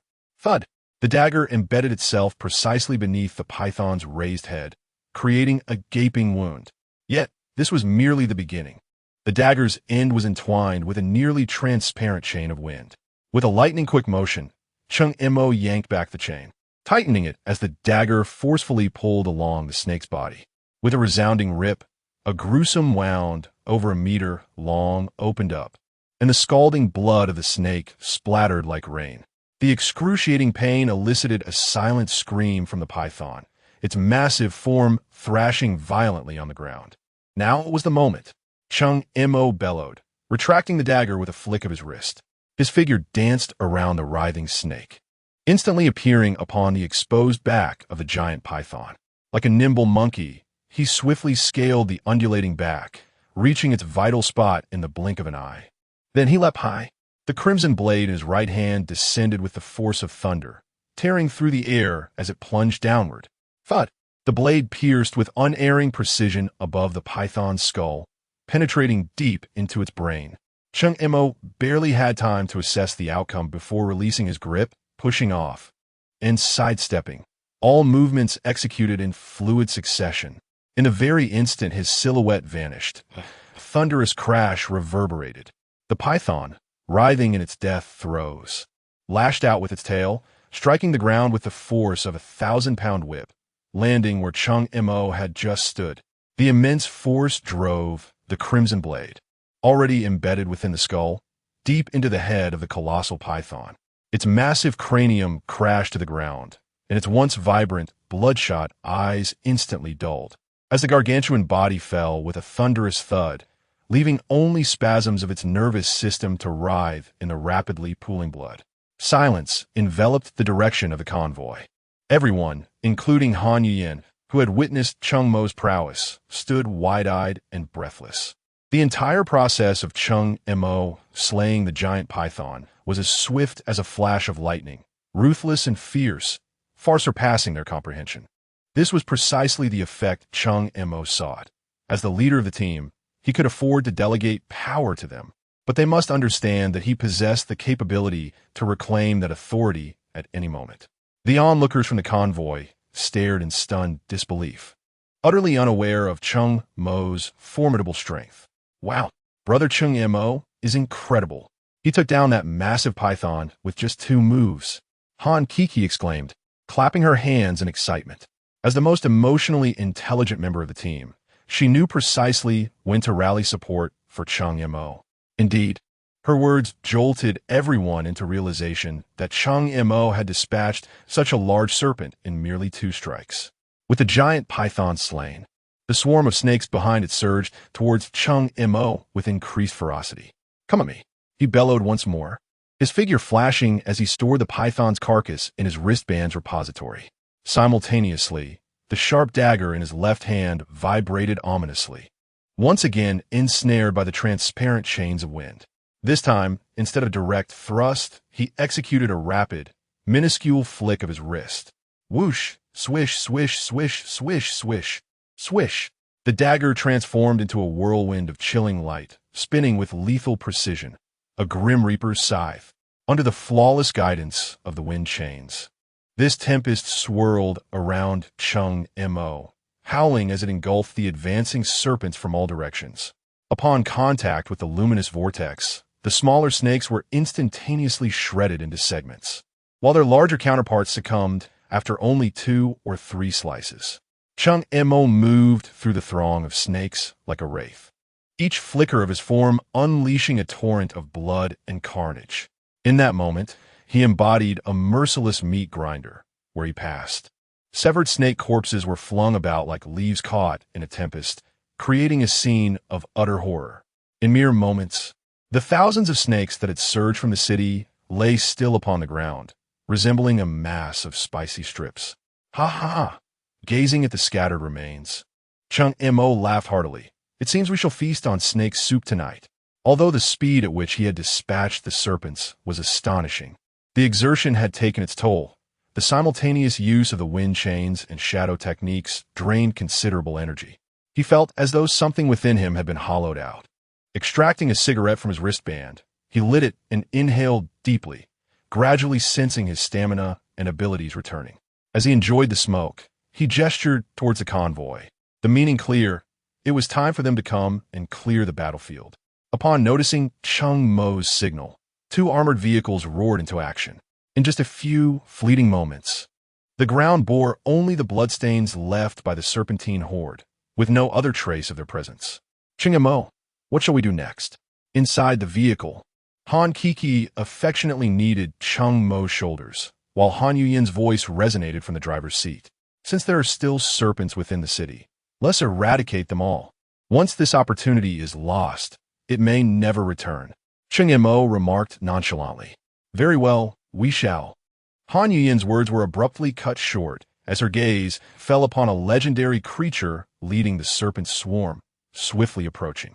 Cheng Mo, can you contend with Medusa? A burst of laughter escaped Cheng Mo, causing him to inadvertently spray water onto Feng Yan's face. Yuyan, what are you saying? Contend with Medusa? Surely you jest. No joke at all. Look for yourself, Han Yuyan urged, pointing towards the city.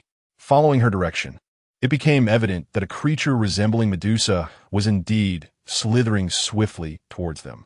Chapter 55. The Ugly Medusa. When Cheng Mo finally discerned the true form of the creature, his lips involuntarily twitched. He pointed at the figure with a serpentine tail and, covering his mouth, inquired of Han Yuyan, "Is this the Medusa you mentioned?" "Indeed," Han Yuyan affirmed with conviction, nodding her head. "You see, the upper half is human, the lower half is a serpent, and her hair is composed entirely of small snakes. She is just, well, slightly, After scrutinizing the grotesque being, her voice dwindled to a whisper, her confidence clearly waning. "Is this what one calls slightly?" Cheng Mo nearly shouted, struggling against the tumult in his stomach. "Look at that face, green-skinned and fanged. I simply cannot, ugh." Before he could finish, the overwhelming wave of nausea surged forth, forcing him to bend over and clutch the vehicle as he retched violently. After a prolonged moment, he gasped for breath, furiously gesturing toward the hideous creature. "Why is it that others encounter a Medusa that is bewitchingly beautiful, and I am met with this abomination?" Another wave of queasiness silenced him. Observing Cheng Mo's disheveled state, a glint of mischief sparkled in Han Yuyan's eyes as she smirked slightly. "Oh, Cheng Mo. Although it is ugly, it possesses a certain distinctive charm. How about I take it home as a pet?" "Bait. Are you out of your mind?" "Ugh." Cheng Mo was on the verge of exploding with frustration at her whimsical suggestion, his fists pounding against the vehicle with a resounding thud, followed by another bout of dry heaving. "Yuyan, please stop teasing the boss. Let us just eliminate this thing." Su Guanhan from the second vehicle interjected, unable to bear the sight any longer. Han Yuyan glanced at Cheng Mo's wretched appearance and promptly raised her gun to fire. Bang! With the sound of the gunshot, the head of the ugly Medusa exploded like a watermelon from hundreds of meters away. The serpent throng behind her scattered in disarray, fleeing. "Is that all there is to it?" Yu, holding a machine gun, stared blankly at the lifeless body of the Medusa on the ground, murmuring to herself. "What else could it be?" Han Yuyan replied confidently, a sly smile gracing her lips. "An SS-level demon slayer is certainly not a mere title. Dispatching a minor boss is child's play." "Boss, the snakes in the city have all dispersed," Feng Yin exclaimed excitedly, busily maneuvering a drone for reconnaissance. "What are we waiting for? Charge!" Cheng Mo halted his act of feigning death, rising from the vehicle to issue orders to the two armored cars. "You're fine now. What could possibly be wrong with me? I merely wish to provide you with an opportunity to showcase your skills." Cheng Mo replied with a hint of arrogance. "Is that so? There's another one over there. You should handle it." Han Yuyan's teasing voice reached Cheng Mo's ears. "Oh dear, my stomach aches. Rain Yen, you take care of it."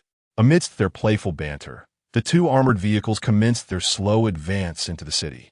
As soon as the vehicles entered the urban ruins, Cheng Mo sensed something amiss. Despite the city's desolation, remnants of advertisements clearly displayed words in English. "Cheng Mo. How could there be English here?" Han Yuyan's voice trembled slightly. Cheng Mo managed a bitter smile. "I too wish to know. Look, what is that?" Suddenly, Han Kiki gasped, promptly bringing the vehicle to a halt and leaping out. In no time, she emerged from the rubble, clutching a gleaming object. Upon her return to the vehicle, she presented the item to Cheng Mo, exclaiming, "Brother Cheng Mo, this is actually gold." Grasping the object handed to him by Han Kiki, Cheng Mo examined it closely and confirmed, "Indeed, this is gold. Have we struck it rich?" Feng Yan's voice chimed in nearby. "Rich? What do you mean?" "This isn't Earth. Gold here serves merely as a material and holds no monetary value." Han Yuyan bluntly stated the harsh truth. "Yuyan is correct. It is merely a material." Cheng Mo nodded in agreement. The group disembarked to search the vicinity for more gold, for this material was indeed valuable. Upon hearing this, aside from Han Kiki and Jiang Yuling, who remained at the driver's seat, the others rushed towards the debris on both sides of the road. "I found a piece over here. I have one too. This one is quite large." Before long, nearly everyone had made a discovery. Meanwhile, Cheng Mo stood before a massive gold block towering over 2 meters, lost in contemplation.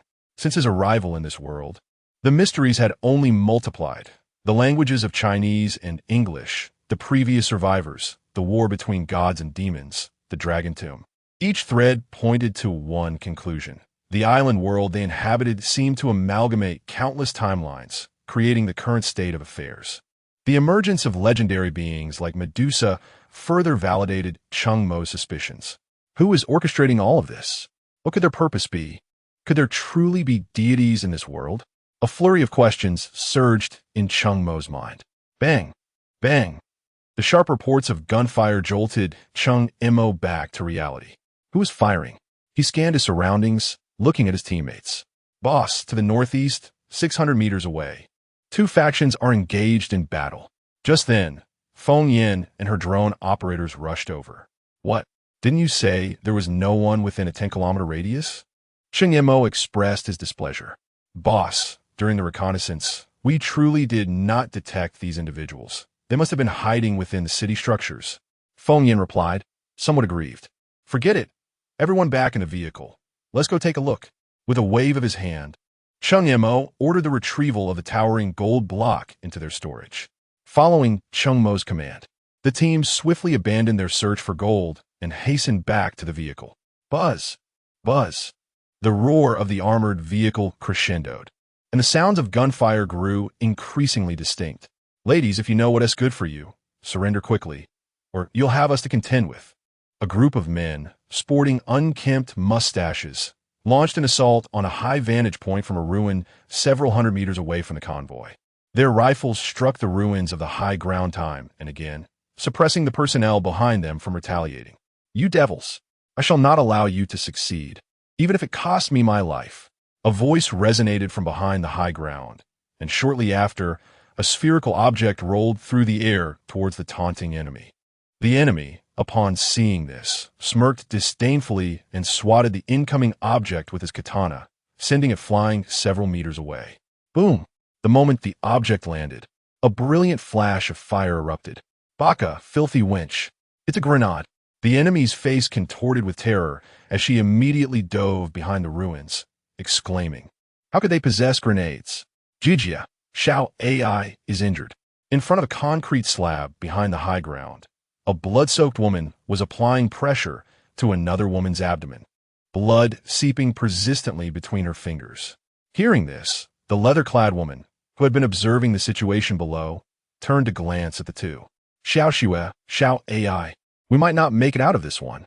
As she spoke, she approached their side, and unbeknownst to them, she had acquired yet another grenade.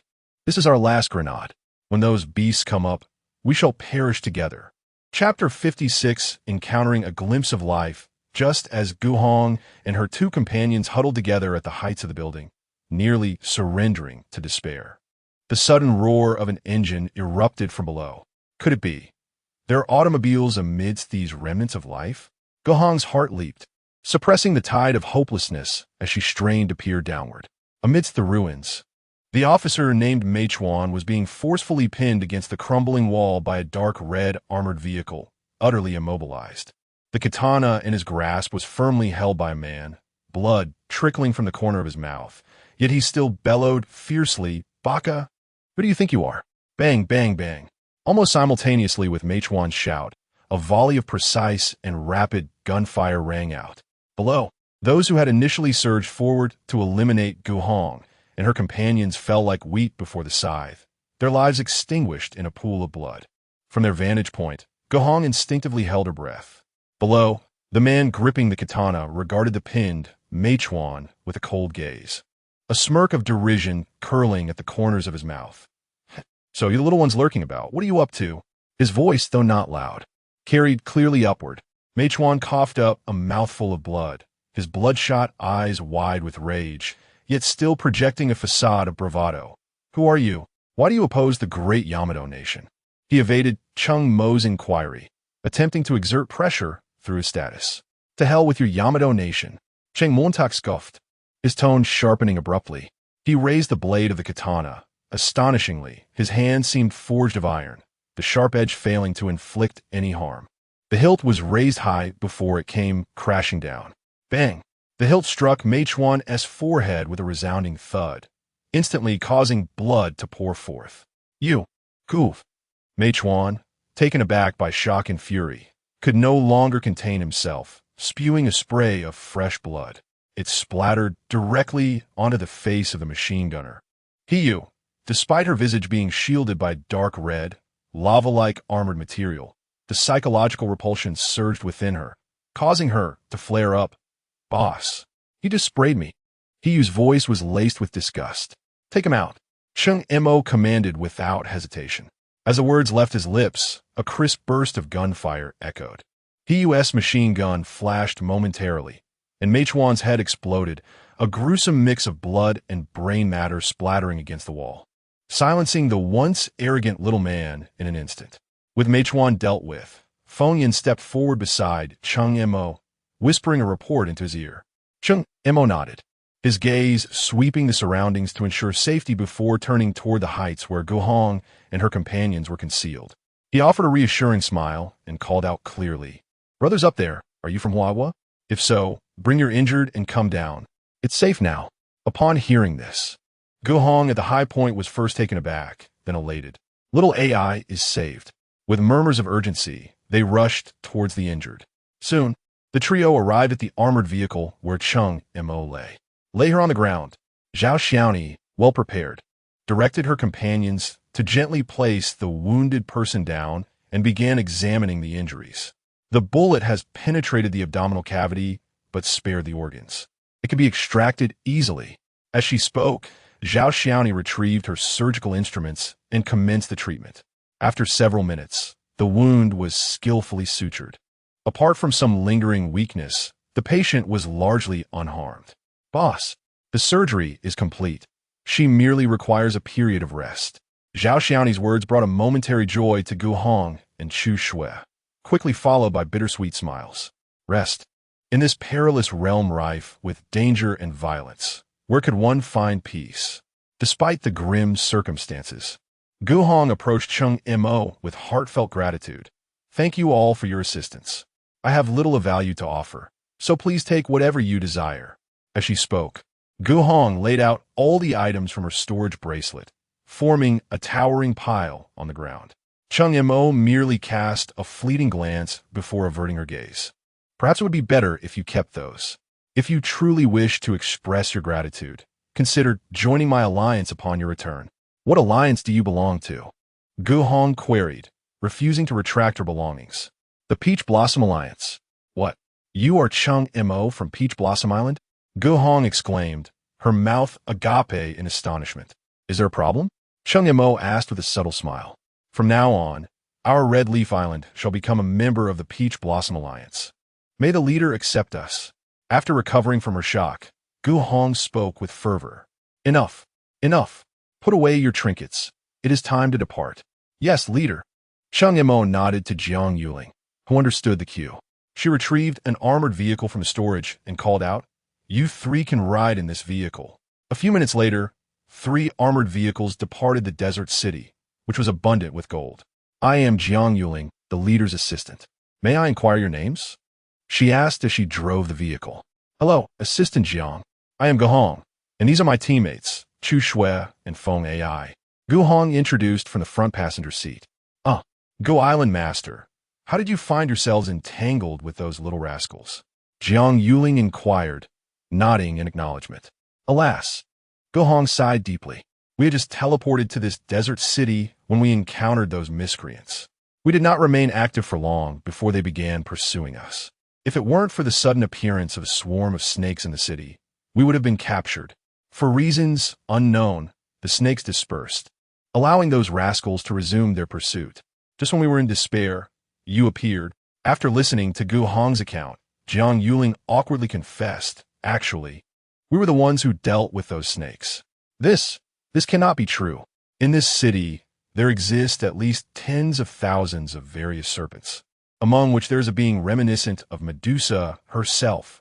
The shock of this revelation is entirely comparable to the astonishment experienced during their rescue." "What Medusa nonsense!" Our Vice Island Master dispatched her with a single shot, causing the serpents to scatter. Jiang Yuling's nonchalant explanation left Gu Hong and the others utterly astounded. The issue was resolved, yet was it truly that effortless to eliminate her with just one shot? While the two engaged in conversation, 3 armored vehicles had already exited the urban area. As they emerged from the city, the group noticed a multitude of figures looming ahead. a dark mass stretching across the landscape. El leader, brother, goblins, so many goblins. Cheng Mo stort besiegte Fengyan, whose mouth hung agape in shock as she stared at the monitor in her hand. Cheng Mo gently closed Feng Yan's jaw, casually snatching the monitor from her grip. Goblins? I thought we were dealing with zombies. Goodness, they're indeed goblins. Chapter 57. The Oasis Under Siege, Cheng Mo. What is going on? Han Yin leaned against the cold metal of the vehicle, her fingertips unconsciously tapping on the surface, her tone as calm as if she were inquiring about dinner. Yet her narrowed eyes were sharp, akin to a hawk, fixated on the writhing green tide ahead. Cheng Mo instinctively touched the bridge of his nose, his gaze firmly affixed to the monitor exuding a faint glow. The screen revealed a swarm of diminutive green-skinned goblins crowded upon the sweltering gravel. Their grotesque, contorted faces, crude bone clubs, and stone axes twisted and deformed in the heat. They were merely a rabble, barely over 2,000 crushed them. Cheng Mo's voice was low, rasping as if it were metal scraping against metal. Han Yin's lips barely moved, her expression sharpening instantaneously like a blade. She raised her hand, executing a swift horizontal gesture toward the second vehicle, shattering the silence of the air. In the next moment, a storm of death descended upon them. Rat-tat-tat, the heavy machine gun of the first vehicle roared first, hot shell casings cascading like a waterfall onto the sandy ground, producing a chilling clatter. The searing line of fire sliced through the air, emitting a shrill cry reminiscent of tearing fabric. Bang, bang, bang! The submachine gun of the second vehicle immediately joined this frenzied chorus. The intense bursts of gunfire flickered wildly within the cabin. In the expanse of their vision, the fragile line of green was harvested by an invisible scythe. The goblins in the front ranks burst like overripe fruit, rolling and collapsing instantaneously. Putrid green blood and shattered organs erupted violently with the force of the onslaught, splattering onto the scalding yellow sand and their fallen comrades. The sickening crunch of shattered bones and the piercing, mournful wails were swiftly drowned out by the deafening gunfire. The acrid smoke from the gun barrels thickened and hung in the air, its pungent odor nearly obscuring their sight. In mere minutes, the massacre reached its grim conclusion. The world seemed to have been muted, with only the low growl of engines and the acrid scent of blood assaulting the senses.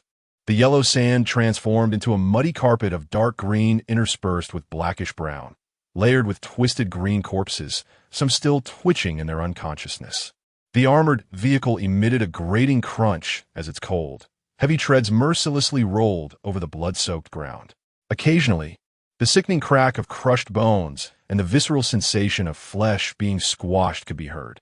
Jiang, Sister Jiang inside the third vehicle, Chu Shui clutched the handrail tightly. Her face pale, her slender fingers turning white from the strain. She stared at the hellish scene outside, her voice dry and trembling. Peach Blossom Island, has it always been this formidable? The sight before her surpassed the limits of her imagination. She could not comprehend why. Despite being fellow survivors, the chasm between them was so vast. Jiang Yuling merely cast a dispassionate glance at the slaughterhouse, casually adjusting the steering wheel. Just standard firepower. She brushed off non-existent dust from her battle armor with nonchalance. The real trump cards have yet to make their appearance. And there is something even more formidable. With her bandaged arm throbbing painfully, Feng Ai suddenly sat upright, a sharp intake of breath escaping her lips, yet her eyes ignited with fervent enthusiasm. Who would have thought that after narrowly escaping death, she could join the alliance of Peach Blossom Island? It was truly a moment of unexpected fortune. 3 armored vehicles stirred up clouds of dust as they traversed the grotesque path littered with corpses, plowing through a sea of death. The scorching air shimmered against the armored plates, distorting reality. Time slipped away amidst the monotonous roar of the engines and the jarring ride. The atmosphere inside the vehicle stifling and oppressive. Just as her nerves began to feel numbed by the heat, a sudden burst of verdant life collided with her vision. A verdant oasis. Stop the vehicle. All personnel, remain vigilant. Cheng Mo's voice rang out like a taut bowstring. The vehicle halted steadily, the swirling dust settling to reveal the hazy outline of the oasis. Deep within the lush shadows of the trees, an eerie stillness prevailed, even the slightest breeze absent. Xiaoyan, deploy the drone. Cheng Mo's gaze was sharp, his hand resting on the assault rifle at his chest. With a hum, the drone soared from the vehicle's roof, piercing the azure sky like a blade, hovering above the oasis, surveying from on high. The camera swept across the dense forest, the water's edge, and the underbrush. In the depths of the oasis, beneath the shadows of the foliage, several bloodshot eyes lay in wait like coiled serpents, fixated on the three silent steel behemoths atop the sand dunes. Sweat trickled down a face smeared with mud and paint, following the tense line of the jaw. Shit, why have they stopped? Weren't they supposed to fetch water? A hoarse voice cursed, thick with a West Coast accent. Boss, watch out for that damned iron bird, warned a scarred black man beside him, lowering his voice. Shut up. Everyone stay still. The old leader, with his face painted in green and black camouflage, growled, his murky yellow eyes reflecting a hunter's cunning and undeniable anxiety. We are the shadows of the jungle. No one can find us. The drone circled twice, resembling an indifferent vulture, and finally returned as the leader let out a slight sigh of relief.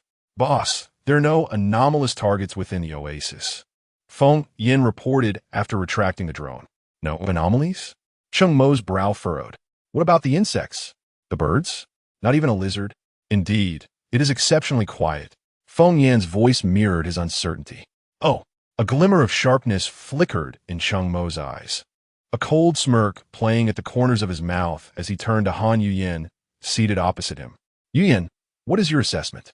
Han Yuyin's gaze swept across the oasis ahead, her tone laced with intrigue. There are indeed some small insects within. Hiyu, conduct a fire reconnaissance. Cheng Mo's command was resolute. Without hesitation, Hiyu squeezed the trigger. Tot. The ferocious bursts shattered the tranquility. Scorching bullets rained down upon the verdant woods like a torrential downpour.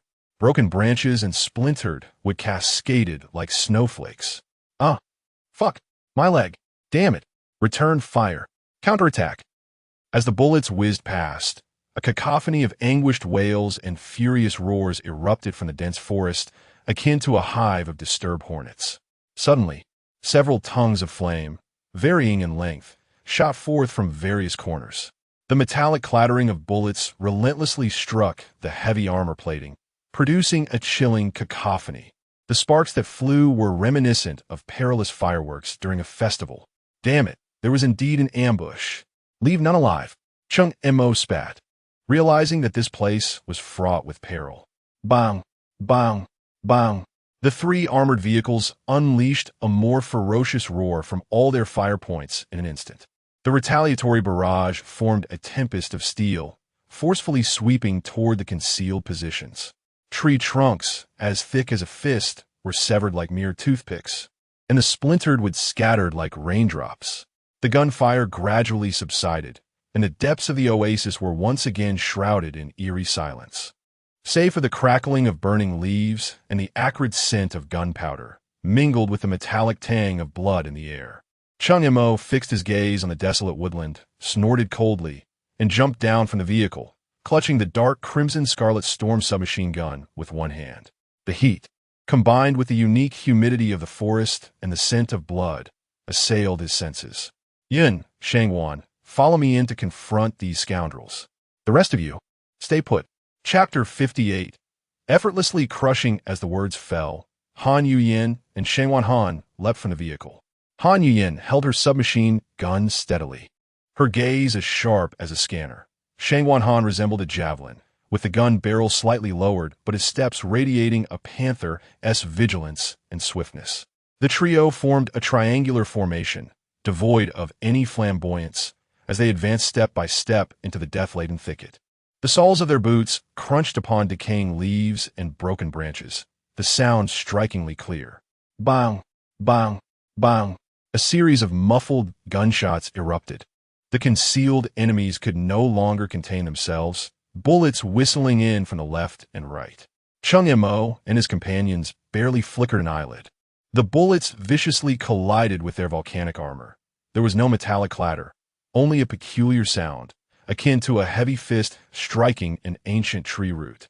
The projectiles, like steel against iron, deformed upon impact and fell away. Deep within the woods, the leader of the gang felt his heart racing alarmingly. Holy SHT, do they have bulletproof vests? Boss, they're tough nuts. The bullets are completely ineffective. Are they super soldiers? The black man hiding behind a tree growled in terror, visibly shaken, his arm hair standing on end. The leader's murky eyes were a tempest of fear and greed. With a sudden clench of his jaw, he roared, "Retreat! We've bitten off more than we can chew." Like a startled rabbit, he turned to flee deeper into the denser underbrush. A shadow, dark red and silent, sliced through the light ahead of him. The cold gun barrel, emanating a searing aura, rested firmly against his forehead. The leader could even smell the faint scent of sulfur mingling with the overwhelming odor of his own sweat. "Move again." And Cheng Mo's voice echoed like a chilling spring in a secluded valley, each word sending shivers through his bones. "Your head will burst like a watermelon." The leader's body went rigid, his hands raised high as if frozen, sweat rolling down his forehead like a stream into his collar. Yet his eyes darted frantically in despair, searching for any glimmer of hope. "Don't even think about it." Cheng Mo's voice bore an undeniable authority. "Your little band is now." Before he could finish, a series of brief, sharp gunshots and muffled thuds resounded from outside. Soon, 11 ambushers, clad in various attires, bloodied and muddy, their faces etched with terror, were driven to the lakeside clearing. They were of diverse ethnicities, most pallid as if drained of life, with several still bleeding. At the forefront, the leader was held at knife point by Cheng Mo, the blade radiating oppressive heat. "Speak. Who are you? Why did you ambush us?" Cheng Mo pressed the blade slightly against his throat. "Ah, it burns."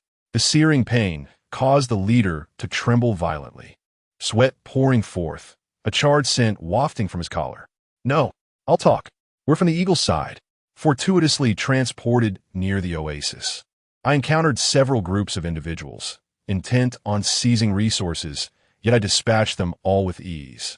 Initially contemplating a retreat, my gaze fell upon your splendid vehicle, igniting within me a desire for a grander score." He spoke in a disjointed manner, spilling his words like beans from a bamboo tube, desperately wishing to distance himself from the searing heat that threatened his skin. "Oh," Cheng Mo grinned, revealing a set of pearly white teeth, his smile devoid of warmth. "Since you are so knowledgeable, I shall expedite your journey to the afterlife." In the very instant those words left his lips, his wrist quivered slightly. Zzz. A bolt of dark crimson lightning sliced through the air with precision. No earth-shattering roar accompanied it, only the eerie sound of flesh being seared and severed by intense heat.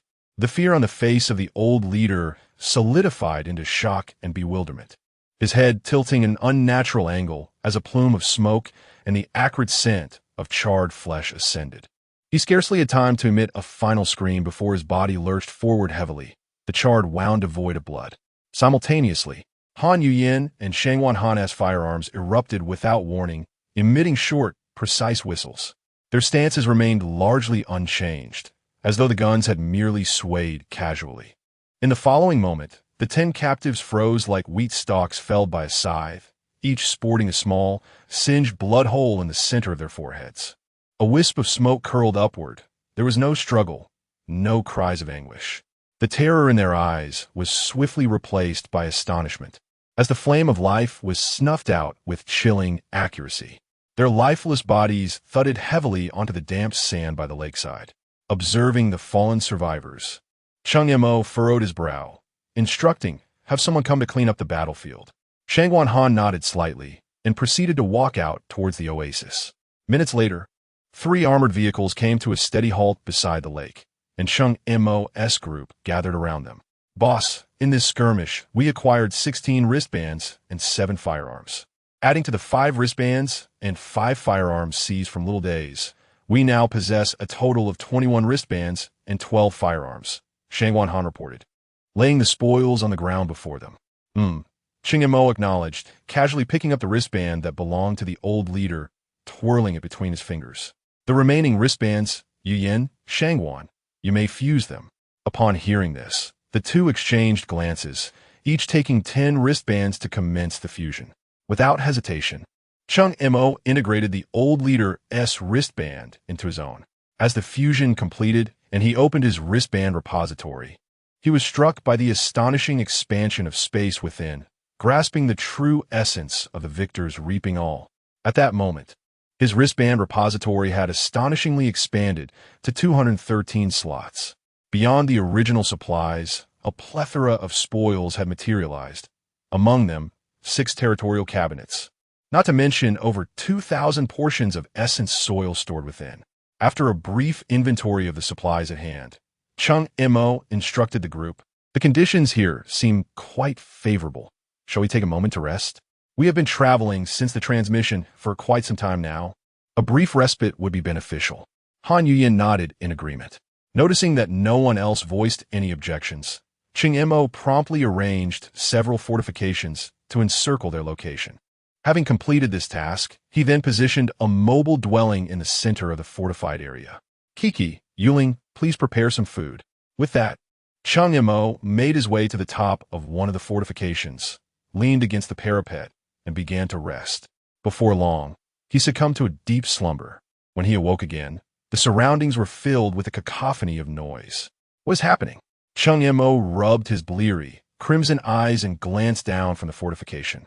Goodness, where did all these people come from? The sight beyond the fortifications instantly jolted him awake. Chapter 59. Communication Recovery, positioned with a bunker cluster facing a lake. Cheng Mo found himself gazing towards the adjacent woods. The forest was teeming with over 200 individuals, the atmosphere suddenly thick with tension. Yuyan, Shangwan, Kiki. Upon discerning the situation outside, Cheng Mo's heart tightened, and he immediately shouted into the bunker, "What on earth is happening down there? Where did all these people come from?" Hasty footsteps echoed as Han Yuyin rushed up from below, breathless. "Cheng Mo, these people just arrived. They're clamoring to find someone named Sam." "Sam?" Cheng Mo furrowed his brow, perplexed. "What Sam?" "The leader of those ruffians we dealt with before." Han Yuyin explained hurriedly, gesturing towards the woods. Before Cheng Mo could ponder further, a boisterous voice cut through the cacophony of the forest. "Listen up, people inside." A burly black man, wielding a machine gun, stepped forward and bellowed, "Hand over Sam. Otherwise, don't blame me for being rude." "Sam?" Cheng Mo's expression hardened as he strode to the edge of the bunker, defiantly retorting, "I don't know any damn Sam. Take your crew and get lost." Rather than being intimidated, the black man grinned widely, revealing a row of white teeth. And with a mocking tone, he taunted, "Humph. So the Chinese are tough, are they? Sam is the younger brother of our Black Panther Alliance's leader. You'd best hand him over, or you won't be able to bear the consequences." "Ha ha ha. I don't care if you're from the Black Panther Alliance or the Black Cat Alliance. If you dare provoke the Peach Blossom Alliance, I will eliminate you." Before his words faded, the Crimson Storm submachine gun appeared in Cheng Mo's grasp. The black man suddenly seemed to recall something. "You're the Cheng Mo from Peach Blossom Island. Is there a problem?" Cheng Mo replied defiantly, fully aware that revealing his identity would make him a target. Yet he remained unperturbed. For the sake of future tranquility, he had resolved to use this dire battleground as an opportunity to establish a formidable and ruthless persona. Only in this way could he instill fear in all regarding Peach Blossom Island. "Ha ha ha. It certainly is lively here." Just as Cheng Mo faced off against the black man, a burst of laughter shattered the tension. From the left side of the bunker, dozens of survivors armed with machetes surged forth from the woods. "Eyes." The black man evidently recognized the newcomers and immediately called out their identity. "This Cheng Mo from Peach Blossom Island was discovered by our Black Panther Alliance first. Don't even think about interfering." "Peach Blossom Island? You mean this is Peach Blossom Island?" The leader of the newcomers, known as Eyes, instantly lit up with a glint of greed in his eyes. "York, don't think you can intimidate us with the Black Panther Alliance. Want to hoard it all? Dream on. Gather our people immediately." "Call people?"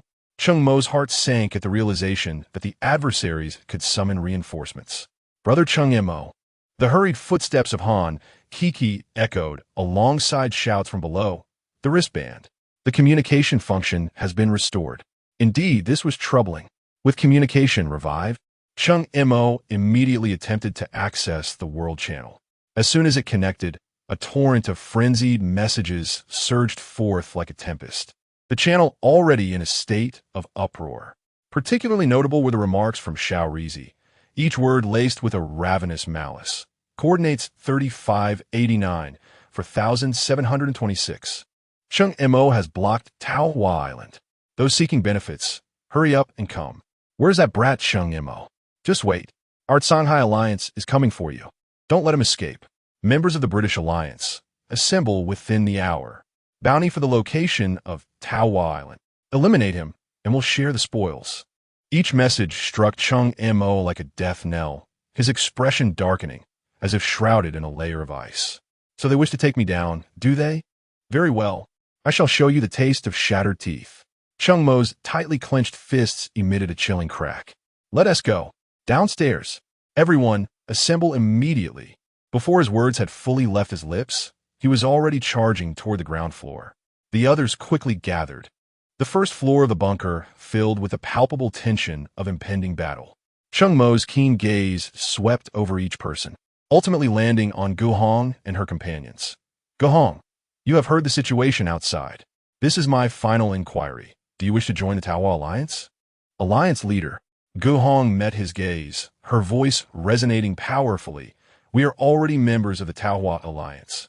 Though we are women, we understand the meaning of loyalty. We are certainly not fence-sitters. We vow to live or die with the Alliance. The other two women echoed in unison. We vow to live or die with the Alliance. Their eyes were resolute, devoid of any hesitation. Cheng Mo felt a sense of satisfaction in his heart, saying no more. He officially integrated the three into the Taohua Alliance through the wristband. Everyone, Cheng Mo's voice rose sharply, imbued with a sense of irrevocable determination. Once the battle commences, I will cover our retreat. Kiki and Yuling, you are responsible for gathering supplies. Yu Yin and Shangwan, you two will lead everyone in using the flying devices to escape. Understood. The uniform, subdued responses resonated with strength. Excellent. Cheng Mo's eyes sparkled with intensity. Then, let's prepare. Action in 3 minutes. I'm master. Something is amiss with Taohua Island. They have all vanished. A Xiao Rizi quietly reported to He Eyes beside him. Hearing this, He Eyes surveyed the bunker cluster. Indeed, seeing no trace of Cheng Mo and the others. Retreat. The Huawa people are the most cunning. Just as the words left his mouth, 3 explosive sounds erupted from among their ranks. He Eyes felt his body lighten before being flung outward.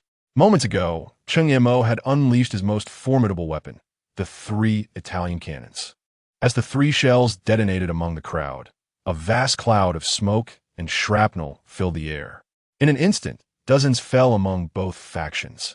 Seizing this opportunity, Cheng Mo transformed into a mere shadow, a sharp dagger in hand akin to the scythe of death, weaving and darting as one vibrant life after another extinguished beneath his blade.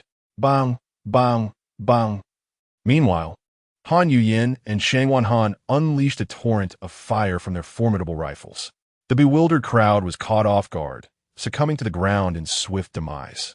Meanwhile, Jiang Yuling and Han Kiki hastily dismantled their vehicles and fortifications. Sister, we can retreat now. As the camp was left desolate, apart from Gu Hong and 3 others, every remaining individual bore a personal aerial device upon their backs. Let us go. Han Yuyin toppled another assailant, and she and Han Kiki hoisted Gu Hong, soaring into the distance. Witnessing this, the others swiftly lifted Chu Shui and Feng Ai, following closely behind. Amidst the carnage, Cheng Mo, observing the unfolding chaos, ceased his delay. He leaped onto a small adversary's head, utilizing the upward thrust to ascend a large tree, where he began to sprint across the canopy. Rat-a-tat-tat. Bang, bang, bang. Bullets whizzed past him like deathly talismans. You curs. Grandfather is leaving. If you dare, come and catch me. Ha ha. Not having fled far, Cheng Mo strapped on a personal aerial device, chasing after Han Yuyin and the others. As Cheng Mo and his companions departed, The oasis lay in utter disarray. Gazing upon the lifeless bodies of their compatriots, He-Eyes and York were bereft of tears. He-Eyes, what are your plans? York's face turned ashen. What shall we do? Of course, we must continue the pursuit. Cheng Mo has slaughtered so many of us. This enmity is irreconcilable. With that, He-Eyes disregarded York and the others, leading his scant dozen subordinates to gather the wristbands from the ground, resolutely following the path Cheng Mo had taken. Chapter 60. Surrounded by walls after departing from the oasis. Cheng Mo swiftly caught up with Han Yuyin and the others, who had ventured ahead. Cheng Mo, what shall we do next? Han Yuyan inquired, her voice tinged with urgency upon his return. What to do? Cheng Mo grinned, a glint of danger flickering in his eyes. Naturally, we shall select a final resting place for those who wish to take our lives. No sooner had he spoken than a solitary sand dune emerged on the horizon. Cheng Mo abruptly halted, beginning to circle around the modest dune to observe it closely. The dune, merely a dozen meters in height and elliptical in shape, spanned approximately 50 meters in length and 60 meters in width at its base. As he surveyed the landscape, 5 kilometers of flat yellow sand stretched endlessly around them, devoid of any obstacles, resembling a natural arena for combat. What a splendid location! Cheng Mo murmured appreciatively, his eyes sparkling with insight. He swiftly accessed his wrist device, rummaging through its contents until he unearthed what he sought, a battlefield fortress. This will do, he declared, selecting the summit of the dune and releasing it with a flourish. With a thunderous roar, the colossal metal fortress materialized atop the dune, crashing down with tremendous force.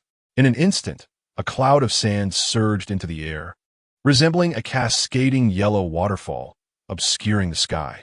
The swirling dust enveloped the fortress, rendering it invisible until the haze began to dissipate, revealing its true form, a steel stronghold, 30 meters in length and width, and rising 15 meters high, firmly anchored atop the dune, casting a profound shadow across the barren desert. To the battlements, Cheng Mo commanded, nodding in satisfaction as he was the first to land on the fortress's upper platform, beckoning to his companions. Wow, Brother Cheng Mo, where did you procure this steel fortress? Han Kiki exclaimed, rushing to his side and embracing his arm in curiosity as soon as he touched down. The others, too, gazed at Cheng Mo with eager anticipation. Keen to learn more. From the wrist device I just integrated. He possesses such extraordinary items. En quelque gospid in disbelief. Why, is it only we who possess fine treasures? Cheng Mo teased, affectionately ruffling Han Keek's nose. Now, let us take a moment to recuperate. As he spoke, Cheng Mo produced some special cigarettes, distributing them to everyone. The trio from Guhong stared at the cigarettes in bewilderment. Leader, we do not smoke. These are no ordinary cigarettes. They will aid us in swiftly restoring our stamina and healing our wounds. Jiang Yuling explained, lighting one for the injured Feng AI. This. Very well then, let's not linger. Cheng Mo urged, waving his hand dismissively. He summoned Lao Tai from the warehouse and instructed the group. Yuling, contact our allies to ascertain their whereabouts. Yin and Shuwan, set up our fire points. Xiaoyan, scout the surroundings. Lao Tai, you will manage the biological radar. Cheng Mo's commands were issued in an orderly fashion, prompting the members of Peach Blossom Island to spring into action. 24 Maxim machine guns and 10 Italian cannons were strategically positioned atop the fortress walls, while the biological radar was installed at the very center of the stronghold. Since the vanquished in the battlefield of despair lose everything, Cheng Mo and his companions naturally carried most of the firepower from the island with them. Otherwise, they will be left with nothing. My dear friend, I leave the biological radar in your capable hands. Indeed, master. Once all preparations were complete, Cheng Mo casually leaned against an Italian cannon and took a seat. He opened the world channel, which was still abuzz with fervor, and most of the chatter revolved around him. Where are Cheng Mo and the crew from Peach Blossom Island? I'm on my way. They've already fled. I don't see them here, just a field of corpses. I am Heisei. Cheng Mo and his group headed southeast. If you wish to confront them, come forth.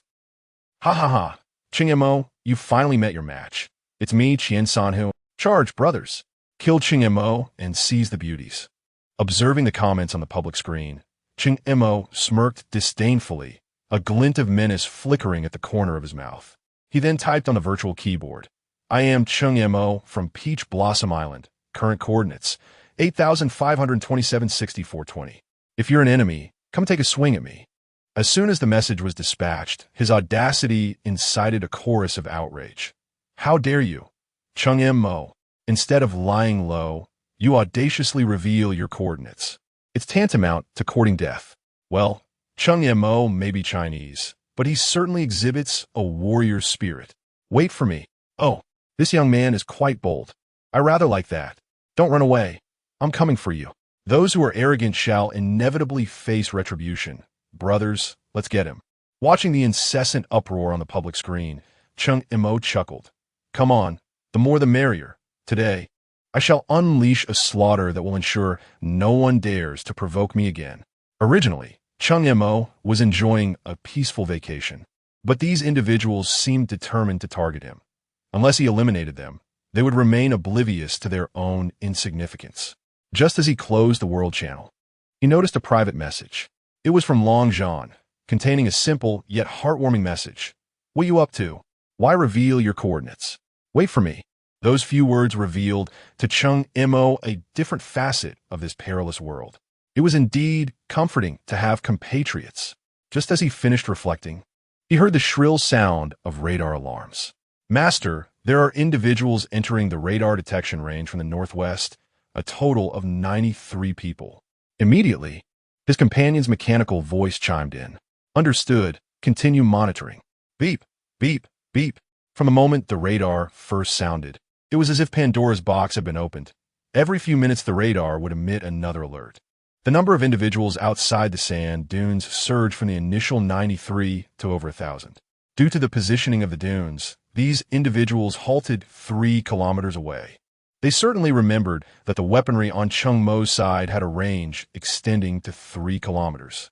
On the city walls, Cheng Mo gazed at the shifting shadows in the desert, a cold smile playing upon his lips. Though he had only 13 men at his disposal, what did it matter against 1,000?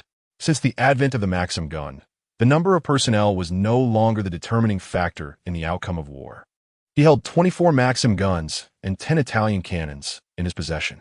Cheng Mo, understanding the gravity of the situation, was urged to surrender all supplies. If you relinquish everything, I, the eagle-clad nation, can guarantee your life.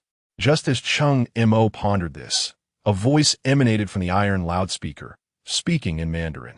Yuyan. Cheng Mo called out to Han Yuyan, who was not far away. She grasped the situation and immediately activated her celestial eye for reconnaissance. The celestial eye not only endowed Han Yuyan with thermal imaging and dynamic perspective, but also enhanced her strength. Coupled with the scope on her sniper rifle, she could see clearly 3 kilometers away. A person of Chinese descent, though it was uncertain if they were from Huagua. Within 2 seconds, Han Yuyan conveyed her observations to Cheng Mo. Oh, then let us disregard him. Just engage in combat. Take that brat down first, Cheng Mo said nonchalantly. We are currently surrounded on all sides. Can you not be a bit more anxious? Han Yuyan exclaimed, observing Cheng Mo's relaxed demeanor as he leaned against the Italian cannon. Chapter 61. Brother Sand delivers vegetables. Why the tension? The outcome is already determined. No matter how many come, they are merely delivering vegetables. Cheng Mo lit a cigarette, comfortably exhaling a smoke ring as he spoke. What if they bring cannons? Han Yuyan expressed her unease. What is there to fear? We can fly if they bring cannons. So be it. This response truly embodies Cheng Mo. As dusk approached, the number of personnel outside the dunes increased. Yet atop the fortress, there was no hint of an impending battle. At this moment, Cheng Mo was grilling barbecue on the city walls with 12 young women, occasionally sipping on beer. A gentle breeze carried the tantalizing aroma of the barbecue across the desert. Damn, is this Peach Blossom Island too arrogant? With no way up to the heavens or down to the earth, they're still barbecuing. The distinctive scent of grilling meat made some individuals realize that the jerky in their hands had lost its allure. Damn it, it smells too good. I can't take it anymore. I'm going to storm the fortress seize his women, and devour his barbecue. Brother San, with a white cloth wrapped around his head, grew impatient and immediately led dozens of his men towards Cheng Mo's battlefield fortress. The others keenly observed every movement of them and the fortress. The reason these individuals had remained inactive for so long was their uncertainty regarding Cheng Mo's offensive capabilities. Now that someone was willing to take the lead, they were eager to witness Cheng Mo's prowess. Master, 47 fools are charging forward. Just as Cheng Mo was indulging in his meal, Lao Tai approached him to report. 47? Fools? Cheng Mo frowned, promptly handing Lao Tai a semi-automatic rifle and 2 boxes of ammunition. As long as they do not launch a massive assault, eliminate them. As Brother San's group approached within a kilometer of the fortress, there was still no sign of movement from the stronghold. Meanwhile, all the forces hunting Peach Blossom Island began to fidget. Could it be that Peach Blossom Island lacks long-range attack capabilities? A question arose in everyone's mind. However, not everyone shared this sentiment. At least Black Zay, York, and Chien Sanhu, who had previously suffered losses, would not think so. Especially Chien Sanhu, who was wary of Cheng Mo's methods. After demonstrating such strength within the first 2 to 3 days, who knew the extent of Cheng Mo's capabilities after a week? His primary reason for coming was to see if there were any opportunities to exploit. If so, he wouldn't hesitate to take advantage, and if not, he could still gather some spoils from isolated individuals. Just as Brother San's group advanced to within 500 meters of the fortress, a series of flashes erupted from the top of the walls. Bang, bang, bang, bang. A torrent of bullets rained down, accurately striking the heads of 20 advancing foes. Within a mere 3 seconds, 20 corpses fell to the ground.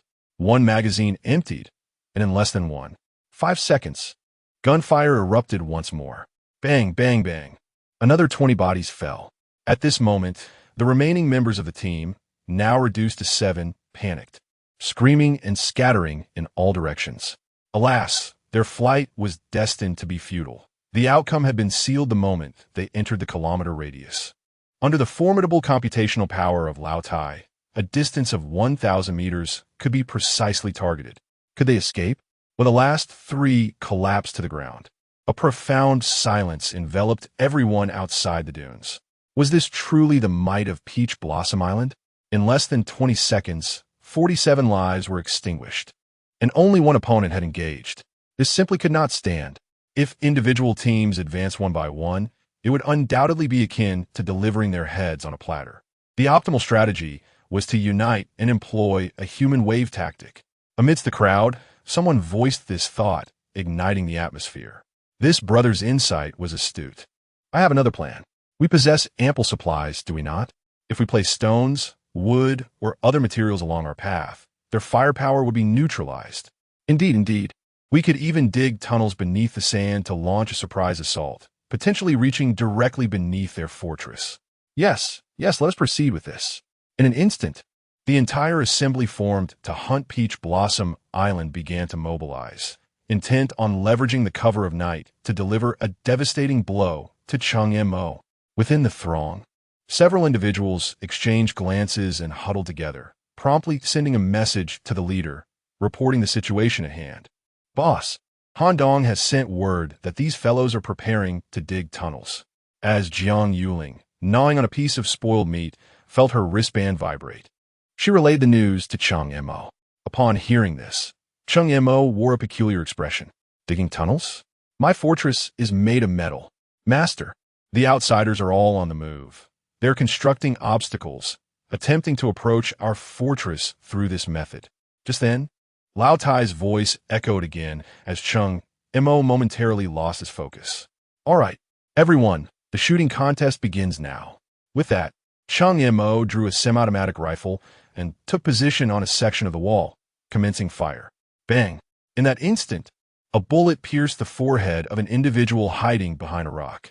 Bang, bang, bang, bang, the sporadic gunfire erupted, bullets raining down from all sides of the walls, claiming lives with every shot. Among the ranks of Peach Blossom Island, there were 3 Special Forces operatives, 2 policewomen, a robot, and Cheng Mo's marksmanship equating to 7 sharpshooters. Especially Lao Tai, who fired without any aim, each shot resulting in a downed foe. The hunting army, intending to close in on the fortress by continually adding obstacles, found the 800-meter radius transformed into their forbidden zone. No matter their efforts, they could not breach this line, as if Sun Wukong had drawn a demon-sealing circle for Tang Sung. This battle persisted for approximately half an hour before everyone retreated once more to beyond 3 kilometers. In the rear of the hunting army, several leaders of various factions convened. I remarked, shouldn't we showcase our true capabilities? If this continues, we will only be unwittingly delivering heads to Peach Blossom Island. A handsome individual from Huagua spoke eloquently. Lu Chuan, I am curious, as a fellow Huagua citizen. Why do you oppose Cheng Mo? Inquired a curious individual. Qianqing Kun, what time do you think it is? We are no longer on Earth. Does nationality even matter now? All I know is that to attain greatness, one must acquire more resources. And Cheng Mo's Peach Blossom Island undoubtedly possesses the most resources in Huagua, aside from Longzhan. Excellent. Mr. Liu, you are indeed a cunning individual. We in the Eagle Sauce Nation appreciate such characters. An elderly man with a full beard chimed in. Mr. Jess, you flatter me. It is my honor to befriend you. Lu Chuan replied with a modest smile. I interjected. Is it truly entertaining for you all to exchange flattery? It would be more pragmatic to reveal your trump cards. Just then, a woman clad in a strapless gown suddenly spoke up. Chapter 62. Strike First. Lady Panawa. The moment this woman spoke, the leaders of various factions fell silent, their gazes converging upon her, brimming with unmasked reverence and conviction. The source of her imposing presence was none other than her formidable A-class peak contract beast, the Desert Scorpion. Lady Panawa's keen eyes slowly swept over the heads of the assembled powers, a satisfied expression gracing her features. It appeared that today's probing had reached its conclusion. Moreover, she raised her hand, pointing towards the distant figures gathering amidst the sand dunes, indicating that more were en route. Rather than forcing an action tonight, it would be more prudent to wait until dawn when our forces are fully assembled. She paused momentarily, her tone resolute. Let us reveal our trump card and decisively breach the fortress's defenses. All will heed your command, my lady. We shall follow your lead. Her proposal was met with unanimous agreement. The leaders present nodded in accord, their demeanor exceedingly respectful. On the fortress walls, the cold alloy glinted under the dim light. The old iron's mechanical eye, focused intently on the biological radar, flickered with green light in a rhythmic pattern. He turned to Cheng Mo, who was leaning against the wall, and spoke in a low voice. Master, analysis indicates that they are unlikely to launch an attack tonight. Cheng Mo opened his eyes from a brief slumber. What is the basis for your judgment? The enemy has dispersed to set up camp. The old iron pointed towards the camp below where lights were gradually being lit. Furthermore, there was a brief meeting involving all faction leaders just now. Based on behavioral patterns, it is highly probable that they are negotiating strategies for an all-out assault tomorrow, rather than preparing for tonight's operations. He swiftly synthesized the data relayed by the sensors. Cheng Mo nodded slightly. Indeed, your analysis holds merit. Maintain vigilance. We must not let our guard down. Understood. After the old iron responded, he continued to focus on the biological radar, its scanning function perpetually active. Cheng Mo closed his eyes once more, yet his body remained in a state of alertness. As for the coordination and management within the fortress, Han Yuyin was in charge, allowing him to rest easy for a moment. Tomorrow would undoubtedly bring a fierce battle. The next morning, as dawn broke, Cheng Mo awoke from his slumber. Master, there are currently 524 people gathered outside, and they are likely to launch an attack soon. Upon seeing Cheng Mo awake, the old iron hurried to his side to report. Are the others awake? They have risen. Female led no. 2 mentioned that you should join them for breakfast in the fortress. Very well, Cheng Mo replied and proceeded into the fortress. Upon entering, he found everyone leisurely enjoying their breakfast. You all seem rather unperturbed by the impending battle, Cheng Mo jested. Is fear of any use? Han Yuyin shot him a glance, promptly handing him a bowl of meat porridge. Eat up. The outcome of today's battle remains uncertain. What does it matter how it unfolds? If we cannot prevail, we shall flee.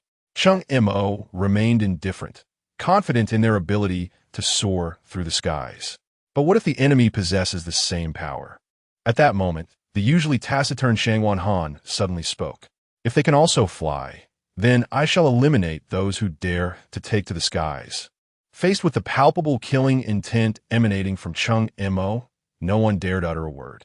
They all understood that this confrontation was pivotal for Taohua Island and the Taohua Alliance. A victory would allow them to dominate, while a defeat would merely mean retreat, though none intended to flee unless absolutely necessary. Within a mere few minutes, the people of Taohua Island had all ascended the city walls. Cheng Mo's gaze swiftly traversed the crowd before settling on Lao Tai. Have the parameters for the cannons been adjusted? Yes, Master. All settings have been calibrated. Lao Tai's voice resonated in response. Excellent.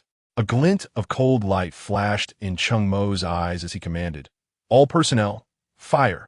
As the command echoed, 10 Italian cannons atop the walls roared to life. Boom!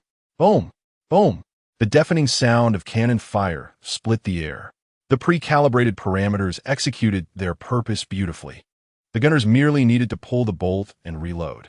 10 whistling cannonballs, steeped in the essence of death, effortlessly traversed 4 kilometers, crashing into the dense enemy ranks. Boom! Boom! The shells exploded midair, creating 10 fiery orbs. My leg! My leg! My eyes!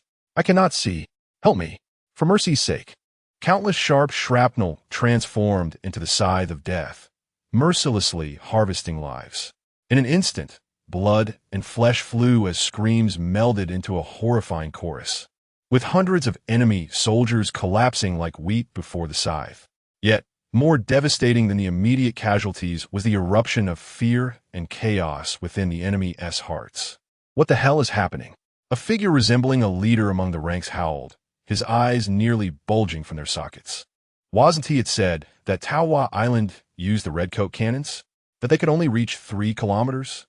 This is already 4 kilometers.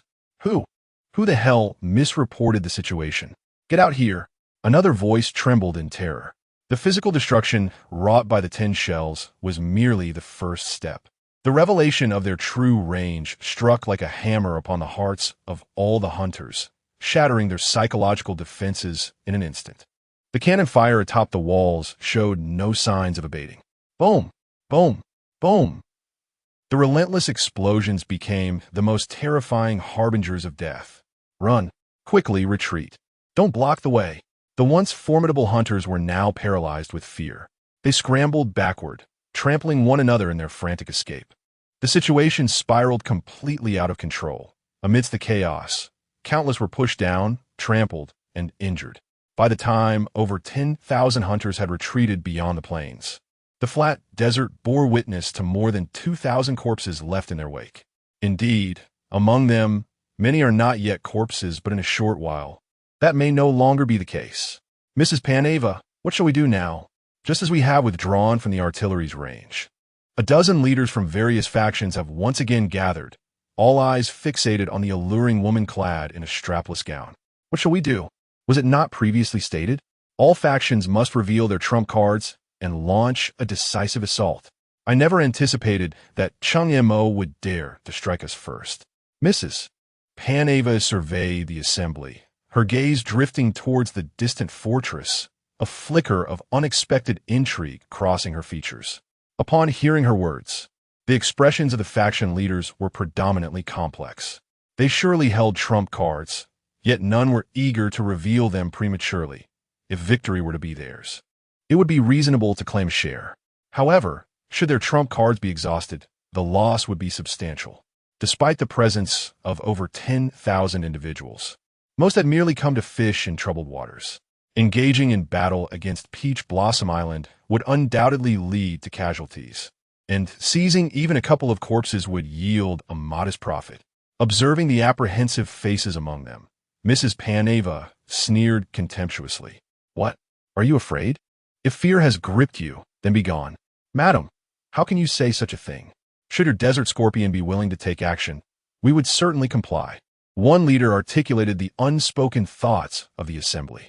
"Rest assured, my sand scorpion will undoubtedly make its move," Mrs. Paneva retorted disdainfully, for she held these individuals in low regard. Chapter 63. The Cannon Fodder Strikes. Half an hour later, all factions were poised for action. "Madam Paneva, everything is ready. Let us commence." At her command, 2 cannons, primed and ready, swiftly loaded their ammunition. The thunderous booms shattered the silence, and a chill ran down Cheng Mo's spine as he instinctively shouted, "Cannon fire! Take cover!" Boom! Boom! The shells struck the fortress walls with pinpoint accuracy, leaving behind 2 gaping, jagged craters, yet failing to budge the sturdy structure. Old iron, can our cannons reach them? Though the shells had not landed directly overhead, the immense noise sent chills coursing through Cheng Mo Master. The enemy's position is at least 6 kilometers away. Our Italian cannons have a range of only 5 kilometers. We cannot reach them. Old Iron's voice was tinged with resignation. "Understood. You all hold the fort. I shall personally take out their artillery." Without waiting for a reply, Cheng Mo strapped on his individual flying apparatus, the engine roaring to life as it propelled him into the air, heading straight for the enemy's artillery position.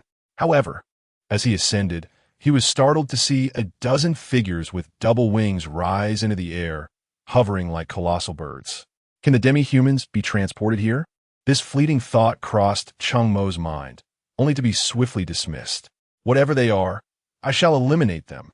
With determination, he accelerated toward the winged beings. Clearly, they had noticed him as they swiftly moved to intercept. As the distance closed to 500 meters, the winged figures brandished long, thick metallic tubes. The ominous black barrels locked onto Cheng Mo in an instant. "Damn, RPGs." Cheng Mo's pupils dilated, a wave of dread washing over him. "Cheng Montak, your time has come." One of the dark-skinned beings sneered, pulling the trigger with fervor. Whoosh, whoosh, whoosh. The deafening shrieks of the projectiles tore through the air. Cheng Mo's hair stood on end. In that moment of peril, he unleashed his wind-based powers without reservation. With a rush, the air around him surged violently, and his speed skyrocketed 2 or 3 times its original pace.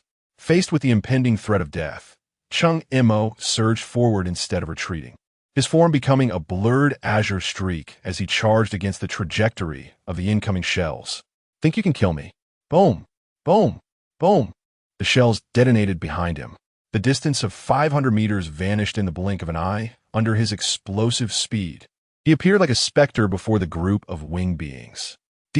A cold glint flashed in Cheng Mo's eyes as a crimson glow erupted from his right hand. The scarlet blade traced a mesmerizing arc, moving with astounding swiftness. Thud, thud, thud. The sound of impact echoed as heads were sent flying. In the wake of the carnage, a cloud of dust billowed, revealing 13 grotesque impressions of human forms embedded in the ground. "Humph." Cheng Mo let out a cold snort as he gracefully descended.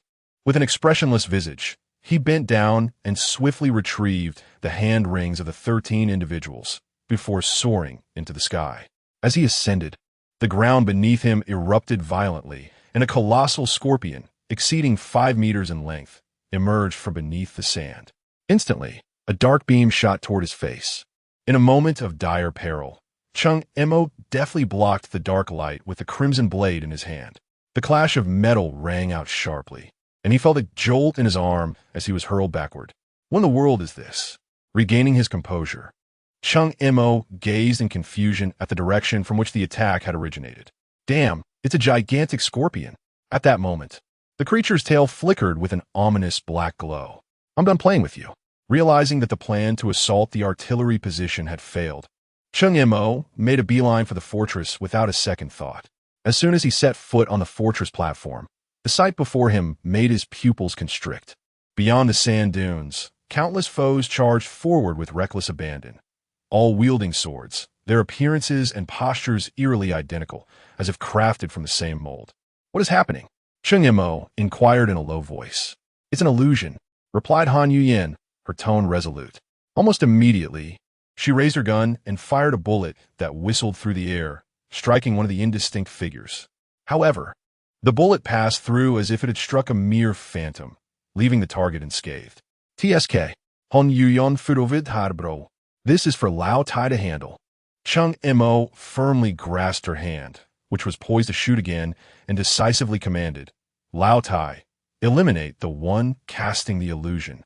Understood, master. Lao Tai's voice resonated with steadiness and strength. Boom, rumble. Almost as soon as the order was given, the deafening roar of artillery consumed everything. A barrage of shells struck the fortress's thick walls with ferocity, shaking the ground beneath them. Additionally, sporadic shells soared over the parapets, exploding within the fortress and sending clouds of sand into the air. The atmosphere was thick with gunpowder and heat, and had it not been for the members of Peach Blossom Island donning their magma battle armor, casualties would undoubtedly have ensued under such relentless bombardment.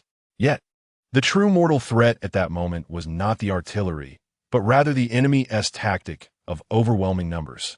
In the chaos, Han Yuyen's voice pierced through the cacophony of explosions, urgently calling out, "They are coming. There are enemies everywhere." Cheng Mo's gaze was as sharp as that of a hawk, swiftly scanning the battlefield. The previously eerie, sword-wielding figures had vanished entirely, replaced by a throng of survivors, dark as a swarm of ants. They brandished makeshift, heavy steel plates as shields, charging toward the fortress with reckless determination. Damn it, have these people gone mad?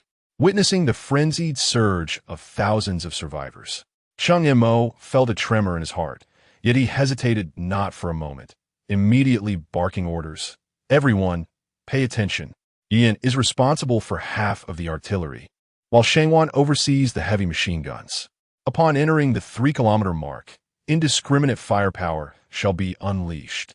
At this moment, Cheng Mo remains indifferent to the reasons behind the enemy's assault. Beneath the sand dunes, numerous formidable forces brandish their blades, wielding death as a threat, compelling these expendable pawns to expend their flesh and blood to deplete the fortress's firepower. For these survivors, retreating means instant demise, while charging forward may offer a glimmer of hope. Yet, this grim reality eludes Cheng Mo's awareness. Even if he were to grasp it, his orders would remain unchanged. Having chosen to advance with shields raised, they have unwittingly positioned themselves against the fortress. In his assessment, whether they are true fugitives or coerced ruffians, all must be eradicated as foes. The crowd, shielded by steel, cautiously ventured into the artillery's range. However, the anticipated bombardment did not materialize. The fortress's silence sent chills down the spines of the ruffians at the forefront of the charge. Damn it, among the throng, someone muttered a curse under their breath, their voice trembling. Why isn't he the one named Cheng opened fire yet? I was waiting for the cannon to roar, hoping to slip away amidst the chaos. Who among them did not share this sentiment? Beside him, another ruffian, pallid and shaken, whispered in agreement. I merely sought to seize a bit of advantage, to pick up the scraps, yet here I am, coerced into becoming cannon fodder. Chapter 64. Mysterious news. As the distance to the fortress diminished, an eerie silence enveloped the area above, as if it had long been deserted. What could be the reason?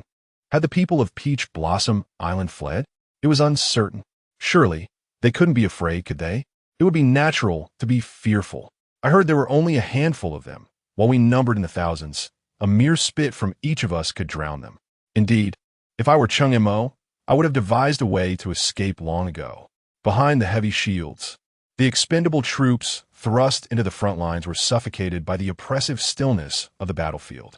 Whispers of anxiety surged, laced with an unmistakable panic, as if they sought to dispel the chill within through their words. It was merely a self-soothing, even self-deceptive tactic. As the troops ventured into the death zone, a mere 3 kilometers from the fortress, nearly everyone was on high alert. Whoosh, whoosh, whoosh. Just as the crowd's nerves frayed, the chilling sound of piercing whistles shattered the air, and artillery shells rained down upon the masses. Boom, boom, boom. The deafening explosions tore through the atmosphere, fire and anguished cries erupting in unison. Brothers, charge! The fire points are exposed. A voice, hoarse from fervor, rang out. With the shells having landed, their targets revealed. The terror that had loomed above was momentarily dispelled. As long as the explosions did not strike their own ranks, the immense pressure seemed to lift significantly. With someone leading the charge, a chain reaction ensued. The tightly packed hunters, akin to a stampede of beasts, erupted in frenzied roars, propelling their heavy steel shields forward into the smoke-laden fray. In the rear, Panawa and the leaders of several great factions observed this scene, their lips curling into satisfied smirks. "My lady, it seems we shall soon breach the tortoise shell of Peach Blossom Island." Lu Chuan, grinning with sycophantic delight, leaned closer. Indeed, our hidden nails among the crowd have yet to make their move. I wonder when the lady's desert scorpion will join the fray?" An optimistic atmosphere enveloped the command point at the rear, as if victory's fruits were within grasp. "Esteemed comrades," Panawa interjected, a smile gracing his lips and depth in his gaze, feigning humility. "While it appears certain that we shall vanquish Peach Blossom Island, Cheng Mo is no ordinary adversary. Let's remain vigilant." Tat tat tat tat. Tat tat tat tat. Up ahead, the leading expendable troops, having advanced within 1,000 meters, faced the anticipated ferocious counterattack. On the fortress, 13 Maxim machine guns unleashed a relentless barrage of deadly fire, the dense hail of bullets striking the thick steel plates with a deafening clatter, sparks flying. "Cheng Mo, this is untenable. The enemy is too numerous and too close, and with the steel plates shielding them, the machine guns are of limited effect." Han Yuyen's anxious voice cut through the din of gunfire, her urgency unmistakable. No sooner had her words fallen, boom, a precisely aimed shell erupted violently beside one of the roaring Maxims. The blast of air surged upward, enveloped in smoke, as the tremendous shockwave hurled Jiang Yuling, who was manning the machine gun, completely off her feet. "Yuling!" Cheng Mo bellowed. Amidst the haze, a figure, disheveled yet determined, swiftly regained her footing. It was Jiang Yuling, her eyes still gleaming with intensity despite her dusty visage. "Boss, I'm fine, thanks to this lava battle armor." She brushed off the dirt from her attire, still trembling from the experience. Cheng Mo struck the cold stone of the city wall with a fierce punch. "Damn it, we must eliminate those artillery bastards first." Just as his fury escalated, the communicator on his wrist vibrated urgently. Damn it, who is it at this moment? Cheng Montak mutat irritably. But upon reading the message, the wild rage on his face instantly froze, transforming into a cruel, icy grin. "Everyone, cease fire." His voice thundered above the chaos of the battlefield. "Change machine gun positions. As soon as I turn those damn turtles over, you all can reap the rewards." He swiftly ducked behind the inner side of the wall, deftly assessing the spoils of their recent battle. 13 RPGs and boxes upon boxes of rockets, totaling a staggering 130 rounds. Cheng Mo lit a cigarette, inhaling deeply as his piercing gaze cut through the swirling smoke, fixating on the throngs of people below, moving like a swarm of ants. "Cannon fodder," he whispered coldly, "a harbinger of death. Are you prepared to meet your end?" Before his words had fully settled, and to the shock of Han Yuyen and the others, Cheng Mo suddenly leaped from the 15-meter-high fortress. "Cheng Montak, what are you doing?" Han Yuyen screamed, rushing to the edge of the battlement. The wind howled in his ears as he was enveloped by his wind-based powers, significantly mitigating the impact of his descent. At the moment his feet touched the sandy ground, a faint glow flickered from his azure cloud boots. Then, with a thunderous thud, he knelt, absorbing the force, and immediately surged forward like a cannonball. "Stop talking," Cheng Mo called back without glancing over, his fierce reply echoing in the air. "Keep an eye on my trajectory. Cover me, kill." As his command resonated, Cheng Mo's figure, propelled by the dual acceleration of his wind abilities and azure cloud boots, transformed into a blur, hurtling toward the massive throng shielded by both shields and bodies. Almost simultaneously with Cheng Mo's descent, chaos erupted at the command point behind the hunters. "Madame Panava, it's Cheng Mo. That lunatic, he's jumped down." Lu Chuan exclaimed in shock, his tone tinged with a hint of excitement. "Shut up," Panava snapped coldly, her voice like a piercing icicle. Lu Chuan's chatter ceased abruptly, a cold blade having mysteriously found its way to his throat. The sharp metallic sensation rendering him mute. The leaders of the other factions were similarly intimidated by Panava's thunderous command, silencing any further chatter as they barked orders at their subordinates. Relay the message. It's Cheng Mo. Concentrate all firepower. Turn him into a sieve. At all costs. Eliminate him. The cacophony of gunfire echoed across the battlefield, commands spreading like a plague. Among the throng of expendable soldiers, elite operatives disguised as mere pawns suddenly revealed their fangs, akin to venomous serpents emerging from their lairs. A multitude of rifles and submachine guns protruded through the gaps in their shields, weaving a fierce tapestry of gunfire that formed a deadly net, unleashed upon the figure relentlessly charging through the smoke and chaos. The hail of bullets fell like torrential rain, each projectile tracing a blinding trajectory, ensnaring that frantic silhouette amidst the haze. Bullets thudded violently around him, kicking up plumes of dust, while a few stray rounds, with uncanny angles, clanged against his lava-like armor, sparking briefly before ricocheting away. You think you can kill me? Do you truly believe you are worthy?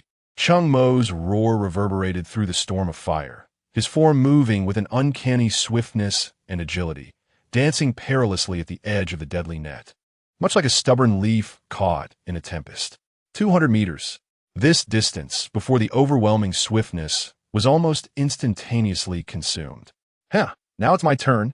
A sinister grin curled at the corners of his lips. In the midst of his dash, he hoisted an RPG onto his shoulder without a moment's hesitation, locking onto the densest core of the advancing mob. Whoosh, boom. The shriek of the rocket as it was unleashed harmonized perfectly with the earth-shattering explosion that followed. A crimson fireball erupted in that ill-fated heart of the chaos, the death blossom unfurling amidst a macabre mix of severed limbs and metallic debris. Chapter 65. The three maidens battle the sand scorpion. The resounding roar of the explosion still echoed in the air. Seizing the momentary chaos and the billowing smoke as a shield, Cheng Mo propelled himself forward with a powerful thrust, akin to a released arrow, accelerating once more. The distance of 200 meters vanished in the blink of an eye, thanks to the dual acceleration of his Qingyun boots and wind-based abilities. Cheng Mo burst into the enemy ranks like a ferocious tiger unleashed, his sharp dagger unleashing a flurry of crimson blossoms. In this instant, the dagger's unparalleled ability to pierce through all materials transformed into Cheng Mo's divine weapon. Regardless of whether faced with swords, spears, halberds, or even steel plates and alloys, all proved utterly inadequate against its might. At this moment, Cheng Mo had morphed into a blood-soaked demon of war, leaving a trail of spilled blood and shattered weapons in his wake. Everyone, focus your fire and move, commanded Han Yuyan from the fortress. Instantly, a barrage of heavy machine guns erupted, rat-a-tat-tat, rat-a-tat-tat. The dense hail of bullets rained down upon the breach Cheng Mo had created. In an instant, rows of hunters fell like wheat before the scythe. Blood, wails, and chaos became the prevailing symphony of the battlefield. I can't take it anymore. A survivor, witnessing the relentless fall of comrades and the ghostly figure of Cheng Mo, could no longer suppress the terror rising within him. With a desperate roar, he turned to flee. No retreat. Whoever retreats shall die. Behind the crowd, a group was attempting to withdraw, only to be discovered by the minions of various factions, greeted by the merciless crack of gunfire. Bang, bang, bang. Looking at the heaps of fallen soldiers, the subordinates of the major factions shouted in reprimand. The bloodshed continued unabated. Cheng Mo's slaughter showed no signs of ceasing. At the rear of the crowd, the leaders of various factions watched Cheng Mo with trepidation. He must be eliminated. Allowing him to live would mean perpetual unrest for us in the future. Lady Panava observed Cheng Mo's figure amidst the carnage, a flicker of ruthless intent gleaming in her eyes. His combat prowess had far exceeded her expectations. She understood the principle that leaving a snake alive might lead to further troubles. If Cheng Mo were to escape, none present would find peace again. Kill him. Spare no effort, she urged, as Akita, the leader of the Shao family, promptly responded, rallying his men towards Cheng Mo's position. Even if they could not annihilate Peach Blossom Island this time, Cheng Mo must be slain. As he spoke, Yerk also joined the fray with his followers. With these two leading the charge, the others followed suit. They had irreparably offended Cheng Mo, leaving no room for reconciliation. Only a fight to the death remained. Observing the hundreds converging upon Cheng Mo, Panava's gaze flickered. A band of fools. Do they think Cheng Mo is so easily vanquished? If they wish to confront him, then I shall seize his lair. In the next moment, she closed her eyes, forming a peculiar gesture with her hands, muttering incantations under her breath. As the final syllable escaped her lips, the massive scorpion, previously concealed beneath the sandy layers, seemed to respond to some unseen summons. Furiously burrowing forward through the earth at a speed surpassing that of an ordinary man. His target was not the fray of combatants, but rather the fortress high atop the dune. Alarm! Alarm! Female lead number 1. An organism is rapidly advancing towards our fortress, just as the sand scorpion surged forward. The ever-watchful Lao Tai emitted a piercing alert from the biological radar. Where?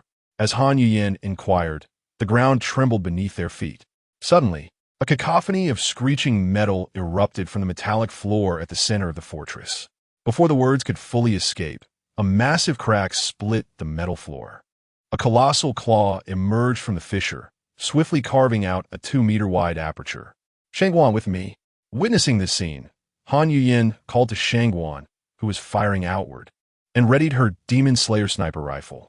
Upon hearing Han Yuyen shout, Shangguan Han immediately set down her machine gun and activated her personal flight device. Ascending to the opening above, with her Barrett aimed at the breach, she fired. Boom! A thunderous explosion resonated as the sand scorpion, defying the laws of nature, leaped from the opening, crashing onto the floor with a resounding thud. The sight below left both women in awe of its immense form. No sooner had the sand scorpion emerged than it launched a black-tail spike at Shangguan Han in midair. Caught off guard, the spike struck her abdomen with force. Ugh! Shangguan Han let out a muffled groan, her body uncontrollably flipping backward until she collided with a protruding corner of the fortress, finally coming to a halt. While the strike did not pierce her lava armor, the tremendous impact caused significant internal injuries. To make matters worse, her flight device sustained damage in the collision.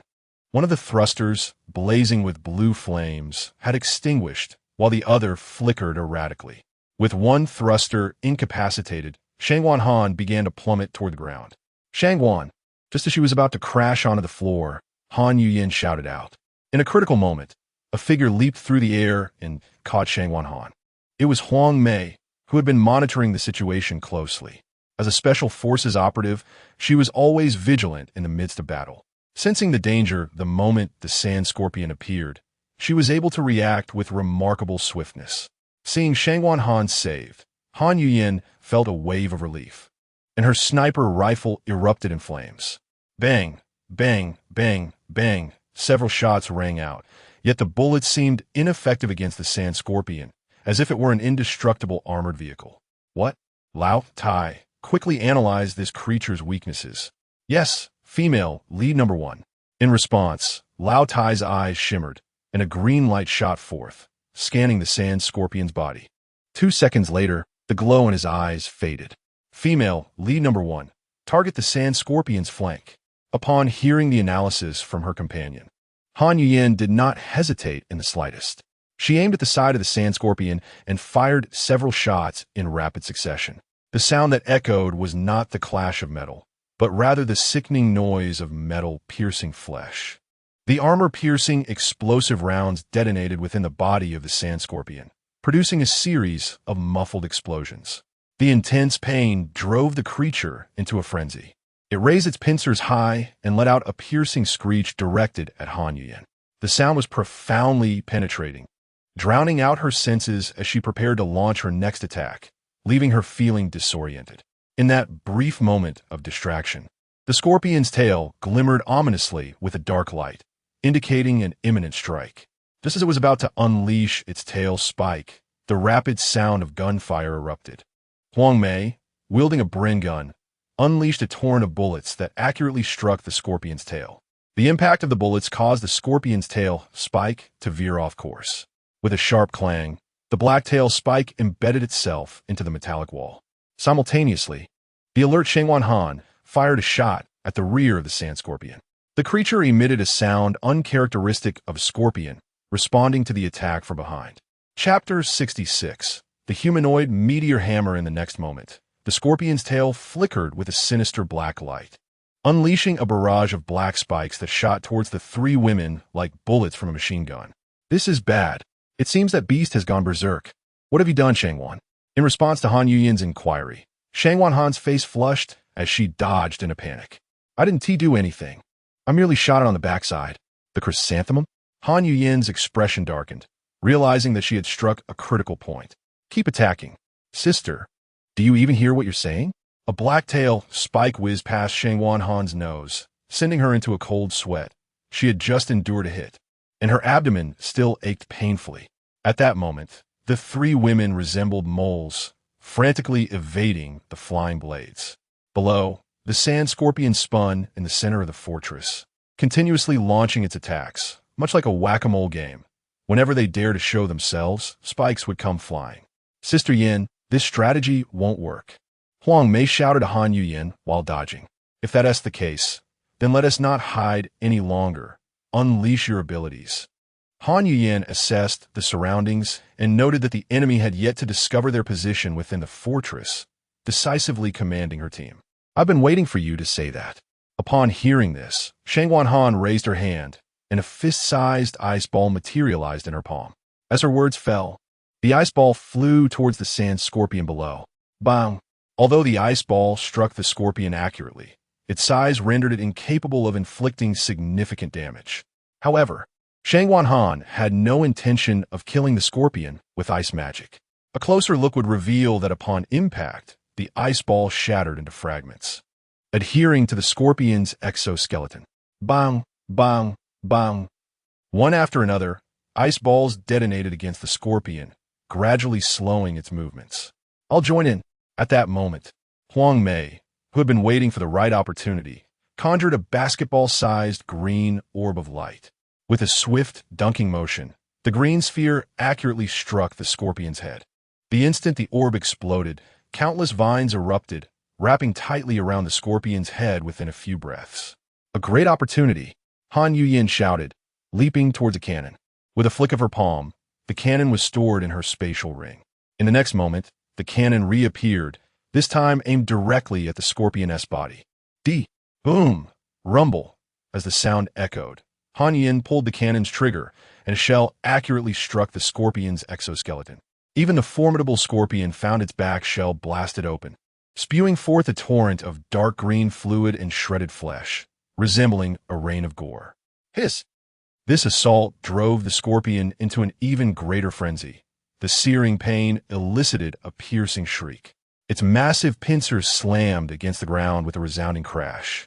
Huang Mei, a perfect opportunity. After delivering a decisive blow, Han Yuyan promptly conveyed her orders to Huang Mei. Rest assured, Sister Yin. Meanwhile, a green orb, comparable in size to a basin, was raised above Huang Mei's head. Wood element, parasitism. As the incantation resonated, the basin-sized sphere accurately struck the gaping hole on the back of the sand scorpion. 3 seconds later, numerous vine-like appendages, as thick as arms, surged forth from the orifice in a frenzied rush. A brief, anguished cry escaped the sand scorpion before it fell silent, transforming into a flower pot shaped like a scorpion. Within a minute, the vines had blossomed into several intertwined, flourishing trees. Witnessing this spectacle, the three exchanged knowing smiles. My goodness, we finally vanquished this beast. Cheng Han plopped down on the city wall, her left hand tremulously grasping an 8th-tier cigarette, while her right hand ignited the scarlet blade with a gentle flame. Taking a deep breath, she managed to utter, "Are you all right?" Han Yuyan settled beside her, lighting her own 8th-tier cigarette to exhale wisps of smoke. "Fear not. I shan't meet my demise before besting you." Hearing Cheng Han's robust voice, Han Yuyan finally felt a sense of relief. Sister Yin, Sister Han, are you both taking a break? It seems there's a situation with the boss. Just as the two were engulfed in smoke, Huang Mei's voice cut through the haze. Following her gaze, they beheld Cheng Mo, who had plunged into the throng, encircled by layers of adversaries. The elite forces from various factions had finally arrived, showcasing an array of formidable equipment. Just moments ago, Han Yuyin had witnessed a figure clad in full armor send Cheng Mo flying. For some reason, Cheng Mo's sharp dagger strikes seemed to elicit no response from his opponent. Cough, cough. Cheng Mo rose from a pile of corpses, his neck cracking ominously. Cheng Mo, did you ever expect that I would possess a set of SSS-grade invincible armor? Ha ha! As Cheng Mo regained his footing, the armored figure erupted with triumphant laughter. Oh, is SSS-grade truly formidable? At this remark, Cheng Mo felt a surge of dread, yet maintained a facade of disdain. Cheng Mo, even at death's door, you still speak defiantly. This armor of mine can withstand all physical attacks. Not even a nuclear bomb can harm me. So impressive? Cheng Mo was astonished by its defensive capabilities, never anticipating it could endure nuclear strikes. Ha ha ha! Cheng Mo, today you are fated to perish at the hands of Qian Sanhu, and all that you possess shall become mine. Before Qian Sanhu could finish his taunt, he sensed a blur before his eyes, followed by a disorienting whirl. Bang! Bang! Bang! It turned out that moments earlier, Cheng Mo had unleashed his analytical ability, Chains of Wind. A 20-meter-long, pale blue chain coiled around Qian Sanhu's legs, rendering him akin to a human meteor hammer, as Cheng Mo wielded it with fierce momentum. Within a radius of 20 meters from Cheng Mo, all adversaries were reduced to mere puddles of flesh and blood by the impact of his humanoid meteor hammer. The scene was drenched in crimson and viscera, and clad in his dark red lava battle armor, Cheng Mo appeared as if he had emerged from the depths of hell, a sovereign of the abyss. Ugh! Cheng Mo, ugh, let me down. Qian Sanhu, treated as the meteor hammer by Cheng Mo, was retching while vociferously demanding to be released. But the question remained, would Cheng Mo heed his cries? What is your name? Do you not realize who reigns supreme now? Cheng Mo chuckled ominously, exerting his grip, causing Qian Sanhu to be forcefully embedded into the sand. Cheng Mo, ugh, let me go. We can. Negotiate. Negotiate, you say? Cheng Mo retorted, gripping tighter once again, the rhythmic sounds of bang bang. Bang echoing as the humanoid meteor hammer continued its devastating swing. As he spun around, he charged towards the throngs of foes. This humanoid meteor hammer was an invaluable weapon. It would be foolish not to eliminate as many of the enemy's forces as possible before his stamina waned. Ding! Just as Cheng Mo was reveling in his carnage, his wristband emitted a sudden chime. At the sound, he loosened his grip, sending Qian Sanhu soaring in a parabolic arc before crashing into the sand, leaving only his legs flailing above the surface. Upon checking the wristband, he found a terse message. We have arrived. Chapter 67. The arrival of reinforcements upon receiving the news. Cheng Mo instinctively gazed into the distance, yet the dense throng of people obstructed his view, leaving him unable to see anything. The sounds of gunfire echoed around him. Bang, bang. Bang, tat. Although Cheng Mo could not glimpse the approaching reinforcements, the fierce gunshots resonated clearly in his ears. Kill! Charge! Amidst the cacophony of gunfire, he distinctly heard the familiar shouts in Mandarin. Oh no, it's Longhua Island. Long Zhan has arrived with his men. Retreat. Run. The intense barrage of gunfire exerted considerable pressure on the hunters surrounding Taohua Island. When Long Zhan appeared atop the dunes, accompanied by over 1,000 soldiers clad in unified camouflage, panic ensued among those gathered to hunt. In the crowd, Lady Paneva observed the elite soldiers from Longhua Island and attempted to contact her sand scorpion once more, but to no avail. Her complexion paled instantly. Her sand scorpion was her foundation, and now it was gone. How could this happen? My sand scorpion could never be defeated. It is a pinnacle A-class beast, madam. We must retreat. If we don't leave now, it will be too late. A loyal subordinate tugged at Paneva, urging her to escape. Where shall we go? Just then, a figure abruptly appeared before them. With a swift motion, the subordinate was silenced, a blade piercing his throat. Don't kill. Panava's words faltered as a crimson line appeared at her neck. In the next moment, blood gushed forth like a fountain. My apologies. General Long has decreed that those who oppose my huagua shall be met with no mercy. The cold voice reverberated behind her, before the figure transformed into a shadow and vanished. Kill! The clamor of battle cries erupted in the desert beyond the fortress, as more soldiers in camouflage joined the fray. The time from the soldiers' arrival to the end of the combat did not exceed half an hour.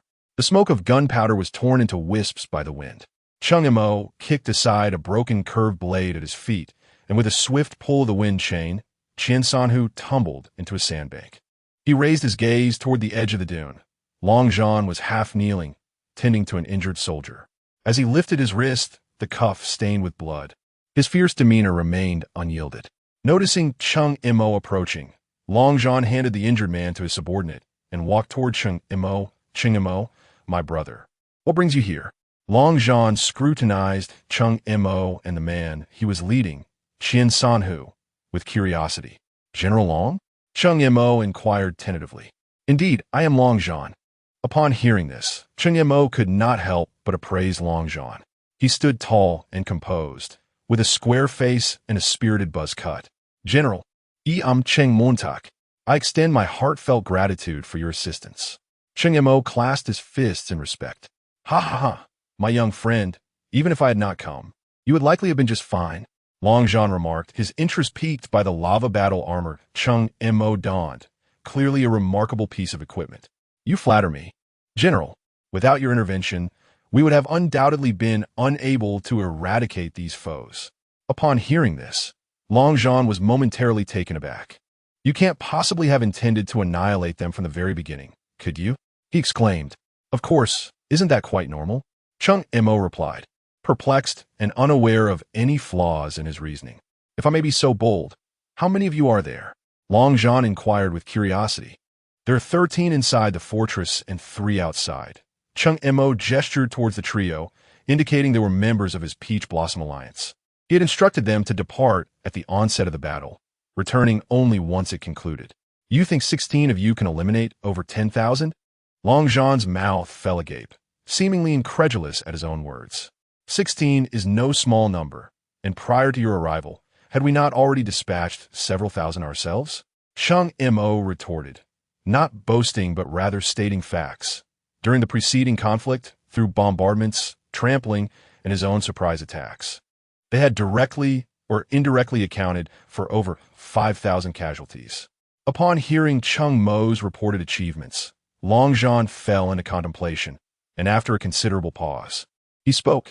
Cheng Mo, have you considered joining our Huameng? General Long, as for joining Huameng, I must decline, for I currently have my own alliance. However, should any matters arise in the future, feel free to reach out. As long as my Peach Blossom Alliance can assist, we will not hesitate. Cheng Mo diplomatically refused. I see. Very well. Let us discuss the distribution of this batch of spoils, Long Zhan suggested, shifting the topic. Agreed. No problem at all. Cheng Montak readily assented. He then retrieved a tent and a set of tables and chairs from his storage ring, indicating for Long Zhan to take a seat. Cheng Montak, would it not be prudent to deal with this fellow first? Long Zhan pointed at Qian Sanhu, whom Cheng Mo had tethered. At that moment, Qian Sanhu was ensnared by the wind chains, capable of only minimal movement of his feet, his mouth bound as well. Oh, General Long, to be frank, this fellow is clad in a set of 3S-level armor, and I intend to trade him for some items with you. Might you be interested? What? 3S-level armor? Long Zhan sprang from his chair, approaching Qian Sanhu to scrutinize him closely. General Long, this armor is said to withstand the impact of a nuclear bomb, though I cannot ascertain its veracity. Regardless, my indestructible dagger proved ineffective against it. Upon hearing Cheng Mo's explanation, Long Zhan turned back to him, asking, why would you not keep such a fine item?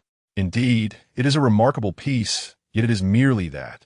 If it can be exchanged for the supplies I desire, I would be willing to part with it. Cheng Mo replied earnestly, devoid of any pretense. What do you seek? Long Zhan's eyes sparkled with interest, clearly captivated by the armor. I possess a list. If General Long can fulfill it, then it shall be yours. As he spoke, Cheng Mo retrieved paper and pen from his storage and began to write on the table. Minutes later, Cheng Mo handed 2 densely written sheets to Long Zhan. General, that is all. Observing the myriad of materials, General Long's lips twitched slightly. Do I appear to be an easy target? How can you say such a thing, General Long? To speak frankly, possessing this set of armor is akin to acquiring immortality. These materials are certainly worth it. Long Zhan rolled his eyes. Immortality? How did you manage to capture me then? Well, regardless of immortality, some things still require seizing. Cheng Mo chuckled awkwardly.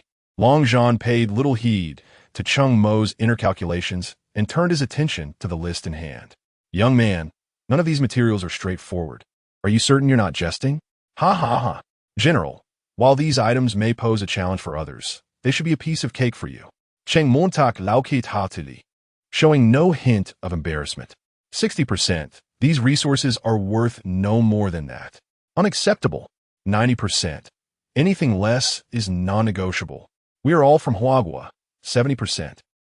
After a lengthy back-and-forth negotiation, Cheng Mo ultimately secured an agreement with Long Zhan, selling Qian Sanhu and his armor for 80% of the price. Watching the two haggle, Qian Sanhu felt utterly despondent. He had not intended to confront Cheng Mo at this moment.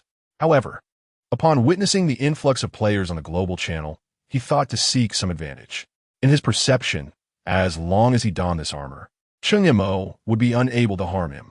Indeed, Cheng Mo did not inflict any harm, yet he tied him up quite securely. Just as Cheng Mo and Long Zhan finalized their transaction, Han Yuyan flew out from the fortress.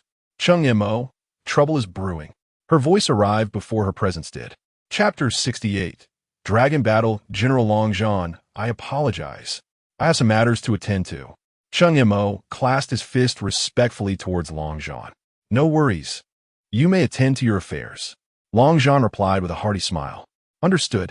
Cheng Mo responded and made his way towards the direction where Han Yuyan was descending. In a brief moment, Han Yuyan landed gracefully before him. What is it?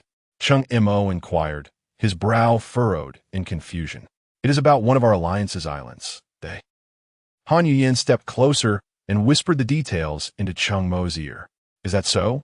You must return immediately to gather your belongings. We shall depart in half an hour. Cheng Mo, initially taken aback, quickly instructed Han Yuyan after hearing her account. Very well, be swift in your actions. Han Yuyan glanced meaningfully towards the tent before soaring upwards towards the fortress. Cheng Mo, meanwhile, returned to the tent with a furrowed brow. What is the matter? You appear troubled. Noticing Cheng Mo's expression, Long Zhan inquired with curiosity. There is indeed a slight issue. General Long, I must trouble you with matters on your end. How about a division of spoils, 60 for you and 40 for me? Cheng Montak replied absentmindedly. Are you certain you do not wish to negotiate further? Had it not been for your efforts in drawing these individuals here, our gains would not be so substantial. No need for further negotiation. You have traveled great distances and handled the battlefield. 60 to 40 is more than fair. Cheng Mo smiled candidly. All right, you are a straightforward fellow. Attend to your matters. I will prepare everything on my end and send the required materials to you. Long Zhan, being equally forthright, patted his chest in assurance. You have my gratitude, General. After expressing his thanks, Cheng Mo promptly joined forces with 3 allies and the well-prepared Han Yuyan. 3 Bren vehicles stirred up clouds of dust as they sped across the desert towards the north. Watching Cheng Mo's departing convoy, Long Zhan's eyes sparkled with envy. General, do you desire that armored vehicle? Just then, a figure cloaked in black appeared behind Long Zhan, casting a shadow.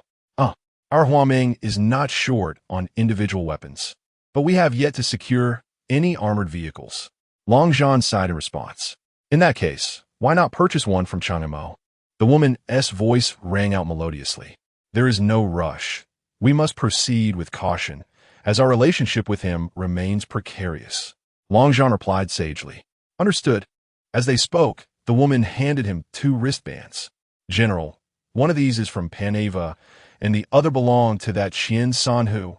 Taking the wristbands, Long Zhan inquired with keen interest, did you manage to eliminate that cross-dressing creature from Panava? The woman shrugged. Cheng Mo's fortress is filled with women, and Panava's peak A-grade beast perished within. Judging by the signs of battle, at least 2 of them are ability users. Not 2, but Cheng Mo as well. Long Zhan added, "Is it not true that among the few individuals on Peach Blossom Island, there exist 3 with extraordinary abilities?" The woman expressed her astonishment, for such powers are exceedingly rare. Within the vast expanse of the Huameng, which boasts nearly 5,000 members, only a handful possess such abilities. Thus, it is clear why I have taken an interest in him. Who else could accomplish the island's upgrade first without some remarkable prowess? Long Zhan smiled faintly, suggesting that once the matter is settled, their achievements should be widely publicized, as he believed the intent behind this battle was to establish authority. Indeed, less than half an hour after Cheng Mo and the others departed, a sensational report erupted across global channels. 20,000 individuals besieged Peach Blossom Island, only to be met with a counterattack that claimed over 10,000 lives, while the remainder fell to the might of the Huameng. Initially, disbelief reigned supreme, but as photographs flooded in, skepticism turned to acceptance. After all, the corpses of the leaders from several major factions lay strewn about. These were not nameless figures. Each one was a prominent personality from their respective regions. In an instant, the global channels buzzed with discourse about Peach Blossom Island. Goodness, Peach Blossom Island is astonishing. To withstand an assault of 20,000 and retaliate with over 10,000 casualties. Indeed, Peach Blossom Island is not to be trifled with. Not at all. How terrifying. Can we not focus on the crux of the matter? Why did Cheng Mo willingly expose his location? Was it a deliberate tactic to lure them into ambush? And why was the Huameng present at that precise moment? Did the top 2 powerhouses of the global channels conspire together? Upon hearing this, a collective realization dawned upon all. Indeed, even if Peach Blossom Island were formidable, it would be quite challenging to eliminate so many adversaries. It is evident that Cheng Mo and Long Zhan must have forged some sort of agreement, orchestrating a trap for their unsuspecting foes. A clear mind is a powerful asset. Well said. We must exercise caution henceforth and avoid provoking Cheng Mo, the cunning one. Absolutely. Cheng Mo is a wily character. He must not be underestimated, even if he were stripped bare. Enough. Where did this perverse notion come from? Brother Cheng Mo, look, the global channels are abuzz with discussions about us. Inside the armored vehicle, Cheng Mo reclined on Han Keek's lap, eyes closed in repose. The recent battle had drained him significantly, nearly exhausting his wind-based abilities. At that moment, Han Kiki extended her wrist device towards Cheng Mo, her face alight with joy. "Kiki, enlighten me. What is happening?" Cheng Mo inquired without lifting his eyelids, his voice laced with fatigue. "Ah, very well." Han Kiki retracted her device, gathering her thoughts before explaining. "General Long and the others have issued a statement on the global channels, proclaiming that we, in alliance with the Huameng, vanquished over 20,000 foes, of which more than 10,000 were claimed by our own hands." Upon hearing this, Cheng Mo's eyes widened suddenly, a glimmer of insight flashing within. "This General Long truly understands me.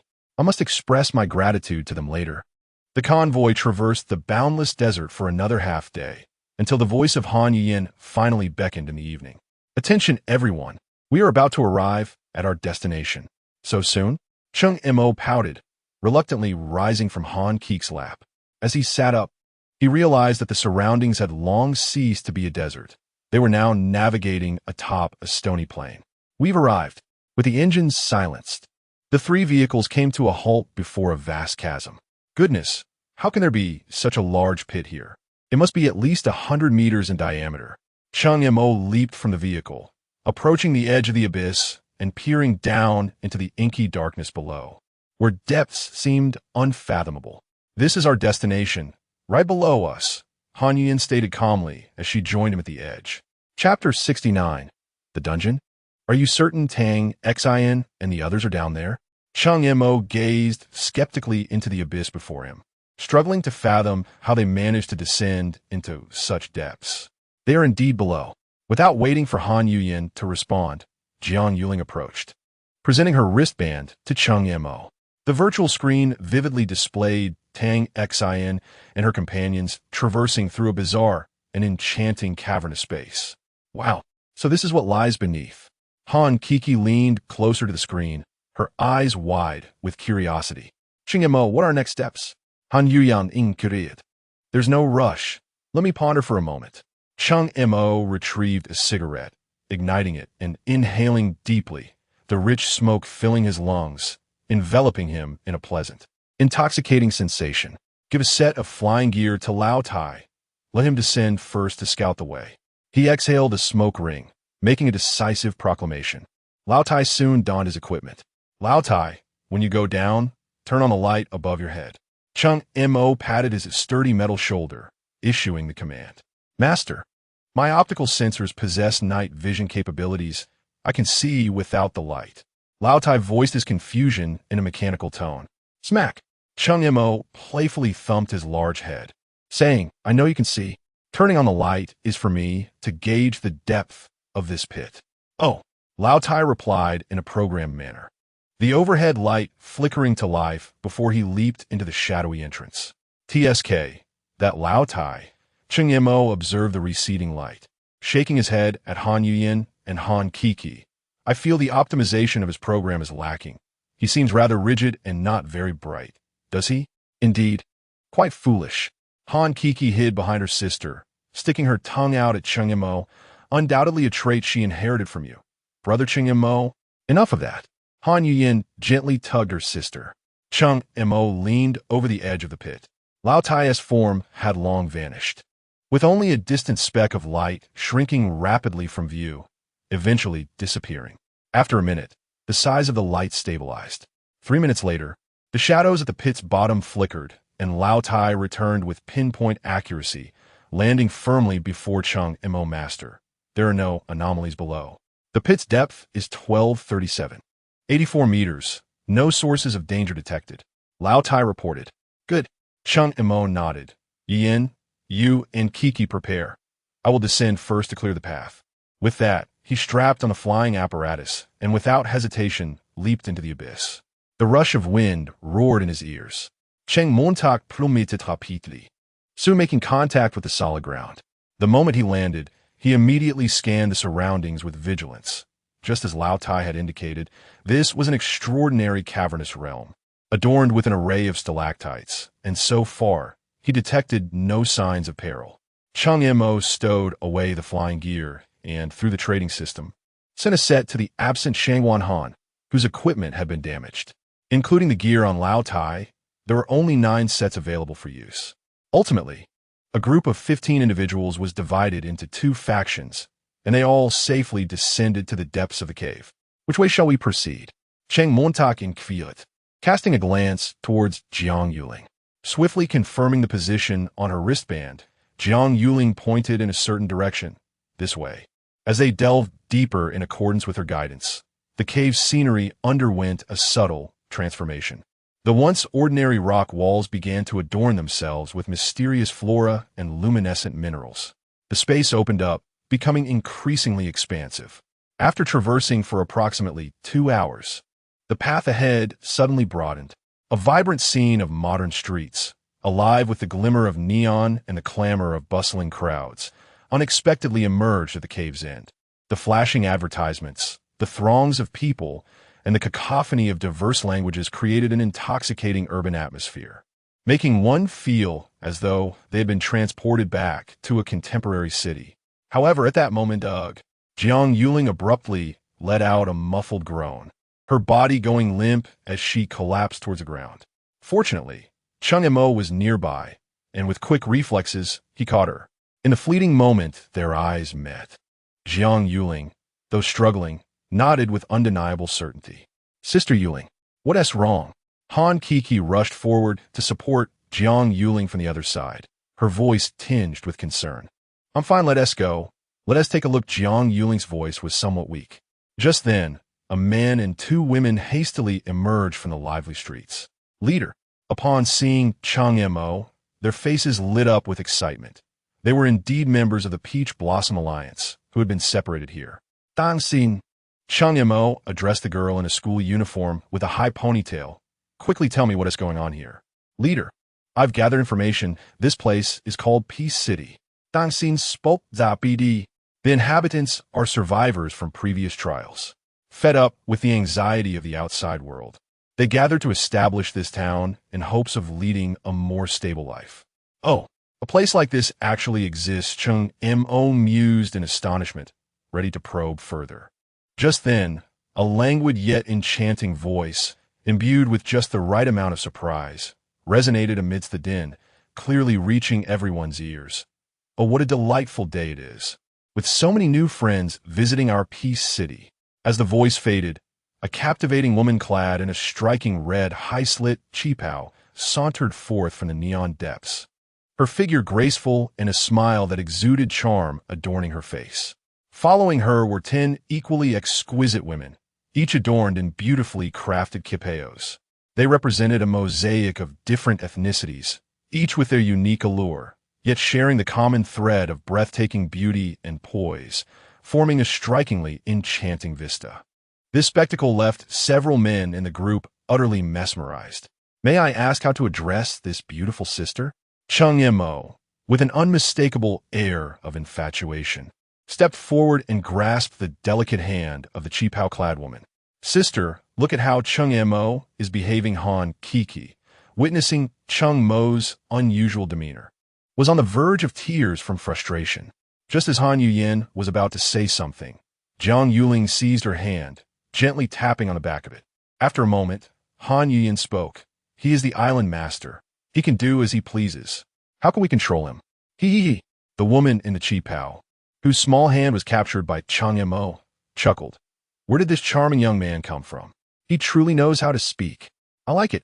As she spoke, the cheapao woman lifted one hand to gently caress Cheng Mo's chin. You may call me Sister Hong. I am the head of this peaceful city. Wow, sister, you are truly remarkable, beautiful, with an enviable figure, and also the mayor. How about I become your husband? Cheng Mo's expression was one of infatuation, nearly drooling. He, little rascal, there are many who wish to be my husband. If you truly desire it, you must defeat them. As she spoke, Sister Hong playfully pressed a finger against Cheng Mo's chest, pushing him away. Clattering footsteps echoed as hundreds of men wielding various weapons surged from the street, swiftly encircling Cheng Mo and his companions. Chapter 70. The City of Despair. Wow. Sister, it seems you have so many suitors that they could form a battalion? Cheng Mo remarked with a hint of sarcasm, surveying the hundreds of robust men that surged towards them. Sister Hong's expression darkened. Were you just toying with me? I sent that what you were doing, Sister Hong? Cheng Mo's voice was as cold as steel. Before his words had fully settled, he transformed into a fleeting shadow, swiftly closing the distance behind Sister Hong. A dagger, glinting with an ominous chill, pressed firmly against her delicate, fair neck.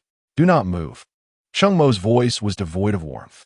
This is a 3S gray dagger. As a former survivor, you should understand what that signifies better than I. As the blade pressed lightly, a fine line of blood emerged.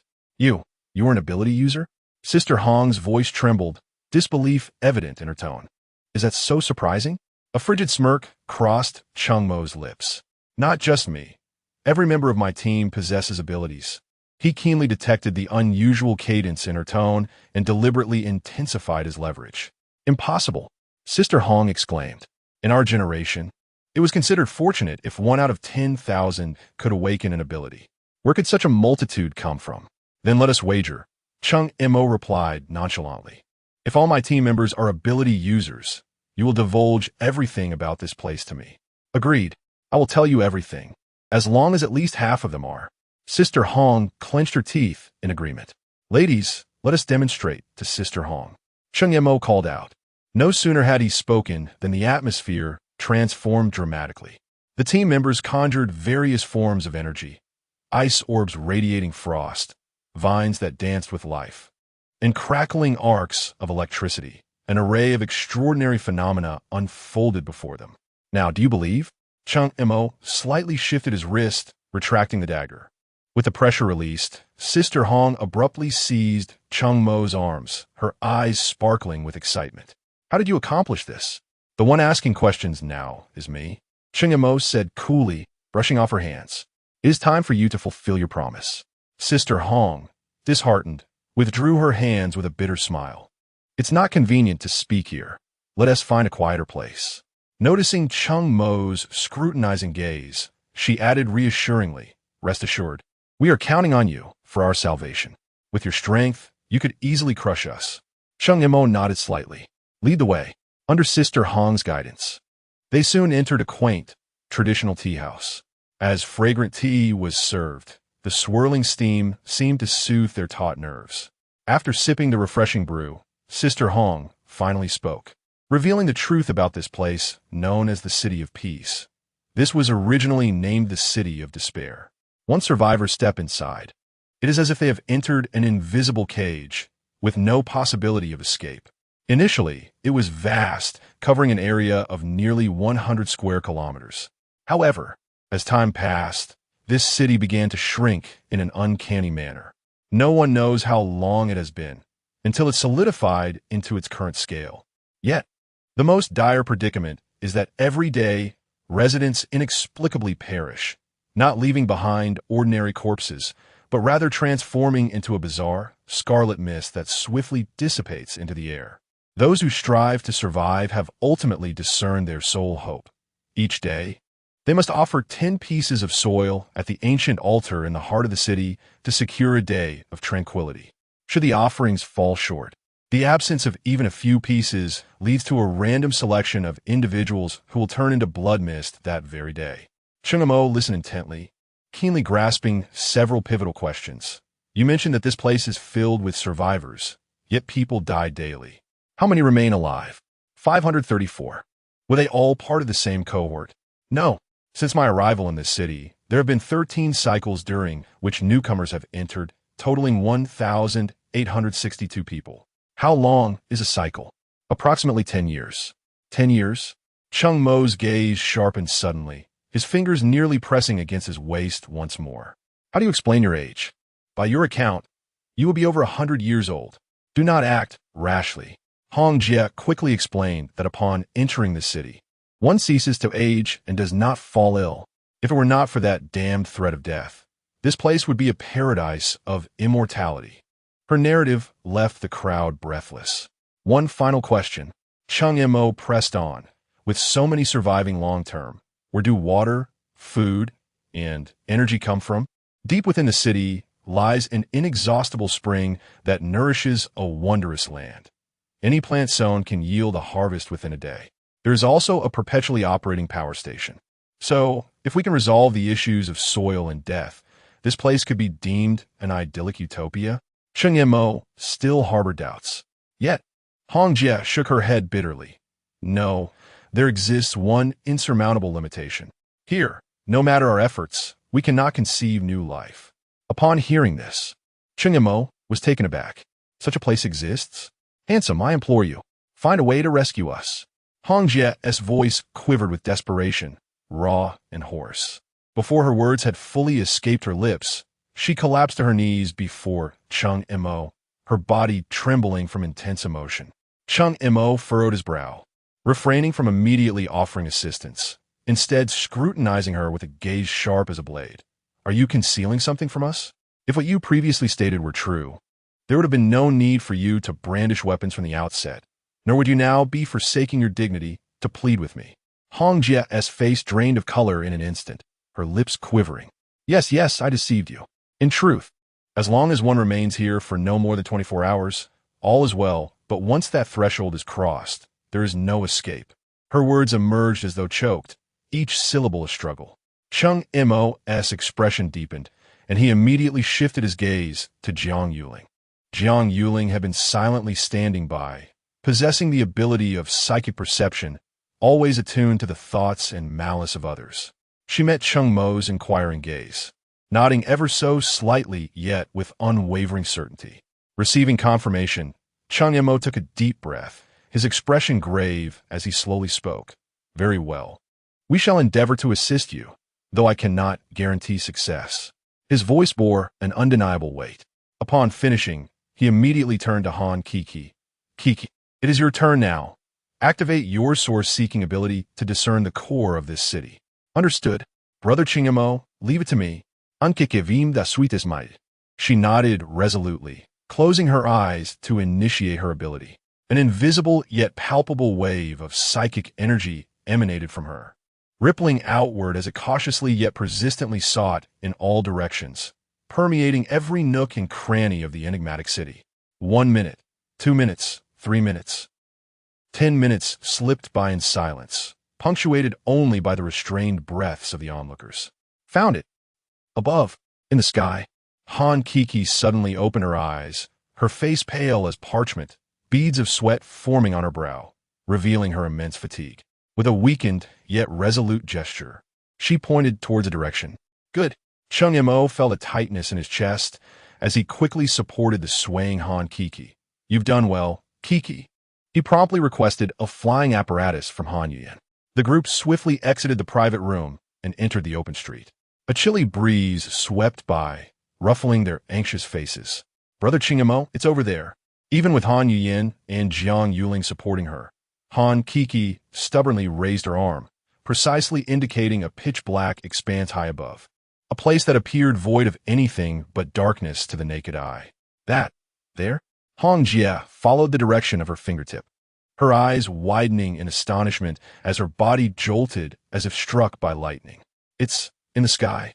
Her face was instantly awash with disbelief and profound regret. No wonder we had nearly excavated every inch of this land, searched every brick and tile, yet had never found a way out. It had always been right above us. Chapter 71. Congratulations on your rebirth. Now that the location is known, how could it not be managed? Before Cheng Mo's words faded, the flying device on his back had activated, propelling him swiftly upwards, straight towards the core of the sky. In less than 10 seconds, he found himself hovering at the apex of the heavens. However, before him lay an expanse of nothingness. Kiki, are you certain it remains here? Why can I see nothing? Cheng Mo inquired loudly, his tone laced with confusion and urgency. Brother Cheng Mo, it is directly in front of you, merely 1 meter away. Han Kiki replied with unwavering certainty. Upon hearing this, Cheng Mo immediately extended his hand forward, tentatively reaching out. After several explorations, his fingertips abruptly encountered a hard, invisible entity. He meticulously traced the intangible edges with both hands, and suddenly, as if he had pressed an unseen mechanism, a square model of a city, approximately 20 centimeters per side, materialized before his eyes. The model hovered in the air, emitting a soft glow. Cheng Mo, not daring to delay, promptly activated the analysis function of his wristband. In an instant, streams of information projected from the model. Despair City, core, level, SSS description, an incomplete world that can merge with Survivor Island. SSS. Cheng Mo murmured, cautiously cradling the model in his palm for further observation. Soon he noticed 2 exceedingly minute buttons, nearly blending into the background at the edge of the model's base. What might this be? He leaned in for a closer look, finally discerning the function prompts, one labeled retract and the other release. Driven by curiosity, Cheng Mo's fingertip pressed the retract button. In that instant, a sudden change occurred. The Despair City below seemed to be stirred by an invisible giant hand, twisting, deforming, and stretching in an instant. All the buildings and streets transformed into a surging flow of energy, wildly rushing towards the model in his grasp. In less than 3 seconds, the area below had become an endless, pitch-black void, as if the city had never existed. Oh no, Yu Yin and the others are still inside. Cheng Mo's heart plummeted, panic striking like lightning. He hastily looked down at the model in his hands. Inside the model, on the miniature city streets, Han Yuyin and the residents of Peach Blossom Island stood unharmed, gazing up in bewilderment at the suddenly changing sky, or rather, the exterior of the model at that moment. Whoa! Thankfully, they're safe.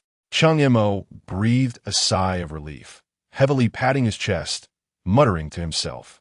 Buzz, buzz. The wristband vibrated suddenly, a message from Han Yuyin. Cheng Mo, where are you? Why did you disappear so suddenly? Cheng Mo's heart raced as he typed back. Can't you see me? Cannot see. Understanding dawned upon Cheng Mo. It seemed that the model created a complete barrier to perception. Without hesitation, He swiftly tapped the small release button. Like a scroll unfurling, a torrent of energy surged forth from the model. They twist, reorganize, and reshape. Within the blink of an eye, the vast city of despair materializes intact in its previous location. Cheng Mo firmly grasps the core of the city, landing gracefully, a trace of exhilaration still lingering on his face. As soon as he touches down, the people of Peach Blossom Island immediately swarm around him, bombarding him with questions about his sudden disappearance. Let me explain later. Cheng Mo raises his hands, signaling for silence, then turns to the still-dazed Hong Jie. I found a way to get you out. He glances at his wristband. In 13 hours, I will take you away. Thank you, my lord. Thank you. Upon hearing they could escape this city of despair, Hong Jie is overwhelmed with emotion, her eyes brimming with tears, and she bends her knee as if to bow. Enough. Enough. Cheng Mo hastily interjects. There's still a few hours left. Let's arrange some leisure activities to experience true modern life. Yes, I will ensure that you and the esteemed guests feel at home. Hong Jie responsibility. Under Hong Jie's meticulous arrangements, Cheng Mo and his companions immerse themselves in the splendor of urban civilization. Delectable food and fine wine, arcades, and intriguing video games. They indulge in nearly every form of entertainment available, appearing as a group of explorers yearning for modernity. As the countdown to the end of the battlefield instance dwindles to 15 minutes, the members of the Peach Blossom Alliance stand reluctantly on the street. We are soon to return to that primitive era. A voice murmurs, echoing the sentiments of all. The sense of impending farewell to civilization is vividly etched on each face. Observing their expressions, Cheng Mo's lips curl into a knowing smile. He intentionally withholds the specifics of the city of despair, preparing to surprise them upon their return. Brother Cheng Mo, Han Kuku approaches, grabbing Cheng Mo's arm and shaking it vigorously. When we go back, let us create a modern city like this. All right. We will build it when we return. Cheng Montag, Zolmavat amusit, continuously ascents. Just then, over 500 residents, led by Hong Jie, surged toward them. Island Master, we are ready to set off. Hong Jie respectfully reports. Cheng Mo raises his gaze, unable to suppress a sigh. Before him stands this crowd, each person burdened with various packages, laden to the brim. As they are former survivors stranded here, their identity wristbands have long expired. Upon returning to reality, they will lose their survivor status and become ordinary citizens. These bundles represent their preparations for a fresh start. Take them all back. Cheng Mo commands helplessly. You need not carry anything. Island Master, you do not intend to take us with you? Hong Jie trembles, her voice tinged with disbelief. Of course, I will take you. Cheng Mo emphasizes, but you need not make any preparations. Listen to me, just return and wait patiently. Soon, you shall truly be reborn. Hong Jie and the others exchange glances, gripping their luggage tightly, hesitating. What is it? Cheng Mo's expression darkened as his gaze swept over the crowd, an undeniable pressure enveloping them in an instant. We dare not. Master Island Lord, we shall return at once. Hong Jie, startled, hesitated no longer and immediately turned to the others, urging quickly, put everything back and await the Master Island Lord's instructions. The crowd receded like a retreating tide, a hint of trepidation evident as they hurried back the way they came. Shortly after their departure, a chilling voice resonated in the minds of all survivors. The battlefield will close in 10 minutes. All survivors will be transported back to their respective islands. Please prepare accordingly. Countdown, 10, 9, 8, 3, 2, 1. As the final second of the countdown struck, Cheng Mo decisively pressed the retract button on the urban core, swiftly storing the model within his wristband's repository. A bright light flashed suddenly. When he opened his eyes again, Cheng Mo found himself firmly back on the familiar land of Peach Blossom Island. He surveyed his companions who had been transported back and, taking out the urban core, declared with a resonant voice, "Welcome, everyone, to your rebirth." Chapter 72, The Battle of Wits, Island Master. You have returned. In the grand hall of the villa, the figure of Wingman Yin approached the moment the others arrived back through the portal, just as Cheng Mo was about to respond. The cold voice of the survival world resonated in everyone's mind simultaneously. Congratulations to all survivors for completing the trial of the battlefield. We are now unveiling new functionalities for your wristbands. Function 1. The trading platform has been completely upgraded, introducing an auction house feature and activating the currency system. Function 2. The wristband analysis function has been solidified. The next catastrophe. The bitter winter is imminent. Please prepare in advance. As the announcement concluded, the previously tranquil world chat channel erupted like a lake disturbed by a boulder. What nonsense is this? We just fought tooth and nail to return. And now there's another winter? Mom, I don't want to play anymore. My teammates are dead. The supplies are gone. Does this cursed world allow anyone to survive? Don't be afraid, brother. Join our Sakura Alliance. We supply winter supplies at low prices. Ignore the little daydreamers. Come to our Eagle Sauce Alliance. We guarantee you one tea freeze to death. Cheng Mo's gaze lingered on the frantically scrolling world channel for less than a second before decisively closing it. The information deluge was nothing but valueless noise. Beautiful ones, Cheng Mo mused, stowing away the core of Despair City. A teasing smile danced on his lips. Let us go upstairs to pay our tribute. Saying this, he turned and strode towards the staircase leading to the second floor, aiming for the territory cabinet. Brother Cheng Mo, wait for me. Han Kiki called out, nimbly leaping onto Cheng Mo's back. Han Yuyin, Jiang Yuling, and Shang Wan Han exchanged glances, amusement mingling with a hint of exasperation as they followed suit. Upon reaching the territory cabinet, Cheng Mo wasted no time. With a mere thought, he transferred all the supplies from his wristband's warehouse into the dimensional storage. He then retrieved the blueprints for the Azure Sea Cloud Boat and Iron Curtain Sentinel, settling into the nearby sofa to begin his studies. One by one, Han Yuyin and the others approached to deposit their supplies into the dimensional storage. Just as Cheng Mo settled into the sofa, preparing to examine the blueprints, the voice of the survival world unexpectedly echoed in his mind once more. Congratulations to Longhua Island for being the first to upgrade to a level 3 island. Rewards: Gene Serum Blueprint S-Class 1. Rewards: Conventional Aircraft Carrier S-1. Rewards: Soil of Rest 100,000. Wow. General Long is truly formidable, Cheng Mo exclaimed, springing up from the sofa in astonishment. Before he could finish his thought, another system announcement widened his eyes. Congratulations to Longxia Island for successfully upgrading to a level 3 island. Rewards: Modern Town, Functional Building 1. Rewards: Conventional Submarine S-Class 1. Good grief. Cheng Mo couldn't help but curse. That old fox Longzhan leaves no opportunity unseized. At that very moment, the wristband on his arm vibrated gently.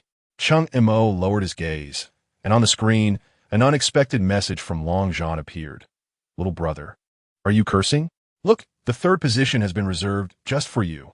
Beneath the message was a trade request. Trading item. Survivor's Bracelet 4784 trading item. None would you like to trade? Yes. No. Without hesitation. Cheng Mo's finger pressed the yes option. Almost instantaneously, 4,784 shimmering survivors' bracelets manifested in his bracelet space.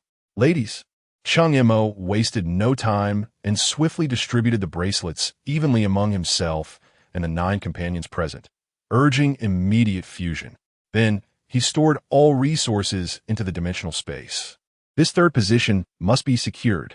The 9 goddesses, with a sudden seriousness, hastened to merge the bracelets and transfer the resources in one fluid motion. Completed. Han Yin's voice rang out less than 2 minutes later. Cheng Mo promptly dashed to the territory cabinet and quickly opened the dimensional warehouse. Inside, a mountain of essence clay glimmered with a warm light. Over 140,000 units. His mind raced as he immediately transferred all the essence clay to the territory cabinet and unhesitatingly confirmed the upgrade option. Buzz! A powerful tremor surged through the entire villa, or rather, the entire island. The ground beneath seemed to expand and solidify. In an instant, the area of Peach Blossom Island surged to over 150,000 square meters, successfully upgrading to a level 3 island.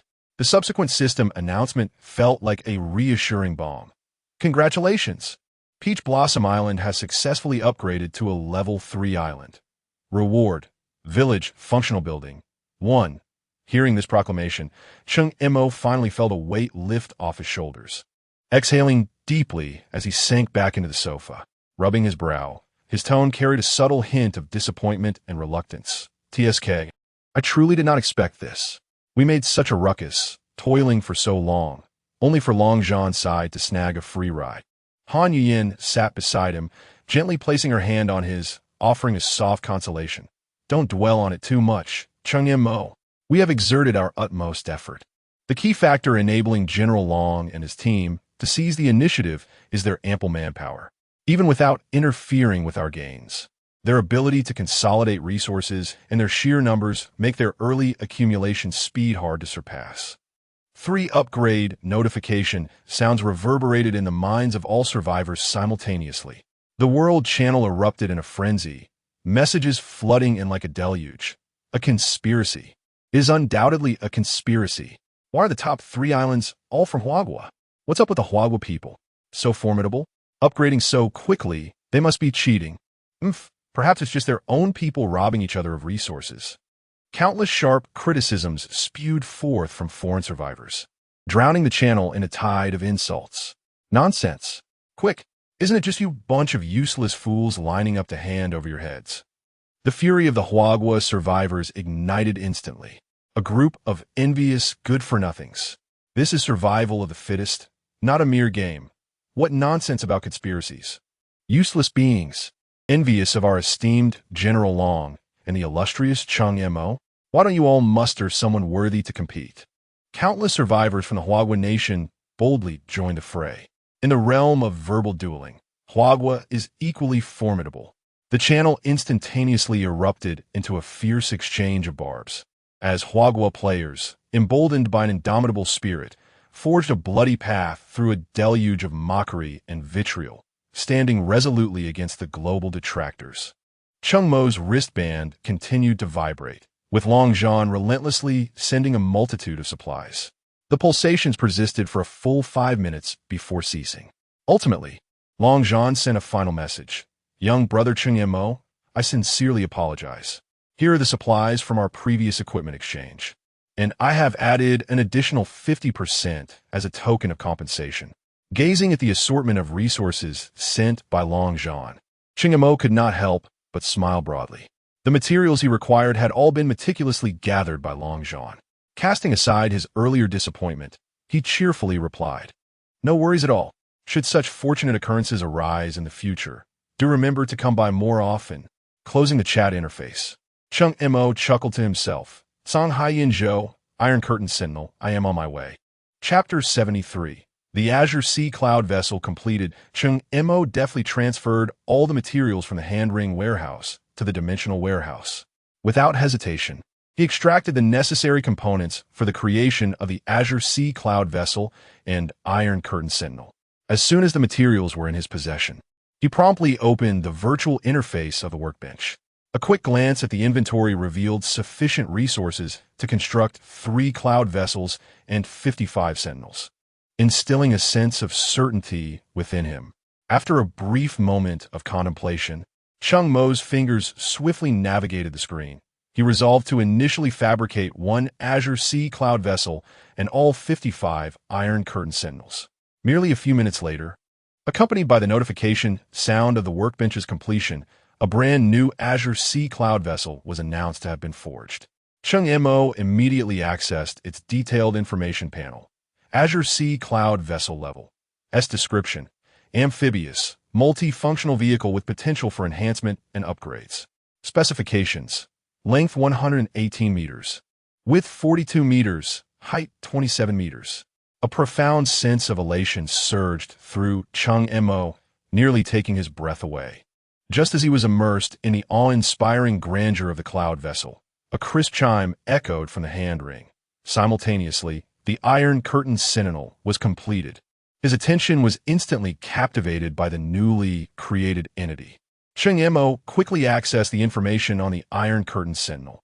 Iron Curtain Sentinel Level. S description: versatile intelligent combat unit capable of operating in land, sea, and air. suitable for any extreme battlefield environment. With anticipation reaching its zenith, Cheng Mo decisively released one Iron Curtain Sentinel onto the open ground from the hand-ring warehouse. As the Sentinel emerged, its streamlined silhouette instantly commanded the gaze of all present. In stark contrast to the rugged design of the old iron, the newly crafted Sentinel was tall and lithe, adorned with combat armor that gleamed like a black mirror, exuding a sense of advanced technology. As if it had stepped forth from a futuristic battlefield, two gleaming alloy-long swords were crossed on its back, while a steady electromagnetic rifle was poised at its chest. Cold, lethal, and visually striking. Wow, this robot is so cool. Han Keek's exclamation shattered the silence of the living room. Brother Cheng Mo, can you give me one of these robots? She implored, leaping into Cheng Mo's embrace, her cheeks flushed with excitement. Of course, not just for you, but each member of our Peach Blossom Island shall have one. As he spoke, Cheng Mo waved his hand, and 8 identical robots materialized before them. One for each of you. From now on, they will serve as your personal bodyguards. Yay! Brother Cheng Mo is the coolest. Han Kiki planted a kiss on Cheng Mo's cheek before scampering back to her room with her new robot. As it was night, and following the recent battles, everyone retreated to their respective quarters after receiving their robots. Hey, are you all just going to abandon me? Cheng Mo observed the departing figures of the girls with a faint smile of resignation. Shaking his head, he returned to the territory cabinet. There was still one task awaiting completion: to integrate Despair City into Peach Blossom Island. Cheng Mo retrieved the core of Despair City from the warehouse and placed it into the interface of the territory cabinet. After selecting the placement location, he decisively clicked confirm. In an instant, beneath the inky night sky, a city, or perhaps more accurately, a community, spanning 100 meters in width and length, materialized with a thunderous sound in the left front of the central basin, adjacent to the left of Peach Blossom Lake, directly facing the troop nest. As Despair City manifested, the individuals within, including Hong Jia, felt an abrupt lightness in their bodies, as if some invisible restraint had suddenly been lifted. They all stepped out of their residences, their eyes immediately drawn to the villa not far away, glowing with warm light. In that moment, an unmistakable thought surged within each of their hearts: freedom.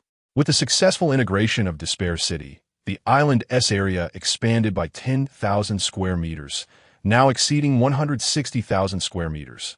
Casting a glance at the spacious living room, Cheng Mo had no intention of lingering and headed straight to his room. No sooner had he lain down than the door creaked open silently. A figure stealthily slipped in, soon snuggling warmly against Cheng Mo's bed. Unable to discern the visitor's features in the darkness, he softly inquired, "Kiki?" The reply was silence, as the figure merely pressed a finger gently against his lips, as if to convey, "Do not speak, kiss me." In that moment, Cheng Mo was beyond caring to identify the newcomer. The spark of desire within him was instantly ignited. The following morning, when Cheng Mo awoke, the warm presence beside him had already departed. He rose and drew back the curtains, and the snow-clad landscape outside the villa flooded his vision. Gazing at this pristine winter tableau, he suddenly felt the urge to experience the chill outside. He slightly opened the window, and a biting cold rushed in, causing him to shudder and quickly shut it tight. After freshening up, Cheng Mo went downstairs for breakfast a little over 10 minutes later, only to find the dining room occupied solely by Jiang Yuling and Han Yuyan. He picked up a steaming bowl of porridge and, while eating, asked, "Where's everyone? Why aren't they here?" Jiang Yuling, nibbling on a youtiao, replied with a hint of grievance in her voice, "They've all gone to play in Despair City." "Boss, you could have mentioned you were bringing it back earlier." Cheng Mo chuckled. "I just wanted to surprise you all." "Hey, Yian, are you not feeling well? Why are you so quiet?" Upon hearing this, Han Yuyan's face flushed, and she dared not meet Cheng Mo's gaze. I have nothing to say." Fine. Cheng Mo did not dwell on the matter, quickly finishing his bowl of porridge before instructing Jiang Yuling, "Check in on the Alliance members and see if they can spare some time to visit Peacetown." "Peacetown?" Jiang Yuling asked, puzzled. Despair City sounds too grim, and since its release and transfer to the island, its residual effects have vanished, along with its immortality attribute. For now on, let us call it Peace Town. All right, boss. I'll head out for a bit. Message me if anything comes up." Before she could finish, Cheng Mo had already dashed out of the villa. Upon arriving above the circular mountain range and gazing down at the island adorned in a silvery cloak, an overwhelming sense of accomplishment washed over him. The island now boasts a diameter of 451 meters, with the outermost beach stretching 45 meters and the thickness of the circular mountain range also measuring 45 meters. The central basin has a diameter of 270 meters. Standing at the pinnacle, one can survey the lesser peaks below. After uttering this somewhat disjointed remark, Cheng Mo turned his gaze toward the sea. To his astonishment, he clearly discerned a white island 10 kilometers away. Could it be that he was now able to see the island of his allies? Nevertheless, he quickly found solace in the thought. Previously, his island was not as expansive, and thus the height of the mountains was insufficient to afford such a distant view. However, with the mountains now rising to a height of 50 meters, he could clearly observe the surroundings. With this realization, Cheng Mo raised his hand and accessed the Alliance chat channel to send a message. "Brothers, can you see our Peach Blossom Island? Everyone, come to Peach Blossom Island for a feast. I shall treat you all to hot pot. The first to arrive will receive a prize." After dispatching the message, Cheng Mo donned his personal flight device and ascended to an altitude of 100 meters. He yearned to witness the grand spectacle of nations arriving in homage. Chapter 74. The nimbus, the biting cold wind whipped against his face, sharp as a blade. Yet Cheng Mo remained blissfully unaware of the chill, for his body was enveloped in a seamless suit of lava armor, insulating him from the icy grasp of winter. Before long, more than a dozen ships, each varying in shape, cleaved through the frothy waves, racing towards Peach Blossom Island with unerring purpose. As he beheld the approaching vessels, a light smile involuntarily graced Cheng Mo's lips. In a mere 10 minutes, the lead ship had reached the estuary of Peach Blossom River, subsequently navigating along the straight path of Peach Blossom Creek into the island's interior. Upon catching sight of the peaceful town by the riverbank, the crew erupted in exclamations of astonishment. "Good heavens! The leader has transported the entire Despair City to the island." Tang Xian and Fan Yuan, who had previously visited Despair City, recognized it immediately, their faces alight with incredulous joy. At this moment, the central lake of Peach Blossom Island had expanded to over 50 meters in diameter, comfortably accommodating the 10 small to medium-sized vessels. One by one, the ships anchored securely, and the crew disembarked onto solid ground. Cheng Mo gracefully descended from the sky. "Leader, greetings, leader." The crowd, upon his appearance, bowed respectfully, their voices imbued with genuine reverence. Cheng Mo, smiling, waved his hand dismissively. "No need for such formalities. The primary purpose of this gathering is to unwind. The newly established peaceful town on the island is your playground." He gestured towards a modern town nearby. "While enjoying yourselves, do not forget to promote our alliance." He paused momentarily before continuing. "Additionally, on your return, each island lord should collect a generous supply of winter provisions from John Yuling." "Thank you, leader." The crowd, heartened by the prospect of provisions, expressed their gratitude in unison, their joy palpable. "Now go and enjoy yourselves." Cheng Mo, no longer attending to the throng, laughed heartily before retrieving his fishing rod and seeking a tranquil spot by the shore. Casting his line into the water, he watched the bobber dance upon the surface. Soon, a flurry of notifications erupted on the screen. "Congratulations, you have received 1,000 sets of cotton clothing. Congratulations, you have received 500 sets of thermal underwear. Congratulations, you have received 200 boxes of heating pads. Congratulations, you have received 20 tons of coal. Congratulations, you have received the blueprint for a heated bed X1. 30 fishing opportunities vanished in an instant, yielding a mountain of rewards. Among these essential winter supplies, one particular item stood out with extraordinary brilliance. Congratulations, you have obtained a Nimbus X1. Nimbus level. S description, a premier flying vehicle derived from myth, capable of upgrades. Once bound, it remains with the user for life, only to be transferred upon the user's demise. Speed, 1,000 kilometers per hour gasp. This is a divine artifact. Even though Cheng Mo was accustomed to find treasures, he could not suppress an exclamation of awe, springing to his feet. Eagerly, he retrieved the nimbus from his personal storage. A flash of white light enveloped him, and a large, fluffy cloud, its tail gently curling, hovered in the air, resembling the finest cotton candy, radiating a pure and ethereal glow. Cheng Mo, without a moment's hesitation, bit his fingertip, allowing a drop of crimson blood to fall precisely onto the cloud's heart. In an instant, the entire cloud erupted into a dazzling display of pink radiance, shimmering with ethereal light. This extraordinary phenomenon persisted for a few seconds before gradually receding, leaving the cloud restored to its pure white form, now more solid and restrained.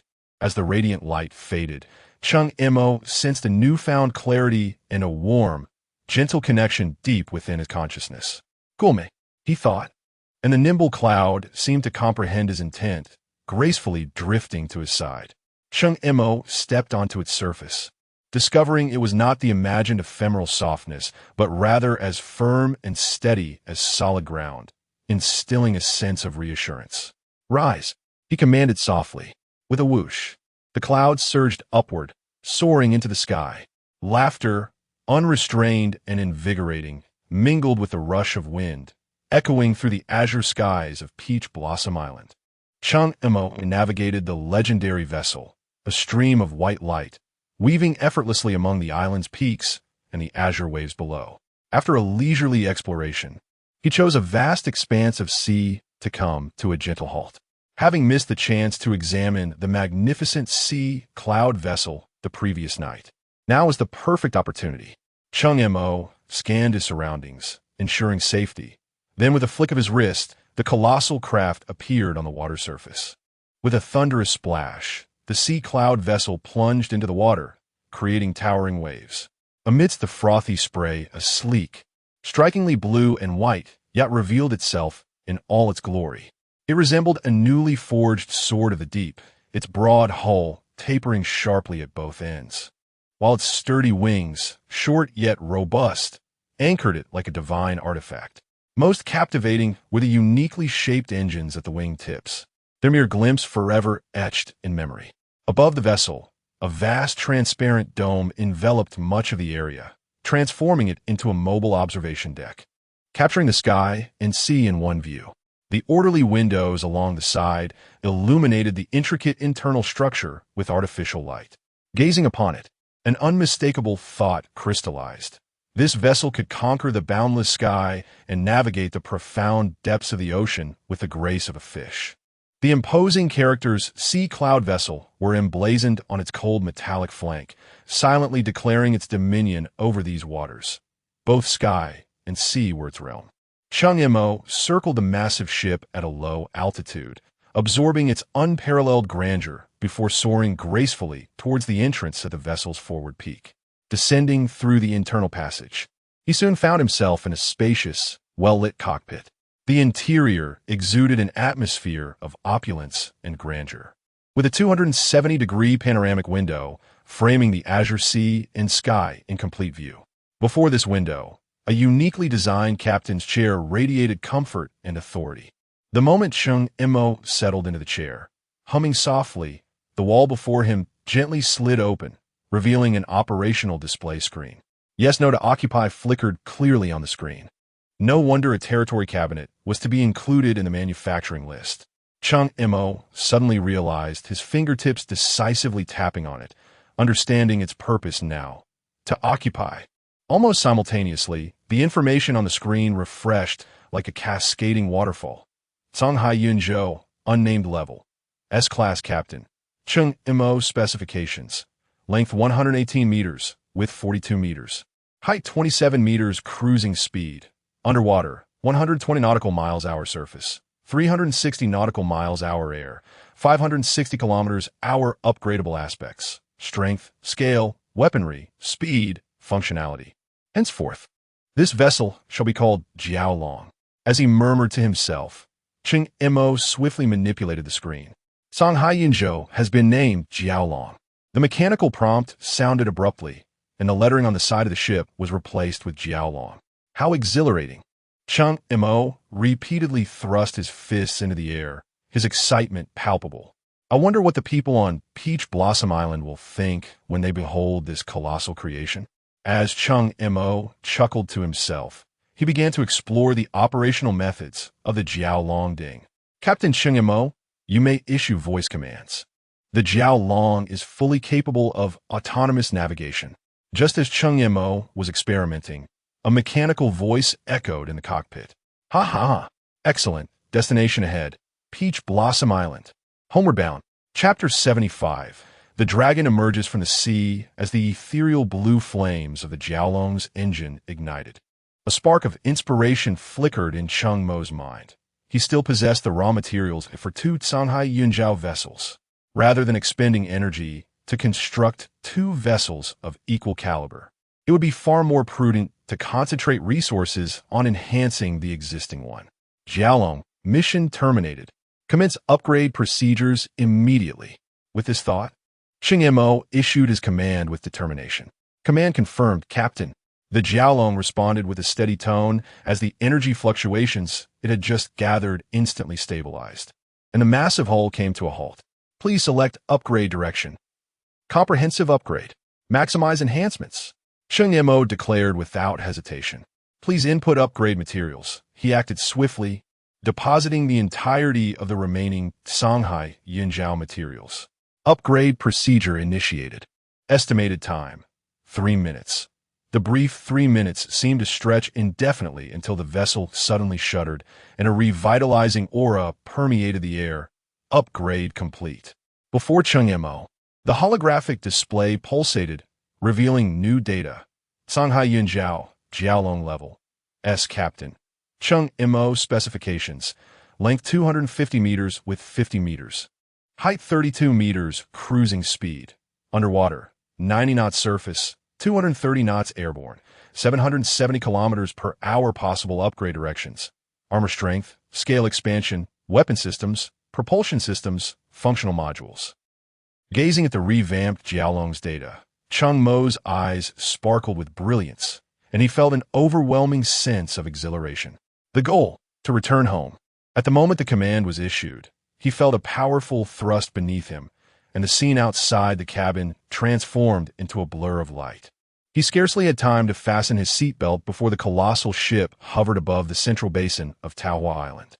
No sooner had the Jiaolong departed than a vast shadow emerged from the depths of the sea below its previous position, though Cheng Mo remained oblivious to it. The immense shadow loomed like a descending night, enveloping a substantial area beneath. Why has it suddenly darkened?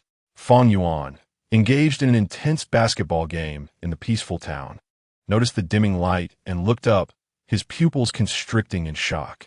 My heavens! What? What is that? An enemy attack.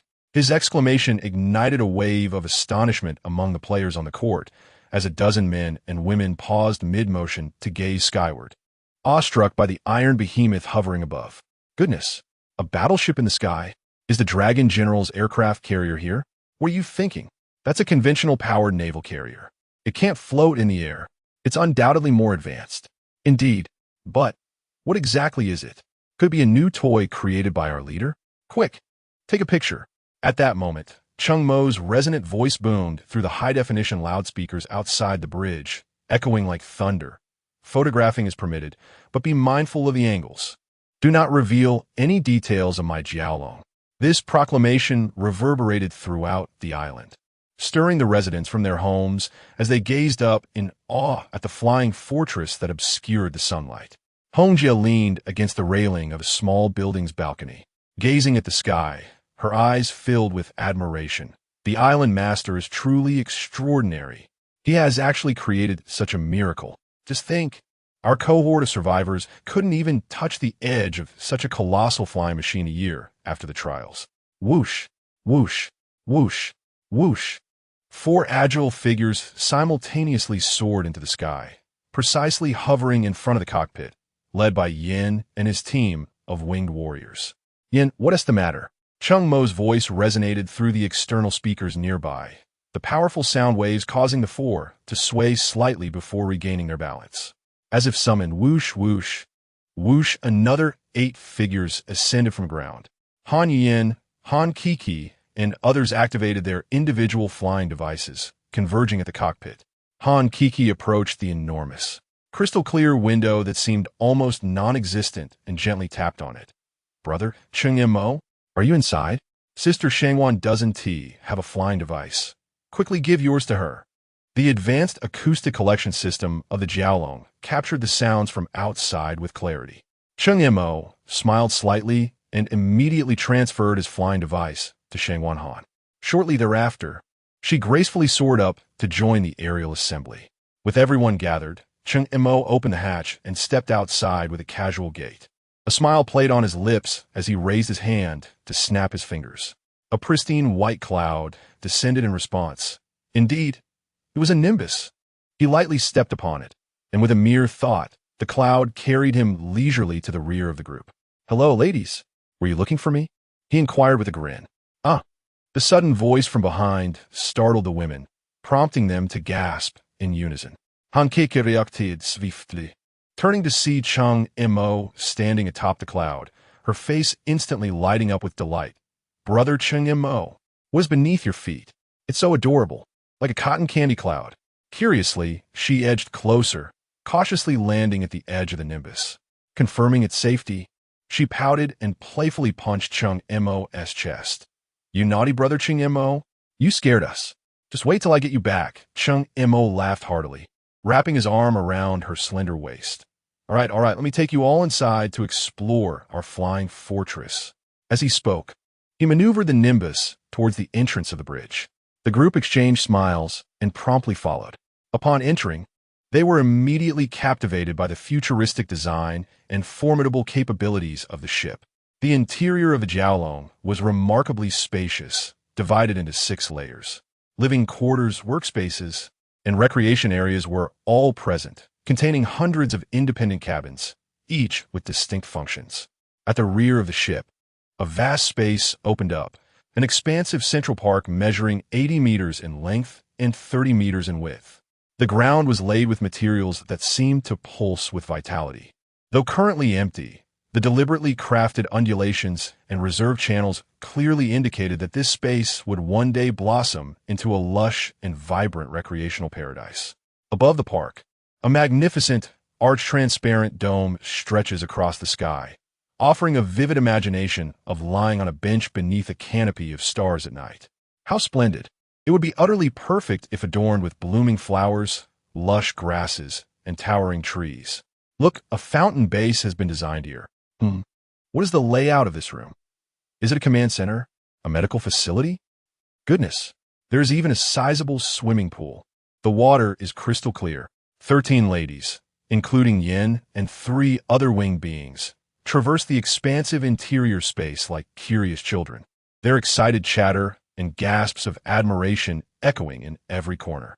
Below, on Peach Blossom Island, the members of the Alliance and over 500 residents of Peace Town gaze longingly at the colossal structure hovering above them, expressing their envy as they await a descent that seems interminable. Among the crowd, a young girl cradles her heart in her hands, her eyes sparkling with longing. The Leader-S spaceship is so magnificent. I wish I could go up and see it. Beside her, a burly man with a beard admires the sleek, imposing lines of the vessel, exclaiming, "I feel the same. How impressive it must be to command such a beast." Someone teases, "Hey brother," with that tone. "I suspect you're thinking of driving." The bearded man chuckles. "Drive? I want to sail. To pilot this super spaceship that can soar through the skies and plunge into the depths of the sea." Meanwhile, a group of young women from the Alliance huddles together, whispering, "Sisters, have you heard the latest gossip? It is said that only those truly entering the core circle of Peach Blossom Island are favored by the leader." "Shoo, we mustn't speak of such things." A more mature-looking woman cautiously interjects, lowering her voice. "Look at those who have ascended. Shangwan Han, Han Yuyin, Assistant Jiang, Huang Mei. Which one of them isn't a stunning beauty? Their grace, abilities, and looks far surpass ours." The initially outspoken girl, however, seems defiant, slightly puffing out her chest. "Humph, not necessarily. What if the leader prefers someone with a neighborly charm like mine?" Just then, amidst their spirited discussions, A series of beastly roars suddenly pierce through the air above the sea surrounding Peach Blossom Island. This is bad. It's a beast tide. Chapter 76. Mythical Creatures. The crack in the voices from outside were distinctly audible to Cheng Mo and his companions through the sound collection system within the cloud vessel. "Ladies, it's time to get to work," Cheng Mo called out as he stepped outside first. The current Jiaolong vessel was not equipped with a weapon system and lacked combat capabilities. To address the impending beast tide, they could only rely on their own efforts.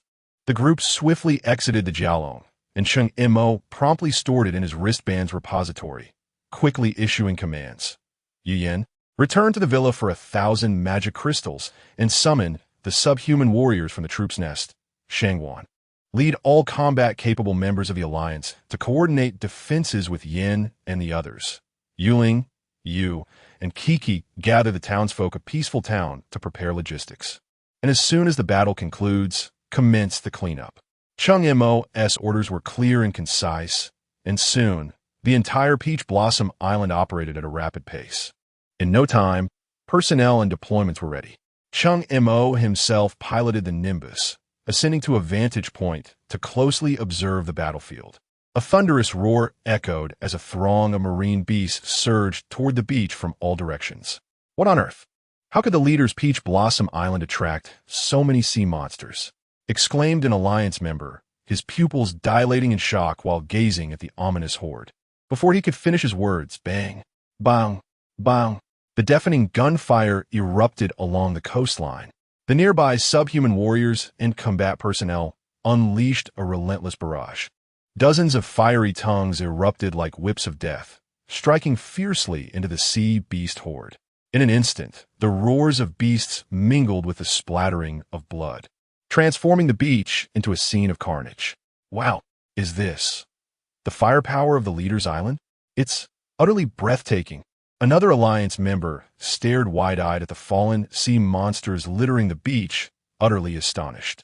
This is merely the beginning. The real spectacle lies ahead. Fong Yuan patted his shoulder, grinning. Boom, boom, boom. Just as his words faded, the roar of artillery tore through the air, with shells exploding among the beasts, creating colossal fireballs that sent debris and blood flying. Not good. Sea monsters are charging from the Peach Blossom River. Just as the main battlefield on the beach was fiercely contested, an Alliance member atop the mountains suddenly shouted, pointing towards the basin. Before his warning could fully resonate, bang, bang, bang, 45 dark figures descended from the heavens like meteors. They were Iron Curtain Sentinels. They crashed heavily into the horde, surging from the river, instantly creating terrifying craters. As soon as they landed, the double blades behind the Iron Curtain Sentinels sprang forth, grasped firmly in hand. Swoosh, swoosh, swoosh. The pitch-black blades sliced through the air, emitting a sharp whistling sound. Each Iron Curtain Sentinel, akin to the war god Elbu, conjured a fierce black whirlwind among the beasts, sending their limbs flying in every direction. The warm blood of the beasts gushed forth, quickly staining the ground as pristine white snow with a blinding crimson. This is actually an S-class combat robot, and there are a full 45 of them. A member of the Alliance stared in disbelief at the information flashing on his wristband, his voice laden with incredulity. On Peach Blossom Island, the thunderous roar of cannons, the growl of mech engines, and the dying screams of sea beasts intertwined to create a brutal symphony. Bullets whistled through the air, and alloy blades gleamed with a cold light, relentlessly slicing through the sharp fangs of the sea creatures, piercing their thick, scale-covered hides, until the last beast's roar abruptly ceased. The terrifying cacophony fell silent. The island, which had recently been draped in silver and seemed like a fairyland, had now transformed into a vast slaughterhouse, stained with blood.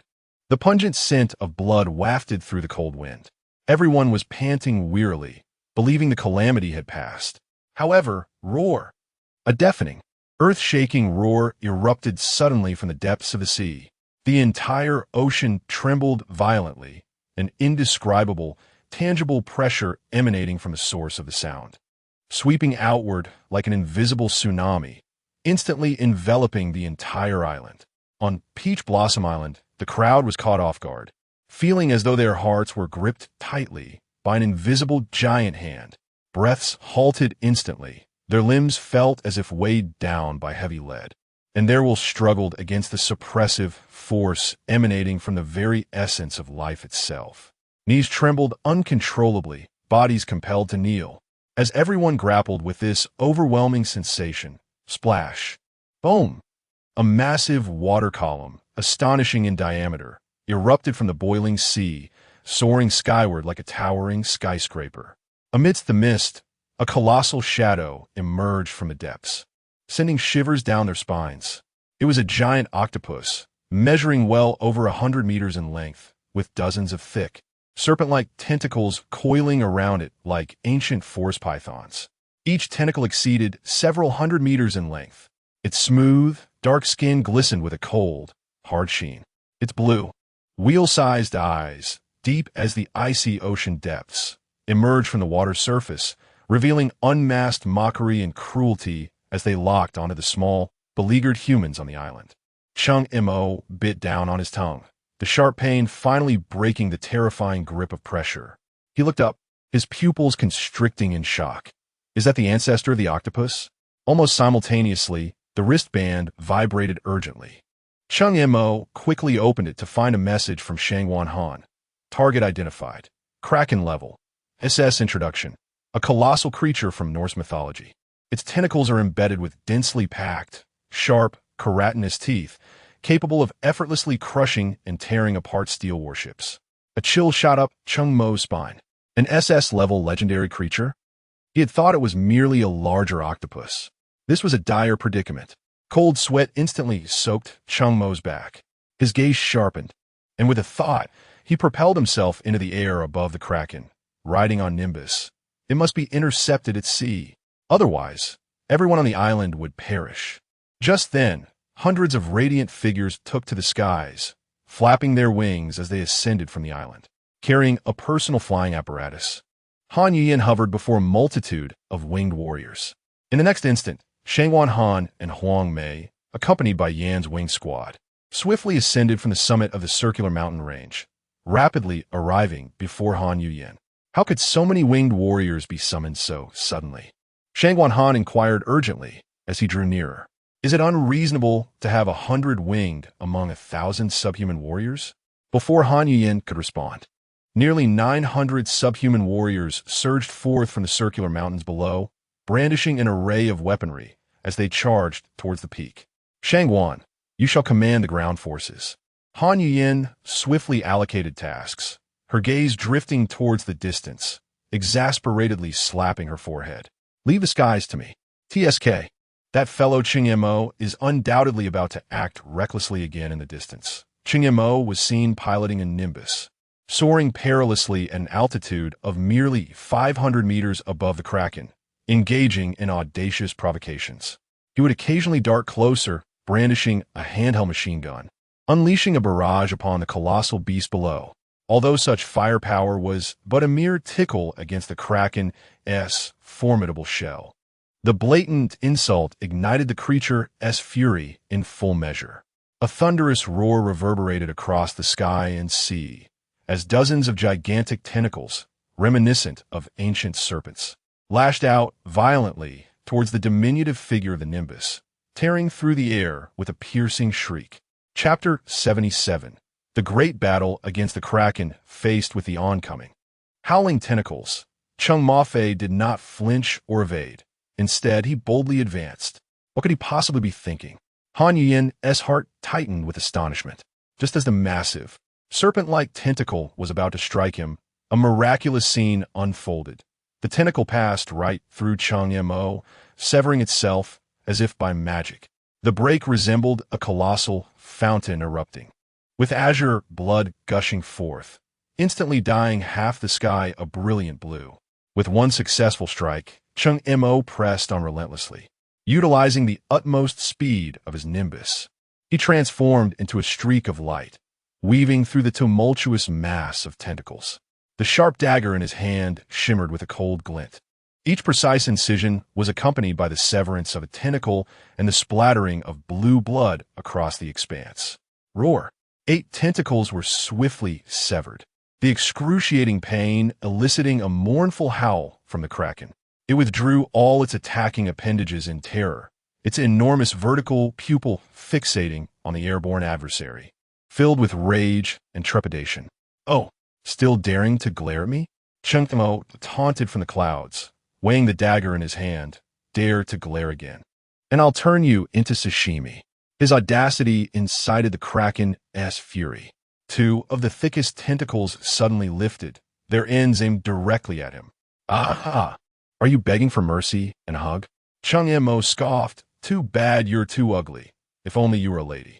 Before he could finish his sentence, 2 massive, high-pressure water jets, propelled by the suction cups at the end of the tentacles, violently surged forth, targeting Cheng Mo. Caught off guard, a powerful water column struck him with tremendous force.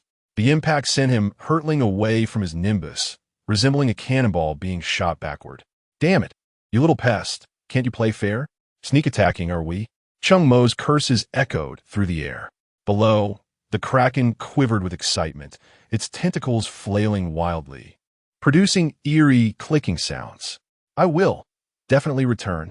As his words faded, the nimbus transformed into a streak of light, precisely reappearing beneath Cheng Mo. He stumbled to regain his balance on the cloud, rubbing his chest heavily, still shaken. Hiss. Thank goodness for this lava battle armor, or I'd be in serious trouble. Once he caught his breath, his gaze sharpened, and he ascended on the cloud, charging towards the sea monster with renewed vigor.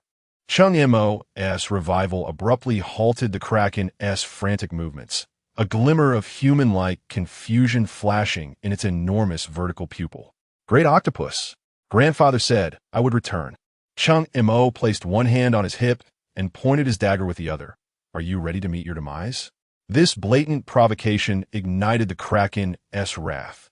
It raised 10 tentacles high, the myriad suction cups all aimed at the minuscule yet troublesome figure in the sky. Whoosh, whoosh, whoosh. In an instant, the 10 tentacles transformed into terrifying hydraulic cannons. A torrential downpour of high-pressure water jets surged forth, creating a lethal web of firepower. Nearly every 2 seconds, 10 jets simultaneously blocked Cheng Mo's escape routes. I will dodge. I will evade. Hey, can't hit me. You just can't hit me. Ha ha ha. Cheng Mo navigated through the dense columns of water, darting left and right, soaring up and down, akin to a thrilling performance of acrobatics, successfully evading all attacks. After a stalemate lasting a minute or 2, Kraken's patience wore thin, unable to catch the slippery fly. It summoned more tentacles to join the assault, leaving only 4 to stabilize its massive form. The overwhelming torrents of water instantly enveloped every inch of space around Cheng Mo. Damn it! You little pest can't handle this anymore, can you? Cheng Mo exclaimed, his scalp tingling, and without hesitation, yanked the cloud upward at breakneck speed. The battle descended into an eerie standstill, with man and octopus confronting each other from thousands of meters aloft, each unable to reach the other. At that moment, Han Yuyin led over 100 winged warriors, forming a dense aerial formation at the edge of the battlefield several thousand meters high. Fire! With Han Yuyin's command, the winged warriors unleashed a cacophony of gunfire, machine guns and rifles roaring in unison, a torrent of bullets cascading like a waterfall. Several RPG rocket launchers expelled fiery trails, hurtling towards the immense target below, resembling an island upon the sea. The machine guns bellowed, shells thundered, and blue blood surged. This expanse of ocean was instantaneously shrouded in flames and smoke. Witnessing the sudden onslaught of fierce firepower below, Cheng Mo slapped his forehead, realization dawning upon him. Oh no, I almost forgot. Among the treasures I seized on the battlefield earlier, there was more than just these small gadgets. As soon as the words escaped his lips, Cheng Mo soared towards the villa like a golden rainbow on his nimbus cloud. In an instant, he landed steadily on the second-floor balcony. The moment his feet touched the ground, Cheng Mo transformed into a whirlwind, rushing into the living room, directly heading for the storage cabinet. The dimensional space opened, and he swiftly retrieved the necessary items, darting back outside at lightning speed. When he returned to the battlefield, the sight before him was utterly harrowing. Several winged warriors were violently hurled by the massive water columns, some even bleeding from their mouths. Had it not been for the formidable protection of their lava battle armor, the casualties would have been unthinkable. Everyone, retreat immediately. Leave this to me, Cheng Mo bellowed across the battlefield. No sooner had he spoken than he brandished two enormous wine jars, racing towards the colossal head of the kraken above. With a resounding crack, the jars shattered upon the kraken's head, the potent liquor splashing and spreading instantaneously. Cheng Mo's return as a fly diverted the kraken's fury, causing it to abandon the pursuit of the other winged warriors. Yet, it found itself perplexed by this trivial, albeit aromatic assault. Is this it? Such an odd scent. Before the kraken could ponder further, Cheng Mo produced a larger bag, swiftly slashing it open with a gleaming dagger. Crimson powder cascaded down like a blood-colored sandstorm, precisely covering the area soaked in liquor. Let us see how you like the taste of roasted octopus, Cheng Mo shouted, turning towards Han Yuyin and the others. Without hesitation, he withdrew a hand grenade and hurled it forcefully at Kraken's head. Attendre explosion ensuite. Yet the impact merely caused Kraken's massive cranium to sway slightly. This force was akin to a mere scratch for it. However, a faint flicker of flame erupted simultaneously. In an instant, the spilled liquor mingled with the spicy powder ignited, and blue-red flames surged forth like a relentless parasite, rapidly enveloping its head. A horrific wail echoed through the air. Kraken could no longer endure the searing agony atop its head, and its colossal body abruptly sank, crashing into the frigid depths of the ocean. This is disastrous. A warning bell rang in Cheng Mo's mind. He had inadvertently made matters worse. This creature was cunning. What if it launched a surprise attack on the island from the depths of the sea? Yuyan, he bellowed urgently, his voice cutting through the chaotic winds. Quick, bring everyone back to the island for defense. Guard against the sea floor. Han Yuyin instantly grasped the gravity of his concern and, without hesitation, raised her arm and proclaimed, "Warriors of the winged people, return to defend. Protect the island." A host of winged warriors shot forth like arrows, swiftly following her lead towards the island. Chapter 78. The weight of Mount Tai upon witnessing Han Yin and the others safely return to the island. Cheng Mo's taut nerves finally relaxed, and he exhaled a sigh of relief. Damn it, I must roast that octopus to a crisp. Cheng Mo cursed vehemently, clearly harboring a seething anger within him. He then summoned the nimbus beneath his feet, darting across the sea's surface with the swiftness of a specter, weaving left and right, soaring high and dipping low, all in an effort to provoke the lurking kraken into revealing itself. The surface of the ocean erupted in frothy white waves, and Cheng Mo's figure became a blur, almost imperceptible. However, no matter how much he taunted and lured, the depths remained eerily silent. The colossal sea monster seemed to have evaporated entirely, leaving no trace behind. After numerous futile attempts, Cheng Mo reluctantly abandoned his provocations and executed a swift maneuver to return above the island. He cast a rapid glance around the island's vicinity, particularly towards the sea, and promptly messaged Han Kiki. Kiki, return and utilize the biological radar. It is imperative to locate the precise position of the kraken. Upon receiving the directive, Han Kiki hesitated not for a moment, her figure flashing like an arrow as she sped towards the villa. News soon followed. Brother Cheng Mo, I've located it. It's in the deep waters outside the mouth of the Peach Blossom River. Cheng Mo's gaze sharpened, and without hesitation, he issued a resolute command over the team channel. All units, attention. Immediately adjust all firepower, target locked, Peach Blossom River estuary. His order ignited a fervor akin to gunpowder igniting a fuse. Simultaneously, Shangguan Han decisively bellowed to his team, "Move out immediately. Concentrate all heavy firepower here, heavy machine guns, Italian cannons, and red-coated artillery. Leave nothing behind." Wang Mei responded promptly, leading several agile members of the alliance to swiftly disperse towards the various weapon stations scattered across the island. Before long, The firepower at the mouth of the circular mountain range was fully prepared. Report to the captain. All heavy firepower is in position. Huang Mei's voice rang clear, including 24 heavy machine guns, 12 Italian cannons, and 4 red-coated artillery.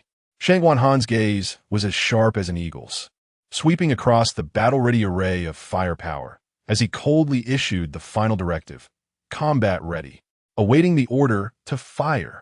Yes, the response was a unified and spirited roar that reverberated throughout the island. A deep, thunderous roar erupted from the abyss, resonating through the waters and exploding above Peach Blossom Island. That familiar, suffocating pressure descended once more. Most survivors instantly felt disoriented, their bodies swaying unsteadily. Only the subhuman warriors appeared entirely unaffected, maintaining their composure. Subhuman warriors. Shang Wanhan, struggling to resist, managed to rasp out, immediately take control of all heavy firepower. At the instant the roar reverberated, Cheng Mo, seated upon the nimbus, nearly lost his balance and fell. Yet, he shook his head vigorously, an expletive escaping his lips. Damn it! Remarkably, Cheng Mo steadied himself.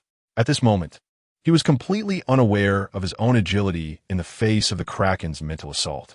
Not only, but also the inhabitants of Peach Blossom Island, benefiting from the formidable physique and mental resilience bestowed by their extraordinary abilities, were swiftly acclimating to the menacing presence of the sea monster. Their evolution subtly widened the chasm between them and ordinary humans. Perhaps fueled by an unwavering confidence in its own mental prowess, the Kraken boldly revealed its presence, its colossal form breaking the surface of the water with a cataclysmic aura as it surged directly toward the estuary of the Peach Blossom River. Its intentions were unmistakable. It aimed to pierce the very heart of the island, seeking a cataclysmic bloom at its center. Everyone, Shang Wanhan's voice resonated across the circular mountain range. Resolute and clear this time. Open fire. Boom, boom, boom. The artillery roared and machine guns howled. A torrent of bullets, akin to a deadly steel tempest, rained down frantically upon the Kraken's enormous head. 16 shells struck with precision, exploding simultaneously in dazzling bursts of light upon its cranium. Roar! The furious bellow reverberated painfully in the ears of all present. Of its immense size, ultimately it was still flesh and blood, under the saturated barrage of firepower. The oceanic sovereign was left in a state of disarray. The searing pain ignited its primal fury. Just as it prepared to lash out at the onlookers perched atop the mountains, a thunderous roar erupted above it. Octopus, taste my move, Mount Tide descends. Cheng Mo's lips curled into a cold smirk as he unhesitatingly released the dragon serpent from his wristband. The massive blue and white steel construct plummeted like a fallen mountain, crashing with tremendous force upon the Kraken's already battered head. With a dull, heart-stopping thud, the head, hardly smaller than the dragon serpent, immediately caved in and deformed. Blue blood mixed with unidentified viscera erupted forth like a ruptured giant water sack, contaminating vast stretches of the sea. Cheng Mo swiftly retracted the dragon serpent.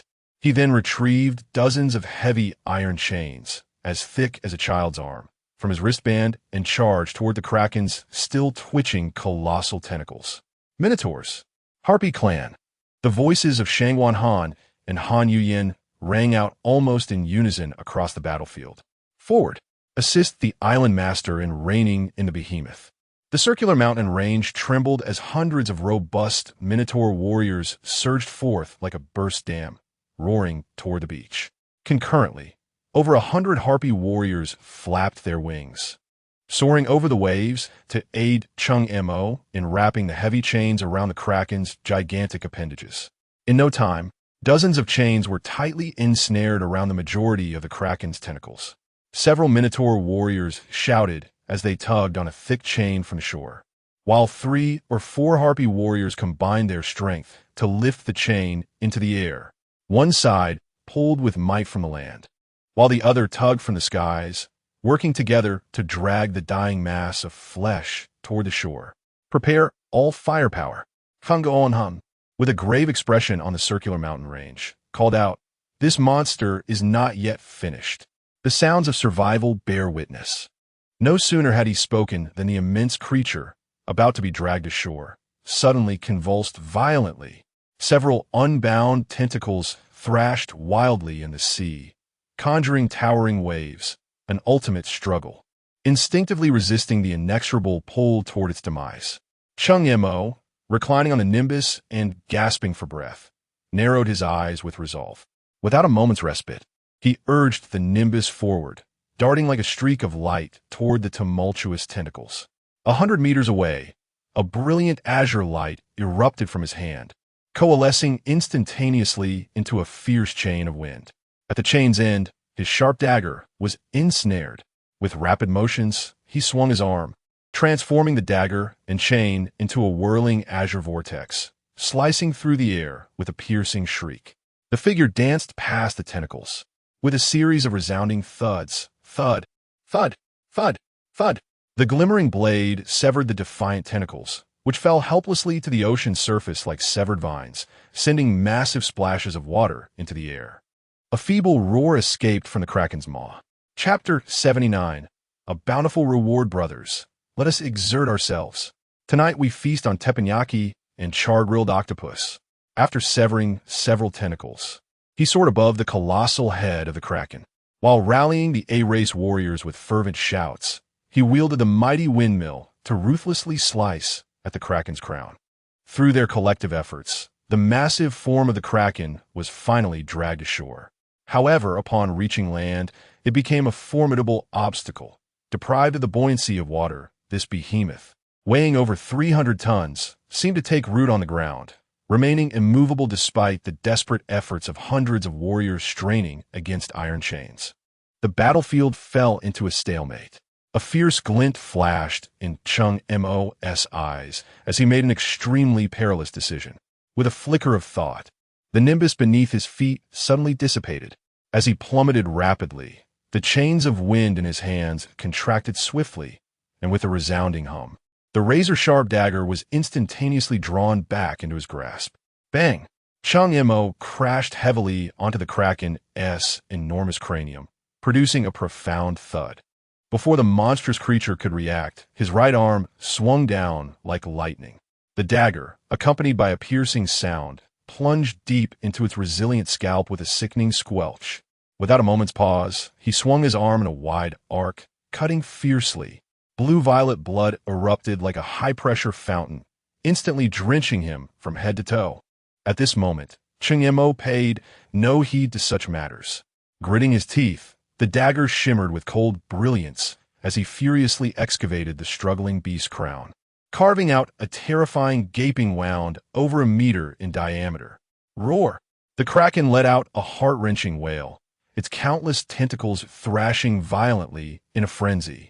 The iron chains snapped taut, and the A-race warriors grasping them were thrown off balance by the brute force, with several winged warriors being violently yanked from the sky.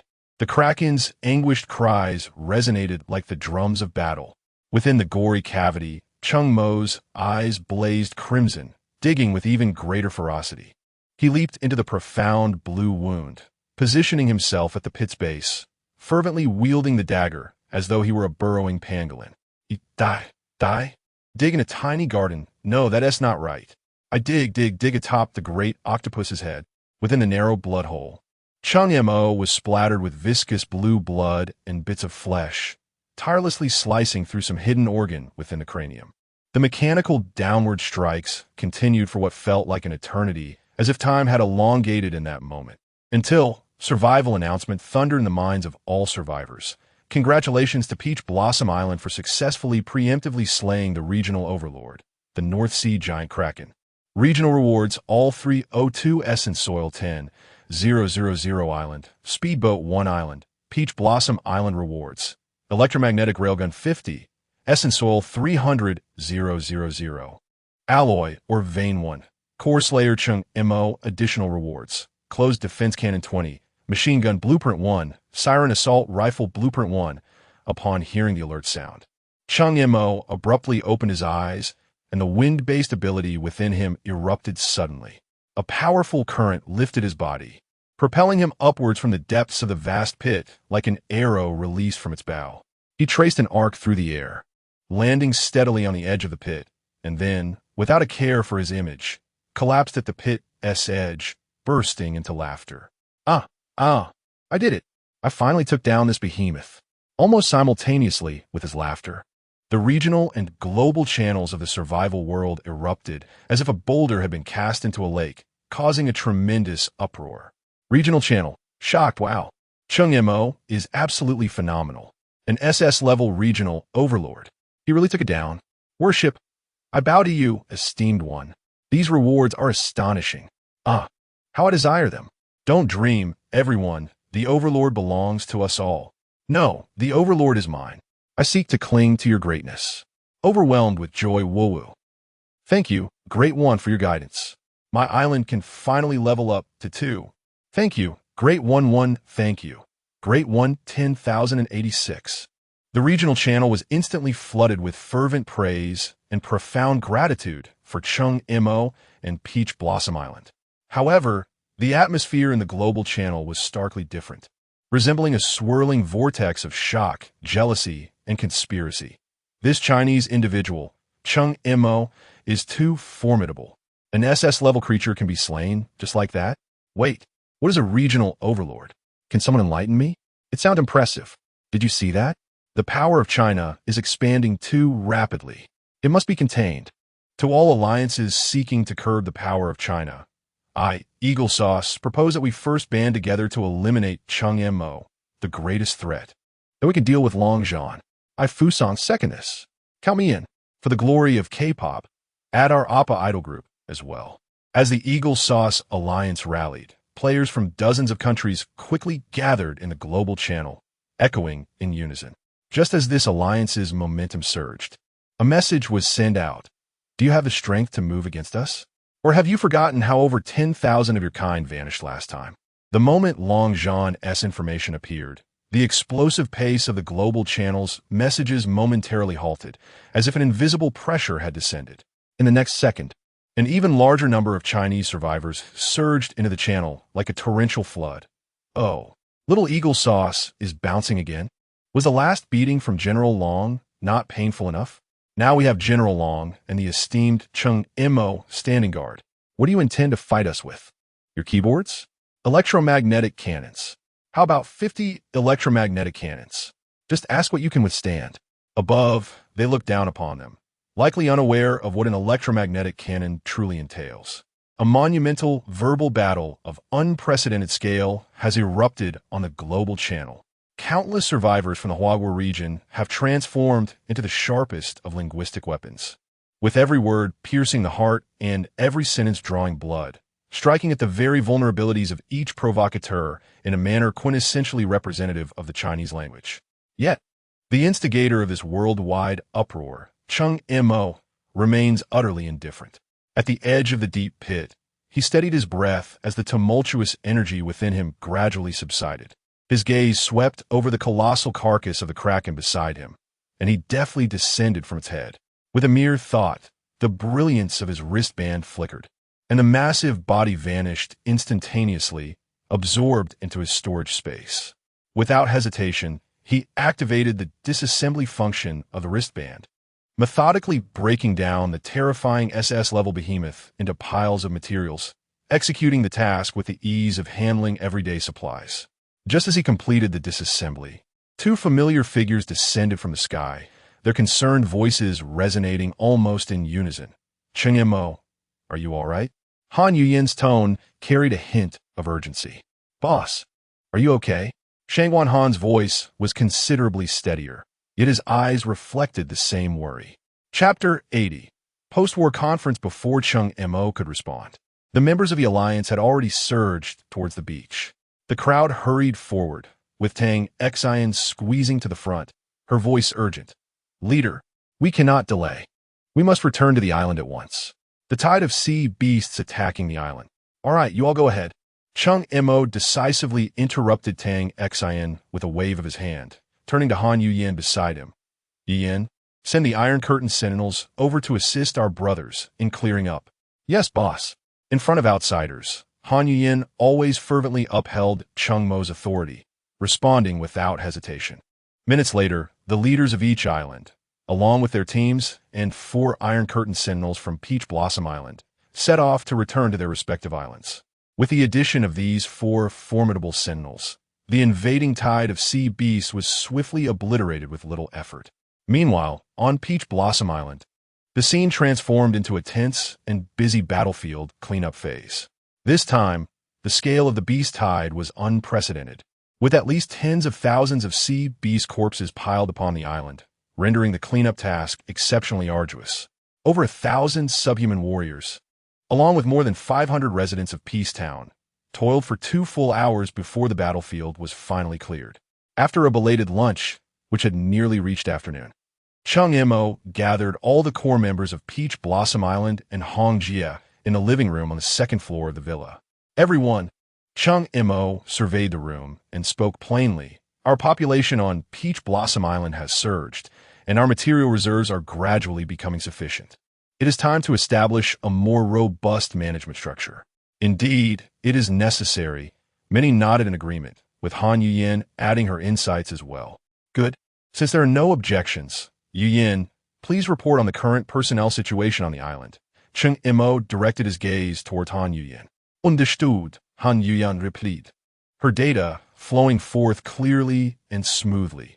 Currently, we have 10 core members on Peach Blossom Island and 534 residents in Peacetown. The total number of subhuman warriors is 1030.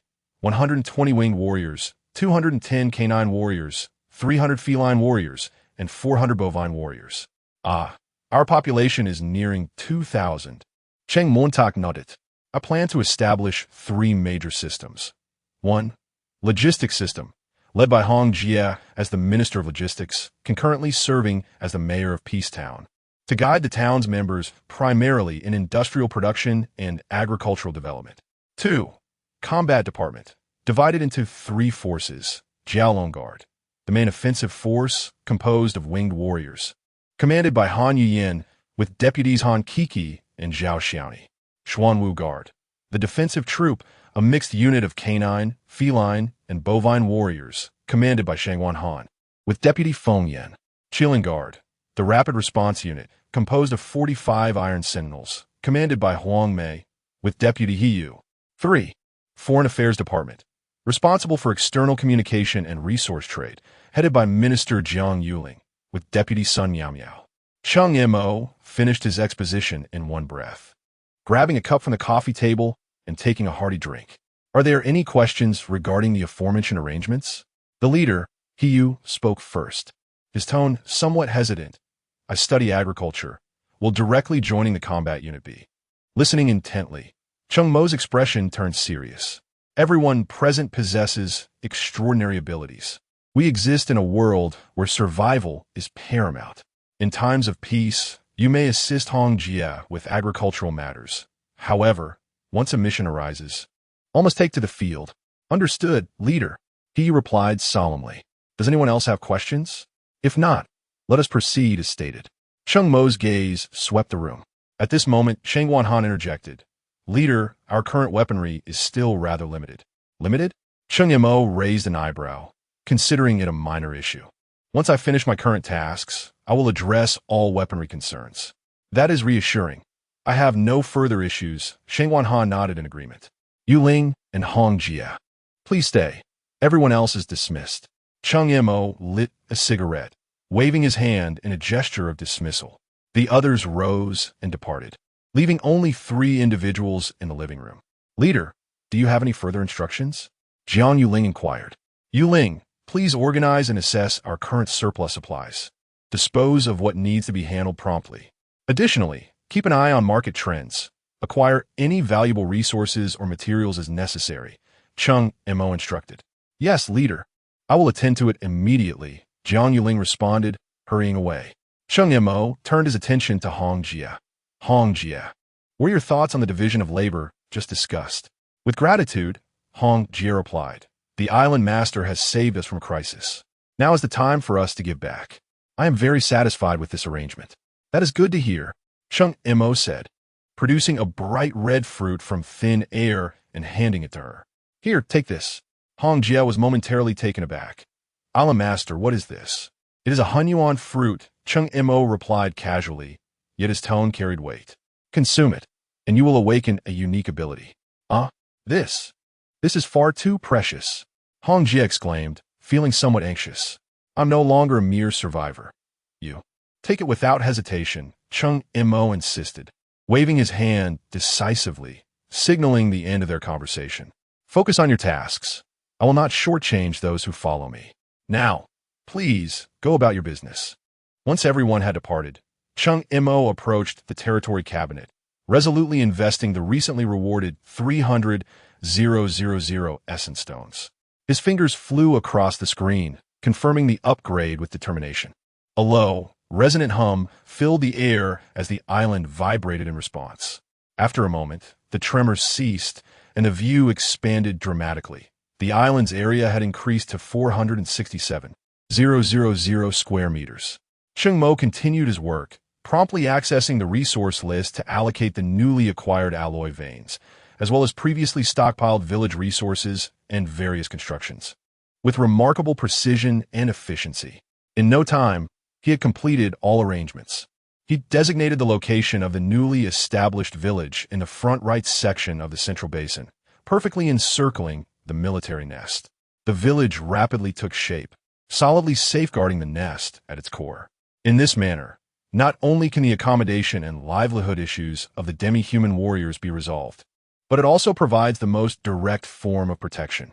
At this moment, the diameter of the entire island has expanded to 770 meters, while the diameter of the central basin has reached an astonishing 460 meters. Although it accommodates nearly 2,000 residents, the population density remains considerable. Yet in this world of survival, one must make do. Cheng Mo privately resolved to refrain from increasing the population in the short term. After addressing the matters of the island's upgrades and the village's establishment, Cheng Mo swiftly moved like a gust of wind towards the second-floor balcony. He was still preoccupied with another exceedingly important task, to inspect the status of the Dragon submarine. Previously, he had dealt a severe blow to the Kraken with it, and given its immense power, it was difficult to ensure there were no damages.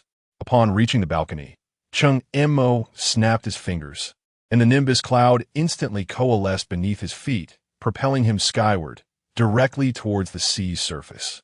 After flying for merely 2 kilometers, Cheng Mo concentrated his thoughts, and the enormous Dragon submarine materialized beneath the water. The vessel gently swayed in the waves, and he, unable to contain his eagerness, leaped from the cloud, landing precisely at the open hatch, and swiftly darted into the interior of the Dragon submarine. Chapter 81. Laozi the Millionaire. Upon settling into the cockpit, Cheng Mo promptly issued a command to the Dragon ship. Dragon ship, initiate self-diagnostic procedures and report the status of the hull and systems. The chilling mechanical voice resonated as the self-diagnosis commenced. Time ticked away, each second amplifying Cheng Mo's anxiety as he sat on the edge of his seat. The Dragon ship was his pride and joy, a labor of love recently completed. Any flaw would pierce his heart. Self-diagnosis complete. No damage detected on the hull. Operational systems are normal. Stability systems are functioning correctly. Anti-gravity systems are intact. A series of clear reports echoed in response.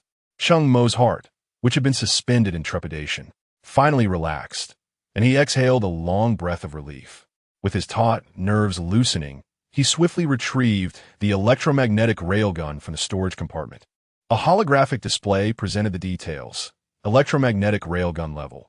S description, a conventional kinetic weapon with an effective range of 10 kilometers. Reading the unremarkable description caused Cheng Mo to furrow his brow. Did it seem to belittle its capabilities? Nevertheless, it was an S-level piece of equipment. He muttered to himself, and without hesitation stored all 50 railguns into the Dragon ship's armory. Dragon ship, upgrade the weapon systems with the optimal current configuration for electromagnetic railguns. Command confirmed. Analyzing configuration. Beatmaster.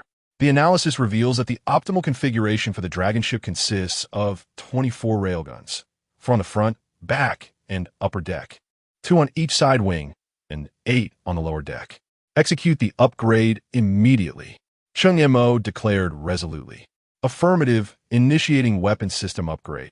Seizing the opportunity during the upgrade, Cheng Mo took out 3 additional blueprints for meticulous examination. Sea Demon Assault Rifle Level. A description: a versatile and excellent rifle compatible with various 7.62mm full-size ammunition. Effective range of 800 meters. Closed defense cannon level. A description: a 6-barrel 20mm rotary cannon with a firing rate of up to 10,000 rounds per minute and an effective range of 3 kilometers. Twin-barrel machine gun level. A description: a dual 30mm machine gun with formidable firepower, effective range of 6 kilometers. Cheng Mo could not suppress a gulp. Once these 3 pieces of equipment were manufactured, his conventional arsenal would be fully realized. Without hesitation, he activated the blueprints at the workstation, briefly reviewed them, and promptly sent the material requirements list to Jiang Yuling. Please gather these materials immediately and send them to me.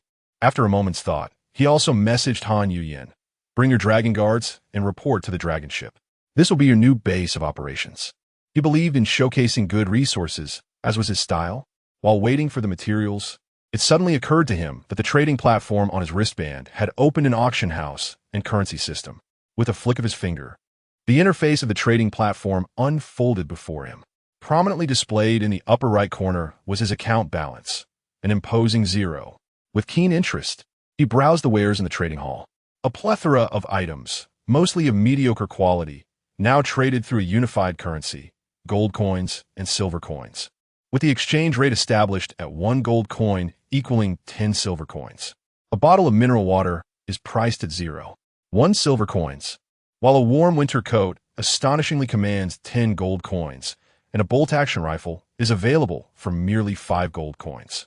Winter is not as dire as it seems, for at least there is no shortage of water for melted snow. Just as his thoughts shifted, his gaze was abruptly captivated by a particular item: S-grade sea beast meat. A mere 50 grams of this meat astonishingly carries a price tag of 1 gold coin. Cheng Mo immediately commenced a rapid search within the trading hall. SS-grade sea beast meat? None to be found. A thought flickered through his mind. Swiftly, he retrieved a piece of kraken meat, deftly slicing it into over 150-gram portions. Without further ado, he listed them for sale at 10 gold coins each. He merely intended to test the waters. However, in the next moment, all listed SS-grade meat pieces vanished in an instant. The digits in his funds soared like a rocket, exceeding 1,000 gold coins. Cheng Mo's eyes widened in disbelief. Rubbing his eyes and looking again, the numbers remained glaringly fixed. Good heavens! SS-grade sea beast meat. Such astronomical profits? He sprang from his seat. Without a moment's hesitation, his wind shadow ability activated, leaving a blurred afterimage within the cabin. The next instant, he found himself navigating the Nimbus to the shore where he had battled the Kraken that morning. The massive remnants of tentacles, weighing several tons, had vanished without a trace, leaving not even a morsel behind. Curse it, my fortune! Cheng Mo clutched his chest in anguish, feeling his heart bleed. However, this moment of regret was fleeting. The acumen of a merchant swiftly took precedence. He quickly accessed his inventory data, calculating 315 tons. At the current market value, it amounted to a staggering 63 million gold coins. Cheng Mo's figure swayed, and he dashed back to the dragon's wrath. This time, he dared not slacken his pace, racing against time to cut and list the kraken's meat trimmings. Although he worked swiftly, he could not keep up with the breathless pace of purchasing. A spark of inspiration struck him, and he promptly adjusted his strategy, no longer cutting in at 50-gram portions, but rather slicing boldly, 5,000 grams per portion. The price surged accordingly to 1,000 gold coins per portion. The result: demand still outstripped supply. Throughout the afternoon, Cheng Mo tirelessly repeated the monotonous tasks of cutting and listing within the dragon's wrath. The kraken meat in the warehouse dwindled by a full 10 tons. When he finally paused, his aching arms at rest, the balance in his account had transformed from 0 to a figure so monumental that he couldn't help but gaze at it in awe. 2,000,000 gold coins. Remarkable. It seems he would need to hunt down more formidable creatures in the future. Cheng Mo, what are you doing in the kitchen? I've been searching for you. Just as he halted his labor, Han Yuyen's voice rang out from behind him. Ah, Yuyen, when did you arrive? Having arrived for several hours without locating you. I initially intended to bring someone to commence training. However, I discovered that I lacked the operational authority for the dragon's control, lamented Han Yuyen. Ah, has it already been several hours? Please hold on. I shall promptly grant you the necessary permissions. Before her words could fully resonate, Cheng Mo swiftly darted towards the cockpit, effortlessly adjusting Han Yuyen's permissions to exclude only his own. With a leisurely demeanor, he settled into the pilot's chair, indulging in the swirling smoke of his cigarette. As he savored the moment, Cheng Mo began to explore the auction house. The items within were incomparable to those found in the trading hall, consisting almost entirely of exquisite treasures, including materials for crafting S-grade items. After a thorough examination, Cheng Mo grasped the auction house's rules. Each item, upon receiving its first bid, is open for 1 minute, with the highest bidder securing the acquisition.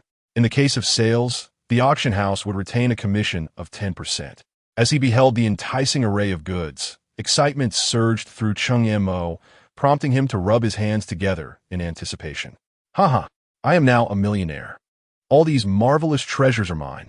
Chapter 82. Steel Battle Armor, with an exclamation of excitement. Cheng Mo eagerly began to search the auction house interface for SS-grade materials and equipment. Upon entering the criteria and clicking search, he was met with an empty result. What the hell, there isn't even an SS-grade item. Cheng Mo couldn't help but voice his frustration. Quickly adjusting his strategy, he lowered the search criteria to S-grade. This time, the auction house did not disappoint him, instantly presenting a plethora of listings. With a swift flick of his finger, he focused his search on S-grade blueprints. Before long, 3 blueprints radiating an orange glow remained on the screen: a communication device, a thunderfighter, and a steel battle armor. Upon seeing the communication device, Cheng Mo paused in disbelief. What? A phone? Doesn't a wristband already have basic communication functions? Who even buys this stuff anymore? Unless that person is a bit off. He muttered to himself. Almost immediately, he chuckled at his own thoughts. Well, I must be the one who's a bit off. Without further hesitation, he quickly placed a bid of 10,000 gold coins for the seemingly useless blueprint. Having secured the first item, he immediately turned his attention to the other 2 enticing blueprints. Thunderfighter, blueprint, level. S description: a supersonic vertical takeoff and landing fighter with formidable firepower and strong ground attack capabilities. Starting bid: 200,000 gold coins. Steel battle armor, blueprint, level. S description: intelligent combat armor inspired by Iron Man, granting the wearer unparalleled abilities in both sky and land. Starting bid: 200,000 gold coins. Bid. I must bid. The exhilarating rush surged through Cheng Mo as he boldly entered a bid of 500,000 gold coins for both blueprints. Time seemed to accelerate as, within a mere minute, a series of crisp system notifications chimed. 3 precious S-grade blueprints had changed hands, now residing in Cheng Mo's virtual warehouse. Without a moment's delay, he swiftly called up the material lists required for each blueprint. Over the next hour, his fingers danced rapidly between the virtual trading hall and auction channels, gold coins flowing like water. When he finally pressed the confirmation button, he glanced at his balance. There lay a solitary 3 gold coins.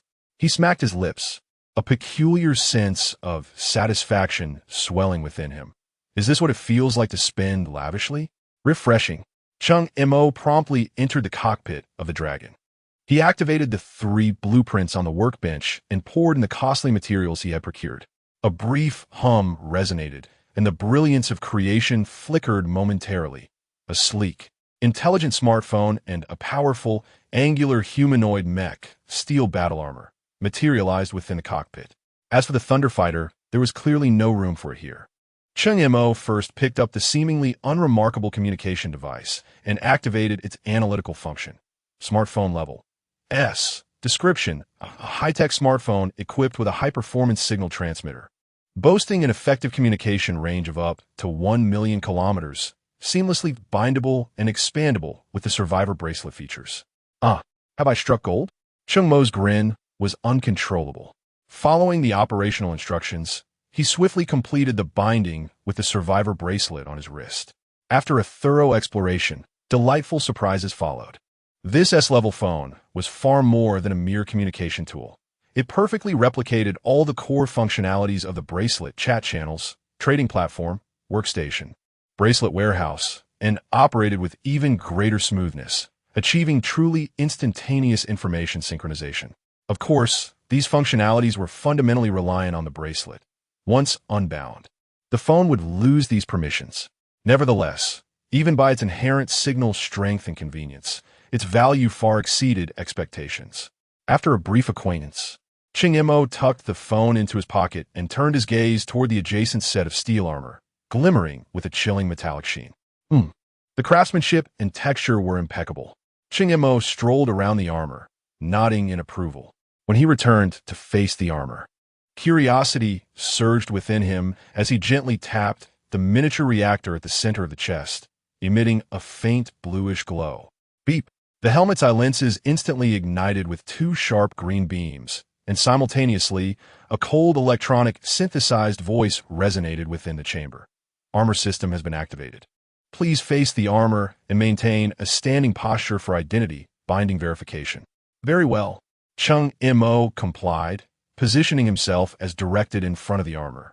Two green, fan-shaped scanning beams swiftly swept over him from head to toe. Identity information has been collected. Binding complete. Please select Combat Mode. Mode 1. Guardian Follow. Mode 2. Armor donning. Clear options appeared on the visor screen. Armor donning. Without hesitation, Cheng Mo opted for the latter. The moment his voice fell, the armor before him instantly deconstructed. Countless components, drawn as if by magnetic force, whirred towards his body with precision and speed. Click, click, click. In less than 3 seconds, where was Cheng Mo's figure? Only a cold, green glowing steel armor stood proudly in its place. Cheng Mo slowly lifted his right hand, now encased in armor, and clenched his fist tightly. The armor's intricate servo system flawlessly captured, amplified, and even optimized every minute and tension of his muscles. Devoid of the expected cumbersome delay, this sensation, it felt as if a part of his body had been enhanced. Wow, this contraption is remarkable. It's utterly effortless. Let us put to the test. Overwhelmed with excitement, Cheng Mo couldn't contain himself and commanded the dragon horn. Dragon horn. Return to anchor near Peach Blossom Island. No sooner had he spoken than the engine of the steel armor roared to life. Boom! The thrusters beneath propelled him forward, emitting a powerful stream of blue plasma, catapulting him from a bridge. Whoosh! In the night sky, armored in his suit, Cheng Mo streaked across the ocean's surface like a meteor, his speed astonishing. Yet, he craved more exhilaration. With a mere thought, he extended his arms backwards. Fiery blue flames erupted from his palms. The dual thrust combined, and the sudden surge in acceleration transformed Cheng Mo into a comet piercing through the darkness. Oh! His exuberant shout resonated in the night breeze. On the second-floor terrace of the Peach Blossom Island Villa, Han Kiki was engaged in light-hearted banter with Han Yuyan, Sun Miao Miao, and others beside the sizzling barbecue grill. Suddenly, Han Kiki sensed something and looked up at the sky. I think I heard Brother Cheng Mo's voice. Han Yuyan picked up a skewer of grilled mushrooms, her tone laced with a hint of lingering annoyance from the afternoon. He probably busy tinkering with his precious dragon. Before she could finish, Sun Miao Miao suddenly pointed to the sky. Look, a shooting star, she exclaimed with excitement. Chapter 83. The Iron Dragon. The crowd followed her pointed direction and looked up. A brilliant meteor streaked across the night sky, trailing a dazzling blue tail, and it seemed to be heading directly towards their terrace. No, it was flying straight towards us. Everyone be cautious. Han Yuyan's expression changed dramatically as she hastily discarded the mushroom skewers. Shangwan, prepare the ice shield for defense. Others, ready your abilities. Do not let this meteorite strike the villa. The atmosphere on the terrace instantly tensed. However, the meteor suddenly slowed down, surprisingly hovering steadily above the villa for a moment before gently descending towards the terrace. This. Sun Miao Miao, standing closest, could clearly see the outline of the hovering object, her eyes widening in disbelief as she stammered, "Oh my." Iron Man, Buzz, accompanied by a faint engine hum, a red and gold armored suit descended like a divine warrior, landing firmly in the center of the terrace. The cold metallic helmet turned towards them, its eye lights glowing strikingly in the night. Han Kikya, Han Yuyan, Sun Mio Miya.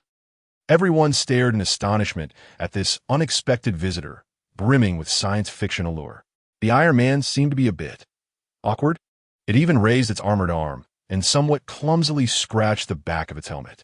Then, a voice that rendered everyone momentarily speechless, yet achingly familiar, resonated clearly from the helmet. Why are you looking at me with such alien-like eyes? Cheng Mo Giga. Han Keek's exclamation echoed almost simultaneously, her previous fear transforming into immense joy. Like a jubilant little bird, she dashed towards the metallic giant, exclaiming, "Where did you get such a cool armor? I want one too." Bang! The anticipated embrace turned into a hard collision. Han Kiki cradled her little head, tears welling in her eyes as she looked at Cheng Mo, who had removed his helmet to reveal his true self, accusing him plaintively, "Cheng Mo Gij, you're bullying me." Having just exited the armor mode and now dressed in casual attire, Cheng Mo quickly stepped forward, gently embracing the girl who held her forehead, chuckling softly as he comforted her. "Oh, my little ancestor, this is truly not my fault. You ran into the wall too fast." He lowered his head, softly blowing on Keek's slightly flushed forehead. It's all right, dear. Doesn't hurt. Brother will blow it better." The tense atmosphere on the terrace instantly melted away, replaced by a wave of cheerful laughter and a flurry of astonished comments and inquiries surrounding the Iron Man suit. "Cheng Mo, next time you acquire something amazing, could you at least give us a heads up? We almost attacked you just now." Han Yuyin, hands on her hips and brows furrowed, fixed an unfriendly gaze on Cheng Mo's face. Realizing he was at fault, Cheng Mo quickly offered a sheepish smile. Don't worry. There definitely won't be a next time. Come, see what good stuff I brought back this time." As he spoke, he swiftly retrieved 10 mobile phones from his wrist storage and began distributing them to everyone. Mobile phones? Hongjia fiddled with her new gadget, a look of perplexity on her face. "Don't we already have one in Peace Town?" She scoffed. "That is hardly the same." Cheng Montak smirked, proudly producing his own model of the phone to demonstrate. "This is a bona fide S-class phone. Wow, it truly is different." Han Kiki exclaimed, cradling her device, her eyes sparkling with excitement. "Now I can call directly in emergencies. It's so much more convenient." "Indeed, it's quite impressive." Jiang Yuling nodded in agreement, adding that while the chat function of the wristband was basic, message delays posed a problem, far inferior to the immediacy of real-time calls. Noticing how everyone's attention was captivated by the new phone, momentarily forgetting the earlier peril, Cheng Mo chuckled and, like a magician, retrieved 10 gleaming steel armors from the warehouse, standing them upright on the ground. "Wow, so many?" The crowd was once again enthralled, gathering around the armors, marveling at them. "With my set, that's exactly 11. Quite the expensive endeavor." Cheng Mo waggled a finger, emphasizing that just the materials for each set started at a price of 10,000 gold coins. "Wow, Brother Cheng Mo," Han Kiki gasped, leaping onto him in excitement, her face alight with curiosity and admiration.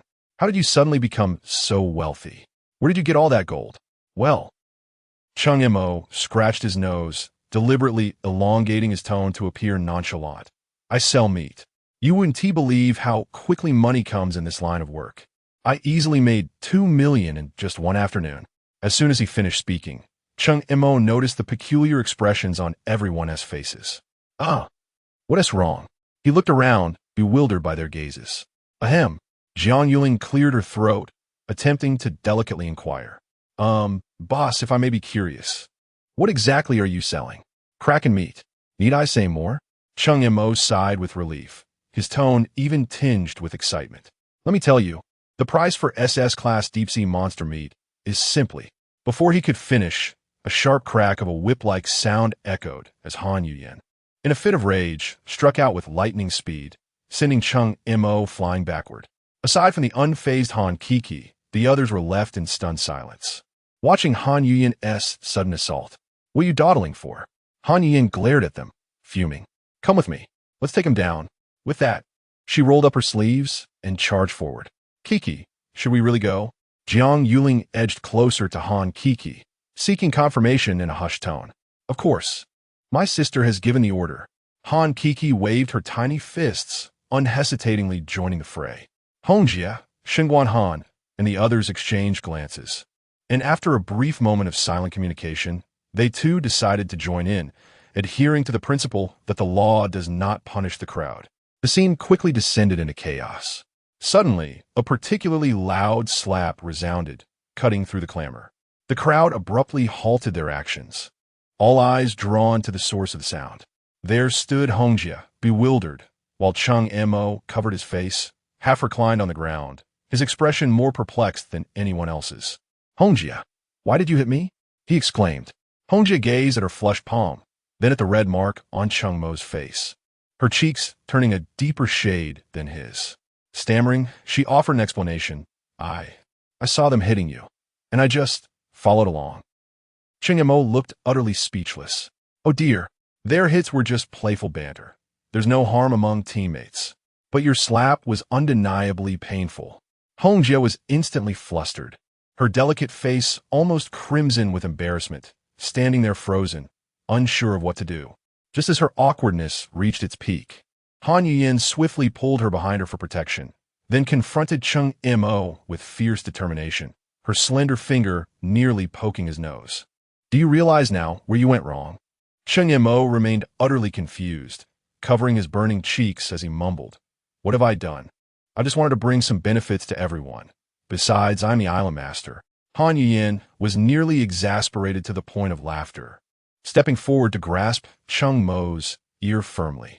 Island master? Is that something to boast about? I am the island master S-woman. Did I say anything? Stop deflecting. That precious SS grade C beast meat. Instead of using it to enhance your family S physique right away, you chose to exchange it for gold coins. What a spendthrift. Ouch. My mistake. I truly understand now. Take it easy. Cheng Mo tilted his head, grinning despite the lack of pain. I apologize, ladies. It's my fault for having a lapse in judgment and forgetting about it.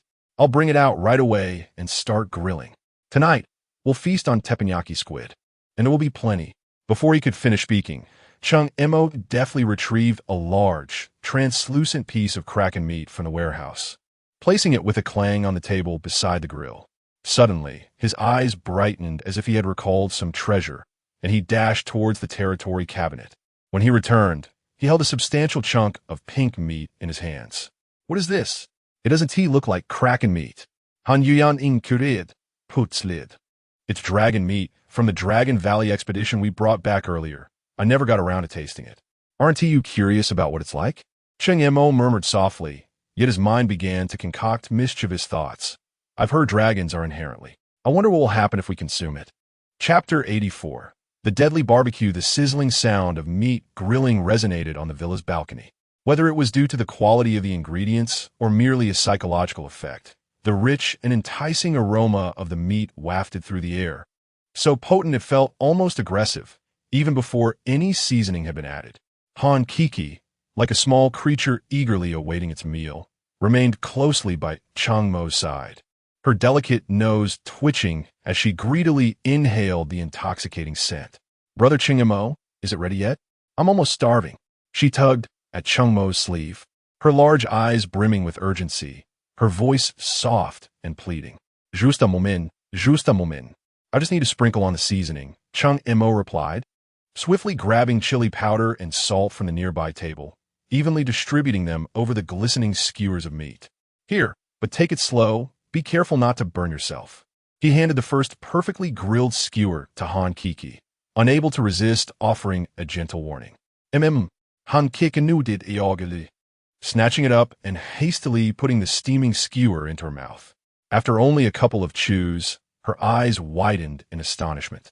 Wow, this is unbelievably delicious, she exclaimed, her words slightly muddled, her joy evident as she remembered to share the remaining skewers with her eagerly waiting friends. After tasting Cheng Mo's culinary skills, the other 9 girls were equally enchanted, their praises ringing out in a delightful chorus. They crowded around the grill, chattering excitedly, urging the island's master to hasten his pace. Cheng Mo could only shake his head in resigned amusement, accepting his fate as the dedicated barbecue servant for these 10 beautiful women. Initially, the girls indulged heartily, relishing the exquisite flavors that brought them sheer delight. However, after consuming just a few skewers, an unusual flush began to appear on their faces, their bodies igniting with an intense heat. A powerful warmth surged from their stomachs, coursing through their limbs like a raging tide. So hot, so very hot. Someone gasped, impatiently shedding their outer garments.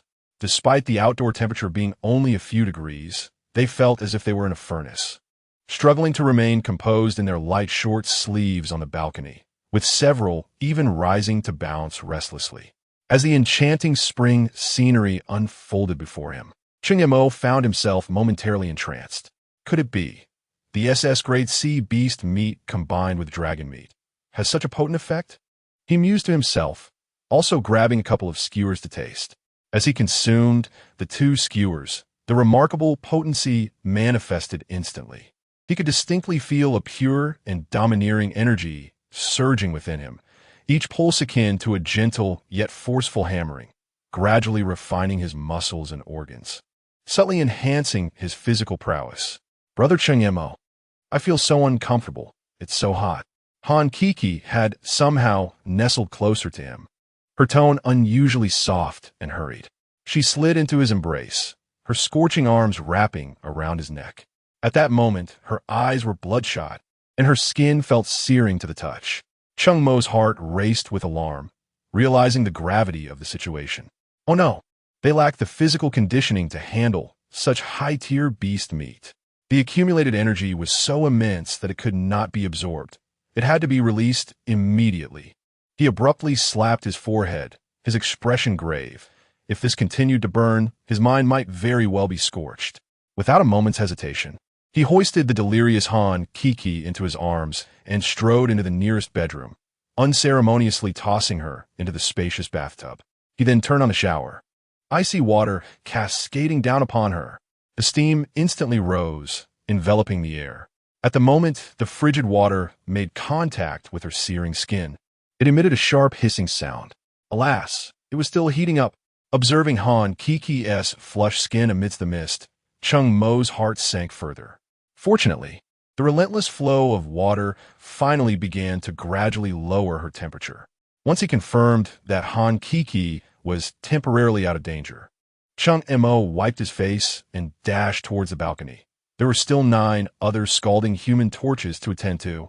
For the next hour, Cheng Mo dashed about the second floor like a firefighter, repeating the process of lifting, relocating, tossing into the bathtub, and turning on the cold water.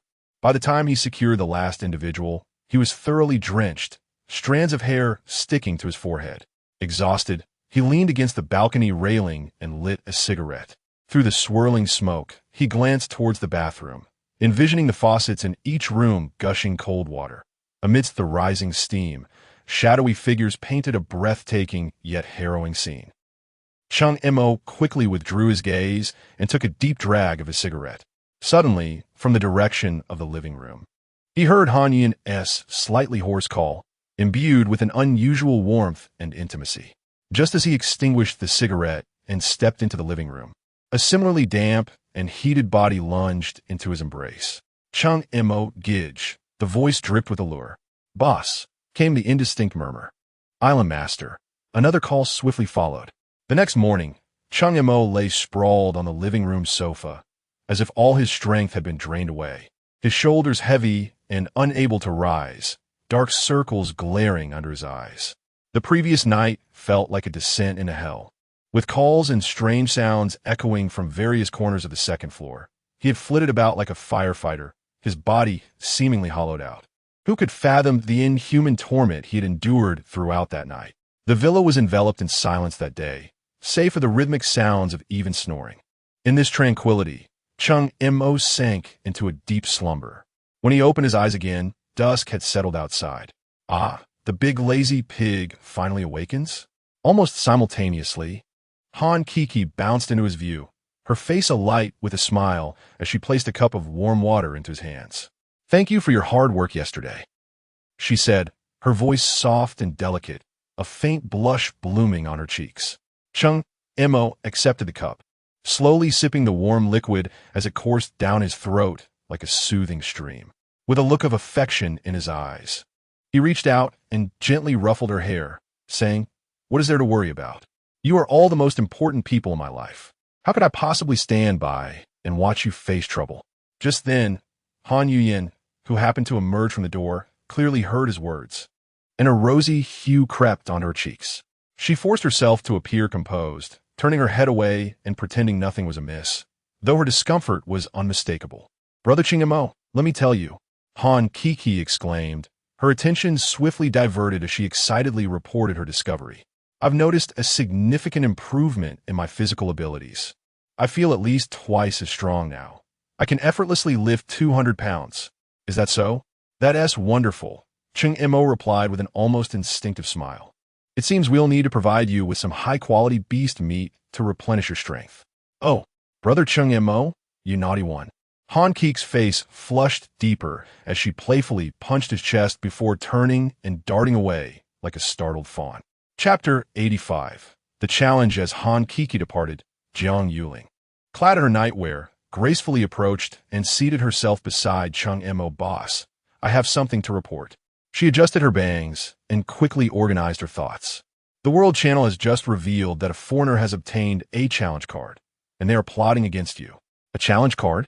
Cheng Mo furrowed his brow. "The specifics are unclear," she replied, "but it's known that the cardholder can designate anyone as their challenger. The one challenged must comply, or the consequences will be. Deal. Oh, such a thing exists?"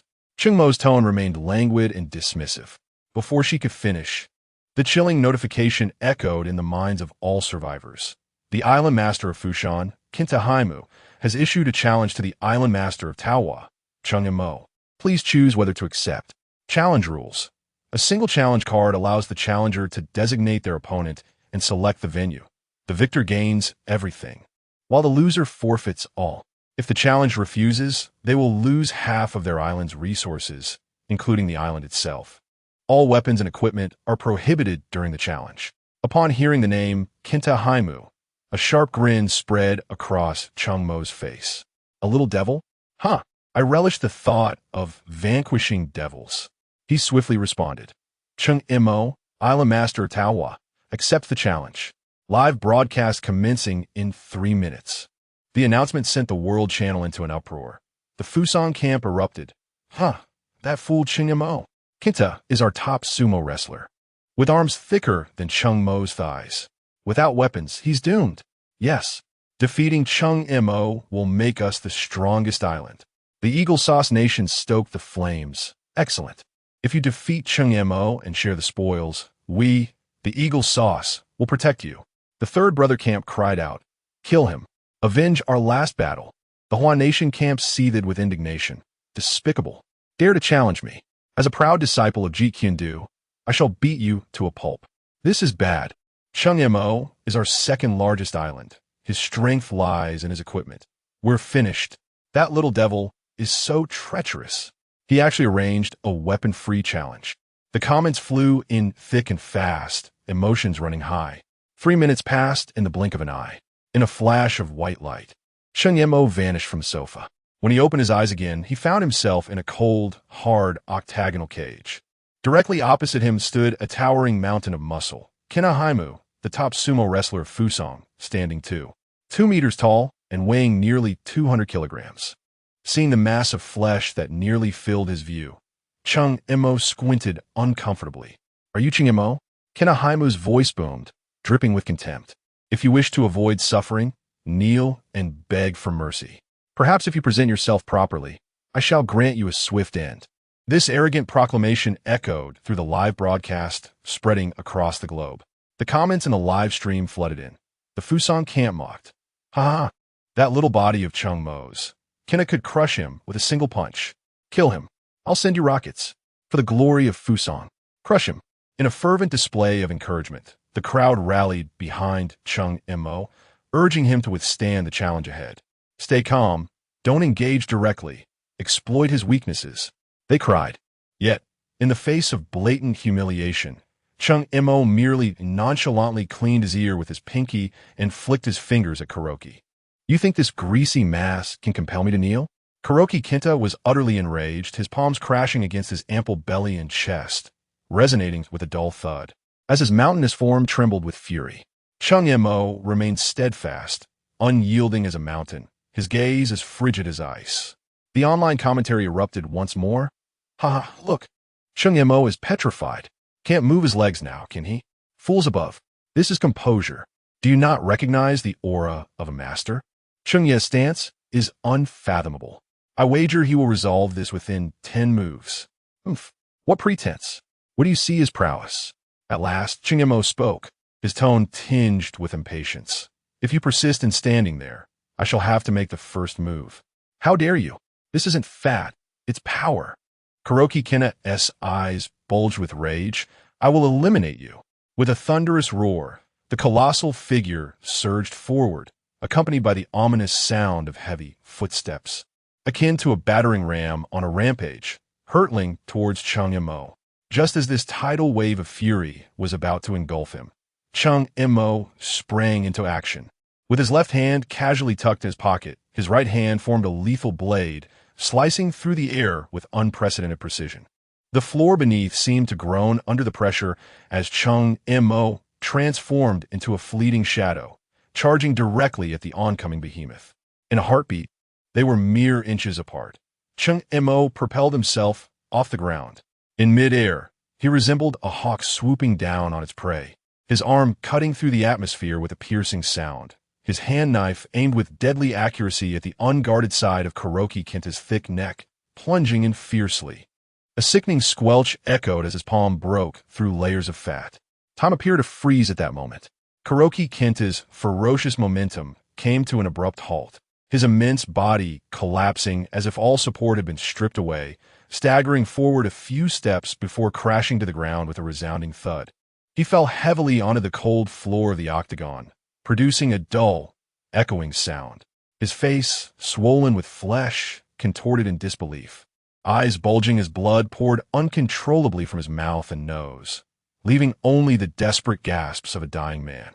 In the vast octagonal cage, silence enveloped the scene, save for Cheng Mo's steady footsteps as he landed, gradually shaking off the sticky crimson residue from his hands. The arena lay in eerie stillness.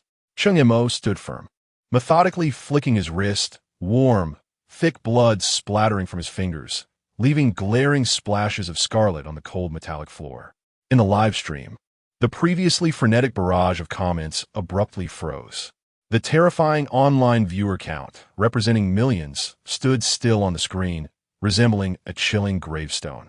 The gaze of the entire world seems to have been frozen in time, as billions of beings collectively fall silent in this moment. Just moments ago, Cheng Mo had not even resorted to his extraordinary abilities. The sheer force he wielded was one of physical dominance.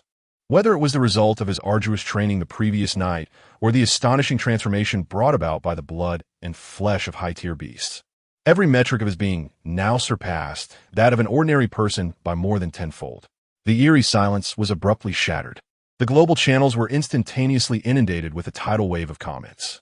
The faction of Huagua erupted in ecstatic jubilation. Wow, Brother Cheng is incredible. Instant kill. This is an absolute annihilation. What a formidable presence. Please accept my admiration. Ah, Cheng Mo, I adore you. I want to bear your children. Conversely, the opposing faction screamed in panic. Impossible. This cannot be. He must have used a weapon. He certainly employed some unseen tool. System, we protest. This is cheating. It violates the rules of survival. A monster, he is not human. He is a demon cloaked in human flesh. Only a demon possesses such power. Cheng Mo slowly lifted his bloodied visage, a chillingly cold smile curling at the corners of his lips. His gaze swept across the invisible lens, piercing through the screen like a blade, landing squarely upon each challenger harboring ill intentions. He delicately licked the slightly briny taste of blood from his tongue, his voice soft yet laden with an immense weight, reverberating across the world. Who wishes to accompany that fellow on his journey? I would be more than willing to oblige. Chapter 86. A single strike to victory as the words faded. The cold and merciless voice of the survival world resonated once more in the minds of all survivors. Ten-thousand-acre, the Lord of Fushan Island, challenges Cheng Mo of Peach Blossom Island. Cheng Mo emerges victorious, obtaining all rights to the island.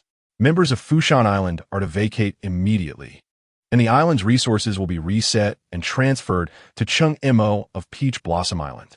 In that very instant, as the voice concluded, the live broadcast erupted in a blinding flash, and Cheng Mo's figure vanished, bringing the transmission to an abrupt end. At the same moment, the screen dimmed. A private communication channel buzzed with activity. Did you see that? Cheng Mo's physical prowess far exceeds expectations. A message appeared, laced with astonishment. That was too swift. How did he manage to defeat Ten-thousand-acre?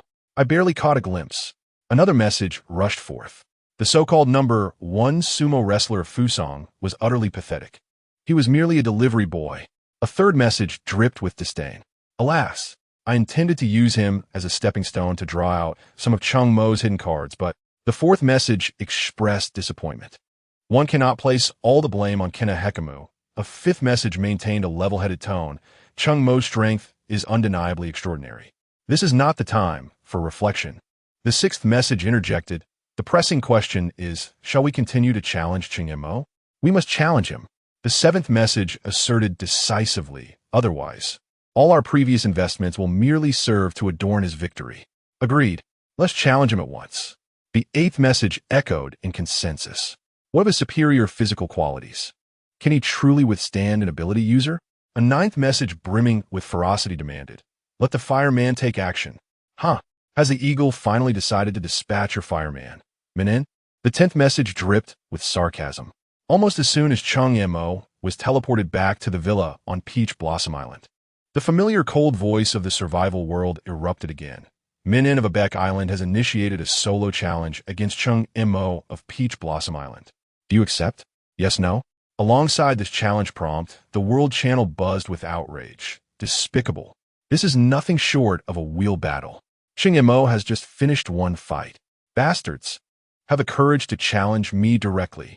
A bunch of cowards, resorting to such underhanded tactics. Who are you insulting? Fusang can challenge. So why can't we of Eagle Nation? Do you have a challenge card? You can challenge us of Eagle Nation as well. Come and try. Excellent. Remember your words. Once Cheng Mo's battle concludes, I Longzhan will surely pay a visit. Longzhan's voice resonated through the text, cold and resolute, declaring his determination. As the channel erupted into chaos, Cheng Mo's figure was once again forcibly teleported, this time to a searing desert. The screens of all survivors' wristbands were similarly forced to switch, initiating a new live broadcast. Before their eyes lay an endless expanse of yellow sand. Cheng Mo stood atop a dune, his gaze fixed upon a figure enveloped in blazing flames. A black man. Oh, this time, we have a charred one? Cheng Mo's lips curled into a smirk, his tones still flamboyant. Cheng Mo, you are unfortunate to have crossed paths with me. The voice of Minin, the fireman, resonated with a deep, sultry confidence. Although he originally intended to refrain from acting so soon, your prominence compelled him to do otherwise. Flames engulfed him, radiating an ominous wave of scorching heat that distorted the very air around him. I am aware of your formidable physique, but what of it? Minin laughed heartily. Do you think you can traverse through this inferno that exceeds 1,000 degrees with your bare hands? His laughter echoed through the vast desert, laced with provocation. The live stream's comments erupted instantaneously. It's over. It's fireman Minin. The flames surrounding him are at 1200 C. Cheng Mo is doomed. Any physical contact will result in instant incineration. The fireman is magnificent. Burn him alive. Just want a match, and now he is getting cocky? Why are you silent now? Cheng Mo. It's over. It's really perilous this time. No matter how powerful the boss is, he cannot withstand an ability user. Not necessarily. As long as he avoids being struck and exhausts Minin's abilities, Cheng Mo may have a chance. Boss, don't engage in close combat. Focus on attrition. Stop dreaming. Even if the comments flood the screen, he can't see them. Haha. The majority of spectators harbored a pessimistic outlook on Cheng Mo's chances in this battle. The belief that ordinary individuals could not contend against ability users was deeply entrenched. With only a select few, such as Longzhan, remaining silent. Faced with the searing provocation of the fireman, Cheng Mo merely smiled serenely. Is this the source of your confidence? Unless you are also an ability user, this place shall be your grave. Minen's flames surged more violently. An ability user? Cheng Mo extended his index finger and gently shook it. Are you truly formidable? Do you believe that I can defeat you with a single blow? A single blow? Minen's laughter dripped with scorn, yet before he could utter another word, Cheng Mo sprang into action. His right foot struck the sandy ground with force. His body shot forth like a released arrow, tearing through the air with astonishing speed, aimed directly at the sea of flames. Upon witnessing Cheng Mo charging directly at him, Minen's eyes glinted with menace, and the flames around him roared to life as if animated. The Inferno's reach doubled in an instant, encasing him in a colossal, raging fireball. Seeking death, Minen bellowed. Foolish jester! Cheng Mo's scoffing voice pierced through the swirling sands. Just as his body was about to plunge into that devastating inferno, an invisible force enveloped him. He leaped into a standard attacking stance, reminiscent of his previous match. The sole distinction was that this time he was not relying solely on his physical prowess. As the flames licked at his body, a pale azure, nearly translucent energy shield vibrated violently under the intense heat, perfectly insulating him from the lethal burn. His right arm struck forth like a venomous serpent, precise and ruthless.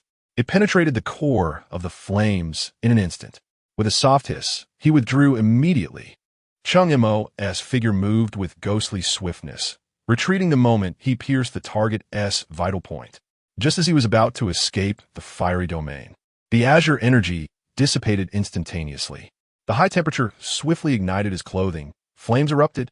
Upon landing, without a moment's pause, Cheng Mo executed a rapid roll on the ground. The searing sands mercilessly extinguished the newly ignited flame. The entire sequence unfolded with seamless fluidity, devoid of any pause. Yet, on the live broadcast, everything appeared as mere afterimages. Moving at an astonishing speed, Cheng Mo plunged into the inferno, withdrew, and rolled to extinguish the flames. To the spectators, it seemed as if he had forcefully breached the fire with nothing but his bare flesh and emerged unscathed. At that moment, in the heart of the blaze, Mingen appeared as if stripped of his very sinews, slowly collapsing to his knees. His hands futilely clutched at his throat, where a fatal wound gushed forth with scalding blood. His eyes, illuminated by the flames, fixated on Cheng Mo with a gaze filled with boundless horror and disbelief. His lips moved violently, producing desperate gasps, which ultimately transformed into a voiceless accusation. You are a superhuman. Suddenly, all flames were extinguished, leaving behind a body on the sand, gradually succumbing to the chill. Ming Yin from Epic Island challenged Cheng Mo from Peach Blossom Island. Cheng Mo emerged victorious, gaining ownership of everything on the island. In the aftermath of the silence, a tsunami of comments flooded the live stream. 1. The boss is amazing. God, one strike.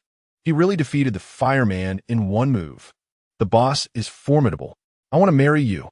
Please tell me, what exactly happened? Did he truly breach the 1,200-degree flames with his body? The global channel, after a brief moment of astonishment, erupted into an unprecedented frenzy. Amidst this overwhelming wave of cheers and shock, a voice resonating with strength and resolve permeated through the comments. Cheng Mo's battle has concluded. The message from Longzhan clearly appeared in everyone's view. Now, it is my turn. Chapter 87. The Dragon Warrior strikes immediately and emotionless. Cold notification echoed in the ears of all survivors. Dragon Warrior from Longhua Island challenges John from Caesar Island to a one-on-one duel. Do you accept? The challenge from the Dragon Warrior ignited the hearts of the survivors from the Dragon Nation like a wildfire. General Long, so imposing. Truly the backbone of our nation. Well done, General Long. Teach those foreign devils a lesson. Within a stone house on Caesar Island, a handsome Caucasian man named John slumped on a fur-covered sofa. His complexion ashen, he stared intently at the unavoidable crimson challenge notification on his wristband, an invitation from the Dragon Warrior. A cloud of despair enveloped him. His face turned pale, fingers trembled slightly, and sweat trickled from his brow. Doubt gnawed at his nerves like a venomous serpent. Time seemed to stand still. Ultimately, he mustered all his strength to lift his finger, filled with immense humiliation and reluctance, and forcefully pressed on the box representing refusal. Dragon Warrior from Longhua Island challenges John from Caesar Island. John has chosen to refuse. Ownership of 50 of Caesar Island's resources is immediately transferred to Longhua Island. The cold verdict was pronounced, followed by a merciless taunt that resonated throughout the global channel. Is this the capability of the Eagle Sauce? Not even brave enough to accept the challenge. A coward. John, you spineless wretch. Weren't you just boasting about challenging him? Why the silence now? Keep shouting. Come out and fight. Just as the cheers of the Chinese survivors began to rise, the cold, mechanical notification of the survival world abruptly cut through all sounds. Dragon Warrior from Longhua Island challenges Robert, the leader of Black Feather Island. Do you accept? Robert has accepted the challenge. The live broadcast will commence in 3 minutes. 3 minutes passed in the blink of an eye. The live broadcast flickered to life, focusing on a spacious, flat playground. The figures of 2 men became clear. In an instant, all Chinese survivors watching the broadcast erupted. What the? Who is the Dragon General? Wait, that Robert also has an Asian face? The one on the left, the one in combat gear, is our Dragon General. The one on the right in a suit is Robert. Don't get it wrong. The barrage of comments flooded the screen with fervor. In the center of the frame, the Dragon Warrior's piercing gaze locked onto the familiar, yet strange face across from him. His deep, powerful voice cut through the noise of the broadcast room. Xiao Fei, is the moon abroad truly rounder than at home? Have you stooped so low as to become another S-dog? The man known as Xiao Fei, Robert, smirked disdainfully, his voice dripping with mockery. Dragon Warrior, spare me your preaching. From childhood to now, what aspect of me is not superior to you? Yet, whether in the courtyard or the army, everyone's eyes were only on you. A flicker of repressed resentment flashed in his eyes. I went to the land of the rising sun, but it was forced upon me by your kind. Enough of the idle talk. Today, let our fists settle all past grievances. As the words barely escaped his lips, Xiao Fei Robert let out a primal roar. Ah! He lunged forward like an arrow released from its bow, propelled by a fierce and aggressive momentum, charging towards Long John. Obsessively stubborn, I had hoped to offer you a chance for redemption due to our past. Alas, the last flicker of regret in Long John's eyes transformed into a sharp, cold glint as he bellowed, advancing rather than retreating, colliding with his opponent like a cannonball fired from its chamber. Bang! Boom! Thud! In a flash of lightning, their figures collided violently at the center of the playground. Fists and feet tore through the air, each brutal clash erupting in a muffled, solid sound that reverberated clearly within the live broadcast space. Long John's style was grand and forceful, his punches akin to mountains tumbling, his legs sweeping like the wind. Each move radiated the heavy, commanding presence of a soldier, steadfast and unyielding. In stark contrast, Robert, Xiao Fei, employed cunning and vicious tactics, his punches striking like venomous snakes, his kicks darting like phantoms through the woods, each attack unrelentingly targeting his opponent's vital points. In mere seconds, the two exchanged a flurry of moves that seemed to fly by in a heartbeat. After yet another unembellished, heavy strike clashed, a tremendous force erupted. And amidst a deafening explosion, the immense power surged forth, causing both Long John and Robert to slide backward in tandem. Their heels scraped across the playground surface, leaving shallow marks and widening the gap between them once more. As dust swirled softly, they stood poised in opposition, their gazes locked like feral beasts. Robert grinned maliciously and spoke. Long John, I never imagined that in this world of survival, your skills would have grown so formidable. What a pity. Before his words could fully settle, he suddenly thrust his hands into the air. In an instant, countless thick, inky black mists surged from the periphery of the playground, wildly converging into his palms. Within just 2 or 3 seconds, 2 orbs of darkness, resembling basketballs and seemingly capable of devouring light, coalesced in his hands. Taste my supernatural ability, Demon Shadow, Robert roared, swinging his arms fiercely as he hurled the two black spheres toward the ground. Thud! Upon impact, the black spheres dissolved, instantly morphing into two twisted, writhing shadows of demons, exuding an ominous aura as they lunged forward. Ha ha, Robert! Do you truly believe you are the only one who has awakened supernatural powers? Long Jean laughed heartily, his eyes radiating a chilling light. Confronting the advancing demon shadows, he abruptly grasped the air with both palms. Space confinement. Buzz. An invisible yet formidable force descended in an instant. The two charging demonic phantoms found themselves ensnared as if encased in solid amber, suddenly immobilized. Impossible. How could you be a supernatural being? Robert cried out in disbelief. The malicious grin on his face replaced by sheer astonishment, as if struck in the heart by a colossal hammer. Long Jean's voice was icy, devoid of any tremor. Why can't I be? If he can be, why can't I? He then pointed his fingers like spears towards Robert's direction, lightly uttering, "Space suppression." No sooner had he spoken than Robert felt as if an invisible mountain of immeasurable weight had come crashing down. An overwhelming pressure bore down upon him from all directions, crushing every inch of his flesh and bone. Puffed. Robert's eyes bulged with terror, and blood gushed from all 7 orifices simultaneously. His heart thundered wildly within his chest, nearly bursting forth. "Why? I refuse to accept this." He screamed in a hysterical roar, his visage contorted in agony and rage, transforming into a ghastly shade of crimson. Yet, the invisible pressure of the surrounding space showed not an ounce of mercy. With a series of sickening, bone-chilling cracks emanating from within him, his organs and bones succumbed to the overwhelming force, shattering under duress. Long Jean's eyes glinted with icy resolve as his fingers, clenched in the void, gradually drew together. Suddenly, the spatial pressure intensified. Before the horrified gazes of countless onlookers, Robert's formidable physique began to visibly twist, compress, and deform. Ultimately, with a thunderous and bloody explosion, only a thick, unyielding mist of scarlet remained, swirling ominously in the air above the playground. The atmosphere was palpable with shock, as the comments on the screen reflected the collective gasp of disbelief from the audience. Chapter 88. Financial shortages. General Long is indeed formidable. Remarkably, he has awakened spatial abilities. Among all powers, time reigns supreme, followed closely by space. There is hope for the